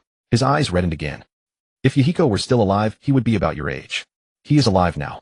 Naruto pointed at Nagato's chest. In your heart. Nagato's tears finally fell. Jiraiya stood up, brushing dust from his clothes. Let's go back to Konoha. It's getting late. Konan pushed Nagato's wheelchair, walking beside Jiraiya. Naruto walked at the rear, occasionally glancing back. From the forest shadows, Sasuke emerged and fell into step beside him. When did you get here?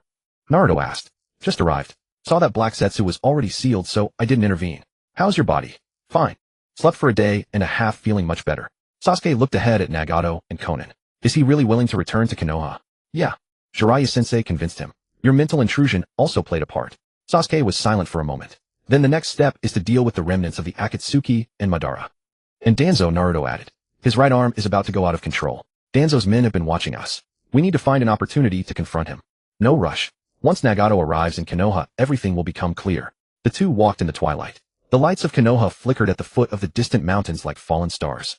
Nagato sat in his wheelchair, gazing at those lights. A strange feeling welled up in his heart. Not fear, not hostility, but curiosity. He had lived for over 20 years and never set foot in Konoha. That was enemy territory, the place where his parents were killed and Yahiko was driven to his death. But now Jiraiya-sensei was pushing his wheelchair, Konan followed behind, and the Nine-Tails Jinchuriki led the way. The place he was heading to might not be hell, but another beginning. The lights of Konoha village drew closer ahead.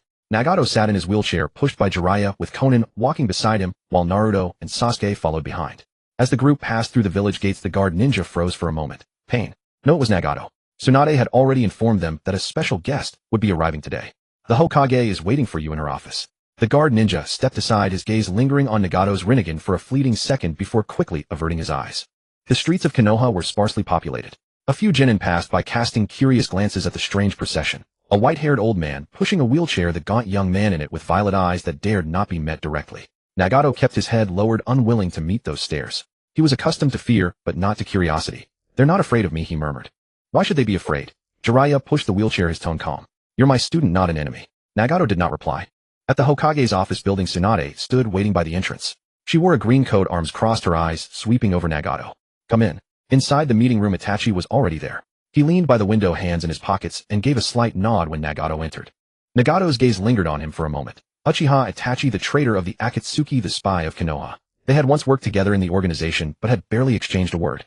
"Sit." Tsunade gestured to the sofa. Konan wheeled Nagato over beside it, and sat down next to him. Jiraiya pulled up a chair, and sat beside Tsunade.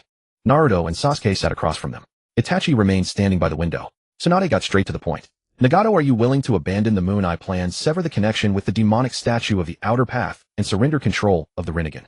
Nagato was silent for a few seconds. "I am willing, but I have conditions." "Speak."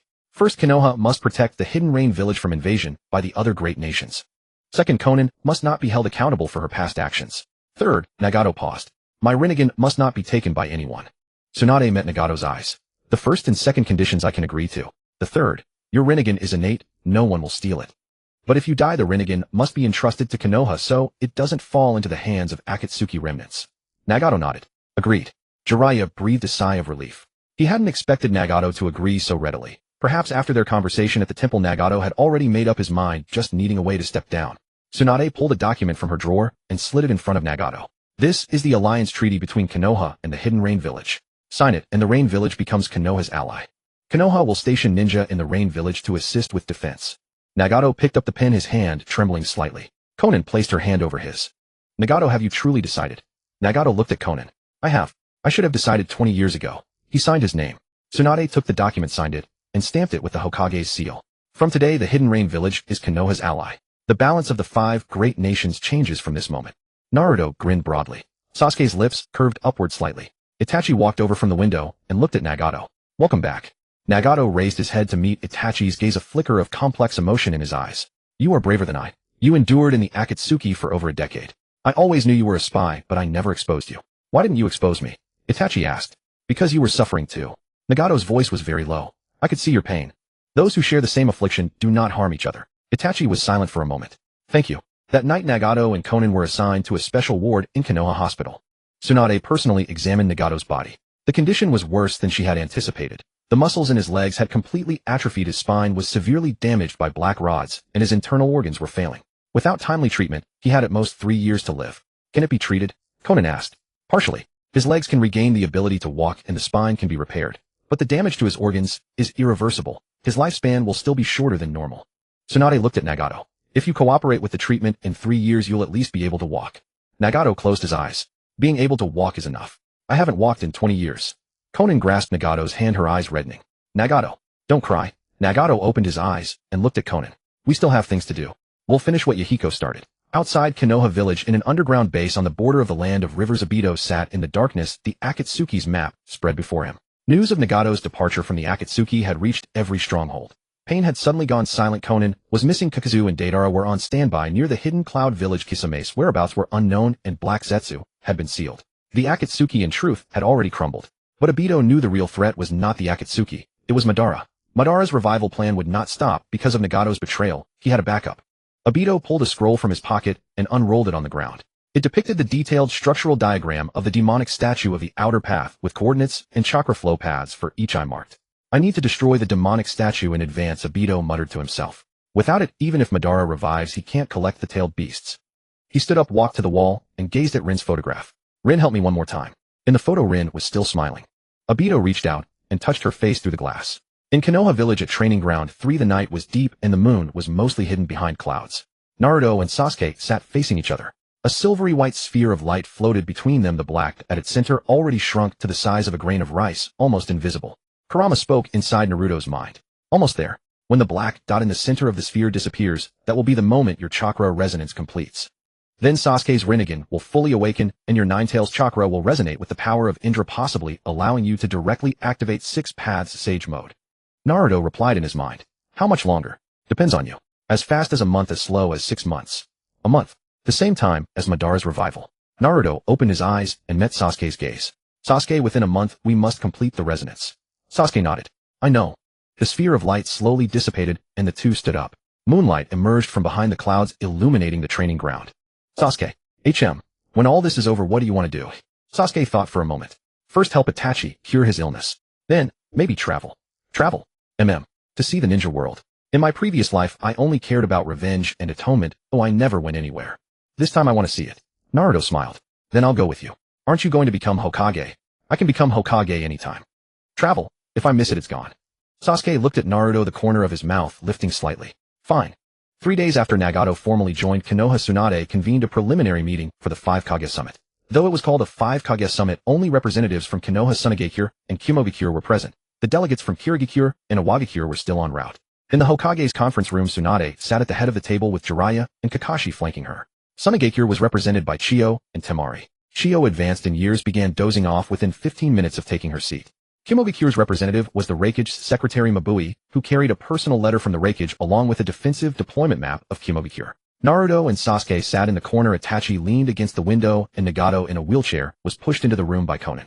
All eyes fixed upon Nagato, the Rinnegan, the original pain, once the shinobi world's most wanted enemy. Chiyo opened one eye, glanced at Nagato, then closed it again. Everyone, Tsunade said, tapping the table. Nagato is no longer our enemy. He has signed an alliance treaty with Konoha. From today, Amigakure stands as Konoha's ally. Mabui raised her hand. Hokage-sama, the Raikage instructed me to ask, what is to be done with the Rinnegan in Nagato's possession? He keeps it, Tsunade said, her tone brooking no dissent. The Rinnegan belongs to Nagato. It is not a trophy of war. Mabui jotted down a few notes and asked nothing further. Tsunade spread a map across the table. Red markings indicated the known locations of Akatsuki strongholds. Amigakure, the land of rivers, the land of grass, the land of waterfalls, along with several marks within the land of fire itself. Though Akatsuki's main force has scattered, remnants remain active. Kakuzu and Deidara are near Kumogakure. Kisame's whereabouts are unknown, and Obito, he is now our ally. According to intelligence provided by Obito, Madara's resurrection plan has reached its final phase. He requires both Rinnegan and the demonic statue of the outer path to achieve complete revival. The demonic statue is beneath Amigakure, and Nagato has severed his connection to it. But Madara has a contingency plan. What contingency plan? Chiyo opened her eyes. White Zetsu, Nagato spoke, his voice hoarse but clear. Before his death, Madara cultivated countless white Zetsu stored in culture tanks surrounding the demonic statue. White Zetsu can serve as temporary vessels for the Rinnegan. Though far inferior in effectiveness, they would suffice for Madara to resurrect in an incomplete form. Naruto frowned. How strong would that incomplete form be? Stronger than Pain, but weaker than Madara at his peak, Nagato paused. Nevertheless, it would require at least 4 Kage-level shinobi working together to oppose him. The room fell silent for several seconds. Tsunade's hand rested on the table, her fingers tapping lightly. Then we destroy the demonic statue before he can fully resurrect. Destroying the demonic statue requires Yin-Yang release, Itachi said, walking over from the window. Yin-Yang release is the power of the Sage of Six Paths. No more than 3 people in the entire shinobi world can wield it. Who are those 3? Tsunade asked. Itachi looked at Nagato, Nagato looked at Sasuke, and Sasuke looked at Naruto. Naruto blinked, startled. Why are you looking at me? I don't know Yin-Yang release. Your adamant sealing chains are the foundation of Yin-Yang release, Itachi said. Your mother's adamant sealing chains contain the principles of Yin-Yang release. You simply haven't unlocked them yet. Jiraiya interjected. Naruto's training schedule is already arranged. For the next month he'll come with me to Mount Myaboku to complete his training in Yin-Yang release. A month? Tsunade frowned. Madara could be resurrected within a month. Then I'll master it within a month, Naruto declared, rising to his feet, his voice resolute. I won't come back until I've learned it. Tsunade looked at Naruto, silent for a moment, then nodded. Fine. What about Sasuke? Sasuke rose from his corner. I'll go to Amigakure and guard the demonic statue.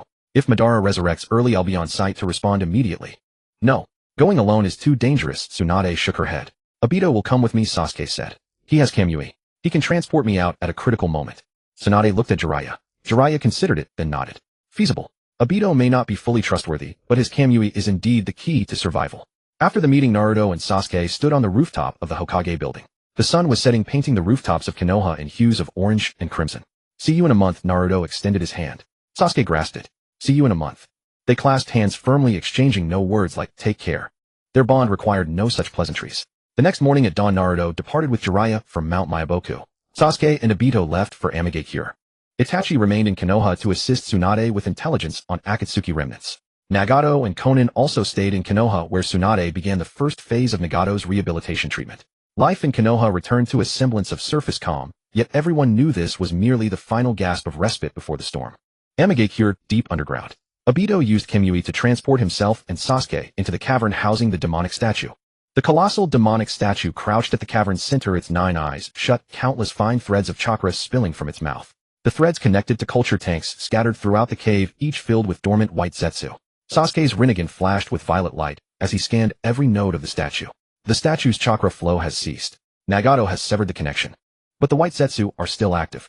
Obito pointed to several tanks in the corner. The white Zetsu within had opened their eyes, yellow pupils fixed upon them, lips curling into eerie smiles. Obito approached a tank and pressed his hand against the glass. These white Zetsu are Madara's backup vessels. If his original body fails to resurrect, he'll use a white Zetsu body as a substitute, then destroy them. Sasuke raised his hand, black flames of Amaterasu gathering in his palm. Obito stopped him. Not yet. Destroying the white Zetsu will alert Madara to our presence.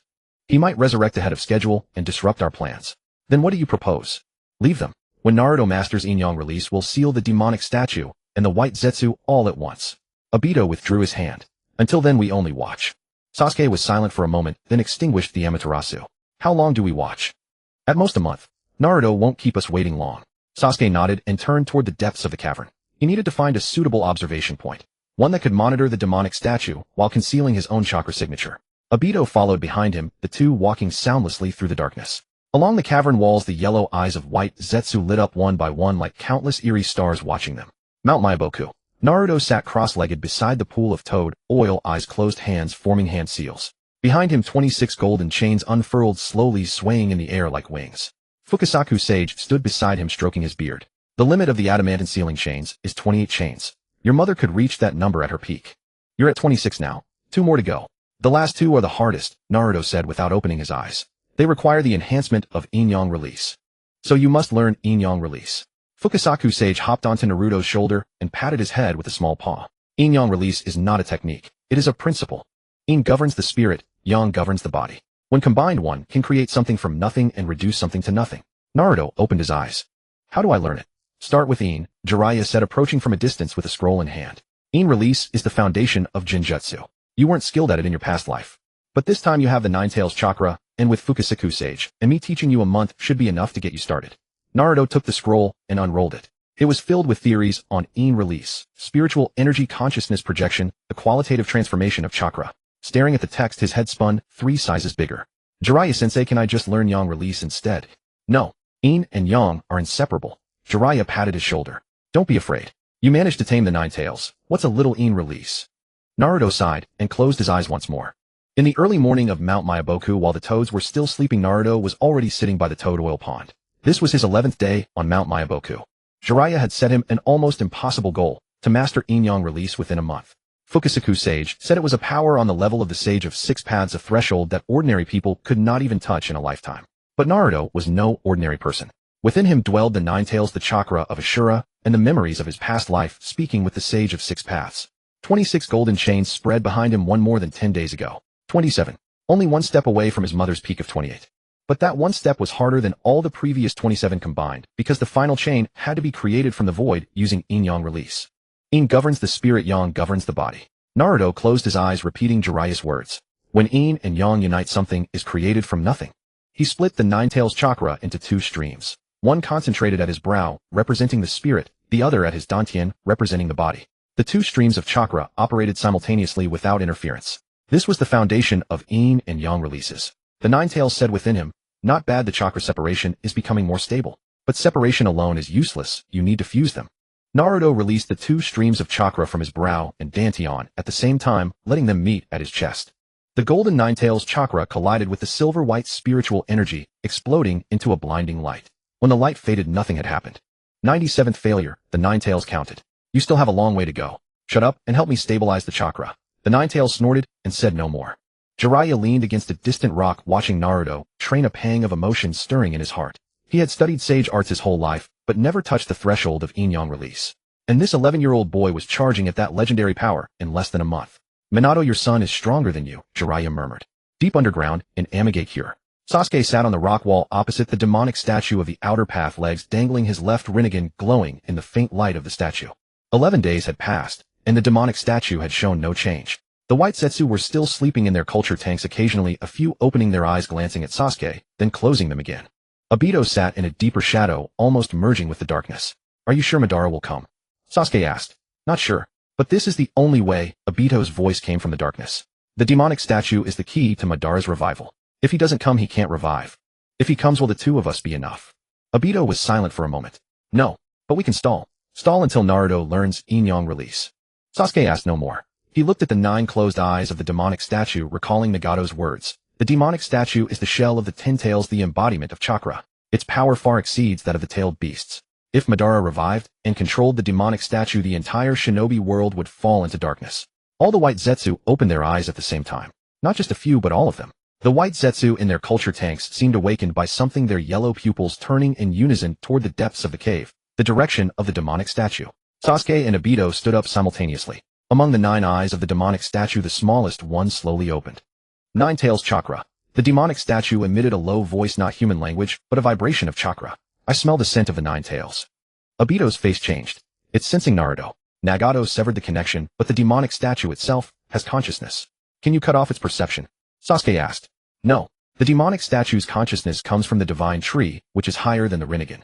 Obito walked up to the demonic statue, reached out, and pressed his hand against its surface. But I can suppress it temporarily. Obito's Sharingan spun, the Mangekyō pattern emerging on the crimson background. Genjutsu, outer path suppression. The eye of the demonic statue that had just opened slowly closed again, and the white Zetsu also fell back into slumber. Obito withdrew his hand, panting heavily. It won't last long. At most half a month, the demonic statue will awaken again. And then Madara will definitely come. Sasuke looked at Obito's weary back. Half a month. Naruto still needs 20 days over there. So we have to stall? Stall until he comes. Sasuke nodded and sat back down on the rock wall. The purple light of his left Rinnegan flickered as he continued to monitor the chakra fluctuations of the demonic statue. Obito leaned against the wall and closed his eyes. In Konohagakure, the Hokage's office. Tsunade received an urgent report from Kumogakure. Kakuzu and Deidara had attacked the 8 tails Jinchuriki Killer Bee near Kumogakure, but were repelled by the Reikage and Killer Bee working together. Kakuzu had lost one heart and Deidara's right hand was injured. This was the first active attack by the remnants of the Akatsuki in nearly half a month, indicating they were still active, and their target was clear, the 8 tails and the 9 tails. Kakuzu and Deidara have temporarily retreated into the territory of the Land of Grass, Kakashi said, pointing to the map. According to the Umbu's reconnaissance, they have a temporary base there. Send someone to purge them, Tsunade said. Who? Naruto and Sasuke are not in Konoha. Kakashi looked at Tsunade. Itachi hasn't fully recovered, and Nagato is still undergoing rehabilitation. Most of Konoha's capable jonin are on the perimeter defenses. Tsunade was silent. She stood up, walked to the window, and looked out at the village of Konoha. Send Team Guy. Guy Niji Rock Lee Tenten plus Itachi. Itachi won't engage, only analyze intelligence. Understood. After Team Guy departed, Tsunade stood alone by the window, holding a pen, absently drawing on the paper. Jiraiya had gone to Mount Myaboka, Naruto had gone to Mount Myaboka, Sasuke had gone to Amagakure, Itachi had gone to the Land of Grass. Konoha's strongest combat power was all on the front lines. If another enemy attacked at this time, she shook her head, casting those thoughts from her mind. She was the Hokage, who she had to trust her subordinates. Mount Myaboku. Day 13. Behind Naruto, 27 chains danced in the air. His chakra separation could now be done instantaneously, but fusion always fell short. Every time the golden and silver lights collided in his chest, they dissipated, unable to condense into substance. Fukasaku Sage hopped onto his shoulder. Little Naruto, you're too impatient. Inyang release doesn't rely on brute force, but on awakening. You must imagine the process of a chain coming into existence from nothing. Don't create it with chakra. Let it appear through will. Well, yes. Why did your mother's adamantine sealing chains suppress the 9 tails? Not because she had more chakra, but because her will was stronger than the 9 tails. Fukasaku tapped Naruto's temple with his little paw. You must believe that the chain is already there, you just can't see it. Your task is not to create it, but to make it manifest. Naruto closed his eyes, thinking of his mother Kushina. She stood before the 9 tails, 28 chains spread behind her, like wings, golden light, illuminating the entire seal space. The 9 tails lowered its head before her, not in submission, but in respect. The chain already exists, Naruto whispered. I just can't see it. He opened his eyes, and the golden and silver lights in his chest no longer collided. Instead, they slowly intertwined like 2 snakes mating. The light grew brighter, extending from his chest and coalescing into a new chain. Not gold, not silver, but a translucent crystal clear chain of light. The 28th. Fukasaku Sage's eyes went wide. Success. Naruto stood up, and the 28 chains behind him unfurled simultaneously, golden and silver light interweaving, illuminating the entire Mount Myaboku. The toads woke from their slumber, staring at the boy standing by the oil pond, awe in their eyes. Jiraiya jumped down from the rock, walked up to Naruto, and reached out to touch the chains. The touch was cold, but there was a lifelike pulse. This is the chain condensed by Inyang release. Naruto retracted the chains, wiping the sweat from his brow. It was harder than I thought. You did it. Jiraiya patted his shoulder. For the remaining half-month, focus on consolidation training. When we return to Konoha, we'll go to Mangekyō together. Naruto nodded, looking toward the direction of Mangekyō. I wonder how Sasuke is doing. Deep underground, in Mangekyō, another eye of the demonic statue opened again. Not the smallest one from last time, but the middle one, larger, brighter. Obito had suppressed it with Genjutsu, but this time it lasted less than 10 minutes before the statue opened again. Time is running out, Obito said. At most 10 days. Sasuke jumped down from the rock wall, walked up to the demonic statue, and pressed his hand against its surface. The purple light of his Rasengan flowed through his arm into the statue. All 9 eyes of the statue trembled once, then closed completely. What did you do? Obito asked. Temporarily sealed its perception, Sasuke withdrew his hand. The light in his Rasengan dimmed significantly. But it can only last 7 days. 7 days? Obito looked at Sasuke. That's enough. On the 7th day Naruto will definitely come.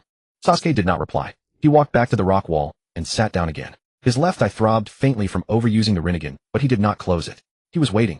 Waiting for Naruto, waiting for Madara, waiting for the war that had lasted 1,000 years to reach its conclusion. On distant Mount Myaboku, Naruto stood by the toad oil pond, the 28 chains behind him shimmering with interwoven gold and silver light under the moonlight.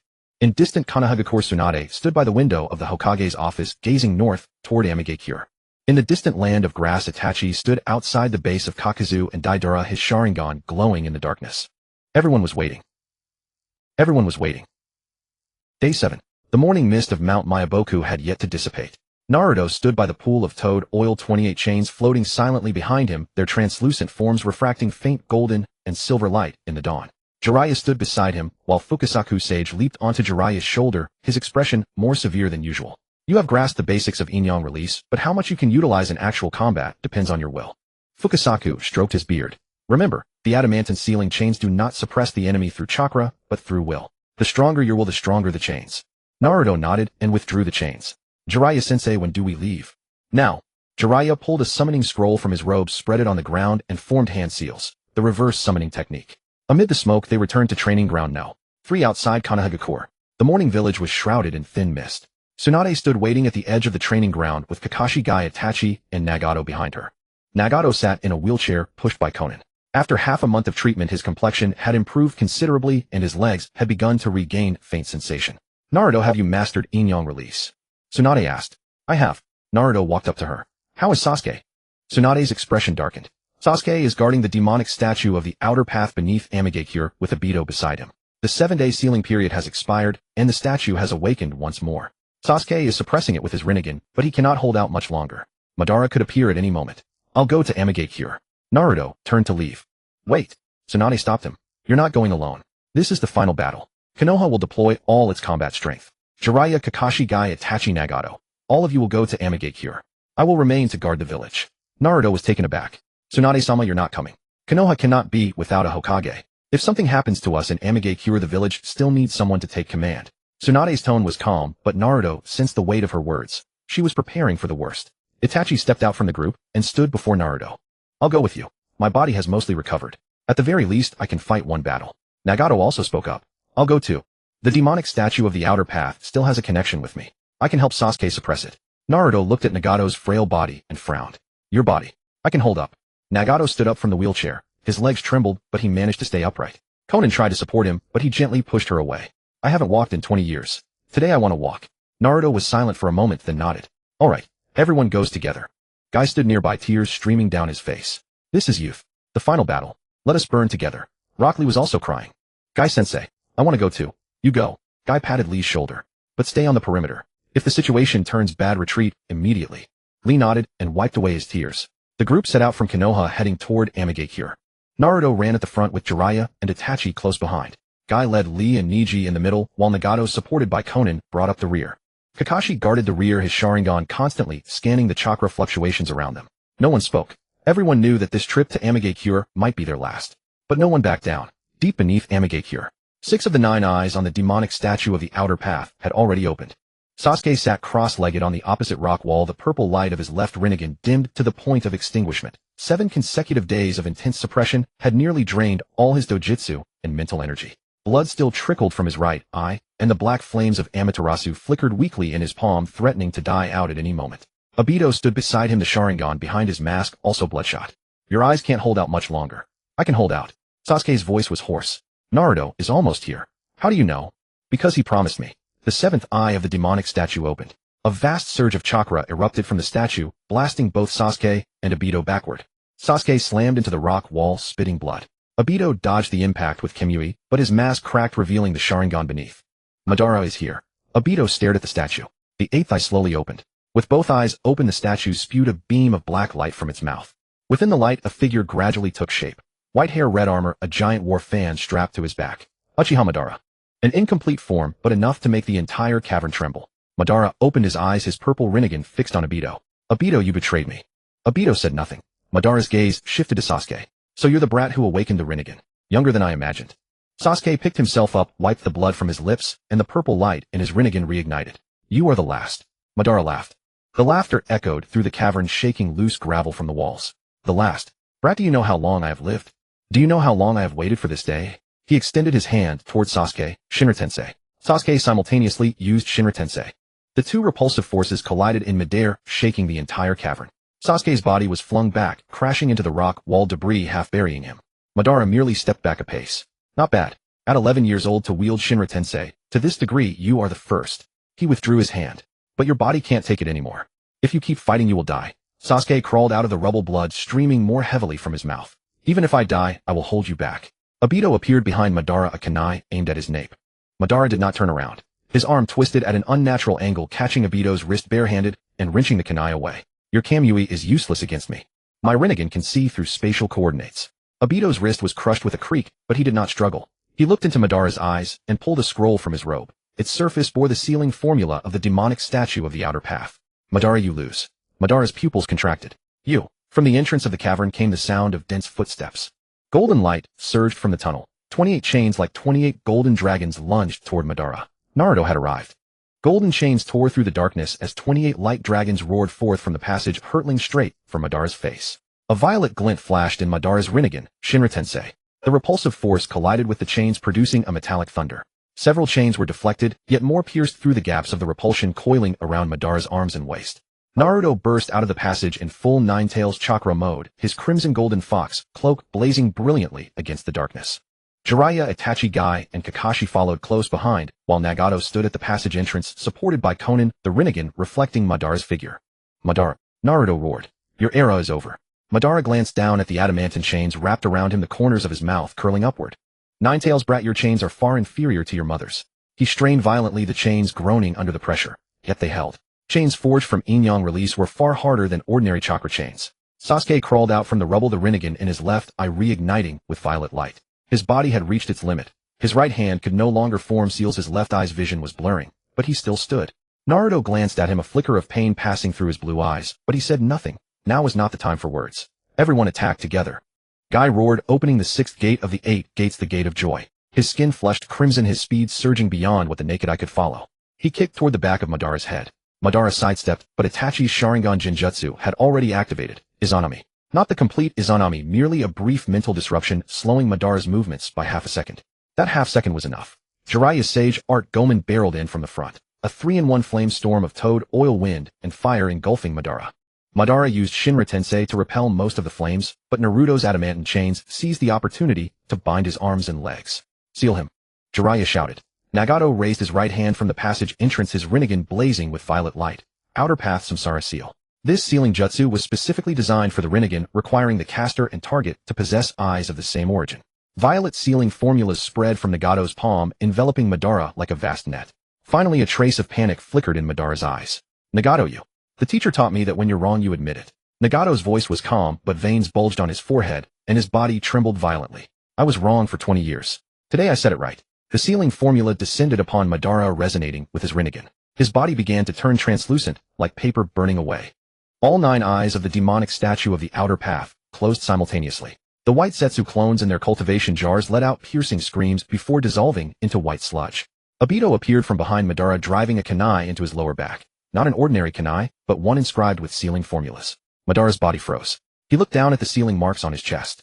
Obito, you. I apologize to Rin on your behalf, Obito said, his voice low. But your path was wrong. Black blood trickled from the corner of Madara's mouth. He looked at Obito, at Naruto, at Sasuke, at Nagato, at all those he had once treated as pawns, and a complex emotion flickered in his eyes. Hashirama, perhaps your dream was the right one. His body dissolved into black ash, dispersing into the air. His Rinnegan fell from their sockets, clattering against the ground with a crisp sound. The demonic statue of the outer path fell completely silent. All 9 eyes shut, its mouth no longer releasing chakra threads. The white Zetsu in their jars had all turned to sludge, and a pungent stench of decay filled the cavern. The battle was over. Naruto retracted his adamantine chains, his legs giving way as he collapsed to his knees. The Nine-Tails chakra mode faded, revealing his sweat-soaked orange tracksuit beneath. His chest heaved violently. The strain of 28 chains had far exceeded his expectations. Sasuke slid down the rock wall, slowly sitting. The Rinnegan in his left eye had completely lost its light, now just an ordinary gray eyeball. The Sharingan in his right eye had also closed, dried bloodstains clinging to its corner. Guy deactivated the 8 gates and plopped down onto the ground, gasping for air. Rock Lee rushed over to support him, but Guy waved him away. Itachi walked up to Sasuke, crouching down to look at his blinded left eye. Does it hurt? No, Sasuke said, eyes closed. But I can't see. Lady Tsunade can heal it. Itachi reached out, placing his hand on Sasuke's head, just like when they were children. You did well. The corner of Sasuke's mouth twitched slightly. Jiraiya walked over to Nagato, who had already gone limp in Conan's arms. The Samsara seal had consumed what little life force he had left, his face pale as paper. Teacher, I did it. Yes, you did. Jiraiya's eyes reddened. Leave the rest to me. Nagato closed his eyes, a faint smile on his lips. Conan held Nagato, tears falling onto his face. Nagato, wake up. Don't sleep. Let him rest, Jiraiya said softly. He's exhausted. Conan didn't let go. Obito stood alone in the shadow of the cavern, staring at the spot where Madara had vanished. His kunai still dripped with Madara's black blood, and his Sharingan reflected the wreckage scattered all around. Obito. Naruto rose from the ground and walked up to him. Obito looked at him. Thank you. Obito froze, then smiled. It was the first time Naruto had seen Obito smile. Not a sneer, not a mocking grin, but the smile of a weary man, finally relieved, finally freed from his burdens. You're welcome. Naruto extended his hand, and Obito took it. The two stood beneath the shadow of the demonic statue, behind them a battlefield scarred and broken, before them an unknown road. But they kept walking onward. In the Hokage's office at Konoha, Tsunade's teacup slipped from her hand and shattered on the floor as she read the battle report. She didn't pick it up. She just stared at the line on the paper. Madara eliminated. Demonic statue sealed. 0 allied casualties. She leaned back in her chair, closed her eyes, and let out a long breath. We won. Shizun wept beside her, not from sorrow but from joy. 3 days later, Konoha. Naruto and Sasuke lay in hospital beds at Konoha Medical Center, a curtain between them. Naruto's arms were wrapped in bandages and Sasuke's left eye was covered with gauze. Itachi sat by Sasuke's bed peeling an apple. Brother, when can I be discharged? 3 days. Too long. Disobey and it's 5. Sasuke fell silent. Naruto laughed from behind the curtain. Naruto, don't laugh. You're staying at least a week. Tsunade's voice came from the doorway as she entered the ward, holding a stack of examination reports. Your chakra pathways are severely overextended and your Nine-Tails chakra is depleted. You need time to recover. Madara's done for, what's the rush? Naruto lay on the bed, hands folded behind his head. Next is just cleaning up the Akatsuki remnants and rebuilding the shinobi world. We can take our time. Tsunade didn't argue. She walked to the window, gazing out at Konoha. The sunlight was beautiful. Children chasing each other in the streets, the owner of the weapon shop basking in the sun, and a long line forming in front of Ichiraku Ramen. Naruto. The day you become Hokage, I'll place the hat on your head myself. Naruto froze, then smiled. Deal. Sasuke spoke from behind the curtain. What about me? You'll be the Hokage's guard. No, I want to be the ANBU captain. Talk to me when your eyes heal. Laughter came from both sides of the curtain. Itachi finished peeling the apple, cut it into small pieces, and placed them beside Sasuke. Sasuke reached for an apple piece, put it in his mouth, and chewed slowly. Sunlight streamed through the window, falling upon the 4 of them. The corners of Itachi's mouth lifted slightly. Naruto grinned with his teeth showing. Sasuke, though his eyes were wrapped in gauze, couldn't hide the curve of his smile. Tsunade leaned against the windowsill, watching them all, thinking. This was what she had fought so hard to protect. Not the village. Not the position of Hokage. The smiles on these people's faces. The war was over. A new era had begun. 10 days after Madara vanished at Konoha Village Hospital, Naruto had his bandages removed, the chakra pathways in his arms fully healed. The Nine-Tails' regenerative ability was far greater than Tsunade had anticipated. What she estimated would take a week to recover, he bounced back from in just 5 days. Sasuke's left eye was still covered in gauze. Tsunade said they needed to observe him for another 2 days. The overuse of his Rinnegan had caused severe damage to his retina, and whether it would recover remained uncertain. What's your rush? Sasuke leaned against the headboard. Though he couldn't see, he could hear Naruto pacing back and forth across the room. Madara is dead, the Akatsuki is scattered, and the ninja world is at peace for now. Can you really not stand a few days of rest? No, I can't. Naruto plopped back onto his bed. I can't sit still. Then go ask Tsunade-sama for a mission. She told me to rest. Then rest. Naruto sighed, lying back on the bed and staring at the ceiling.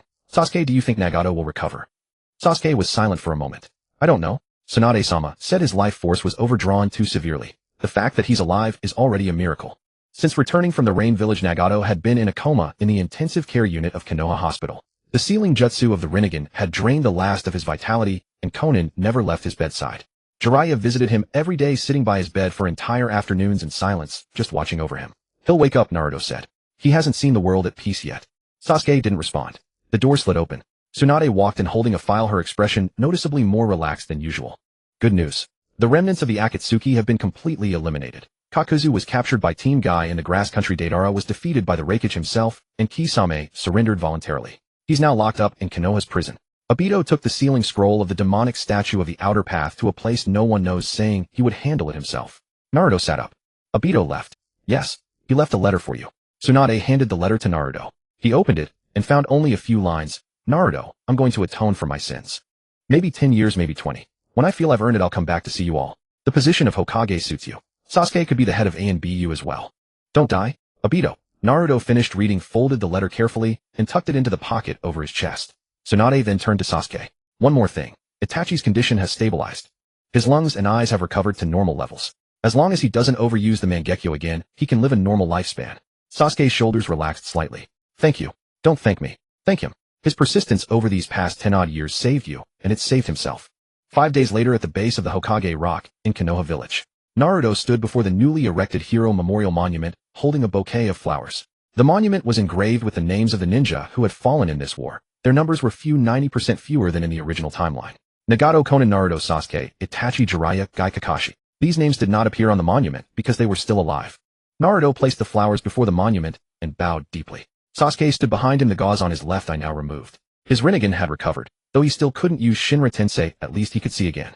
Who are you offering flowers to? Sasuke asked. To everyone who died in this battle in our past lives, Naruto said. In this life they didn't. Sasuke fell silent for a moment, then bowed as well. In the distance, Itachi stood atop the Hokage Rock, overlooking the entire village of Konoha. The sunlight was beautiful, and the wind lifted his black hair. A faint smile touched his lips, not a smile of joy but of peace. Jiraiya walked up and stood beside him. What are you thinking about? About the past, Itachi said. On the night of the clan's massacre, I thought I would never return. Standing here now, it feels like a dream. It's not a dream. Jiraiya patted his shoulder. You're home. That afternoon at Konoha Hospital, Nagato woke up. When he opened his eyes, he saw Konan asleep beside his bed, still holding his hand. Sunlight streamed through the window, gilding her hair with a layer of gold. Nagato didn't move, afraid of waking her. He lay there for a long time, staring at the ceiling, thinking of Yahiko. If Yahiko were still alive, he would probably smile and say, "You finally figured it out." Konan stirred awake, lifted her head, and saw Nagato's eyes open. She froze, then tears streamed down her face. You're awake. You're really awake. Nagato's voice was faint. I'm hungry. Konan broke into a smile through her tears, wiping her eyes. I'll go get you something to eat. Konan. Moi. Thank you. Konan looked at him, tears falling again. Don't say that. She turned and ran out of the ward. Nagato lay alone in bed, closing his eyes, a smile on his lips. A week later, in the Hokage's office at Konoha Village, Tsunade officially announced the 5 Great Nations Permanent Peace Alliance was established. The Hidden Sand, Hidden Cloud, Hidden Mist, Hidden Stone, and Hidden Leaf, the 5 ninja villages signed a treaty of mutual non-aggression and collective defense. The threat of the Akatsuki had been completely eradicated, and the Hidden Rain Village joined the alliance as its 6th member. Naruto and Sasuke stood in the corridor outside the Hokage's office, listening to the applause and cheers within. Naruto. Yeah. When are you becoming Hokage? Tsunade-sama is going to be Hokage for at least another 10 years. She says she's still young. Sasuke's lips quirked upward. She's not young. Would you dare say that to her face? No. They both laughed. As the sun set, Naruto and Sasuke walked along Konoha's streets. A long line stretched before the Ichiraku Ramen stall. The owner of the ninja tool shop dozed at his doorstep, and children kicked a ball in the alley. Peace was that simple. Sasuke. Once everything is completely settled, let's go on a trip. Where to? Anywhere. Wherever the road takes us. Sasuke thought for a moment. Fine. But you're paying. Why? You're the future Hokage. Your salary is higher than mine. Naruto laughed. A bright, uninhibited laugh. Under the moonlight, the shadows of the 2 young men stretched long. In the distance, the stone faces of the past Hokages on the Hokage Rock overlooked the village, their sculpted eyes glinting in the moonlight. The war was over. A new era had begun, and they would become the guardians of this new age. In the first month after Madara's disappearance, life in Konoha Village gradually returned to tranquility. Naruto no longer had to wake up at 5 in the morning for training, but he still kept the habit. The early morning in Konoha was very quiet. Occasionally, a few crows flew over the rooftops, casting black silhouettes in the morning light. He was used to running 10 laps around Training Ground 3 first, then going to Ichiraku Ramen for breakfast. The owner already recognized him and would bring out the miso chashu ramen before he even sat down. No extra noodles today, the owner asked. No, I have an appointment with Sakura for a checkup at the hospital. The owner nodded and continued wiping the counter. Naruto finished his noodles and went to Konoha Hospital. Sakura was already waiting at the entrance holding a stack of examination sheets. Her hair was much longer than before tied into a ponytail. She had grown a lot over the past 2 years, standing only half a head shorter than Naruto. You're 3 minutes late. I took too long eating. Sakura rolled her eyes and led him inside. The checkup results were excellent. The chakra pathway repair of the Nine Tails energy was complete with no after effects. Tsunade signed the report saying, "You can continue being a monster." When Naruto walked out of the hospital, the sunlight was beautiful. He saw Sasuke sitting on a bench outside holding an open book, but not reading.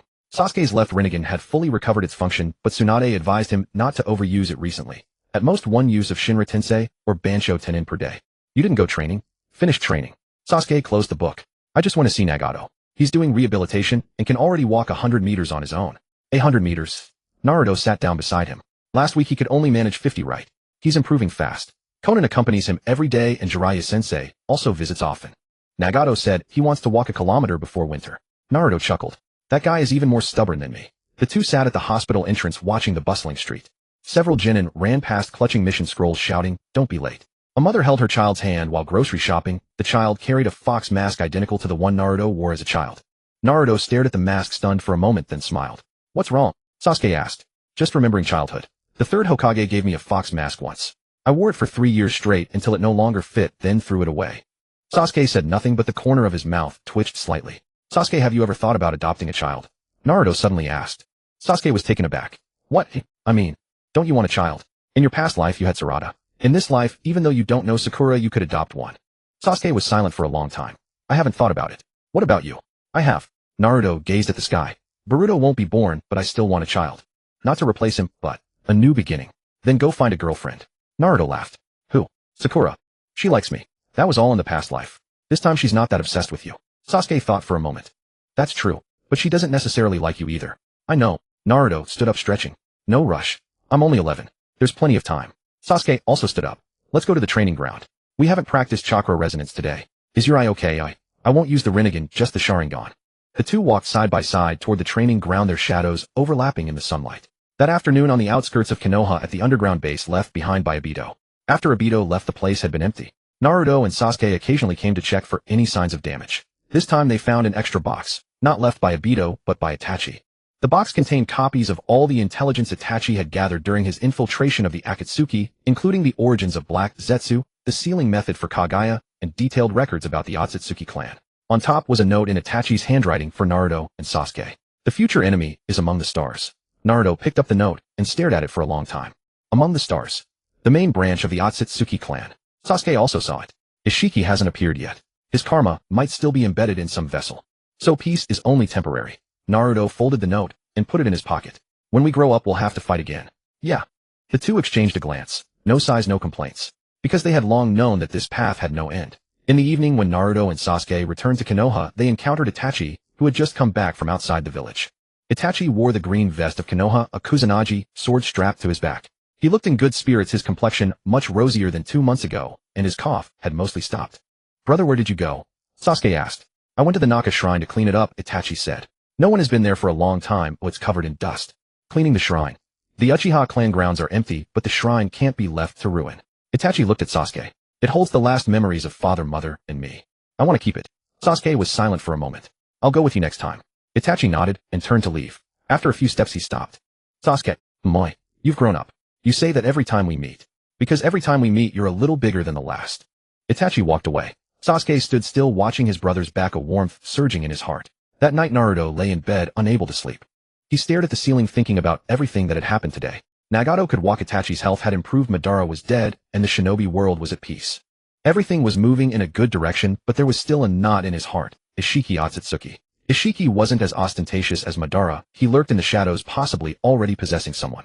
Naruto didn't know when he would appear, but he knew he would. "Kurama, do you think Ishiki might strike now that Madara is dead?" The Nine Tails yawned in the sealed space. "Possible. But he might also keep hiding. Ishiki is far more cunning than Madara, he'll show up at the moment you least expect." "Then what should we do?" "Get stronger. Keep getting stronger. Strong enough that if he doesn't come, fine, if he does he won't be able to go back." Naruto closed his eyes. "Alright."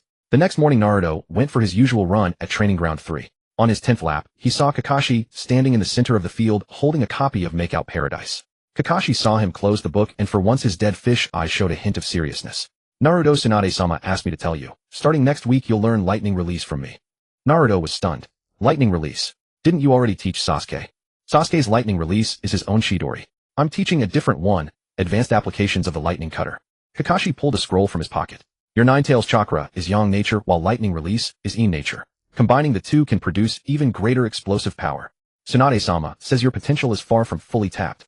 Naruto took the scroll and opened it. It depicted the flow path of lightning release chakra through the meridians marked with 3 key nodes, heart, lungs, and spine. These 3 nodes are the core of lightning release. Master them, and you can overlay lightning release chakra onto your Nine-Tails chakra mode, doubling your speed and attack power. Naruto's eyes lit up. That's great. Don't rush, it starts next week. Rest this week, and in the meantime think about what you want to do once the shinobi world is completely at peace. Kakashi turned and walked away. Naruto stood in the training ground, scroll in hand, gazing at the distant sky. What did he want to do? He had many things he wanted to do. Travel, eat Ichiraku ramen all over the shinobi world if there were other branches, and go see the ocean with Sasuke. But the most important thing, he wanted to see this peaceful world last forever. The days of peace lasted for 2 full months. Naruto began learning lightning release from Kakashi, training for 2 hours each morning with the rest of the time at his disposal. Sasuke's Rinnegan had recovered to the point where he could use the universal pull, but he was in no rush to train. Instead, he followed Itachi to sort through the relics of the Uchiha clan compound. The two occasionally met at the training ground to practice chakra resonance, but the intensity was much lower than before. You've gotten lazy, Naruto once said to Sasuke. Not lazy, just unnecessary. Sasuke sat cross-legged on the training ground, eyes closed, absorbing natural energy. There's no enemy now. No need to push ourselves so hard. An enemy will come sooner or later. Then we'll train when they arrive. A month is enough for me to return to my peak. Naruto thought he had a point, but he still showed up at the training ground on time, every day. Not out of concern, just habit. An 11-year habit impossible to break. That evening on his way back from the training ground to his apartment, Naruto saw a stranger standing at the entrance of Konoha. It was a silver-haired youth about 15 or 16, dressed in a white robe and carrying a huge wooden box on his back. His skin was as pale as paper and his eyes were a pale purple, pupilless, much like the Byakugan of the Hyuga clan, but different in color. The gate guard stopped him. Konoha is not open to outsiders. Please show your pass. The youth said nothing, pulled a letter from his pocket and handed it to the guard. The envelope bore the sealing wax of Sunagekure, Grandma Chiyo's letter of recommendation. After reading the letter, the guard's expression softened. You're here for an exchange study. The youth nodded. Go ahead. Report to the Hokage's office. The youth stepped into Konoha, his gaze sweeping over the shops and passersby along the street. His pale purple eyes betrayed no emotion. His eyes lingered on Naruto for a single moment, just a moment, then shifted away as he continued walking. Naruto's Nine-Tails perception caught that fleeting glance. It wasn't curiosity nor hostility, it was recognition. He was confirming Naruto's identity. Naruto followed him. Hello, I'm Uzumaki Naruto. Are you an exchange student from Suna? The youth stopped, turned, and looked at Naruto. I know who you are. His voice was light, like wine through bamboo leaves. The Nine-Tails Jinchuriki. The one who defeated Pain and Madara. That was all of us together. Naruto scratched his head. What's your name? Codename Calm. The youth did not give his real name. Grandma Chiyo sent me to Konoha to learn medical ninjutsu. Calm. That's a strange name. The youth offered no explanation, turned, and continued walking. Naruto watched his back, a strange feeling stirring within him. This youth carried a familiar aura. Not chakra, but something deeper. At the Hokage's office, Tsunade studied Grandma Chiyo's letter of recommendation, then looked at the silver-haired youth standing before her. She frowned. Chiyo says you're a distant relative of hers, highly talented, and she hopes you can study medical ninjutsu in Konoha for a year. Yes, the youth bowed his head. Have you studied medical ninjutsu before? Basics. Grandma Chiyo taught me the mystical palm technique. Tsunade had Shizen bring in an injured ninja and asked the youth to demonstrate on the spot. The youth placed his hand over the wound. Emerald green medical chakra surged from his palm, and the wound healed at a visible rate. Tsunade raised an eyebrow. The technique was skilled, not like a beginner. Your medical ninjutsu is already near the level of a jonin. Why come to Konoha to study? Grandma Chiyo said Konoha's medical ninjutsu is the strongest in the shinobi world. I want to learn Lady Tsunade's creation rebirth. Tsunade was silent for a moment. Creation rebirth isn't something anyone can learn. It requires extremely precise chakra control and immense vitality. Are you confident? Yes. Tsunade looked into his pale purple eyes, feeling she had seen that color somewhere before. She thought for a while, but couldn't remember. All right. You'll be temporarily assigned to the medical unit studying under Sakura. Room and board will be provided by Konoha, but you are not to leave the village without permission. Yes. The youth bowed and left. Shizen closed the door and whispered to Tsunade. Lady Tsunade, this person's chakra is a bit strange. Strange how? His chakra doesn't feel human. It's too pure, like what? Like the cells of the first Hokage. Tsunade's pupils constricted. She sat in her chair, tapping her fingers on the desk. Monitor him. Don't alert him. That night Naruto went to the Konoha hospital to deliver something. Passing by the medical unit's training room, he saw the silver-haired youth sitting cross-legged on the floor, a medical ninjutsu textbook open before him. His wooden box was beside him, the lid not fully closed, revealing what was inside. a culture jar, and in the jar an eye floating. A purple eye with concentric ring pupils. A Rinnegan. Naruto's heart skipped a beat. He pushed open the door and walked up to the youth. What's in your box? The youth looked up, his pale purple eyes calmly meeting Naruto's. Spare eyes. Whose, eh? Mine. Naruto stared at his eyes. Pale purple, no pupils, not a Rinnegan. Your eyes aren't this color. The youth was silent for a moment, then reached up and removed his contact lenses. His eyes were the same as the one in the jar, purple with concentric ring pupils. A Rinnegan. Naruto's nine-tails chakra erupted instantly.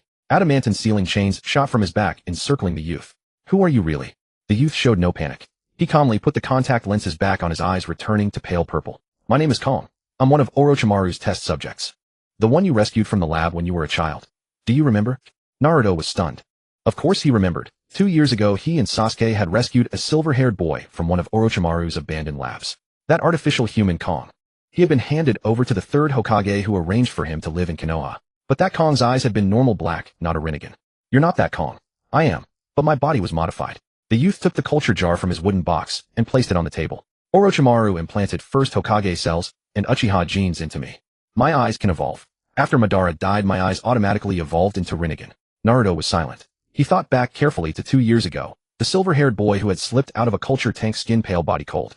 He had indeed checked the boy's eyes, ordinary black. But 2 years was enough time for eyes to evolve. You didn't come to Konoha just to learn medical ninjutsu. Half of it, the youth said. The other half, I wanted to see you. You're the only one who never treated me like a test subject. I want to follow you. Naruto retracted the adamantine sealing chains, sat down on the floor, and looked the youth in the eye. What's your name? Not the code name, your real name. The youth was silent for a long time. I don't know. Orochimaru called me Kong. The third Hokage called me number 7 because I was the 7th test subject. I have no real name. Naruto thought for a moment. Then I'll give you one. Call it Yang. The sun's Yang. The youth looked up, his pale purple eyes glimmering faintly. Why? Because my name is Naruto, which has the character for cry. The sound of the rising sun. You are Yang, the sun itself. That way we form a pair. The youth lowered his head, the corner of his mouth twitching slightly. Yang. Okay. Naruto extended his hand. Yang, welcome to Konoha. Yang took his hand. It was very cold, but very firm.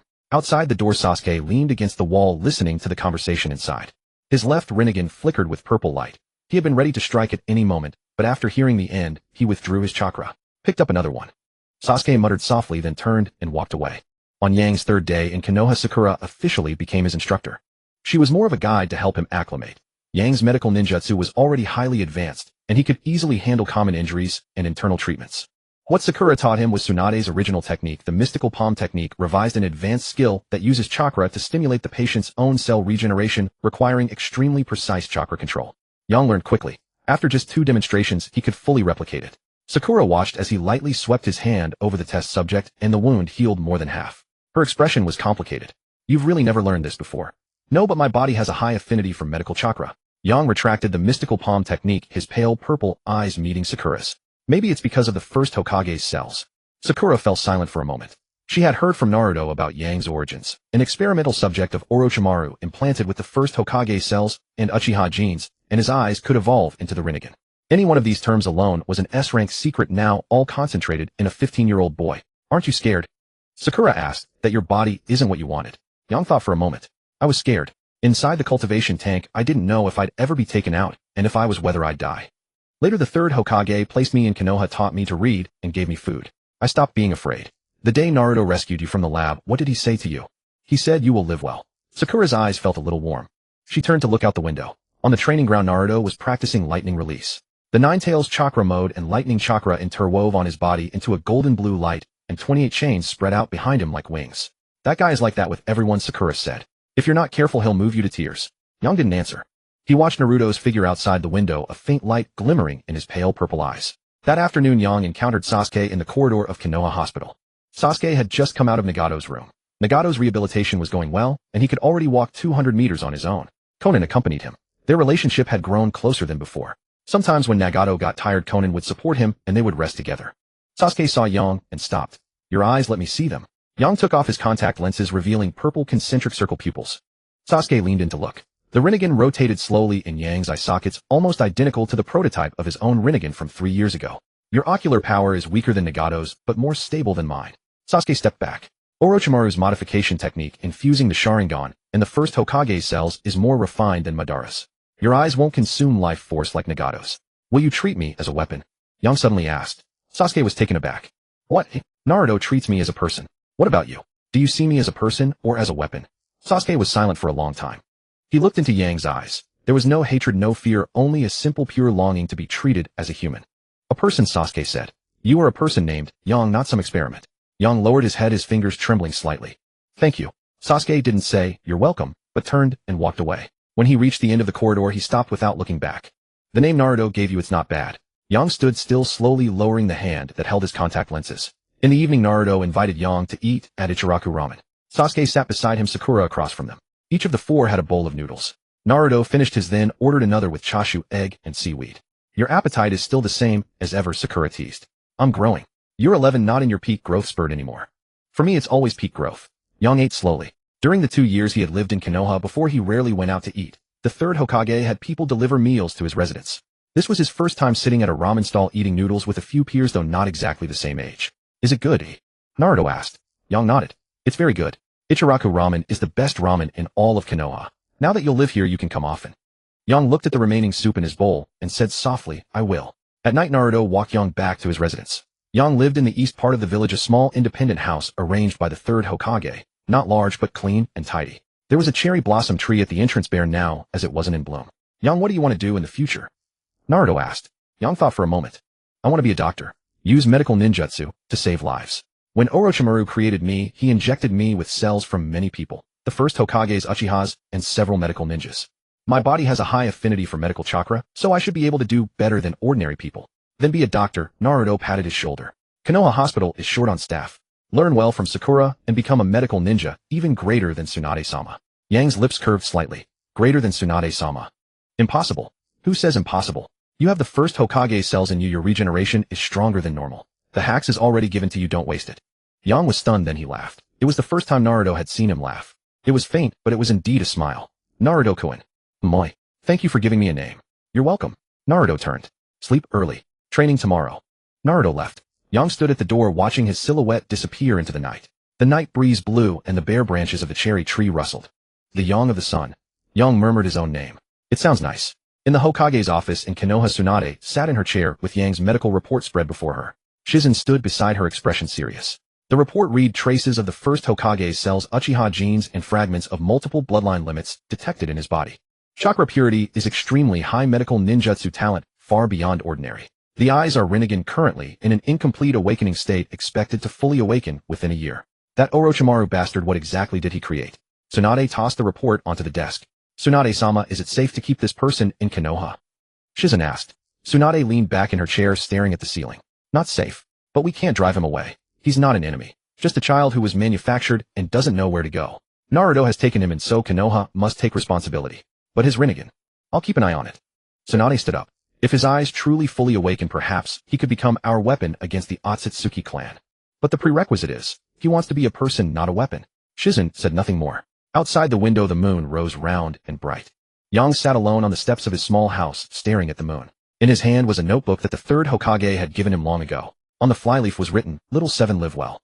Hiruzen Sarutobi. He turned to a blank page and wrote with a pen, Yang, live well.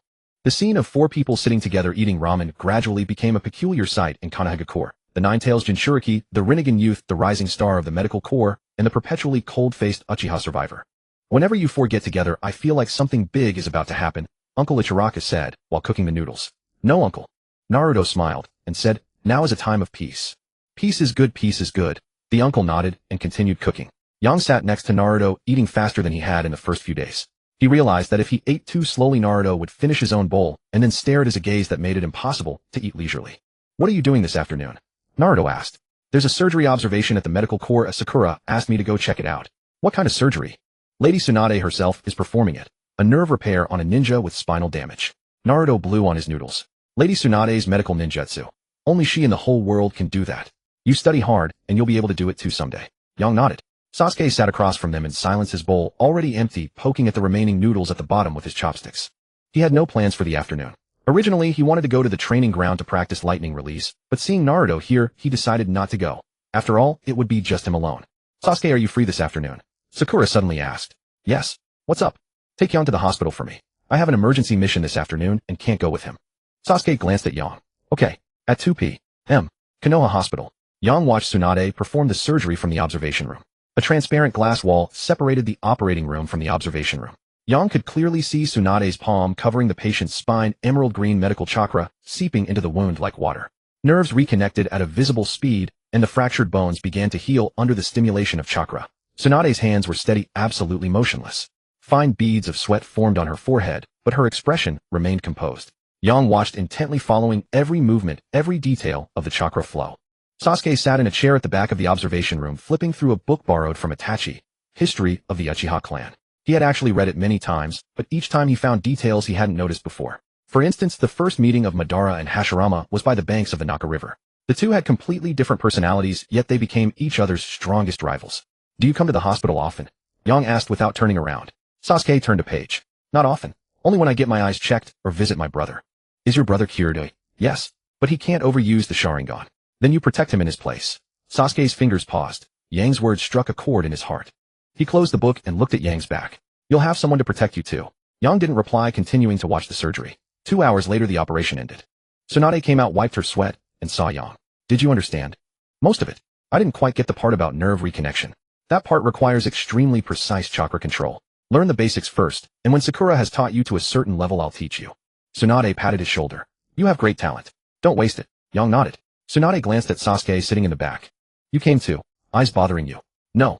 I came to accompany him. Tsunade gave Sasuke a look, the corner of her mouth lifting slightly. You two, since when did you become so close? We're not close. Just happened to be heading the same way. Tsunade didn't call him out on it. In the evening, Yang and Sasuke left the hospital and walked home. The sunset painted the roofs of Konohagakure in an orange-red hue, with smoke curling up from chimneys. Sasuke-kun. Tell me, why does Naruto-kun treat me so well? Sasuke thought for a moment. Because he thinks you're like his past self. His past self. He was the Nine-Tails Jinchuriki, isolated by the villagers since childhood. No one was kind to him, so he was kind to others, wanting them to feel warmth too. Sasuke paused. Later he realized that being kind to others doesn't need a reason. If you feel like doing it, you just do it. Yang was silent for a long time. I want to be kind to others too, but I don't know how. Start with those who are kind to you. Like Naruto. Like Sakura. Like Lady Tsunade. Like me, Sasuke said. Yang looked up at Sasuke. Sasuke didn't look back, continuing to walk forward. Come on, let's go get ramen. Your treat. Why me? Because you owe Naruto one. He's treated you for 10 days. Yang was taken aback, then smiled. Okay. The two walked into Ichiraku Ramen, but Naruto was already gone. He had eaten and gone home to sleep.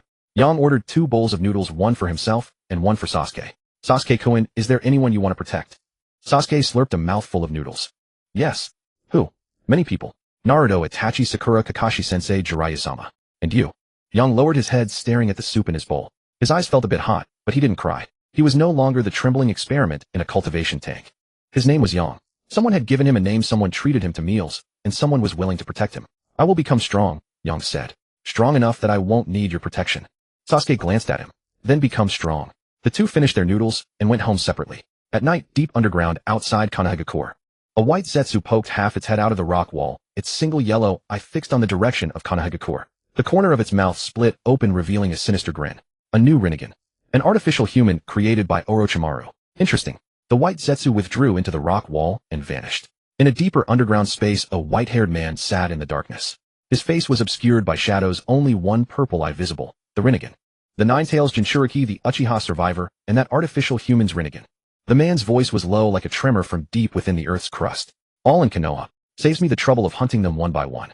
He stood up, his figure flickering in the darkness. When the time is ripe, I'll settle them all at once. On the 20th day of Yang's arrival in Konoha, Naruto discovered a strange fact. Sasuke had started speaking to Yang voluntarily. Not the perfunctory or oh, but complete sentences, sometimes even 2 or 3 in a row. Sakura said to Naruto in private, Sasuke seems to like that kid. Naruto thought about it and agreed. Sasuke, who was cold to everyone, had a softer heart than most. Yang's background was somewhat similar to his. Both were lonely people manipulated by fate. But Sasuke chose revenge while Yang chose silence. That morning, Naruto trained in lightning release on the training ground. He had basically mastered the lightning release chakra mode taught by Kakashi. Gold-blue arcs of electricity danced across his body, intertwining with the golden coat of Nine-Tails chakra. He tried running a lap around the training ground, his speed so fast that only a faint trail of footprints remained on the sandy soil. Your speed has surpassed mine. Kakashi stood at the edge of the training ground, closed his copy of Makeout Paradise, and a complex emotion, pride mingled with regret, flickered in his dull eyes. But I still have to remind you, speed isn't everything. When facing an opponent who uses space-time ninjutsu, no matter how fast you run, it's useless. Space-time ninjutsu. Naruto stopped the arcs of electricity slowly dissipating. Like a Beato's. Yes. and the abilities of the Akatsuki clan. Kakashi walked up to him. According to the intelligence left by Itachi, almost all members of the Akatsuki clan can use space-time ninjutsu. They can freely travel between different dimensions. No matter how fast your fists are, if you can't hit them, it's useless. Naruto fell silent. He knew Kakashi was right, but space-time ninjutsu wasn't something one could learn casually. In the entire ninja world aside from Obito, the fourth Hokage, and the second Hokage, there was hardly a fourth person who had mastered this level of ability. I have a way. A voice came from the entrance of the training ground. Yang stood there wearing the white coat of the medical corps, holding a scroll in his hand. He walked into the training ground and handed the scroll to Naruto. This is the research data left by Orochimaru. It contains detailed theories about space-time ninjutsu. Not how to use it, but how to counter it. Naruto opened the scroll and glanced at it. Dense text and runes made his head spin. Can you understand this? Most of it. Orochimaru implanted a lot of ninjutsu theory knowledge into me, including space-time. Then teach me. Naruto handed the scroll back to him. Yang nodded. But I need time to prepare. Starting next week, 1 hour every evening. Deal. Kakashi watched their interaction, a faint smile tugging at the corner of his mouth. This boy named Yang was becoming more and more like a real person. That same afternoon at Konoha Hospital, Sasuke accompanied Itachi for a regular checkup. Itachi's lungs and eyes had returned to normal levels. Tsunade wrote on the report, recommend a follow-up every 3 months, otherwise no abnormalities. Brother, what are you planning to do next? Sasuke asked, sitting on the bench outside the consultation room. Itachi thought for a moment. Maybe go back to the Uchiha clan compound and fix up the house. No one has lived there for over a decade. The roof is leaking. I'll help. Don't you need to train? Training can happen anytime. A leaking roof waits for no one. Itachi looked at Sasuke, a slight smile on his lips. When did you become so caring? I caught it from Naruto. Itachi laughed. Sasuke felt warmth in his heart watching him laugh. In his previous life, Itachi had died before him, smiling as he spoke his last words. In this life, Itachi could still sit beside him laughing, saying, the roof is leaking and needs fixing. That was enough. In the evening, Naruto, Sasuke, and Yang sat atop the Hokage rock watching the sunset. Yang, you're going to teach me the theory of space-time ninjutsu starting next week, right? Naruto asked. Yeah. Then I'll thank you in advance. I'll treat you to ramen. You've already treated me many times. Then I'll keep treating you until you don't want to eat it anymore. Yang looked at Naruto's profile. The sunset dyed his golden hair an orange red. Naruto-kun. Moi. You want to become Hokage, right? Yeah. What about it? What will happen when you become Hokage? Naruto thought for a moment. I'll protect Konoha, protect everyone. Make sure wars never happen again, so children don't have to go to the battlefield. Let the villagers enjoy ramen in peace every day. Sasuke chimed in from the side. If you become Hokage and eat ramen every day, the village will go broke from you. I won't use public funds while I use my own salary. Your salary is Hokage. How many bowls can you afford a day? Mind your own business. Yang listened to their bickering, a slight smile tugging at his lips. He wasn't laughing, he felt warmth. A warmth he had never experienced inside the cultivation tank. In the distance, the lights of Konoha's countless homes flickered on one by one. Late at night, deep underground outside Konoha village, a white Zetsu clone emerged from the rock wall, its single yellow eye glowing in the darkness. Its body began to transform, shifting from a white humanoid shape into a tree, a sprout of the divine tree. The sapling absorbed the chakra underground, growing slowly, its roots spreading in all directions. A white-haired man stood beside the sapling, his purple Rinnegan fixed on it. Wait another month and the divine tree will bloom. Then the nine tails, the Rinnegan, and that artificial human's eyes. All will be mine. The man turned and vanished into the depths of the earth. Only the divine tree sapling grew silently in the darkness, its roots already extending beneath Konoha village. At Naruto's apartment in Konoha village, Naruto lay in bed unable to sleep. Inside him, Kurama said, Kid, I have a bad feeling. What feeling? Something is growing underground. Not a plant, chakra. Naruto closed his eyes, activating Kurama's full sensory perception. He felt it. Deep beneath Konoha, a faint yet immensely vast chakra flowing slowly, like an underground river, silently and inexorably spreading in all directions. Ishiki Akatsuki. Naruto opened his eyes. He's here. Kurama paused. Your power is still insufficient. I know. So I need to get stronger. Keep getting stronger. Naruto sat up, picked up the scroll beside his bed, the theory of space-time ninjutsu. He opened the first page and began reading. Kurama, starting tomorrow, double the training time. Kurama didn't object. Fine.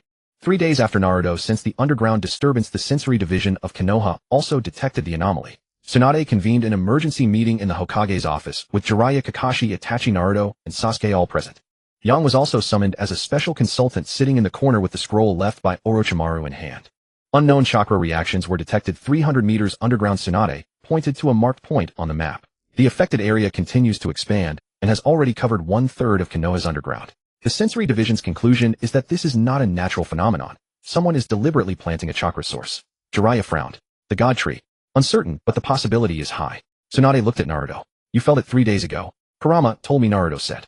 Something is growing underground. Not a plant, but chakra. It spreads like tree roots aiming to absorb all the chakra from Konoha. Itachi spoke. Ishiki's god tree differs from Kagaya's. Ishiki's god tree is fruit-bearing and does not require tailed beasts to produce fruit, but it needs vast quantities of living human chakra as fertilizer. If this god tree is growing beneath Konoha when it flowers and bears fruit, every ninja in the village will be drained dry. The meeting room fell silent for a few seconds. Tsunade's expression darkened. How do we stop it? Destroy its core before it blooms. Itachi stood up and walked to the map, circling a location west of Konoha. The god tree's root system converges into a single core, usually at the deepest point underground. Locate the core and seal or destroy it with yin-yang release, and the god tree will wither. I'll go. Naruto stood up. I'm coming too. Sasuke also rose. Yang raised his hand. I'm coming too. My Rinnegan can see the flow paths of chakra deep underground and can help you locate the core.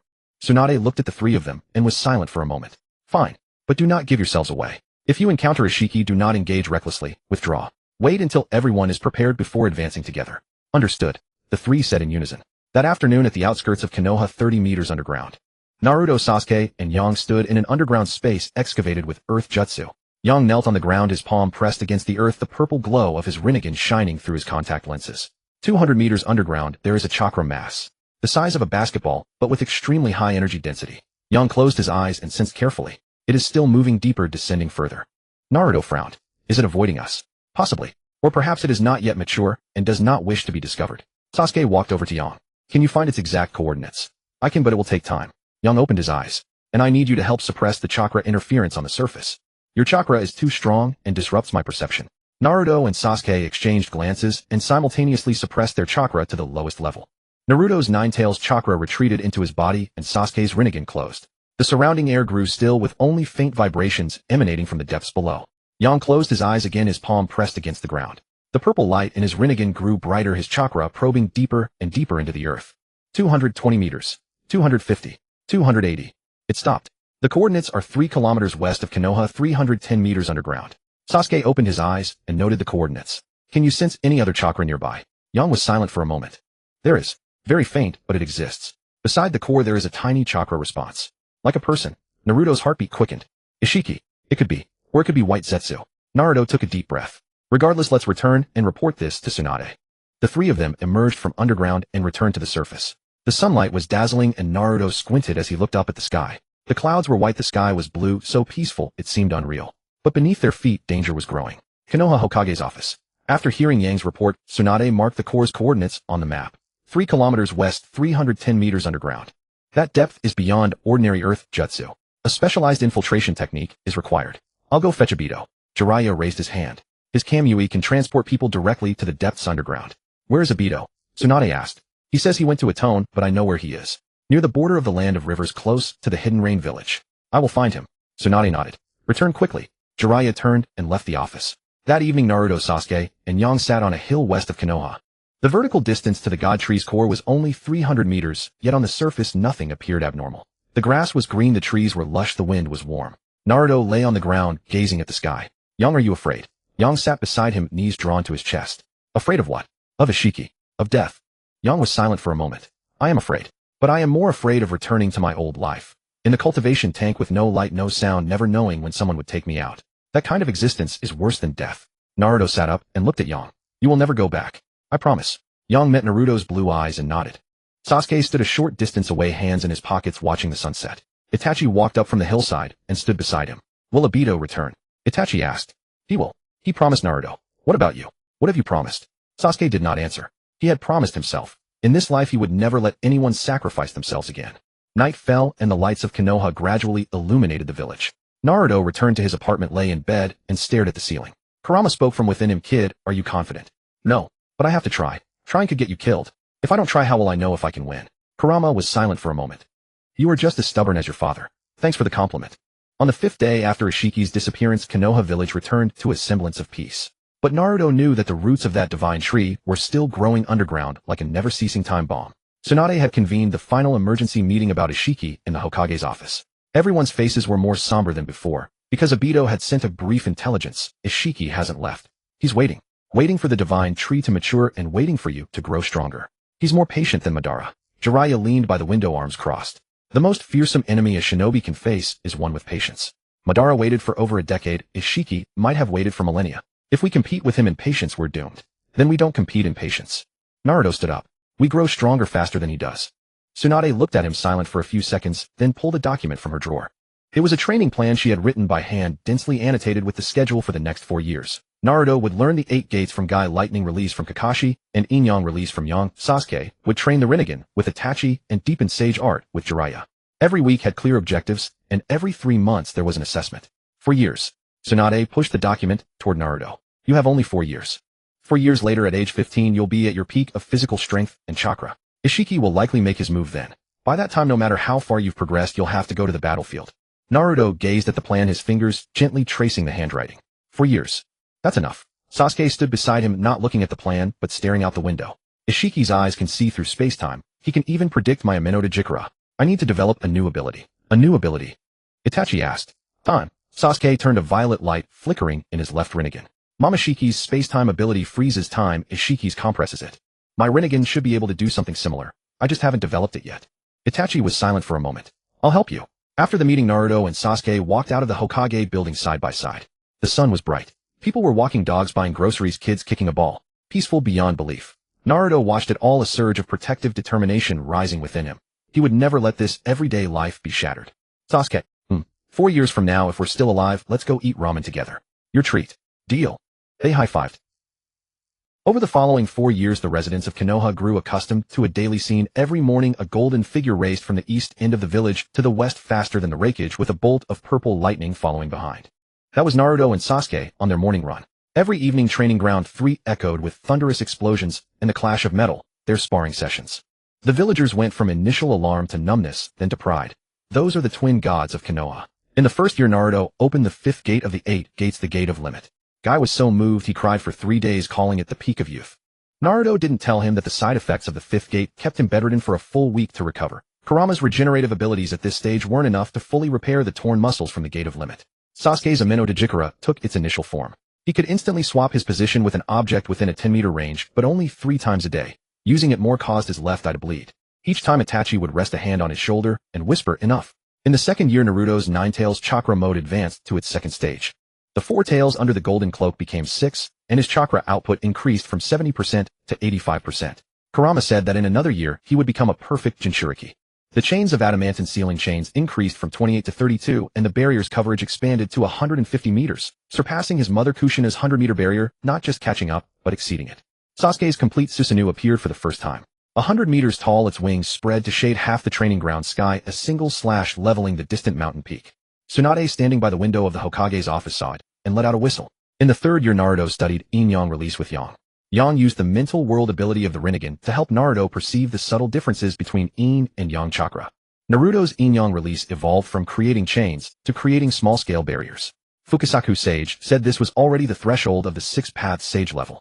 Sasuke's time ability achieved a breakthrough. He could freeze time around him for 0.5 seconds, not a true stop, but pushing his perception and reaction speed to the limit, making it appear as if time had halted to others. He developed this through reverse engineering Mamoshiki's time-freezing ability, naming it Shun. In the 4th year, a week before Naruto's 15th birthday, he stood in the center of Training Ground 3, his golden 6 paths chakra mode fully activated, with 7 tails dancing in the void behind him.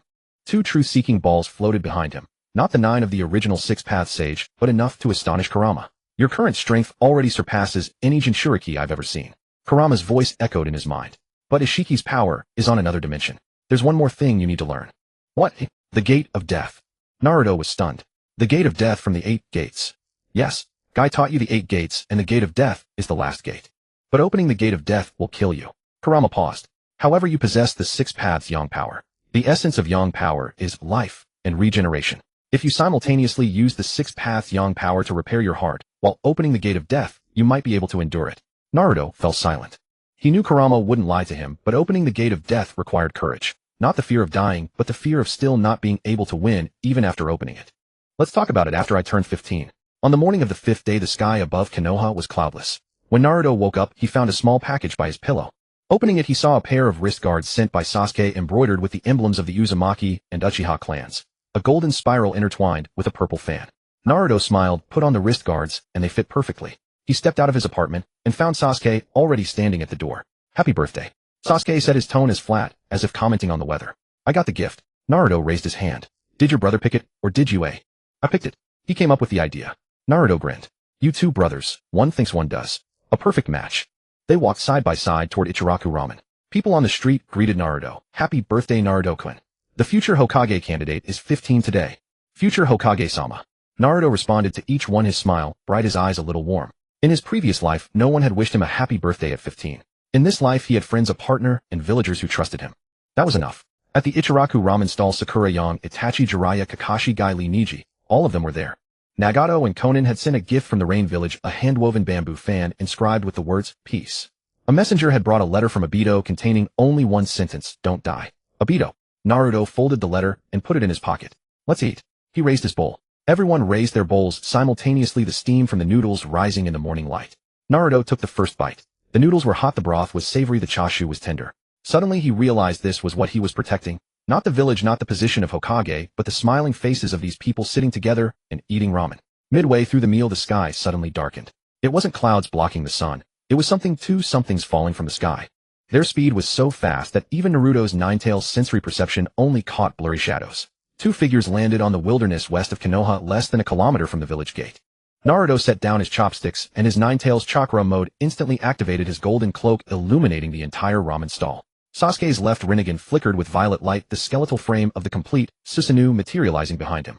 Yang rose from his seat, his Rinnegan locked onto the distant chakra through his contact lenses. They're here. Naruto leaped up, landing on the outer wall of Konoha, staring at the two figures on the wasteland. One had long silver-white hair, a Rinnegan on his forehead, purple eyeshadow, and a white robe. The other was massive with dark skin, two horns on his head, and a giant weapon strapped to his back. Mamashiki Otsutsuki. Kinshiki Otsutsuki. Mamashiki looked up, his golden Rinnegan and Byakugan both fixed on Konoha. The corner of his mouth curled upward. The nine-tails chakra, and a Rinnegan. Interesting. Kinshiki said nothing, standing silently behind Mamashiki with his arms crossed. Naruto, standing on the wall, spoke to Sasuke, who had arrived behind him. Go inform Tsunade-sama. I'll hold them off first. No need. Sasuke stood beside him. She's already watching. By the window of the Hokage's office, Tsunade put down her binoculars, picked up the Den Mushi, and issued a combat alert to all of Konoha. Full combat readiness. Non-combatants evacuate. Naruto, Sasuke, Itachi, Jiraiya, Kakashi, Gai, head to the village gate. 6 figures simultaneously landed on the wilderness outside Konoha, facing 2 visitors from the cosmos. Mamashiki tilted his head, looking at Naruto. So you're the nine-tails Jinchuriki? Younger than I thought. And you're Mamashiki Otsutsuki? Uglier than I thought. Naruto grinned. Mamashiki's smile froze. On the desolate plains outside Konohagakure, the air seemed to solidify. Mamashiki stood on the fractured ground, his silver-white hair gently swaying in the still breeze. His forehead bore a golden Rinnegan, and each palm held a red Rinnegan. All 3 eyes simultaneously locked onto the 6 figures before him. Kinshiki stood half a step behind him, his colossal frame like a small mountain, dark-skinned with red horns, the weapon on his back gleaming coldly under the sunlight. Naruto had already fully activated his nine-tails chakra mode, the golden coat faintly revealing the phantom of 6 tails. The number of his truth-seeking balls had increased from 2 to 3, floating behind him and rotating slowly. Sasuke stood to his right, the Rinnegan in his left eye flickering with purple light. The skeleton of his complete Susanoo had already formed behind him, awaiting full manifestation. Itachi, Jiraiya, Kakashi, and Gai flanked them on either side. 6 people. Mamashiki surveyed, his tone contemptuous. Do you think numbers make a difference?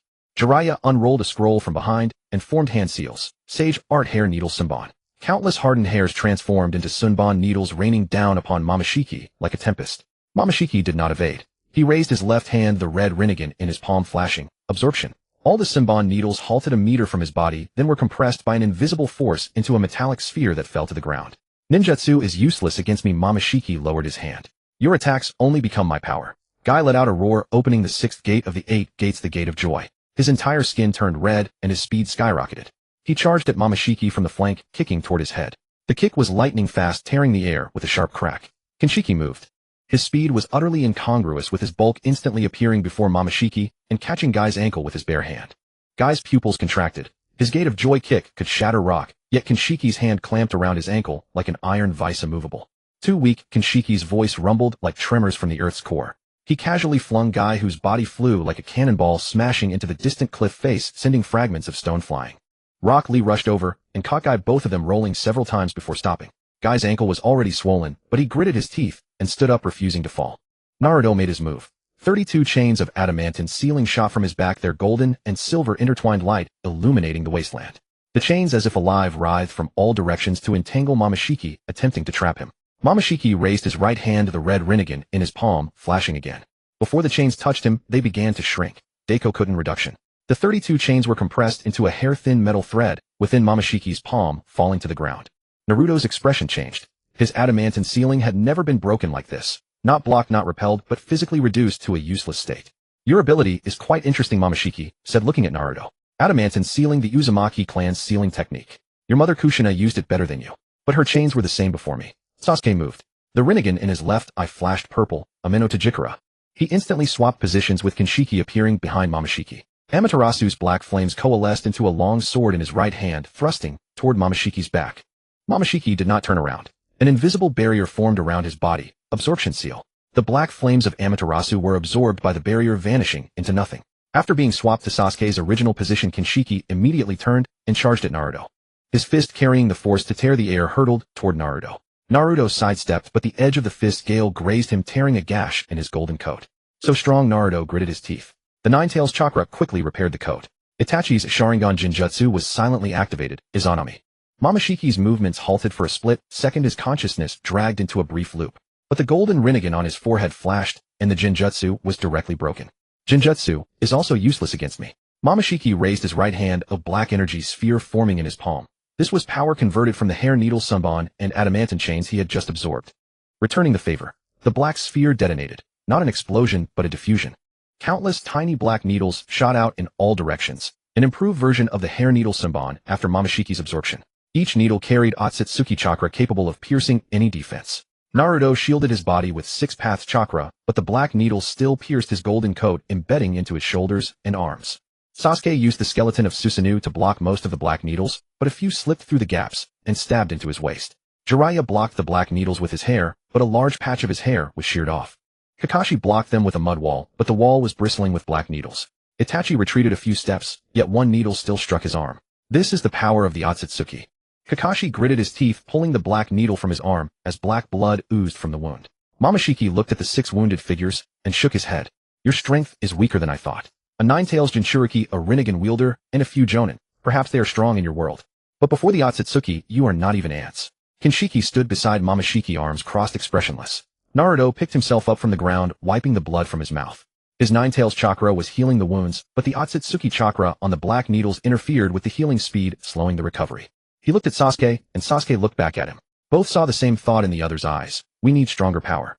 Jiraiya walked over to Naruto and lowered his voice. This man is 10 times stronger than Pain. His abilities perfectly counter us. He absorbs ninjutsu, shrinks sealing techniques, and breaks Jinjutsu. We can't beat that brute beside him in taijutsu either. I know, Naruto said. So we can't fight conventionally. He looked at Yang. Yang stood on the village wall, observing the battle through his Rinnegan hidden by contact lenses. Upon hearing Naruto's words, he jumped down and ran toward the battlefield. Yang, can your medical ninjutsu handle the Akatsuki chakra on the black needles? Yang examined the wound on Naruto's arm and frowned. Yes, but it takes time. And I can only treat a few of you, not a large-scale purification. Enough. Naruto looked at Jiraiya. Jiraiya-sensei, you and the others retreat to the village first and treat your wounds. Naruto, Sasuke, and I will stay here. Jiraiya was taken aback. The 3 of you against the 2 of them. Not fighting but stalling. Naruto said. Stalling until we find his weakness. Jiraiya looked into Naruto's eyes and saw a composure that did not belong to a 15-year-old. He nodded and led Itachi, Kakashi, and Guy back to the village gate. Only Naruto, Sasuke, and Yang remained on the wasteland, facing Momoshiki and Kinshiki. Momoshiki tilted his head, looking at Yang. Another Rinnegan. An artificial human created by Orochimaru. Interesting. Your eyes are even younger than that Uchiha's. Yang did not speak. His Rinnegan flashed purple, and he formed hand seals. Medical ninjutsu chakra purification. Emerald green light enveloped the wounds of Naruto and Sasuke, neutralizing the Akatsuki chakra on the black needles. The wounds healed noticeably faster. Your medical ninjutsu is decent, Momoshiki said. But you can save them once, not forever. Sasuke stood up, his waist wound already healed. The Rinnegan in his left eye blazed with purple light, and his complete Susanoo finally materialized fully, 100 meters tall with wings spread wide, holding a long sword of black flames. Naruto. Yeah, use that technique. Naruto nodded. He closed his eyes, and the 3 powers, Nine-Tails chakra, Sage chakra, and 6 paths Yang power, circulated simultaneously within him. Golden, green, and silver light burst from his body, converging above his head into a rotating sphere of light. For the first time, Momoshiki's brow furrowed slightly. What is this? He muttered. Yang stared at the sphere, his pupils contracting. Chakra resonance, complete form. The sphere split into 2. One flew to Naruto, the other to Sasuke. Naruto's golden coat turned silver white, and 4 truth-seeking balls floated behind him. Sasuke's complete Susanoo also transformed. Silver white patterns emerged on the purple armor, and the black flame sword became a silver white blade of light. Momoshiki took a step back. It was the first time he had retreated since arriving on Earth. The power of the Six Paths Sage. Momoshiki's voice carried a hint of shock. How do you possess such power? Naruto opened his eyes. They were no longer blue. They were silver-white without pupils like 2 full moons. Because we came back from the future.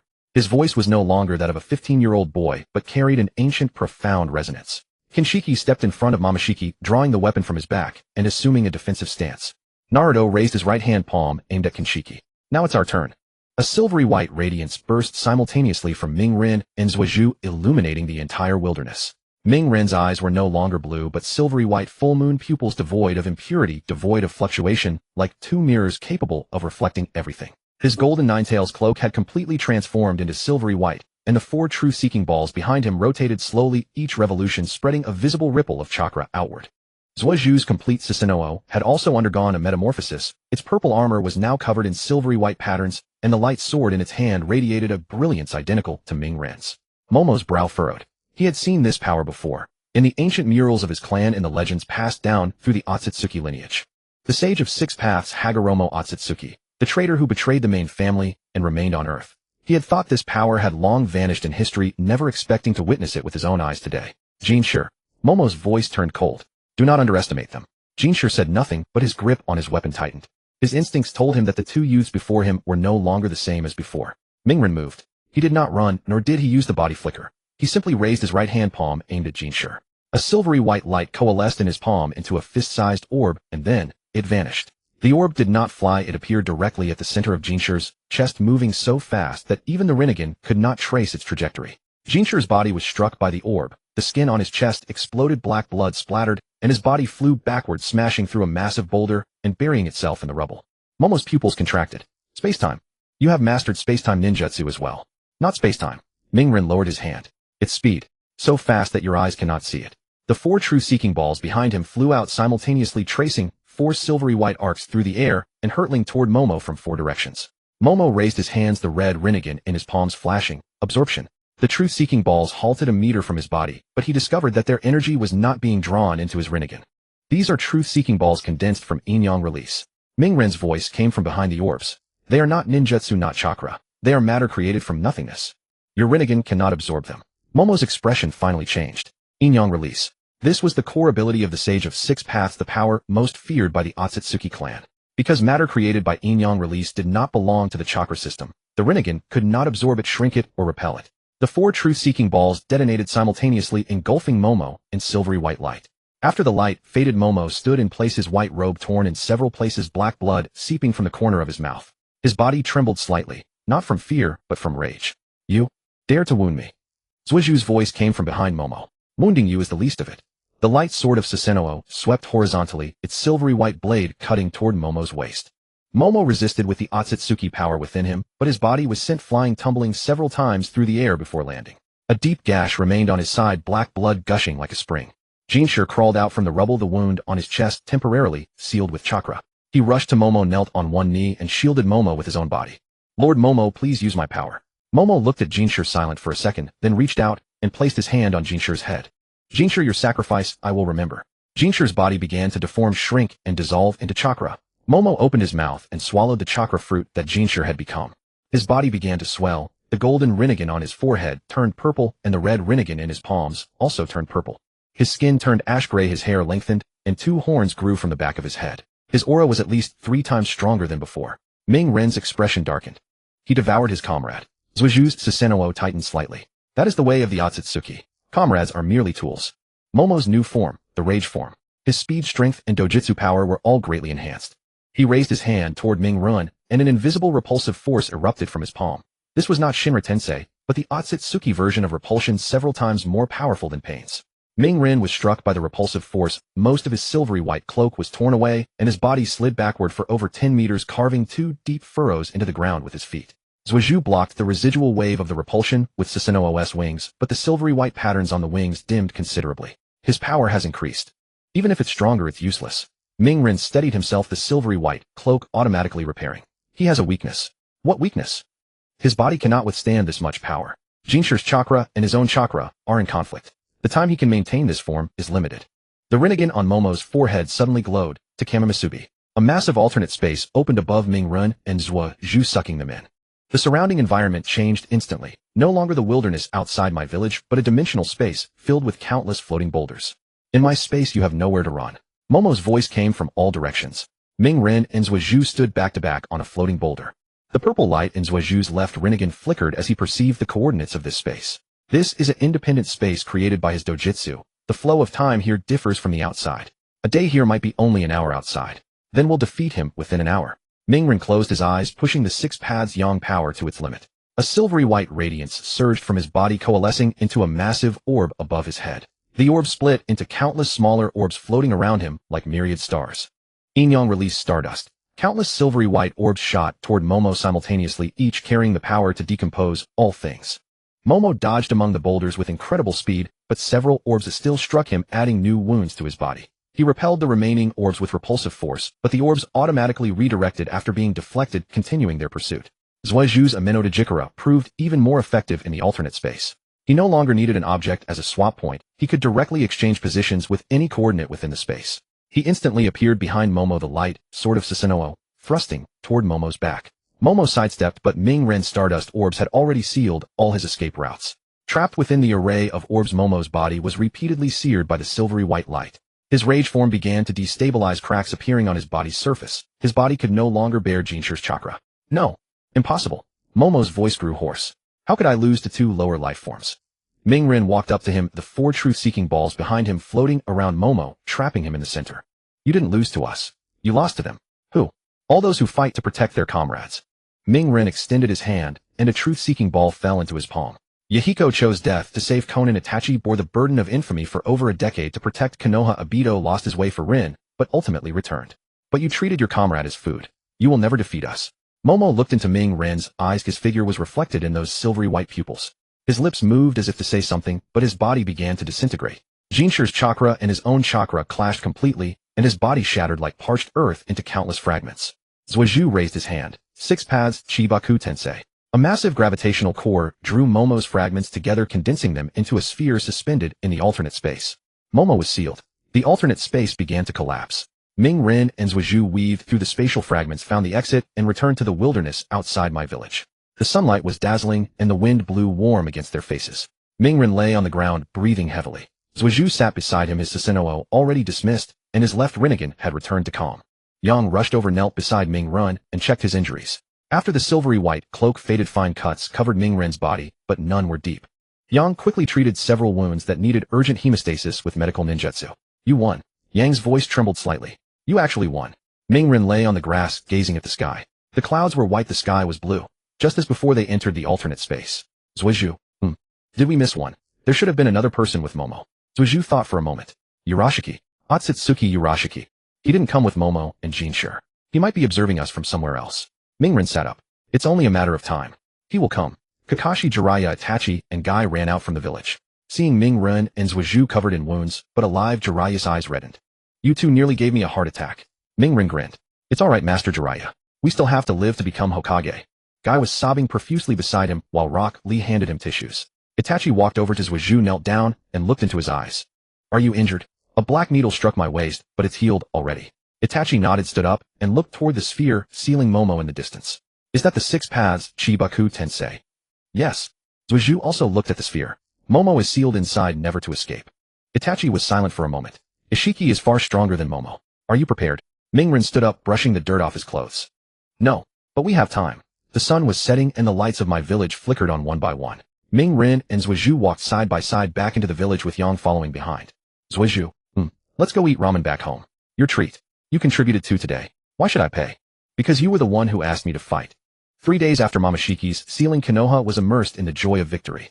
Tsunade held a commendation meeting in the Hokage's office, recording first-class merits for Naruto and Sasuke. Guy ran 500 laps around the training ground to celebrate, with Lee following behind at 600. The owner of Ichiraku Ramen treated the entire village for free, saying it was to celebrate the twin gods of Konoha protecting the village. Naruto ate 6 bowls, Sasuke 3, and Yo 2. But Naruto felt uneasy. His Nine-Tails perception kept scanning the surroundings of Konoha, sensing eyes watching them from the shadows. It wasn't hostility, but a feeling of observation, like a leopard watching prey from the grass.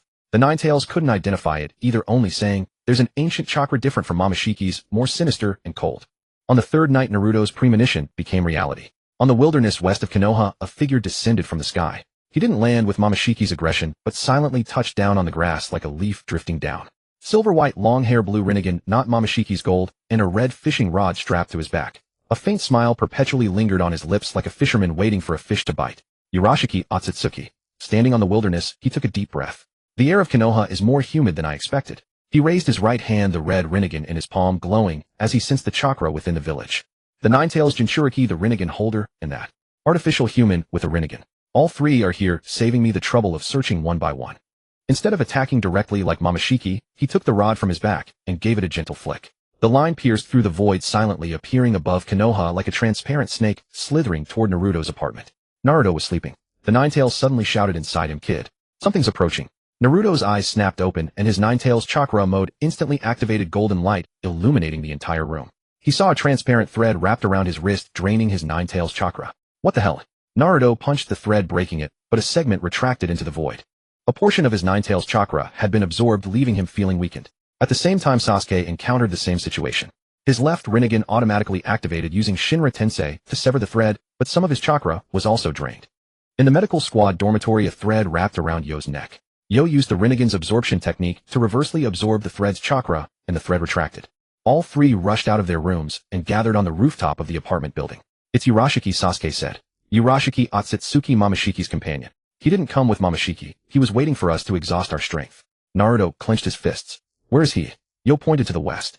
"On the wilderness, same spot where Momoshiki landed last time." The three leaped off the roof and dashed westward. Urashiki stood on the wilderness, rod on shoulder, smiling as he watched the three youths run toward him. "Good evening, little ones. Your chakra is delicious." Naruto landed and 32 chains of adamant and sealing chains shot from his back, enveloping Urashiki. Urashiki, unhurried, gave a light leap, dodging the chains. His speed wasn't fast, but each movement slipped through the gaps between chains as if he knew all attack trajectories in advance. "Your chains are fast, but my eyes are faster than your chains." Urashiki pointed at his blue Rinnegan. "I can see a few seconds into the future. I can see all your attacks." Sasuke's Ameno-Dojikara activated, instantly appearing behind Urashiki, stabbing a Chidori spear toward his nape. Urashiki didn't even turn his head, leaning forward a step to dodge. He swung his rod, the line wrapping around Sasuke's wrist and beginning to absorb chakra. Sasuke burned the thread with Amaterasu, but lost more chakra. "I've seen through both your attack patterns." Urashiki retracted his rod. "You haven't fully mastered your six paths powers. Fighting Momoshiki already consumed most of your strength. In your current state, you cannot defeat me." Naruto gritted his teeth, knowing Urashiki was right. The battle with Momoshiki had depleted much of his and Sasuke's chakra, and dojutsu, the six paths mode, could only last a few more minutes. Yo's Rinnegan hadn't fully awakened, so his combat ability was limited. Urashiki raised his rod, the line, drawing a circle in the air, forming a massive vortex. Space-time fishing ground. The vortex sucked the three in, and the environment changed to a strange space floating with countless glowing dots. Urashiki stood in midair, swinging his rod, and countless lines shot from all directions. Naruto blocked some with his adamantine sealing chains, but the lines were too dense, a few wrapped around his ankles. Chakra was rapidly drained, his golden cloak dimming. Sasuke used Susanu's skeletal structure to protect himself and Yo, but Susanoo too was being drained by the lines. Yo's Rinnegan suddenly flashed. "I see it. His line's absorption speed is limited, and he can only absorb with 4 lines at most simultaneously. If we release a massive burst of attacks all at once, his lines won't be able to absorb them all." Naruto understood. "Sasuke, cover me." Sasuke's Susanoo fully expanded, blocking all the lines with one hand, while grabbing Naruto with the other and hurling him toward Urashiki. Naruto activated six paths mode midair, sending 4 truth-seeking orbs flying from 4 directions. Urashiki entangled 2 orbs with his lines, but the other 2 struck his shoulder and waist. His body wobbled, and black blood trickled from the corner of his mouth. "You brats. You hurt me." Urashiki's smile vanished, replaced by icy killing intent. His blue Rinnegan turned red, and a massive black energy sphere condensed at the tip of his rod. Naruto and Sasuke simultaneously braced for defense. At that moment, Yo pressed both hands to the ground, and emerald medical chakra seeped into the earth. "Urashiki, your space-time has range limits. This space you created is rooted to the ground of the real world." Urashiki's pupils contracted. "How do you know?" "Because my Rinnegan can see the source of chakra." Yo stood up, forming hand signs. Medical ninjutsu, chakra severance. Emerald light rose from the ground, severing the connection between the dimension and the real world. The space began to collapse, the glowing dots extinguished one by one. Enraged, Urashiki hurled the black energy sphere at Yo. Naruto blocked it with his body, blasted away, and crashing into the spatial wall. His golden cloak shattered his back, bleeding profusely. Sasuke used a Ameno-Dojikara to swap Naruto to his side, using the core of Chibaku Tensei to block the remaining shockwave. The space completely collapsed. The 4 fell back to the real-world wilderness. Urashiki landed in the distance, clothes torn, hair disheveled, but not seriously wounded. He looked at Naruto, Sasuke, and Yo, silent for a few seconds, then smiled. Interesting. You three are stronger than Momoshiki said. Not fighting today, and my chakra is running low. Next time I'll bring more companions. His body transformed into a beam of light, vanishing into the sky. Naruto lay on the ground, blood still flowing from his back. Yo knelt beside him, using medical ninjutsu to stop the bleeding. Sasuke stood nearby, his left Rinnegan fixed on the sky, confirming Urashiki had truly left. Who will he bring next time? Sasuke asked. Maybe a stronger Akatsuki, Yo said quietly. Or maybe a Shiki. Naruto gritted his teeth and stood up, the wound on his back causing him to wince. Whoever it is, if one comes we fight one, if two come we fight a pair. The three supported each other as they walked back to Konoha. Moonlight illuminated their silhouettes, while the warm lights at the village entrance shone brightly. The countless lights of Konoha's homes flickered on one by one as if welcoming them home. Back at the hospital, Tsunade personally treated Naruto's wounds. As she used the palm sage technique to repair the lacerations on his back, she scolded him. Are you trying to get yourself killed? Using your body to block an energy sphere. Was your six paths mode meant for blocking? Yo was behind me. If I didn't block, he would have died, Naruto said, his voice muffled against the bed. Tsunade's hand paused for a moment, then she continued, healing. Next time you block, remember to use truth-seeking orbs. Don't take it with your bare body. On the 5th day after Urashiki's retreat, the wound on Naruto's back had mostly healed. The dual restoration of the six paths yang power and the nine tails chakra made his recovery astonishingly fast. Tsunade remarked, this is no longer the healing speed a human should possess.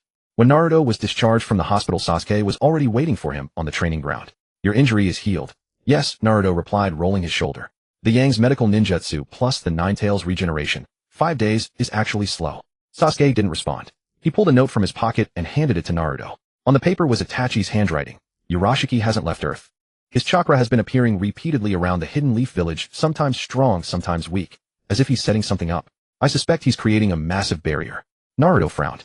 A barrier? What does he want? Sasuke retrieved the note, turned around, and gazed at the wilderness beyond the leaf village. To trap us. Or, to lure us out one by one and finish us off individually. On the 6th night, a massive fire suddenly erupted in the forest east of the leaf village. The fire spread with terrifying speed. It was no ordinary flame. It was black and aberrant fire infused with chakra. The Yambu reported that the source of the fire contained chakra signatures from the Akatsuki. Tsunade dispatched Team Guy and Kakashi to extinguish the flames while ordering Naruto and Sasuke to stand by and not act rashly. But no sooner had the fire been put out than black flames ignited on the western hills. Next came the northern riverbank, then the southern bamboo grove. At the same time, fires broke out in 4 directions. He's dispersing our strength. Sasuke stood by the window of the Hokage's office, watching the towering flames in the distance. Urashiki wants to call away everyone around us, leaving only a few of us. Naruto clenched his fists. Then we stay put. No. If we don't fight the fire, the villagers will die. Tsunade stood up. Jiraiya, Kakashi, Guy. Each of you take a team to 3 directions and extinguish the flames. For the remaining direction, Naruto, Sasuke, and Yang, you 3 go. But remember, if you encounter Urashiki, don't engage in a prolonged fight. Hold them off until reinforcements arrive. The 4 of them charged out of the Hokage's office at the same time. Naruto, Sasuke, and Yang headed for the northern riverbank. The black flames there were fiercer than described in the intelligence, towering over 10 meters high, the river surface steaming from the heat. Naruto lashed at the flames with his adamantine sealing chains, trying to extinguish them, but the black fire scattered only to reform again. Sasuke used his Amaterasu black flames to counteract the black fire. The homogeneous black flames began to devour each other, but Urashiki's black fire was noticeably denser and consumed more slowly. Yang crouched on the ground, pressing both hands against the earth. A purple glow flickered in his Rinnegan. This fire is no ordinary flame. It's the result of chakra materialization. The fire source is deep underground. There's an artificial chakra core continuously powering it. Can you cut it off? Yes. But it takes time. Yang closed his eyes, focusing his Rinnegan's perception underground. He located the chakra core, a fist-sized black sphere suspended in a cavity 50 meters below the earth. The sphere rotated slowly, releasing a ring of black fire with each rotation. Yang condensed his medical chakra into fine needles and pierced them into the core of the black sphere. The sphere exploded. The black fire, as if deprived of fuel, rapidly extinguished. Yang opened his eyes, panting heavily. Done. Naruto patted him on the shoulder. Good work. At that moment, Urashiki's voice echoed from above the riverbank. Good work. You've merely cleared the obstacles for me. The 3 of them looked up. Urashiki stood in the air above the riverbank, a pair of blue chakra wings spread behind him. Below him, a massive circular formation was slowly taking shape, trapping Naruto, Sasuke, and Yang at its center. This is the sealing formation I spent 5 days setting up around the leaf village. It's specifically designed for the 3 of you, Naruto's nine tails chakra, Sasuke's Rinnegan, and Yang's medical ninjutsu. Within this formation, your chakra will be continuously suppressed, while I can freely use space-time abilities. Urashiki raised his right hand, and purple light walls rose from the edges of the formation, forming a hemispherical cage. Naruto lashed at the light wall with his adamantine chains, but they were repelled. Sasuke tried to absorb the light wall with the gravitational core of Chibaku Tensei, but the wall remained unmoved.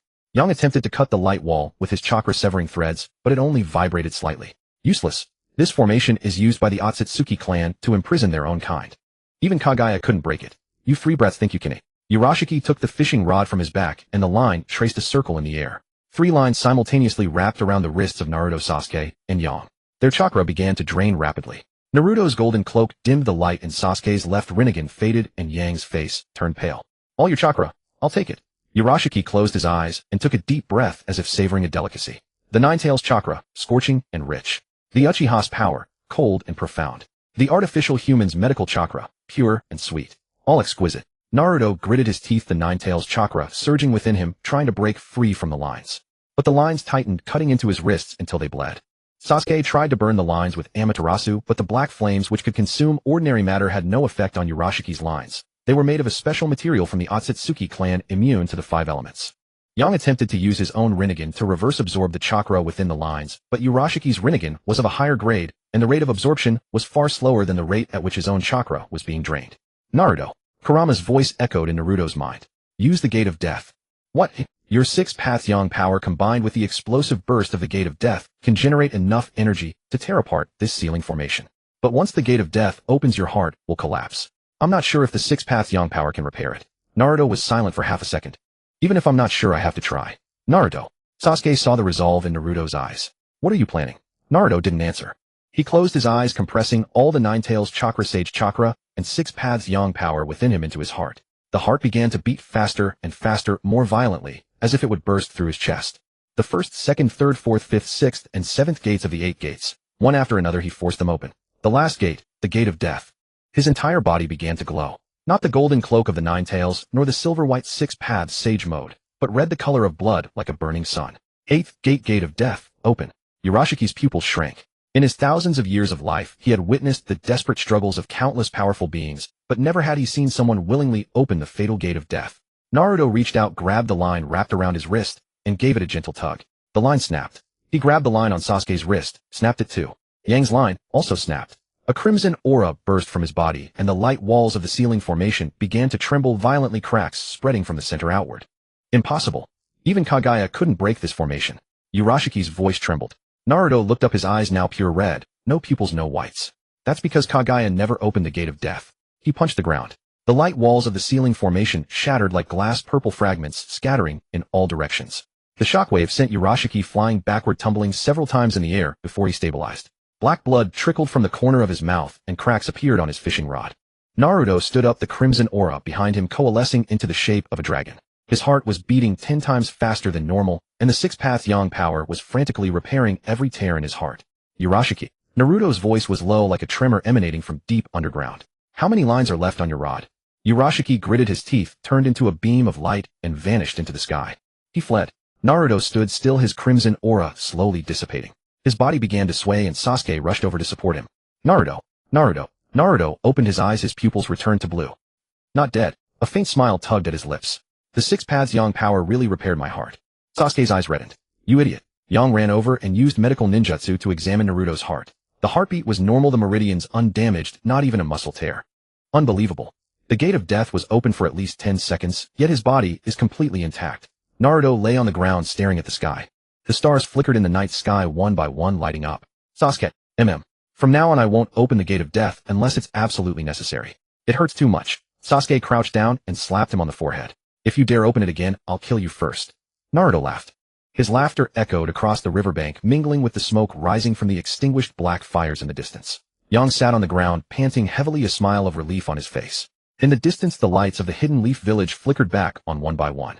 On the northern riverbank, the shadows of 3 youths overlapped under the moonlight. After Urashiki's escape, the Leaf village returned to a temporary calm. But Naruto knew that Urashiki would not let it go. He would return with more companions. Or worse, he would seek out Ishiki. The descent of the Akatsuki clan was only the beginning. Naruto lay on the hospital bed staring at the ceiling. Kurama spoke inside him. Kid, you almost died today. But I didn't. And next time I won't die either. Naruto closed his eyes. Because I promised Boruto, in this life I will live well. 3 days after Urashiki's escape, Konoha finally regained true peace. When Naruto was discharged from the hospital, the wound on his back had completely healed without a trace. Tsunade wrote recommended 1 week of rest on the discharge report, but Naruto appeared at training ground No. 3 that very afternoon. Sasuke was already training there and Yang was with him. He had recently started learning basic combat techniques for the Rinnegan from Sasuke. Although his Rinnegan wasn't meant for fighting, it was always good to have an extra survival skill. Are you really okay? Sasuke retracted his Chidori and looked at Naruto. I'm fine. Naruto rolled his shoulders. Kurama says my heart was completely rebuilt by the 6 paths Yang power. Even if I don't open the death gate, my heartbeat is a third slower than an ordinary person's. It's called a battle heart, the sage of 6 paths' original physique. Sasuke paused for a moment, didn't press further, and resumed training. He had been practicing a new Rinnegan ability, derived in reverse from Momoshiki's time stop, called instant.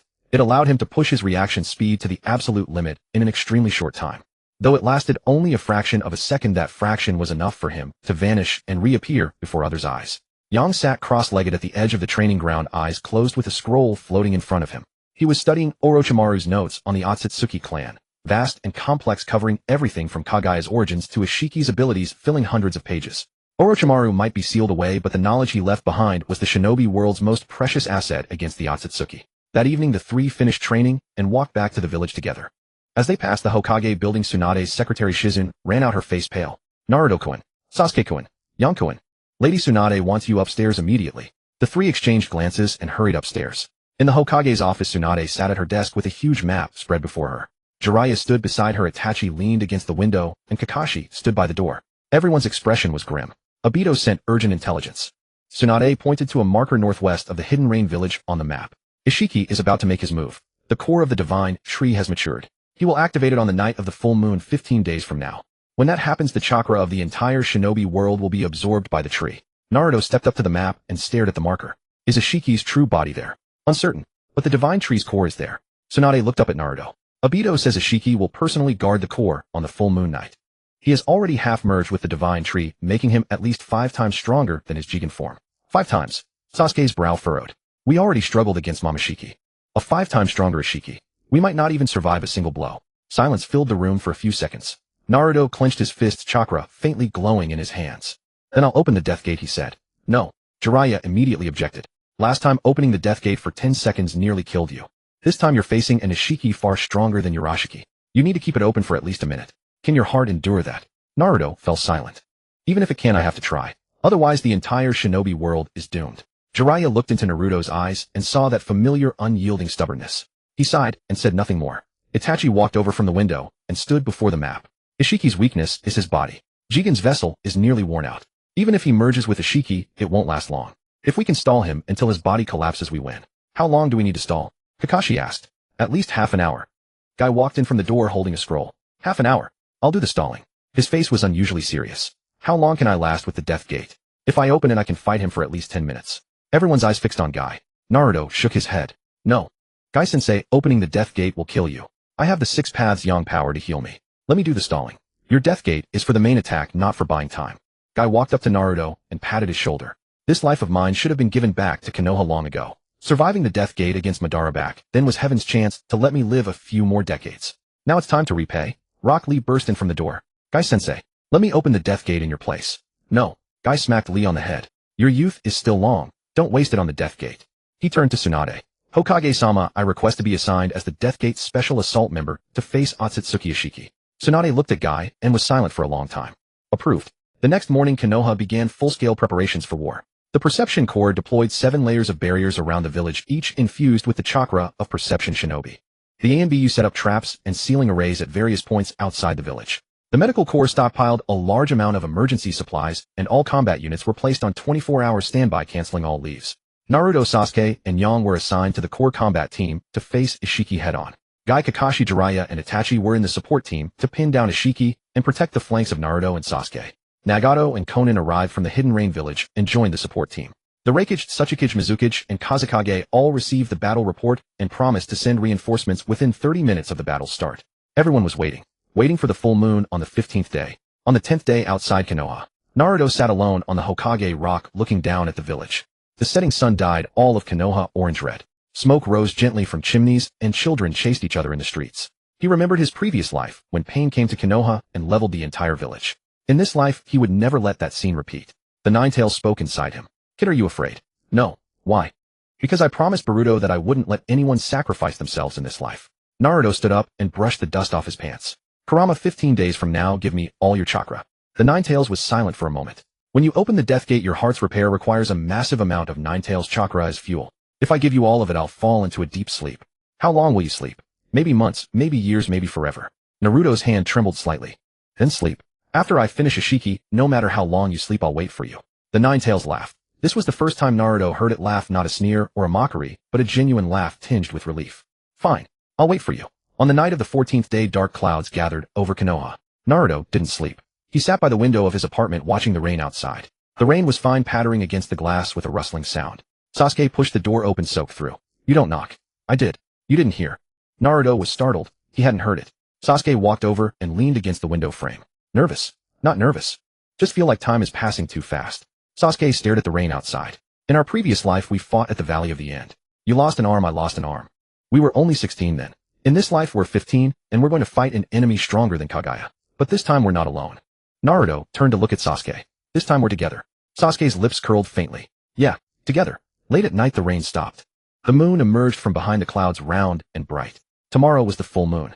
Tomorrow was the decisive battle. Naruto lay on his bed and closed his eyes. He didn't dream, or at least he didn't remember any dreams when he woke up. When dawn came, he opened his eyes. Sunlight streamed through the gap in the curtains, drawing a golden line on the floor. He got up, dressed, and put on the wrist guard Sasuke had given him. When he stepped out of the apartment, he found Sasuke already standing at the door, wearing a new dark blue high-collared combat outfit, with his Rasengan in his left eye and Sharingan in his right, both activated. Yang ran over from the medical corps carrying a medical kit. He wasn't wearing contact lenses over his Rasengan, and the purple concentric circles of his pupils glinted faintly in the sunlight. Let's go, Naruto said. Naruto, Sasuke, and Yang stood at the forefront with Jiraiya, Itachi, Kakashi, and Guy forming the first support echelon behind them. Nagato and Konan arrived from the Hidden Rain village to join them, taking their positions on the left flank. The reinforcements from the Reikage, Tsuchikage, Mizukage, and Kazekage were still en route, requiring at least 20 minutes to reach the battlefield.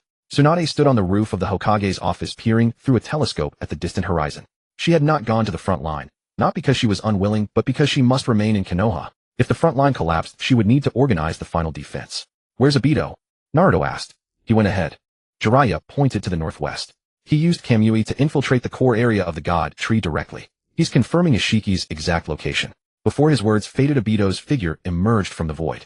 His mask was replaced with a new one, orange spiral patterns revealing only the Sharingan in his right eye. His left eye remained a Rinnegan concealed by a contact lens. Ishiki is directly above the God Tree's core. He's already half merged with the tree. Half his body has transformed into the tree's form. Obito said, his voice heavy. He sensed your arrival. He's waiting for you. Naruto nodded. Let's go. The 14 of them dashed northwest simultaneously. Under the moonlight, their shadows resembled a pack of wolves prowling through the night, silent and swift. At the head of the charge were Naruto and Sasuke, their golden Ninetales chakra and purple Rinnegan glow blazing brilliantly against the darkness. Yang followed behind, a medical pack strapped to his back, his Rinnegan fully activated, ever ready to respond to any unforeseen crisis. 20 minutes later, they arrived at the region where the God Tree's core lay. It was a massive basin approximately 2 kilometers in diameter and 500 meters deep. At the center of the basin, a colossal God Tree sprouted from the earth, towering over 300 meters high, its trunk as thick as a skyscraper. Its roots extended in all directions, some already reaching beneath Konoha village. At the top of the God Tree, a humanoid figure stood upon the canopy, backlit by the moonlight, revealing only a single purple Rinnegan. Ishiki Otsutsuki. His body was no longer entirely human. The right half had fused with the God Tree's branches, his skin covered in wooden patterns. Yet his left half retained Jigen's appearance, clad in a white robe, a red Rinnegan embedded in the palm of his left hand. Arrived. Ishiki's voice drifted down from above, calm, as if commenting on the day's weather. Slower than I expected. Naruto looked up at him. How long have you waited for this day? 8,000 years. Ishiki leaped down from the canopy, landing on a massive boulder at the God Tree's base. 8,000 years. Enough time to observe every war, every massacre on this planet. You humans, from the very core of your being, are selfish creatures. I devour you without any moral qualms. Jiraiya stepped forward. Nagato, this is the kind of person I told you about. One who sees humans as food and himself as a god. Nagato did not speak, but his Rinnegan had already locked onto Ishiki. Konan's paper shards danced in the wind, ready to launch an attack at any moment. Ishiki raised his left hand, and the red Rinnegan in his palm flashed. The God Tree's roots surged from the earth like countless giant pythons charging toward the shinobi of Konoha. Naruto's adamantine sealing chains unfurled instantly. 36 chains increased from 28 over the past 4 years, entangling most of the roots and pulling them with a mighty heave. The roots were disintegrated into powder by the yin-yang release on the chains. But there were too many roots. Several bypassed the chains, wrapping around the ankles of Kakashi and Guy, hoisting them upside down. Itachi used Amaterasu to burn through the roots around Kakashi's ankle, while Guy used the explosive power of the 8 gates to break free, landing heavily with labored breaths. His roots absorbed chakra. Yang shouted, "Don't stay entangled for too long." Naruto retracted the adamantine sealing chains and switched to 6 paths sage mode. A silver-white coat enveloped his body with 4 truth-seeking balls floating behind him. Sasuke simultaneously activated his complete Susanoo, a 100-meter-tall purple giant rising in the basin, its light blade cleaving toward the god tree. Ishiki raised his hand, Sukuna Hikona. His body instantly shrank to the size of an ant, evading the Susanoo's light blade. Then he returned to normal size, appearing behind Sasuke, a black rod thrusting toward his back. Sasuke used a Mino Jikara to swap positions with a distant rock, dodging the fatal blow. The black rod struck empty ground, but immediately sprouted countless tiny black thorns that spread in all directions. A Mino Jikara, impressive spatial temporal ninjutsu, Ishiki said, watching Sasuke. But every time you use it, there's a momentary fluctuation in your Rinnegan's chakra. I can sense it. Sasuke's left Rinnegan flashed purple, Shunshin. Time seemed to stop for half a second. In that half-second, Sasuke's complete Susanoo pierced Ishiki's chest with its light blade. Ishiki looked down at the wound on his chest, black blood seeping out, but he did not fall. Shunshin. A technique reverse-engineered from Momoshiki. Ishiki reached out and pulled the blade from his chest, the wound beginning to heal on its own. But you cannot kill me. My body is connected to the god tree. As long as the tree lives, I live. Naruto charged forward, his silver-white fist in 6 paths sage mode, slamming toward Ishiki's face. Ishiki dodged by shrinking, then returned to normal size, thrusting a black rod at Naruto's abdomen. Naruto did not evade. A truth-seeking ball automatically flew to intercept the black rod, blocking the attack. The black rod left a white mark on the sphere, but did not pierce it. Truth-seeking balls. The highest form of yin-yang release. Ishiki stared at the 4 spheres behind Naruto. You're only 15. How can you possibly wield such power? Naruto did not answer. He punched Ishiki square in the face. This time Ishiki did not shrink. He took the blow head on, his body flying sideways, snapping 3 god tree roots. He climbed to his feet from the rubble, blood streaming more heavily from the corner of his mouth. I underestimated you. Ishiki wiped the blood and pulled a black iron rod from his bosom. Not an ordinary black rod, but a weapon forged from his own bones. The rod was about 1.5 meters long, its surface engraved with Akatsuki clan runes, exuding an oppressive aura. The Spear of Termination. I haven't used it in 1,000 years. Today let me show you. Ishiki thrust the Spear of Termination into the ground. The god tree's roots began to writhe violently, the entire basin trembling. A massive fissure appeared in the sky, and countless black fragments fell from the rift, forming a rain of black. Each fragment exploded upon touching the ground, with power comparable to explosive tags. Kakashi used Dorihiki to block a few fragments, but the wall was shattered. Guy weaved through the rain of debris, kicking away most of the fragments with his taijutsu. Yang used a medical ninjutsu chakra barrier to shield himself and the injured ninja nearby. Naruto released all 4 truth-seeking balls, forming a silver-white canopy above his head to block the black rain. Sasuke used Susanoo's wings to protect Jiraiya and Itachi. Hold him off, Jiraiya shouted. His body can't last much longer. The vitality the god tree gives him is limited. Hearing this, Ishiki's expression flickered slightly. He accelerated his attack, the Spear of Termination, drawing countless black trajectories in the air, each one capable of tearing space. Naruto blocked with his truth-seeking ball, Sasuke with his Susanoo, but both were under immense pressure. Guy charged in from the side, delivering a kick to Ishiki's head. 7th Gate Morning Tiger. A white tiger-shaped shockwave slammed into Ishiki, sending him flying. He flipped in midair and landed on one knee, cracks appearing on the tree-like half of his right body. Guy-sensei, his body is failing, Naruto shouted. Ishiki stood up, the Rinnegan in his left hand flickering. He intended to use Daikokutten to shrink Naruto. But Naruto was prepared. Using a Mino Jikara in coordination with Sasuke, he instantly moved to another dimension and back, evading the shrinking range. Ishiki's hand grasped at empty air. You? His breathing became ragged. You insignificant insects. Naruto walked up to him, the 4 truth-seeking balls hovering above his head, coalescing into a silver-white spear. Ishiki, your era is over. Ishiki looked up, meeting Naruto's eyes. Those blue eyes held no hatred, no anger. Only a compassion that made one dare not meet them directly. You pity me. Ishiki's voice was hoarse. No, I'm telling you. In this world, power is not the only thing that matters. Naruto thrust the silver-white spear into Ishiki's chest. Not to kill him, but to sever his connection to the god tree. The truth-seeking balls disintegrated the god tree's roots, and Ishiki's body was stripped from its tree-like form, reverting to Jōgan's original appearance. Frail, aged, on the verge of death. Blood trickled from the corner of Jōgan's mouth. He looked at his hands, the hands that once wielded the power of an Akatsuki, slowly turning transparent. His eyes returned to human black, no longer the purple of the Rinnegan. I lost. Jōgan's body dissolved into black powder, scattering in the moonlight. The god tree, having lost its host, began to wither. Its roots shrank, its trunk cracked, and finally it collapsed with a thunderous roar. A massive cloud of dust rose in the basin. The battle was over. Naruto retracted his truth-seeking balls, the silver-white coat fading to reveal his orange jumpsuit, soaked with sweat and blood. Sasuke's Susanoo dissipated. He knelt on one knee, panting heavily, his left Rinnegan temporarily closed. Yang rushed over to administer emergency treatment to both. Naruto had a deep gash on his arm from a black rod, and Sasuke had several burns on his back. Obito stood in the distance, gazing at the remains of the god tree, silent. Rin's photo rested in his breast pocket against his heart. Rin, it's over, he whispered. Jiraiya leaned against a broken wall, looking up at the moonlight. Nagato, did you see? We didn't kill. We didn't use hatred. And we won. Nagato sat in a wheelchair. He had just finished rehabilitation training before the battle. His legs were still unsteady, and Konan pushed him over. Tears streamed from his Rinnegan, not of sorrow but of relief. Jiraiya-sensei, you were right. Mutual understanding can truly bring peace. In the distance, Konoha village was brightly lit. Tsunade lowered her telescope and let out a long sigh. Behind her, Shizen was crying. Tsunade-sama, we won. Tsunade leaned back in her chair, a faint smile curling at the corners of her mouth. We won. On the battlefield, Naruto sat on the ground while Yang bandaged his wounds. Sasuke walked over and sat beside him. Does it hurt? No. Liar. Naruto smiled. A little. But it was worth it.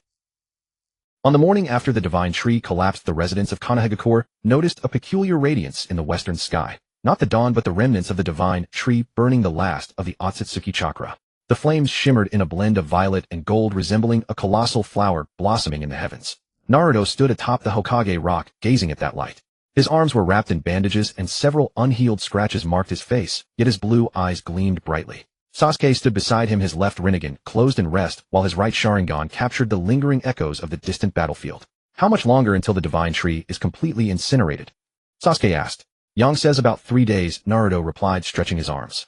3 days from now, every trace of the Akatsuki will vanish from the earth. And Momoshiki's seal, still intact. The Chibaku Tensei sphere hovers over the wilderness. Kakashi-sensei had a barrier set up to keep everyone away. Naruto turned to Sasuke. Ishiki is dead, Momoshiki is sealed, and Urashiki has fled. Will the Akatsuki main family send anyone else? Sasuke paused. Yes, but not soon. The main family may only visit Earth once every few centuries. We have time to prepare. A few centuries. Naruto chuckled. Then we won't live to see it. What about the next generation? Naruto pondered. Let the next generation worry about it. Our mission is to create a world where the next generation doesn't have to worry. Sasuke didn't respond, but the corner of his mouth lifted slightly. In the intensive care ward of Konoha Hospital, Guy lay on the bed, his left leg in a cast, and his entire body swathed in bandages. He had opened the 7th gate during the final battle. Though he hadn't used the gate of death, the side effects of the 7th gate had already caused massive muscle tears throughout his body. Tsunade said he would need at least 3 months in bed before he could walk again. Guy-sensei. Naruto pushed open the door, holding a bouquet of flowers. How are you feeling? The pain of youth is a medal of honor. Guy raised his right hand, giving a thumbs up, then winced as the movement pulled at his wounds. Naruto placed the flowers on the bedside table and sat down on the chair beside the bed. Guy-sensei, thank you. If you hadn't held back Ishiki's roots, Sasuke, and I wouldn't have had a chance to get close. Guy lowered his hand, and for once grew serious. Naruto, I saw you open the gate of death. The crimson aura was even more intense than my night, Guy. Are you sure your heart is all right? It's fine. The 6 paths Yang power healed my heart the moment the gate of death opened. Kurama says my heart is now a 6 paths heart. It won't collapse even if I open the gate of death several more times. Naruto paused. But I don't want to open it again. It hurts too much. Guy burst into laughter. The sound echoed through the ward as sunlight streamed through the window, casting warm patches of light on both of them. Mangekyō, Nagato's residence. Nagato sat in a wheelchair as Konan pushed him through the village streets. The rain had stopped. The first clear day in Mangekyō in decades. Sunlight pierced through the clouds, gilding the entire village in gold. Nagato, the rain has stopped, Konan said, her voice trembling. Nagato tilted his head back, closing his eyes to feel the warmth of the sun. Yahiko, can you see this? The rain has stopped. Konan pushed him to Yahiko's grave. Nagato rose from the wheelchair. His legs had regained sensation. He could stand, though he couldn't walk for long. He placed a bouquet before the grave, crouched down, and spoke to Yahiko as he had in childhood. Yahiko, we won. Not by your method, not by mine, but by Jiraiya-sensei's method. Mutual understanding truly can bring peace. The tombstone bore no photograph, only Yahiko's name and dates of birth and death. Nagato reached out and traced the characters on the stone. Wait a little longer. Once Mangekyō is rebuilt, I'll take you to see the sea. Konan stood behind him, tears streaming down her cheeks. Konohagakure, the Uchiha district. Itachi stood before his family's old house, a broom in hand. The residence had been uninhabited for over a decade. The roof leaked, the walls were cracked, and the courtyard was overgrown with weeds. Yet Itachi's expression was calm, even carrying a faint smile. Sasuke approached and took the broom from his hand. Brother, let me sweep. Itachi didn't refuse. He leaned against the doorframe, watching Sasuke sweep the fallen leaves in the courtyard. Sasuke, where do you plan to live from now on? Konoha. The Umbu has reserved a spot for me. Aren't you going back to find Sakura? Sasuke's hand paused. What happened in the past life this life, we don't mention. Itachi didn't press further. His gaze passed over Sasuke, landing on the distant Hokage rock. Naruto will become Hokage. You will become the head of Umbu, the twin pillars of Konoha's next generation. Good. The two brothers finished sweeping the courtyard together. The setting sun stretched the shadows of the old house long across the ground. Yang's residence, a small cottage east of Konoha. Yang sat alone beneath a cherry blossom tree.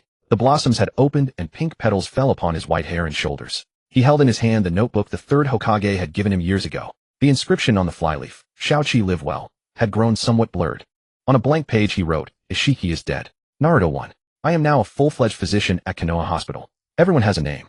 I have one too. My name is Yang. He closed the notebook and looked up at the sky. The sunset was beautiful, pink and orange interwoven like a romance between cherry blossoms and the evening sun. Naruto approached from the distance, carrying 2 bowls of ramen. Yang, time to eat. Yang took the ramen, lifted the lid, and felt the steam on his face. He took a bite. It was hot and fragrant. Is it good, Naruto asked. Good. What do you want tomorrow? Ramen. Wouldn't you get tired of ramen every day? No. Because you're treating me. Naruto paused then smiled. Alright. I'll treat you every day from now on. Under the moonlight, the two ate ramen beneath the cherry blossom tree, their shadows stretching long. In the distance, the myriad lights of Konoha flickered on one by one like stars. Night deepened. Naruto lay in bed staring at the ceiling. Inside him, Kurama said, Kid, you should sleep. Can't sleep. Thinking about the future. What about the future? Like when I'll become Hokage. Like when Yang will fully master the Rinnegan. Like when Urashiki will return.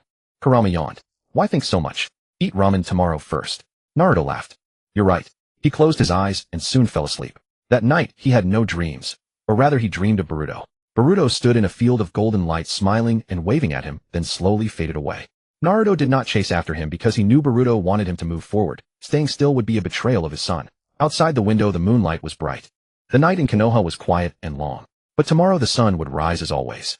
And Naruto would continue walking the path of protecting this peace. Together with Sasuke, together with Yang, together with everyone he cherished. In this life they had done it.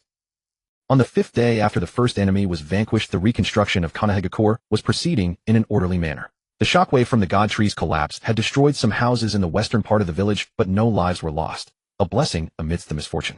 Naruto had participated in the reconstruction for 2 days, hauling timber, mixing cement, and repairing rooftops. The villagers discovered that he was not just a battle prodigy, but also remarkably skilled at manual labor. Yet Naruto's Ninetales' sensory perception never wavered. Urashiki had escaped, lurking somewhere unknown. That cunning fox would not easily abandon his pursuit. His blue Rinnegan could glimpse brief moments of the future. His fishing rod could absorb chakra, and his space-time abilities made him virtually untouchable in escape. A man like that was the most dangerous of all. On the night of the 7th day, Naruto's premonition became reality. Urashiki did not come to Konoha. He went somewhere no one expected, the Hidden Rain village. Nagato and Konan were rebuilding the streets of Mangekyō. The war was over and the rain had ceased. For the first time, villagers stepped outside their homes, repairing roofs and sweeping streets under the sunlight. Nagato walked slowly down the street, leaning on his cane with Konan at his side. Suddenly a rift tore open in the sky, and Urashiki stepped through his blue Rinnegan, gazing down upon the Hidden Rain village. Nagato! Konan! Obito's voice rang out from the distance. He had rushed over using Kamui. Urashiki is there with you. Nagato looked up and saw Urashiki. His Rinnegan met Urashiki's, and an instinctive pressure surged from the base of his spine. Konan, evacuate the villagers. Konan's paper fragments instantly scattered, transforming into countless sheets that wrapped around the villagers and carried them to safety. Urashiki did not stop her. His target was not ordinary villagers, but Nagato's Rinnegan. He raised his fishing rod, and the line shot toward Nagato silently. Nagato's legs had not fully recovered, making swift movement impossible. He repelled the line with Shinra Tensei, but Urashiki's line twisted midair, as if alive, coiling toward Nagato once more. Nagato used Shinra Tensei 3 times in succession, draining his ocular power. Sweat beaded on his forehead. That Rinnegan of yours was transplanted by Madara. It is not your own power, Urashiki said coldly. You will never unlock its true potential. Konan attacked from the flank, her paper transforming into countless Senbon needles that shot toward Urashiki. Urashiki absorbed them with the absorption seal, then swept his hand, sending the needles hurtling back, striking Konan's shoulder and arm. Konan let out a muffled groan and fell from the sky, caught by Nagato using Bansho Tenin. Konan! I'm fine. Konan gritted her teeth and pulled out the Senbon. Black blood seeped from the wounds. The needles carried Otsutsuki chakra, preventing rapid healing. Urashiki raised his rod again, and this time the line pierced through space itself, appearing directly at the back of Nagato's neck. Nagato's Rinnegan tracked the line's trajectory, but his body could not react in time. The line wrapped around his throat, and chakra began draining rapidly. Nagato's Rinnegan dimmed swiftly, his face paling. At that very moment, a golden fist smashed through the void, striking Urashiki square in the chest. Naruto burst forth from Obito's Kamui dimension, his silver-white six paths cloak gleaming with a cold light under the moonlight. Sasuke followed closely the skeletal framework of his perfect Susanoo materializing behind him. Its radiant blade severed the line wrapped around Nagato's neck. Yo appeared from another direction, medical chakra enveloping Konan's wounds to neutralize Urashiki's chakra toxin. You three again. Urashiki retreated a few steps, wiping blood from the corner of his mouth. You gave chase rather quickly. And you run rather quickly too, Naruto said as he landed for truth-seeking orbs floating behind him. From Konoha to the hidden rain, are you part rabbit? Urashiki's expression darkened. Without another word, he traced a massive formation in the air with his rod. A black hole-like vortex appeared at its center, and from it surged countless pale phantoms, white Zetsu. Not ordinary white Zetsu, but enhanced versions cultivated with Urashiki's own chakra, each possessing Jonin-level strength. Your chakra, I have analyzed it thoroughly. Naruto's Ninetales power, Sasuke's Rinnegan, Yo's medical ninjutsu. I have absorbed and studied them all. Urashiki's voice carried a morbid confidence. Your attack patterns, your weaknesses, I know them all. Naruto frowned. If you know all that, why run? Because I was waiting. Urashiki raised his rod, and the line split into countless strands in the air. Waiting for your chakra to be depleted in reconstruction, waiting for your vigilance to drop, waiting for the perfect moment. Then you waited for the wrong thing, Sasuke said. His perfect Susanoo fully materialized. 100-meter-tall purple giant, standing amidst the ruins of the hidden rain, its radiant blade pointed at Urashiki.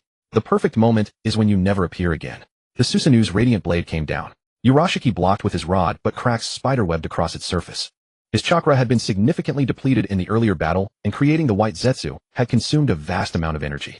He was no longer at his peak.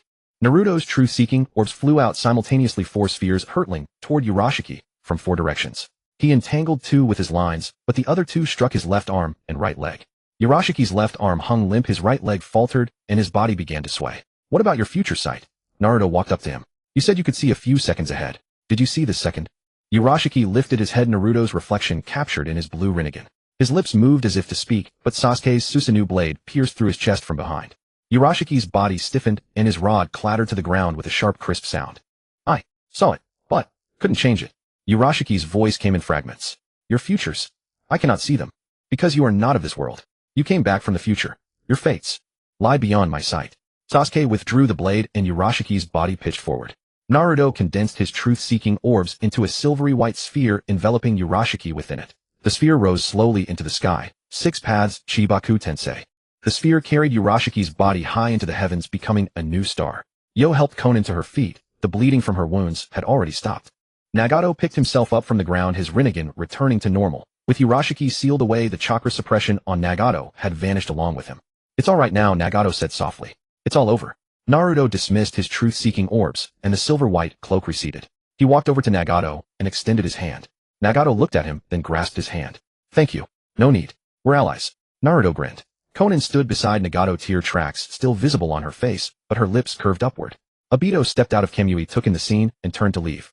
Obito, Naruto called after him. Obito paused, but did not turn back. Stay for dinner. Obito was silent for a few seconds, then said, next time. His body warped and vanished into thin air. Naruto watched the spot where Obito had disappeared and sighed. He still doesn't know how to be around people. Sasuke walked over and clapped him on the shoulder. Give him time. In the distant sky, Urashiki's Chibaku Tensei sphere had become a tiny star indistinguishable among the countless others. Naruto, Sasuke, and Yo stood on the ruins of the hidden rain village, moonlight casting their faces in silver. Nagato and Konan stood behind them. Naruto, Konan, where will you go next? Nagato asked. Back to Konoha. For ramen. Naruto stretched. Want to come along? Nagato glanced at Konan, and she nodded. All right. 7 of them. Naruto, Sasuke, Yo, Nagato, Konan, along with Itachi and Jiraiya, who had arrived from another direction, set off toward Konohagakure. Moonlight illuminated their path. In the distance, Konoha's lights were blazing, and the aroma of ramen seemed to drift all the way to them. Sasuke, you're treating today. Why is it always me again? Because your brother is here too. Treating your elder brother to a meal is only natural. Itachi chuckled. Then allow me to host. No way, Naruto shook his head. If you treat Sasuke, will feel embarrassed. Sasuke kept his face expressionless. Since when have I ever felt embarrassed? You're feeling embarrassed right now. Let's just go eat. Stop with the chatter. The night sky of Yuin village had returned to tranquility. The star formed by Pushi hovered high above, mingled with other celestial bodies. Only Mingren's Ninetales perception could precisely locate its position. That final thread of the Akatsuki, eternally sealed within the 6 paths celestial star of Earth explosion. Xiaonan's wounds had stopped bleeding. Yang had used medical ninjutsu to thoroughly purge the residual toxins of Pushi's chakra. She leaned against Changmin's shoulder, her face still somewhat pale, but she could walk on her own. Changmin, are you really not coming back to with us? Mingren asked. Changmin shook his head. Yuin village needs me. I have been away for too many years. The villagers need someone who can lead them in rebuilding. He looked at Xiaonan. And someone is with me. Mingren did not press further. He extended his hand, and Changmin grasped it. Their hands clasped under the moonlight. One was the Nine-Tails Jinchuriki, the other the holder of the Rasengan.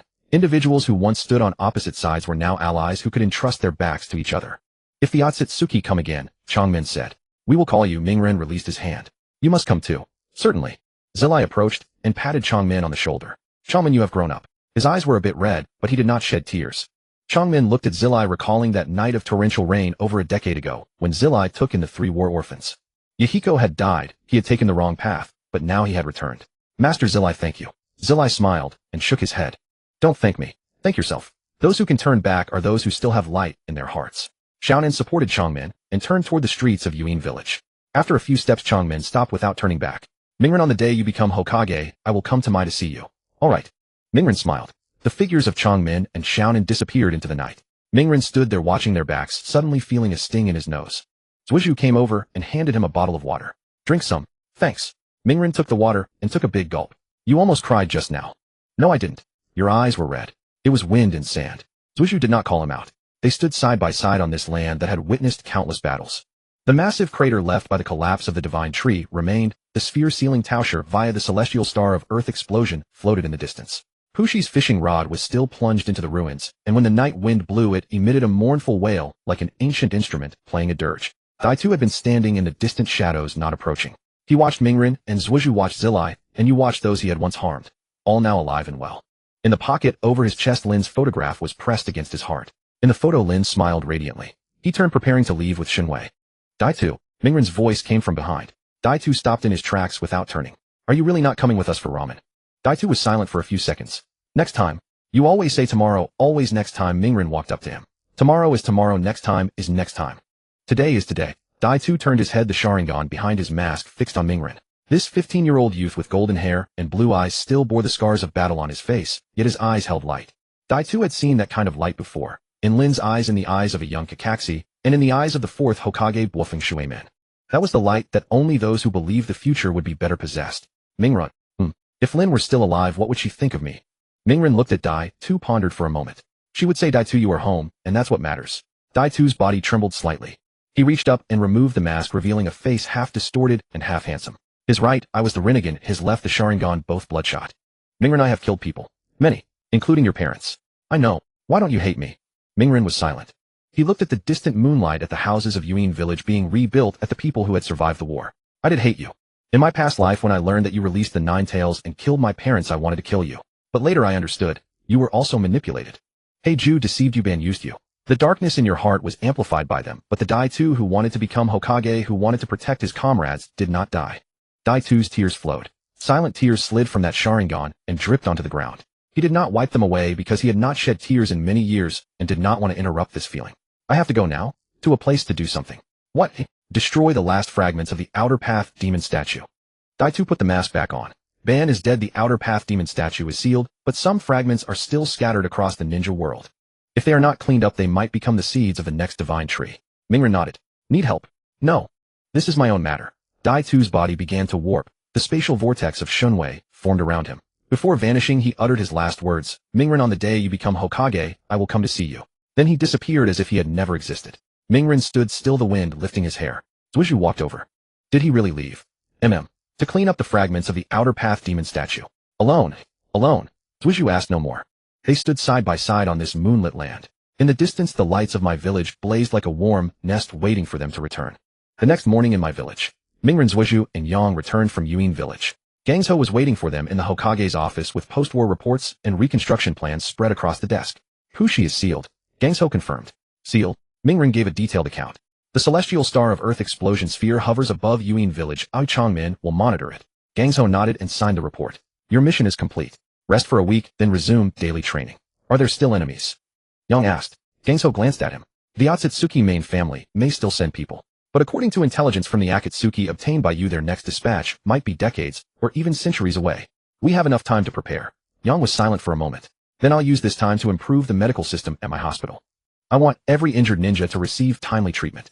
Gangzhou looked at Yang, a glint of approval in her eyes. All right. I'll allocate funds and personnel. Yang bowed and left the office. Mingren and Zhuozhu were about to leave when Gangzhou called them back. Mingren, wait a moment. Mingren stopped.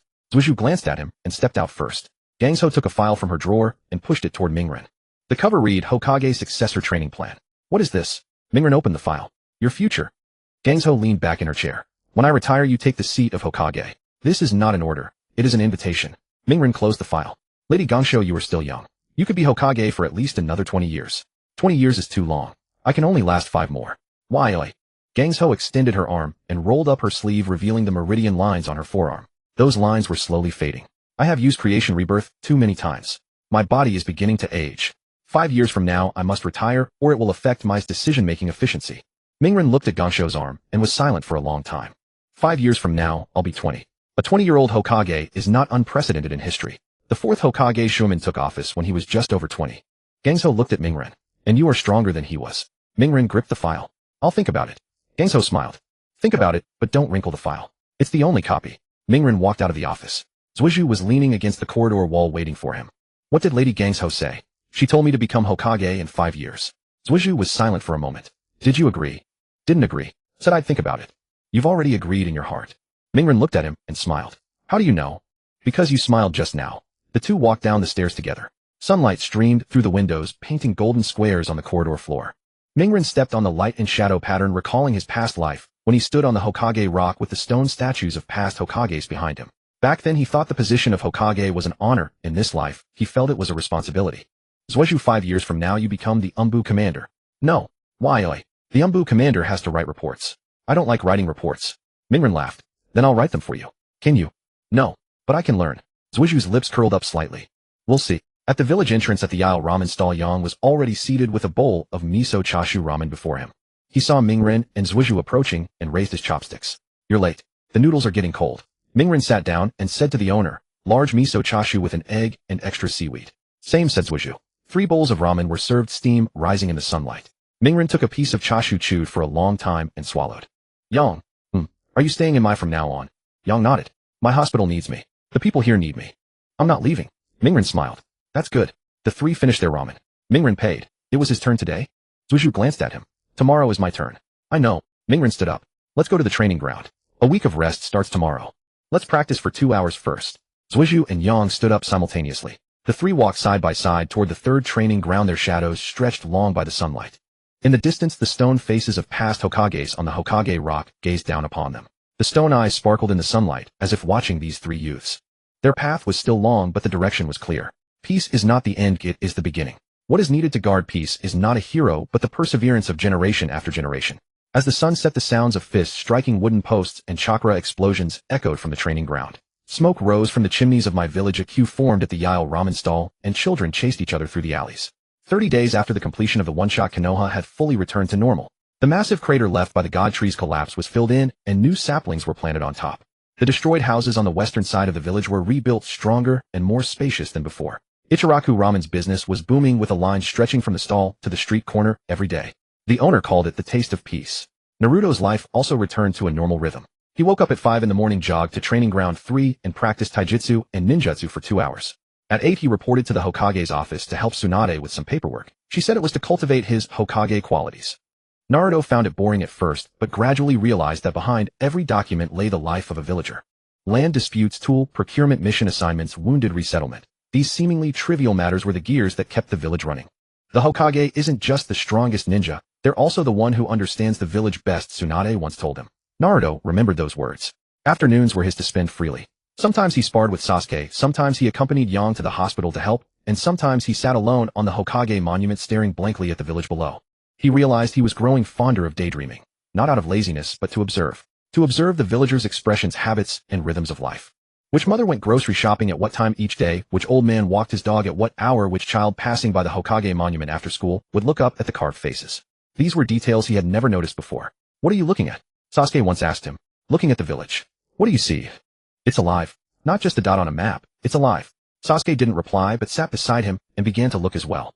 Yang's work at Konoha Hospital grew increasingly busy. His Rinnegan's application to medical ninjutsu far surpassed ordinary healers. He could see the chakra meridians inside a patient's body down to every single node. During surgery, he could visualize the patient's vitality, pinpointing the most severe damage and prioritizing repairs. Tsunade said Yang's medical ninjutsu had already surpassed her, though he still lacked experience. Dr. Yang, the patient in bed 3 needs you, a nurse called from the hallway. Coming, Yang replied, setting down his book and hastening toward the ward. In the pocket of his white coat, he always carried the notebook the third Hokage had given him. The words Shao-Chi live well on the flyleaf were already blurred from frequent handling, but he couldn't bear to replace it. That evening, Naruto and Sasuke waited for Yang at the hospital gate. The 3 of them went to Ichiraku for dinner. Yang, you performed 3 surgeries today? Naruto asked.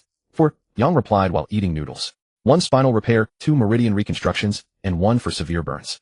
Lady Tsunade said I'm ready to handle burn surgeries independently. Sasuke looked at him. Aren't you tired? Tired. But it's worth it, Yang said, setting down his chopsticks. Every cured patient thanks me when they leave the hospital. Before, no one ever thanked me. Naruto patted his shoulder. From now on, many people will. A faint smile curled at the corner of Yang's mouth. After eating, the 3 of them walked home together. The moon was round and bright, and the streetlights stretched their shadows long on the ground. Naruto-kun. After you become Hokage, what do you plan to do? Naruto thought for a moment. First, I'll build a big road from Konoha to the Hidden Rain village. Every time Nagato and the others come, they have to take mountain paths. It's too inconvenient. Then I'll build an orphanage next to Konoha Hospital so children without parents can have a home. And I'll expand the training grounds. The current ones aren't big enough. Sasuke glanced at him. You're thinking pretty far ahead. If I don't think far, how can I be Hokage? Yang said nothing, but his steps became a bit lighter. He thought of his days in the cultivation tank. No light, no sound, no one saying thank you. Now he had a name, a job, friends, and people to eat ramen with every day. This was the life he wanted. The next morning, while organizing documents in the Hokage's office, Naruto received an unexpected message. Obito had found the last fragment of the demonic statue of the outer path. The intelligence was delivered via a summoning creature. It read, the fragment is in the uninhabited zone of the Land of Lightning. It has been sealed and will pose no further threat. I won't return to Konoha, there are other things to do. 5 years from now, on the day Naruto becomes Hokage, I'll come back. Obito. Naruto carefully folded the note and placed it in the pocket over his chest. That pocket already held many things. Obito's first letter, the forehead protector Itachi had given him, and his mother Kushina's sealing techniques notebook. Each was a treasure to him. What did Obito say? Tsunade asked. He said the demonic statue fragment is sealed and he'll return in 5 years. Tsunade nodded and didn't press further. She believed Obito had finally taken the right path. In the afternoon, Naruto trained on the adamantine sealing chains in the training ground. 36 chains spread out behind him, interweaving golden and silver light like a pair of enormous wings. He tried to increase the number to 37, but failed. The chains dissipated in midair, turning into specks of light. What's the rush? Sasuke sat on the sidelines. You're only 15. 37 will come in time. How many could your mother manifest at your age? Naruto thought. 36. Then you've already caught up to her. Take it easy. Naruto retracted the chains and sat down beside Sasuke. Sasuke, do you think I'll be ready to be Hokage in 5 years? Yes. You don't need to think about it. No need. You've been preparing for this day since you were reborn. Naruto looked at the distant sky. White clouds, blue sky. You're right. That night, Naruto sat alone on the Hokage monument. The moonlight was bright, and the myriad lights of Konoha spread out like stars, each one a household, each household with its own story. He thought of Boruto. If Boruto were still alive, he would be. He didn't finish the calculation because it would make him sad, but he knew Boruto would want him to move forward. Dad, Mom, son, I'm doing well. Can you see from up there? In this life, everyone is here. Naruto whispered to the moon. The wind blew and the leaves on the Hokage monument rustled as if answering him. In the distant sky, one star shone particularly bright. It wasn't Urashiki's Chibaku Tensei. It was a real star. Naruto looked at the star and smiled. Do you eat ramen over there? Are there tomatoes? He spoke to the star, and the star twinkled as if in reply. As he descended from the Hokage monument, Naruto encountered Itachi. Itachi stood on the stone steps below holding a box of dango. Itachi and I, what are you doing here? I came to see you, Itachi said, handing him a skewer of dango. Sasuke said you were spacing out on the monument and asked me to check on you. Naruto took the dango and bit into it. Red bean filling, delicious. Konan taught me how to make them. She opened a dango shop in the Hidden Rain village and Nagato handles the cash. Naruto laughed. Nagato handling money. Does he even know what money is? Konan taught him. Now he can tell a 500 yen note from a 1,000 yen note. The two sat on the stone steps eating dango and watching the moon. Itachi and I, do you have any regrets? Itachi was silent for a moment. Regrets about what? About the clan massacre. About defecting. About spending so many years in the Akatsuki. Itachi looked at the dango in his hand. Oh, a bit of red bean paste clung to the skewer. I don't regret it. But if I could do it over, I would choose a different path.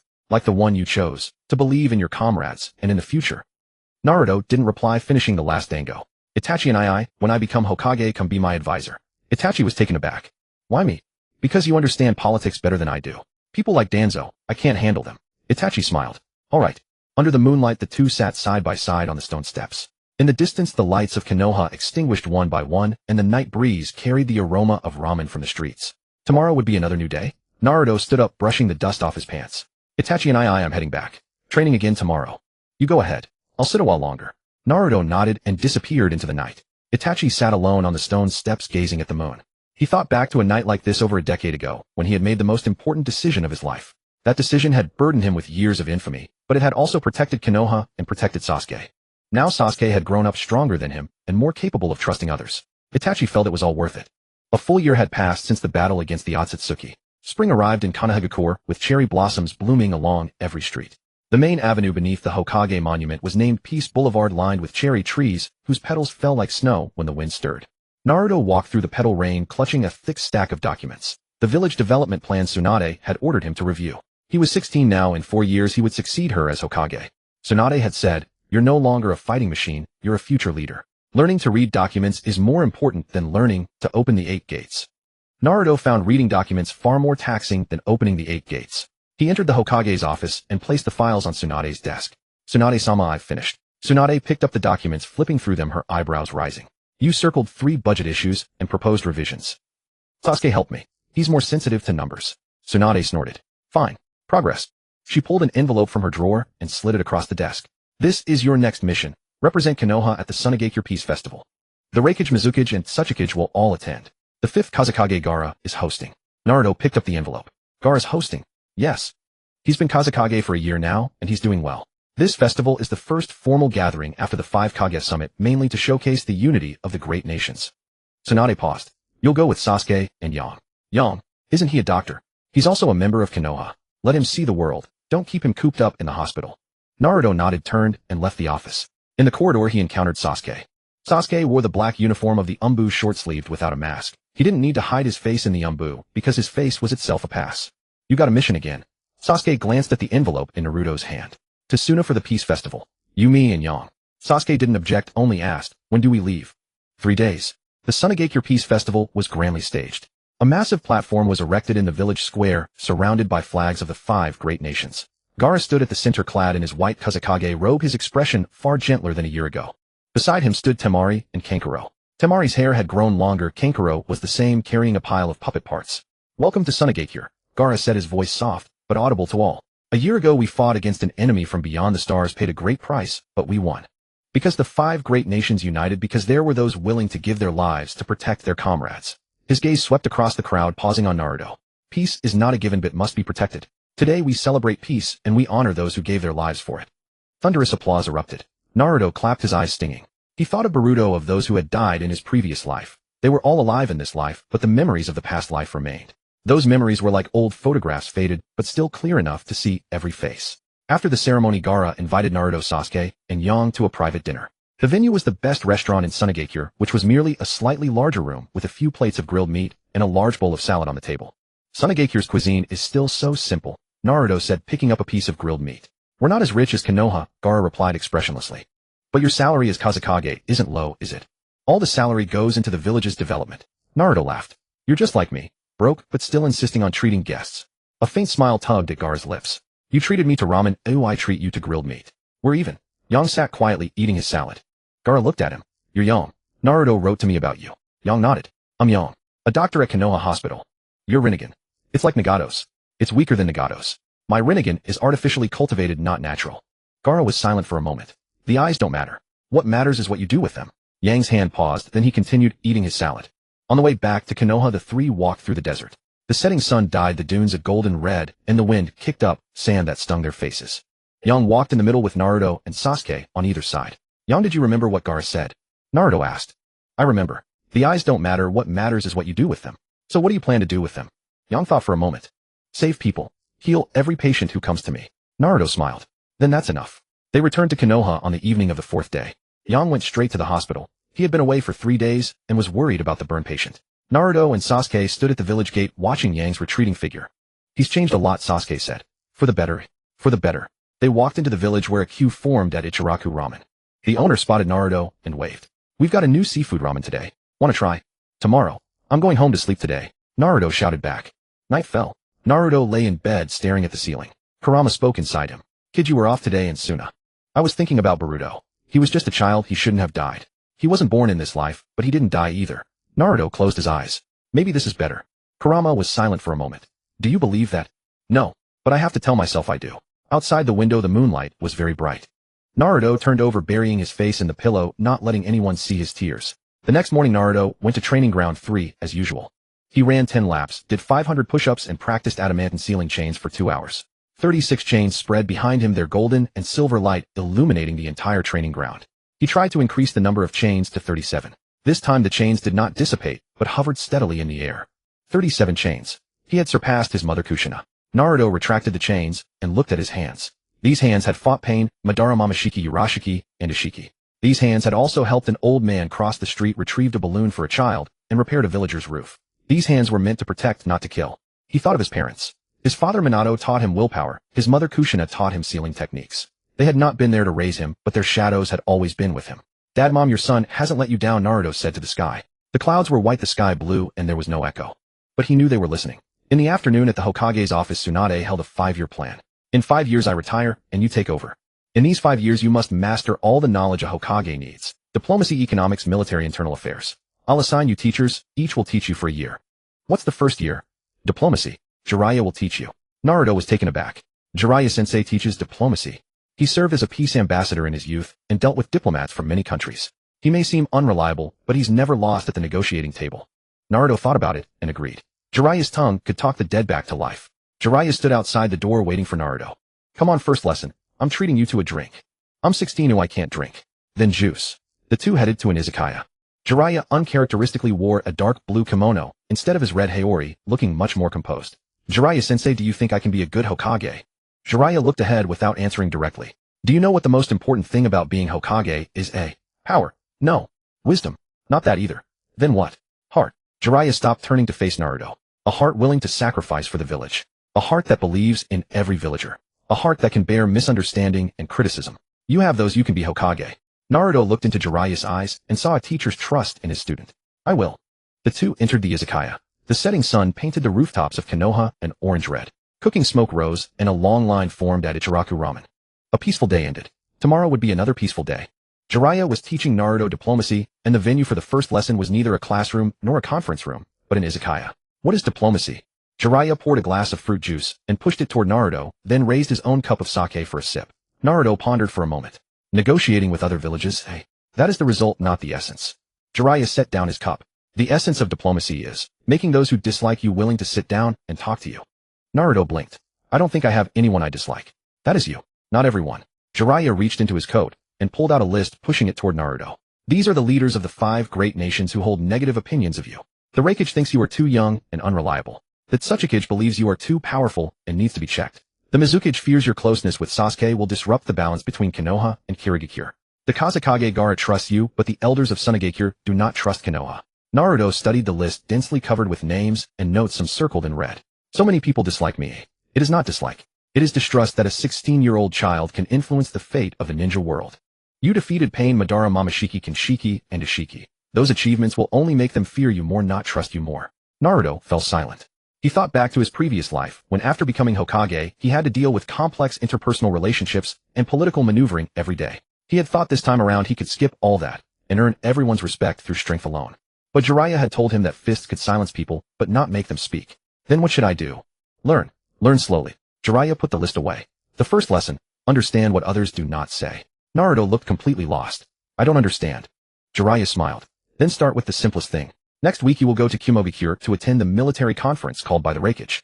Not to fight, but to listen. Listen to what the Raikage says, and more importantly listen to what he does not say. Write me a 3,000-word report when you return. Naruto opened his mouth as if to say something, then closed it again. 3,000 words were far more difficult than the Rasengan. The next morning at Training Ground 3, Naruto was not running or practicing with his chains. Instead, he sat on the grass with a notebook spread before him and a pen in hand. He was drafting a speech for his trip to Kumogakure. Sasuke walked into the training ground, saw Naruto in this posture, and paused. What are you doing? Writing a speech. What kind of speech? The one for the meeting at Kumogakure. Jiraiya-sensei asked me to write it. Naruto bit his pen, his brow furrowed. I have never written anything like this before. Sasuke walked over, sat beside him, and took the notebook to read. What is this? Hello everyone, I am Uzumaki Naruto, and we are here to discuss how to defend against the Akatsuki. What's wrong? Is it not fluent? It is not unfluent. It is too blunt. You cannot speak like that at a diplomatic meeting. Sasuke handed the notebook back. You must begin with gratitude, then discuss shared interests, and only then offer suggestions. And the suggestion cannot be, I need your help. It must be rephrased as we face a common challenge. Naruto looked at Sasuke with a complicated expression. How do you know so much about this? Itachi taught me. He said that as head of the ANBU department, I must learn to write reports, and writing reports is learning to speak indirectly. Naruto sighed and picked up his pen again. Sunlight bathed the training ground, and the wind rustled through the grass. He began writing his second draft. Honorable Kage and delegates, first, I would like to thank Kumobikure for hosting this conference. A week later in the Raikage office at Kumobikure, Naruto sat beside the long conference table with Sasuke and Yang next to him. The Raikage occupied the head seat, arms crossed, his expression cold and stern. The Tsuchikage Inoki sat across from him, his white beard reaching his chest, eyes half closed, whether truly asleep or deep in thought. The Mizukage Terumi sat beside Inoki, gently fanning herself with a hand fan. Gaara sat next to Naruto, his expression calm, but Naruto noticed his hand clench into a fist beneath the table. He was nervous too. I will speak first, the Raikage began, his voice like thunder. The threat from the Akatsuki has been temporarily neutralized, but according to intelligence provided by Itachi and Obito, members of their main clan may still come. We need a long-term defense plan. Inoki opened one eye. A long-term defense plan. That requires money. The Wagakure has no money. Terumi closed her fan. Kirigakure has no money either. Our budget has all been invested in reconstruction. Gaara spoke up. Sunagakure can provide personnel, but not funds. The Raikage turned to Naruto and Konoha. Naruto took a deep breath and opened the notebook before him. Everyone, I believe defending against the Akatsuki is not merely a matter of money, but of trust. All eyes fell on him. The 5 great nations have fought each other for decades, lacking mutual trust. The Akatsuki exploited that distrust and nearly destroyed the ninja world.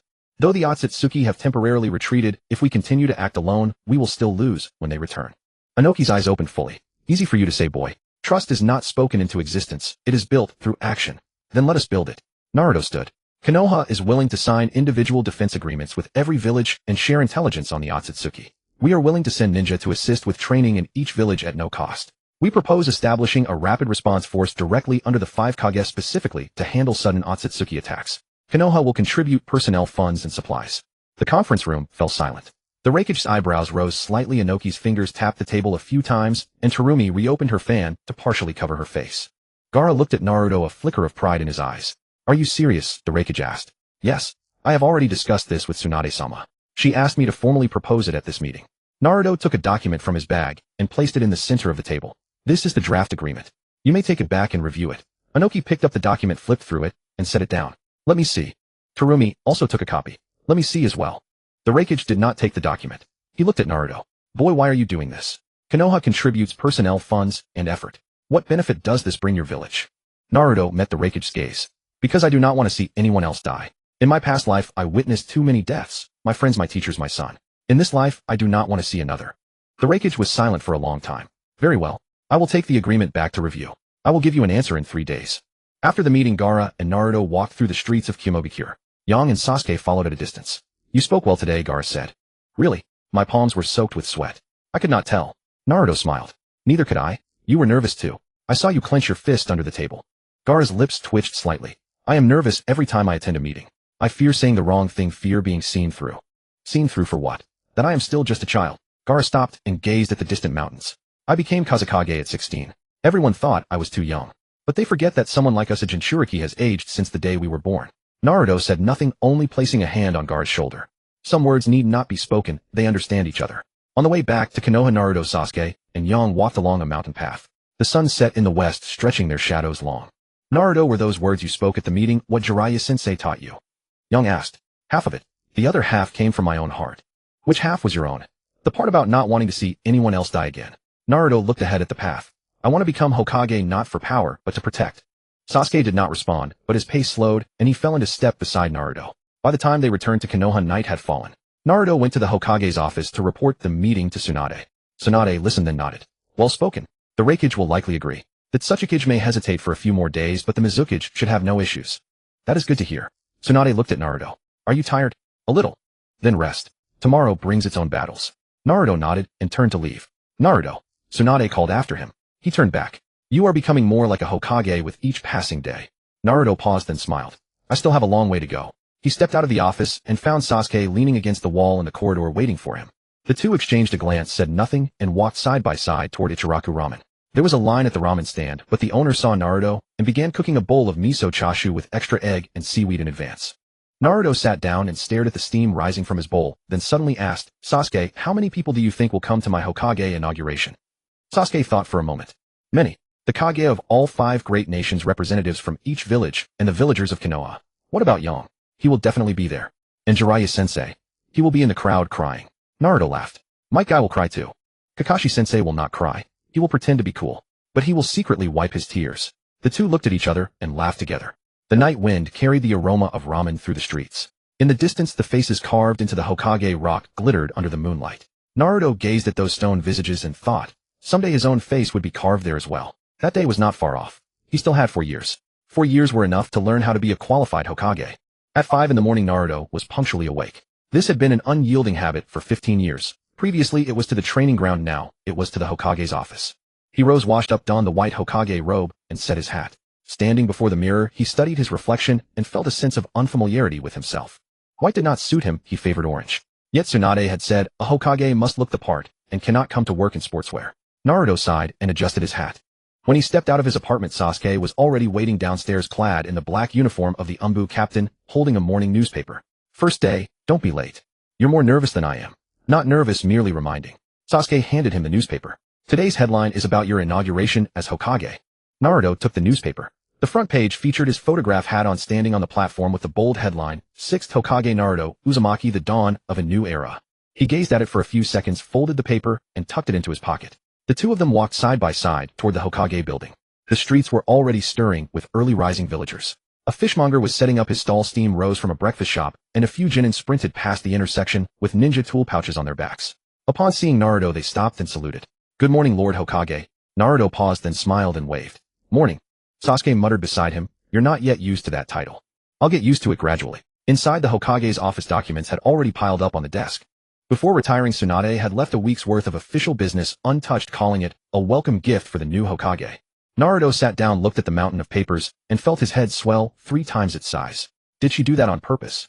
Sasuke stood beside him, picking up the topmost document. This is this morning's schedule. At 9, receive the envoy from the Raikage. At 11, discuss the trade agreement with the Hidden Rain Village with Jiraiya. At 2 in the afternoon, inspect the new training ground. At 4, hear the quarterly report of the Medical Corps. At 11, discuss the trade agreement with the Hidden Rain Village with Jiraiya. At 2 in the afternoon, inspect the new training ground.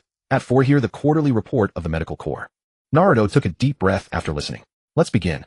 At exactly 9 o'clock, the Raikage's envoy Mabui arrived punctually at the Hokage's office.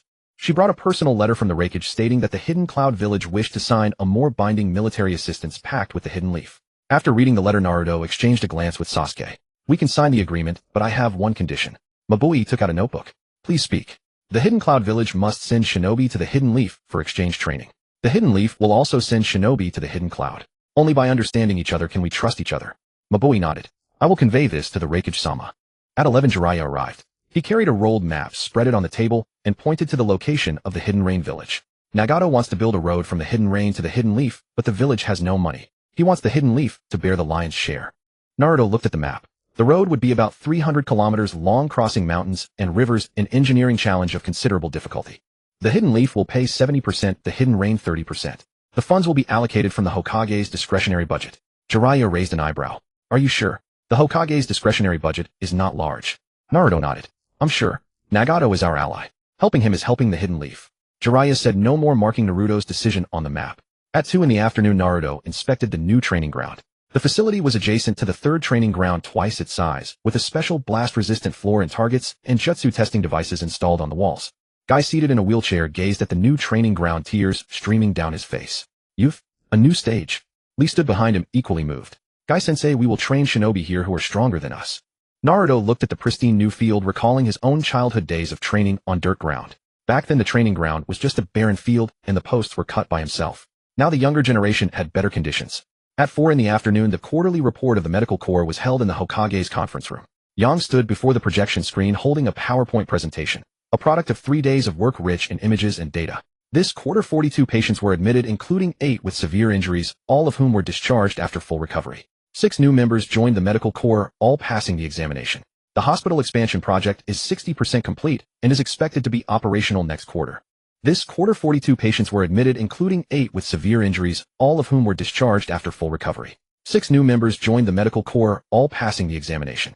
The hospital expansion project is 60% complete and is expected to be operational next quarter. The hospital expansion project is 60% complete and is expected to be operational next quarter. Tsunade, sitting in the audience, nodded. Naruto looked at Yang, the boy rescued from the cultivation tank years ago, now capable of standing on his own. Yang, thank you for your hard work. Yang gave a slight bow. It is my duty. In the evening, Naruto had finished processing all the documents. He leaned back in his chair, stretched, and his joints cracked audibly. First day not bad. Sasuke, put away the last document. Every day is like this. It's not every day that we fight Akatsuki. So I used to think being Hokage was glorious, but now I think it's exhausting. Exhausting is right. If you're not tired, it means you haven't done any work. Naruto laughed. They walked out of the building, and the setting sun dyed the hidden leaf village a shade of orange-red. The streets were livelier now. Off-duty genin headed to the taverns in groups of 3 or 5. Mothers held their children's hands as they emerged from the supermarket, and elderly people sat on benches chatting. Naruto observed all this, and a warmth surged in his heart. Sasuke, do you think decades from now these people will still remember us? Sasuke thought for a moment. No. They will remember the Hokage, but not every battle we fought. That's enough, Naruto said. Let them remember the Hokage. That's enough. At the Ichiraku ramen stall, a long line had formed.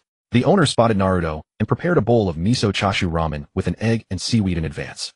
Naruto sat down, ate the noodles, and suddenly felt that this was the life he wanted. No war, no sacrifice, just processing documents every day, occasionally receiving foreign guests, and having a bowl of ramen after work. Simple but precious. Naruto. Sasuke sat beside him, also with a bowl of noodles. You did well today. Naruto froze. Sasuke rarely praised anyone. Thanks. He lowered his head to continue eating, but couldn't help the smile tugging at his lips. At night, Naruto lay in bed staring at the ceiling. The Nine-Tail spoke inside him. Kid, today you acted like a Hokage. Really? Yeah. In the past you only knew how to fight. Today you negotiated with people, allocated budgets, inspected projects, and listened to reports. That's what a Hokage should do. That's what a Hokage should do. What about you?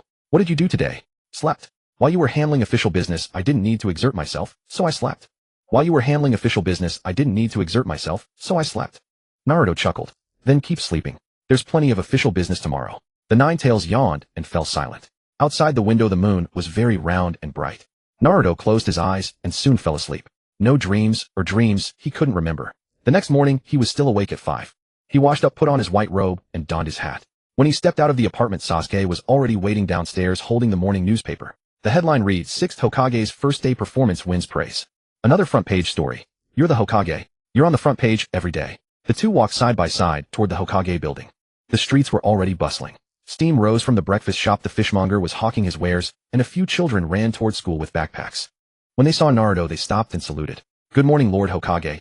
Naruto smiled and waved. Morning. This was peace. There was no need for a hero, only a Hokage willing to wake up early every day, process documents every day, and serve the people every day. Naruto was willing to be that person. My village welcomed another peaceful morning. Mingren sat in the Hokage's office with a pile of documents half his height in front of him. He had grown accustomed to this life. Waking up at 5 every day, jogging to the office, handling documents until noon, having meetings or inspections in the afternoon, eating ramen in the evening, and going home to sleep. Cycle after cycle, plain as water.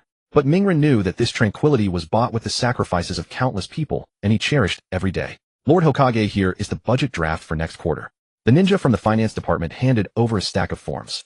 Mingren took them, flipped through, and circled a figure. Here, cut the training ground maintenance fee by 10% and add it to the orphanage budget. The finance ninja was taken aback. The maintenance fee is already very low if we cut it further. Mingren looked up at him. Children are more important than training grounds.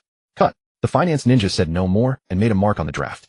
Zuaju pushed the door open and entered holding an Umbu report in his hand. The land of lightning has an unidentified chakra fluctuation. The Umbu has already sent someone to investigate. Mingren took the report and glanced at it. It's not Daitongyu, is it? No. It might be caused by crustal movement. That's good. Zuaju did not leave. He stood in front of the desk, watching Mingren. Are you free at noon today? Yes. What's up? Yang invited us to lunch.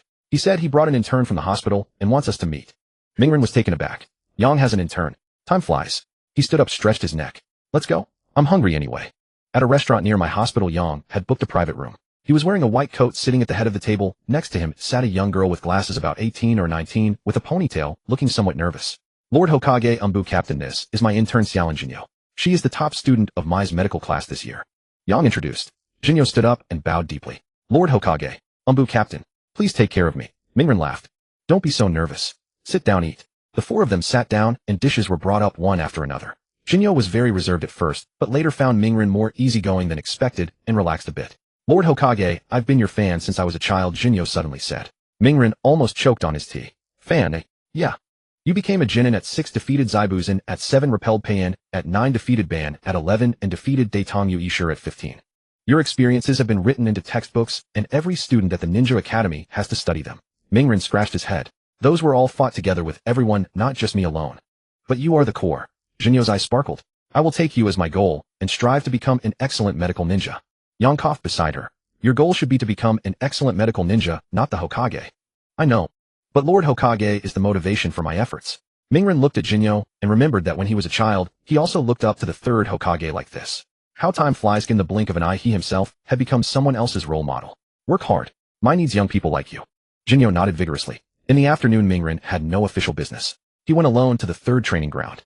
It was different from his memory. The ground was paved with new explosion-proof material, the wooden posts were replaced with ninjutsu testers, and a rest pavilion was built nearby. But he could still find the tree where he used to practice boxing with fist marks he left on it. He touched the fist mark and smiled. Back then I couldn't even control the adamantine ceiling chains well. Jiawei said inside him. You still can't control them well now. 37 chains, your mother had 36 back then. You have one more, but your precision is far behind. Can't you just praise me once? You don't need my praise. You know your own worth. Mingren leaned against the tree and closed his eyes. The wind blew leaves rustling just like 15 years ago. In the distance came the laughter of children. A few students from the Ninja Academy were practicing shuriken on the other side of the training ground with Maiwan as their teacher. Maiwan saw Mingren, ran over and saluted. Lord Hokage. Mingren smiled and patted his shoulder. Don't call me Lord in private, but feels awkward. Maiwan chuckled. Senior brother, how come you have time to come here today? Just finished handling documents, came out to get some air. Mingren looked at those students. One of them, a red-haired girl, made him pause. Her hair was exactly like Jixinai's. What's that girl's name? Yuziboing. Zuozhu senior brother's adopted daughter. Mingren was stunned. Zuozhu's adopted daughter. Yeah. Zuozhu senior brother adopted her 3 years ago, saying she is an orphan of a distant relative of the Yuzibo clan. Haven't you heard? Mingren shook his head. Zuozhu had never mentioned this. That guy, he really kept it tight. In the evening Mingren returned to the Hokage's office. Zuozhu was already waiting inside, holding the Umbu report. The chakra fluctuation in the land of lightning has been confirmed. It's not Daitongyu, but crustal movement. A false alarm. Mingren did not take the report. He looked at Zuozhu. You adopted a daughter. Zuozhu's hand paused. How did you know? Maiwan told me. I went to the training ground today and saw that girl. Yuziboing, red hair, very much like you. Zuozhu was silent for a moment. She is an orphan of a distant branch of the Yuzibo clan. Her parents died in the war. After I found out her identity, I adopted her. She doesn't need to know who I am. She just needs to know that someone is willing to take care of her. Why didn't you tell me? You deal with so many official affairs every day, I didn't want to trouble you. Mingren walked up to Zuozhu and stared into his eyes. Zuozhu, you are my friend. Your matters are my matters. Whether official or personal, you can tell me. Zuozhu looked at him, was silent for a long time, then the corners of his mouth lifted slightly. Got it. Mingren sat back in his chair and let out a long breath. Your daughter looks quite like you. Nonsense, she's my adopted daughter, of course, she looks like me. Does her personality resemble yours? No. She talks a lot and likes to laugh. Then who does she resemble? Zuozhu did not answer. Mingren did not press further because he probably guessed. She resembled the girl who was called Zuliangna in the previous life. 3 months after Naruto became Hokage, Jiraiya came to see him. It wasn't official business. He brought a ferry ticket. The Mizukage of the Land of Water has invited you to a peace festival, and you can take a vacation while you're at it. Jiraiya placed the ticket on the table. You haven't taken a single day off since becoming Hokage. Go out and stretch your legs. Naruto looked at the ticket, then at the mountain of paperwork on his desk. There's too much paperwork. I can't leave. I'll handle the paperwork, Sasuke said, leaning against the doorframe. While you're away, I'll act as Hokage. Naruto blinked. You? Acting Hokage? What, don't trust me? It's not that I don't trust you. It's that you hate writing reports. I'm afraid you'll just burn the documents. Sasuke's face was impassive. Burning them is still better than piling them up. Naruto laughed and picked up the ticket. Fine. I'll be gone for 3 days. Where's Yang? Tell him to come along. Yang stood in the hallway holding a medical journal. I heard. Going to the Land of Water. I'd like to see the medical facilities of Kirigakure. Naruto stood up. Then let's all go. The 3 of them left Konohagakure and boarded a ship bound for the Land of Water. The sea wind was strong, nearly blowing Naruto's Hokage hat away. He quickly pressed it down. Yang stood at the bow gazing at the sea. It was the first time he had ever seen the ocean, blue water stretching to the horizon, merging with the sky. So vast. First time seeing the sea? Naruto asked. First time. Naruto leaned on the railing looking into the distance. When I was a kid I saw the sea for the first time too. I was on a mission with Jiraiya-sensei, and I threw up the whole way.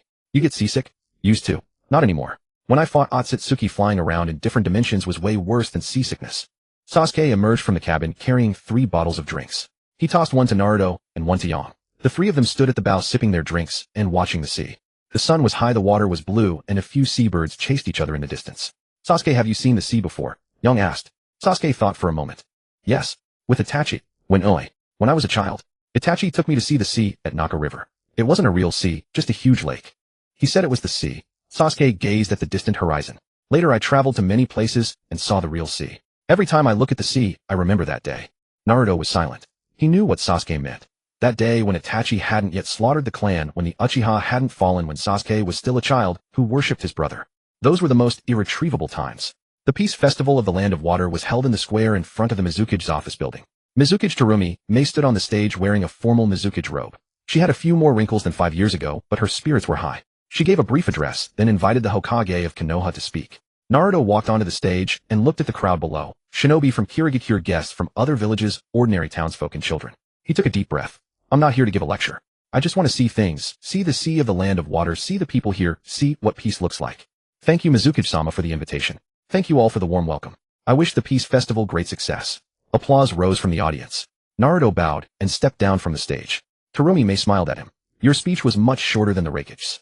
Last time he talked for 40 minutes. Naruto gave a wry smile. I can't talk that long. I can't memorize a long script.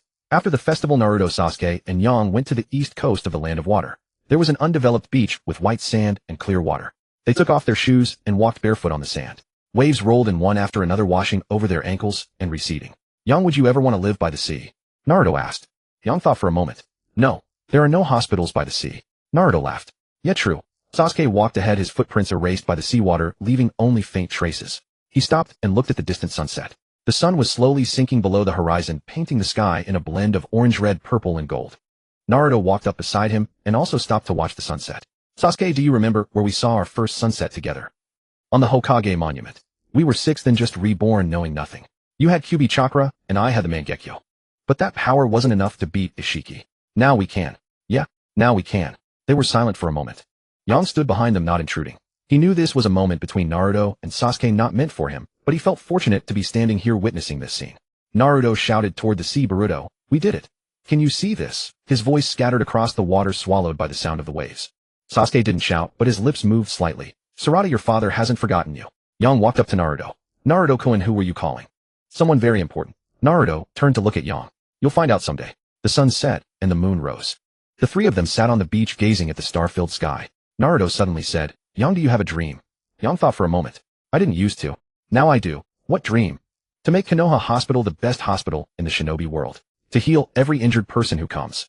To let doctors no longer need to go to the front lines. Only wait for patients at the hospital. Naruto looked at Yang and saw the silver-haired boy rescued from a cultivation tank 5 years ago. Back then he couldn't laugh, couldn't speak, didn't know who he was. Now he could dream. You'll make it happen, Naruto said. Sasuke stood up, brushing the sand off his pants. Let's go back to the hotel. We have to return to Konoha tomorrow. The three of them stood up and walked back along the beach. Moonlight shimmered on the sea, sparkling like a silver road leading into the distance. The next evening they returned to Konoha. Sasuke handed the Hokage position back to Naruto. During the handover of documents, Naruto found that not only had the pile not shrunk, but a few more files had been added. What are these? Leftover issues from the previous Hokage that I uncovered while handling official business. Left by Tsunade-sama. Naruto stared at the files, his head aching again. You acted as Hokage for 3 days and added 3 days of work for me. You're welcome. Naruto laughed. You did that on purpose. Sasuke's lips curled slightly. Maybe. Yang returned to the hospital, put on his white coat, and went to check on the patients he had been caring for. When they saw him, they all said, Dr. Yang, you're finally back. Yang smiled back at them. In his hand was a notebook from the 3-day trip. On the flyleaf a new line had been added. The sea was very blue. I watched it with Naruto and Sasuke. Late at night, Naruto sat in the Hokage's office dealing with the leftover issues from the previous Hokage that Sasuke had left behind. Kurama spoke inside him. Kid, when you shouted at the beach today, did Boruto hear it? He heard it. He's in my heart. Then that's enough. Naruto finished the last document and closed the pen cap. Moonlight streamed through the window, illuminating the desk and the portraits of the past Hokage. He looked at the portrait of Minato and smiled.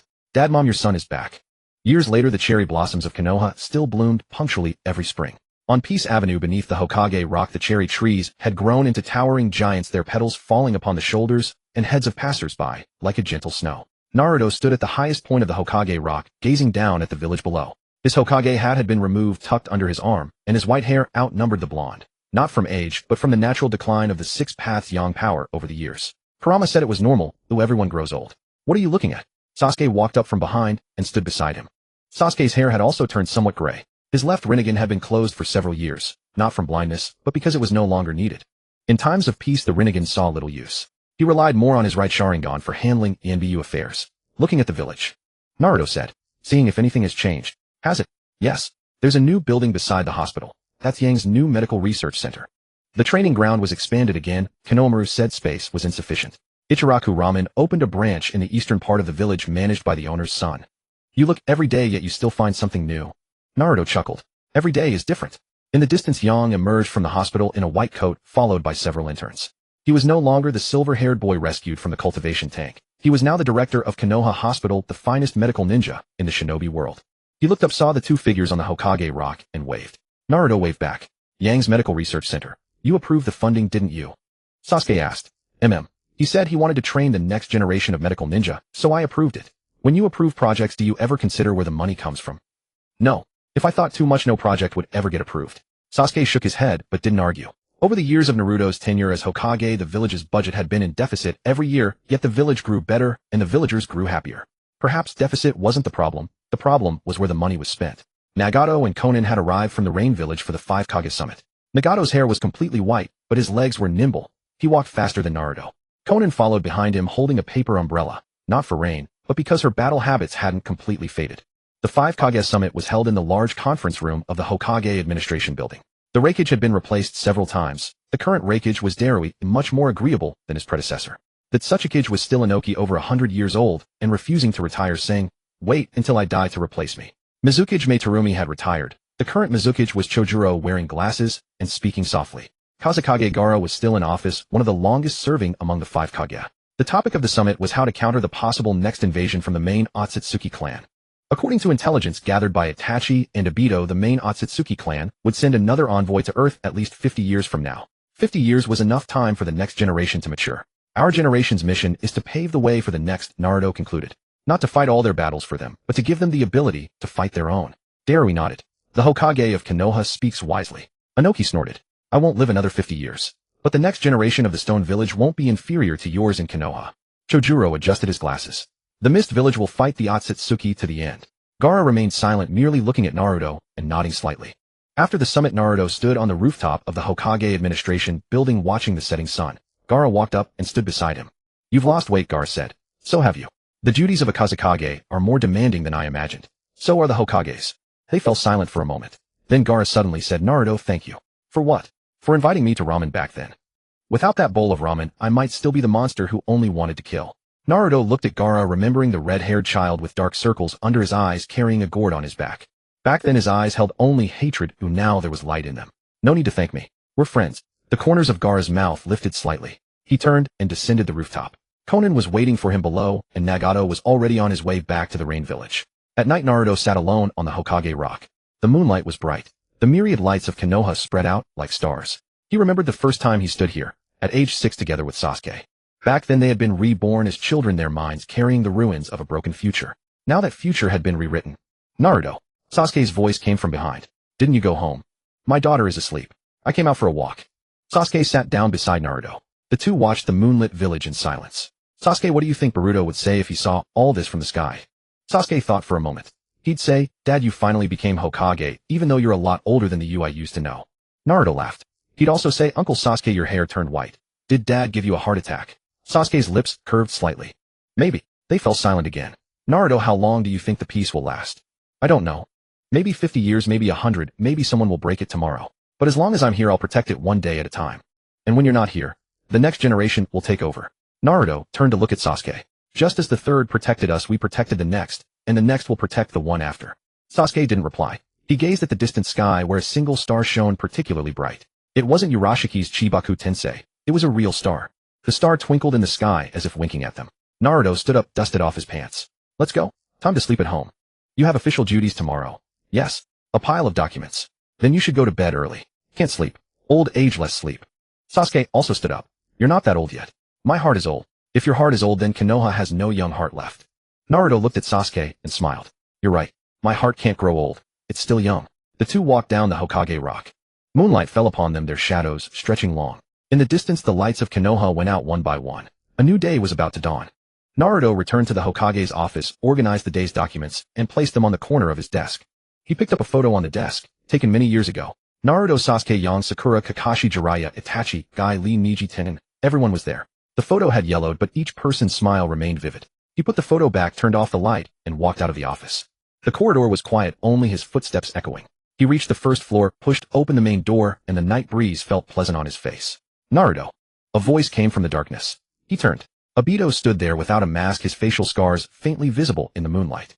His hair was completely white, but his eyes were still bright. What are you doing here? Came to see you. Obito walked up to him. You became Hokage. I never came to congratulate you. You're here now. Here now. The two stood in the moonlight like old friends. Indeed, they were old friends. They had fought, hated, cooperated, and battled together. All those past events had melted into this moment of tranquility. Obito, will you still leave? Yes. There are still many places I haven't been. Will you come back? Yes. This is my home. Obito turned, took a few steps, then stopped. Naruto, thank you. For what? For making me see that this world is worth protecting. Obito's figure vanished into the night. Naruto stood still, the wind stirring his white hair. He smiled, and as he smiled his eyes reddened. The next morning Naruto woke at 5 as usual. He got up, washed, put on the white Hokage robe, and donned his hat. When he stepped out of his apartment, Sasuke was already waiting downstairs holding the morning newspaper. What's the headline today? The cherry blossoms on the Hokage rock have bloomed. Naruto took the paper. The front page featured a photo. The cherry trees on the Hokage rock were covered in pink blossoms, petals falling upon the faces of the past Hokages, as if adorning the stone statues with floral crowns.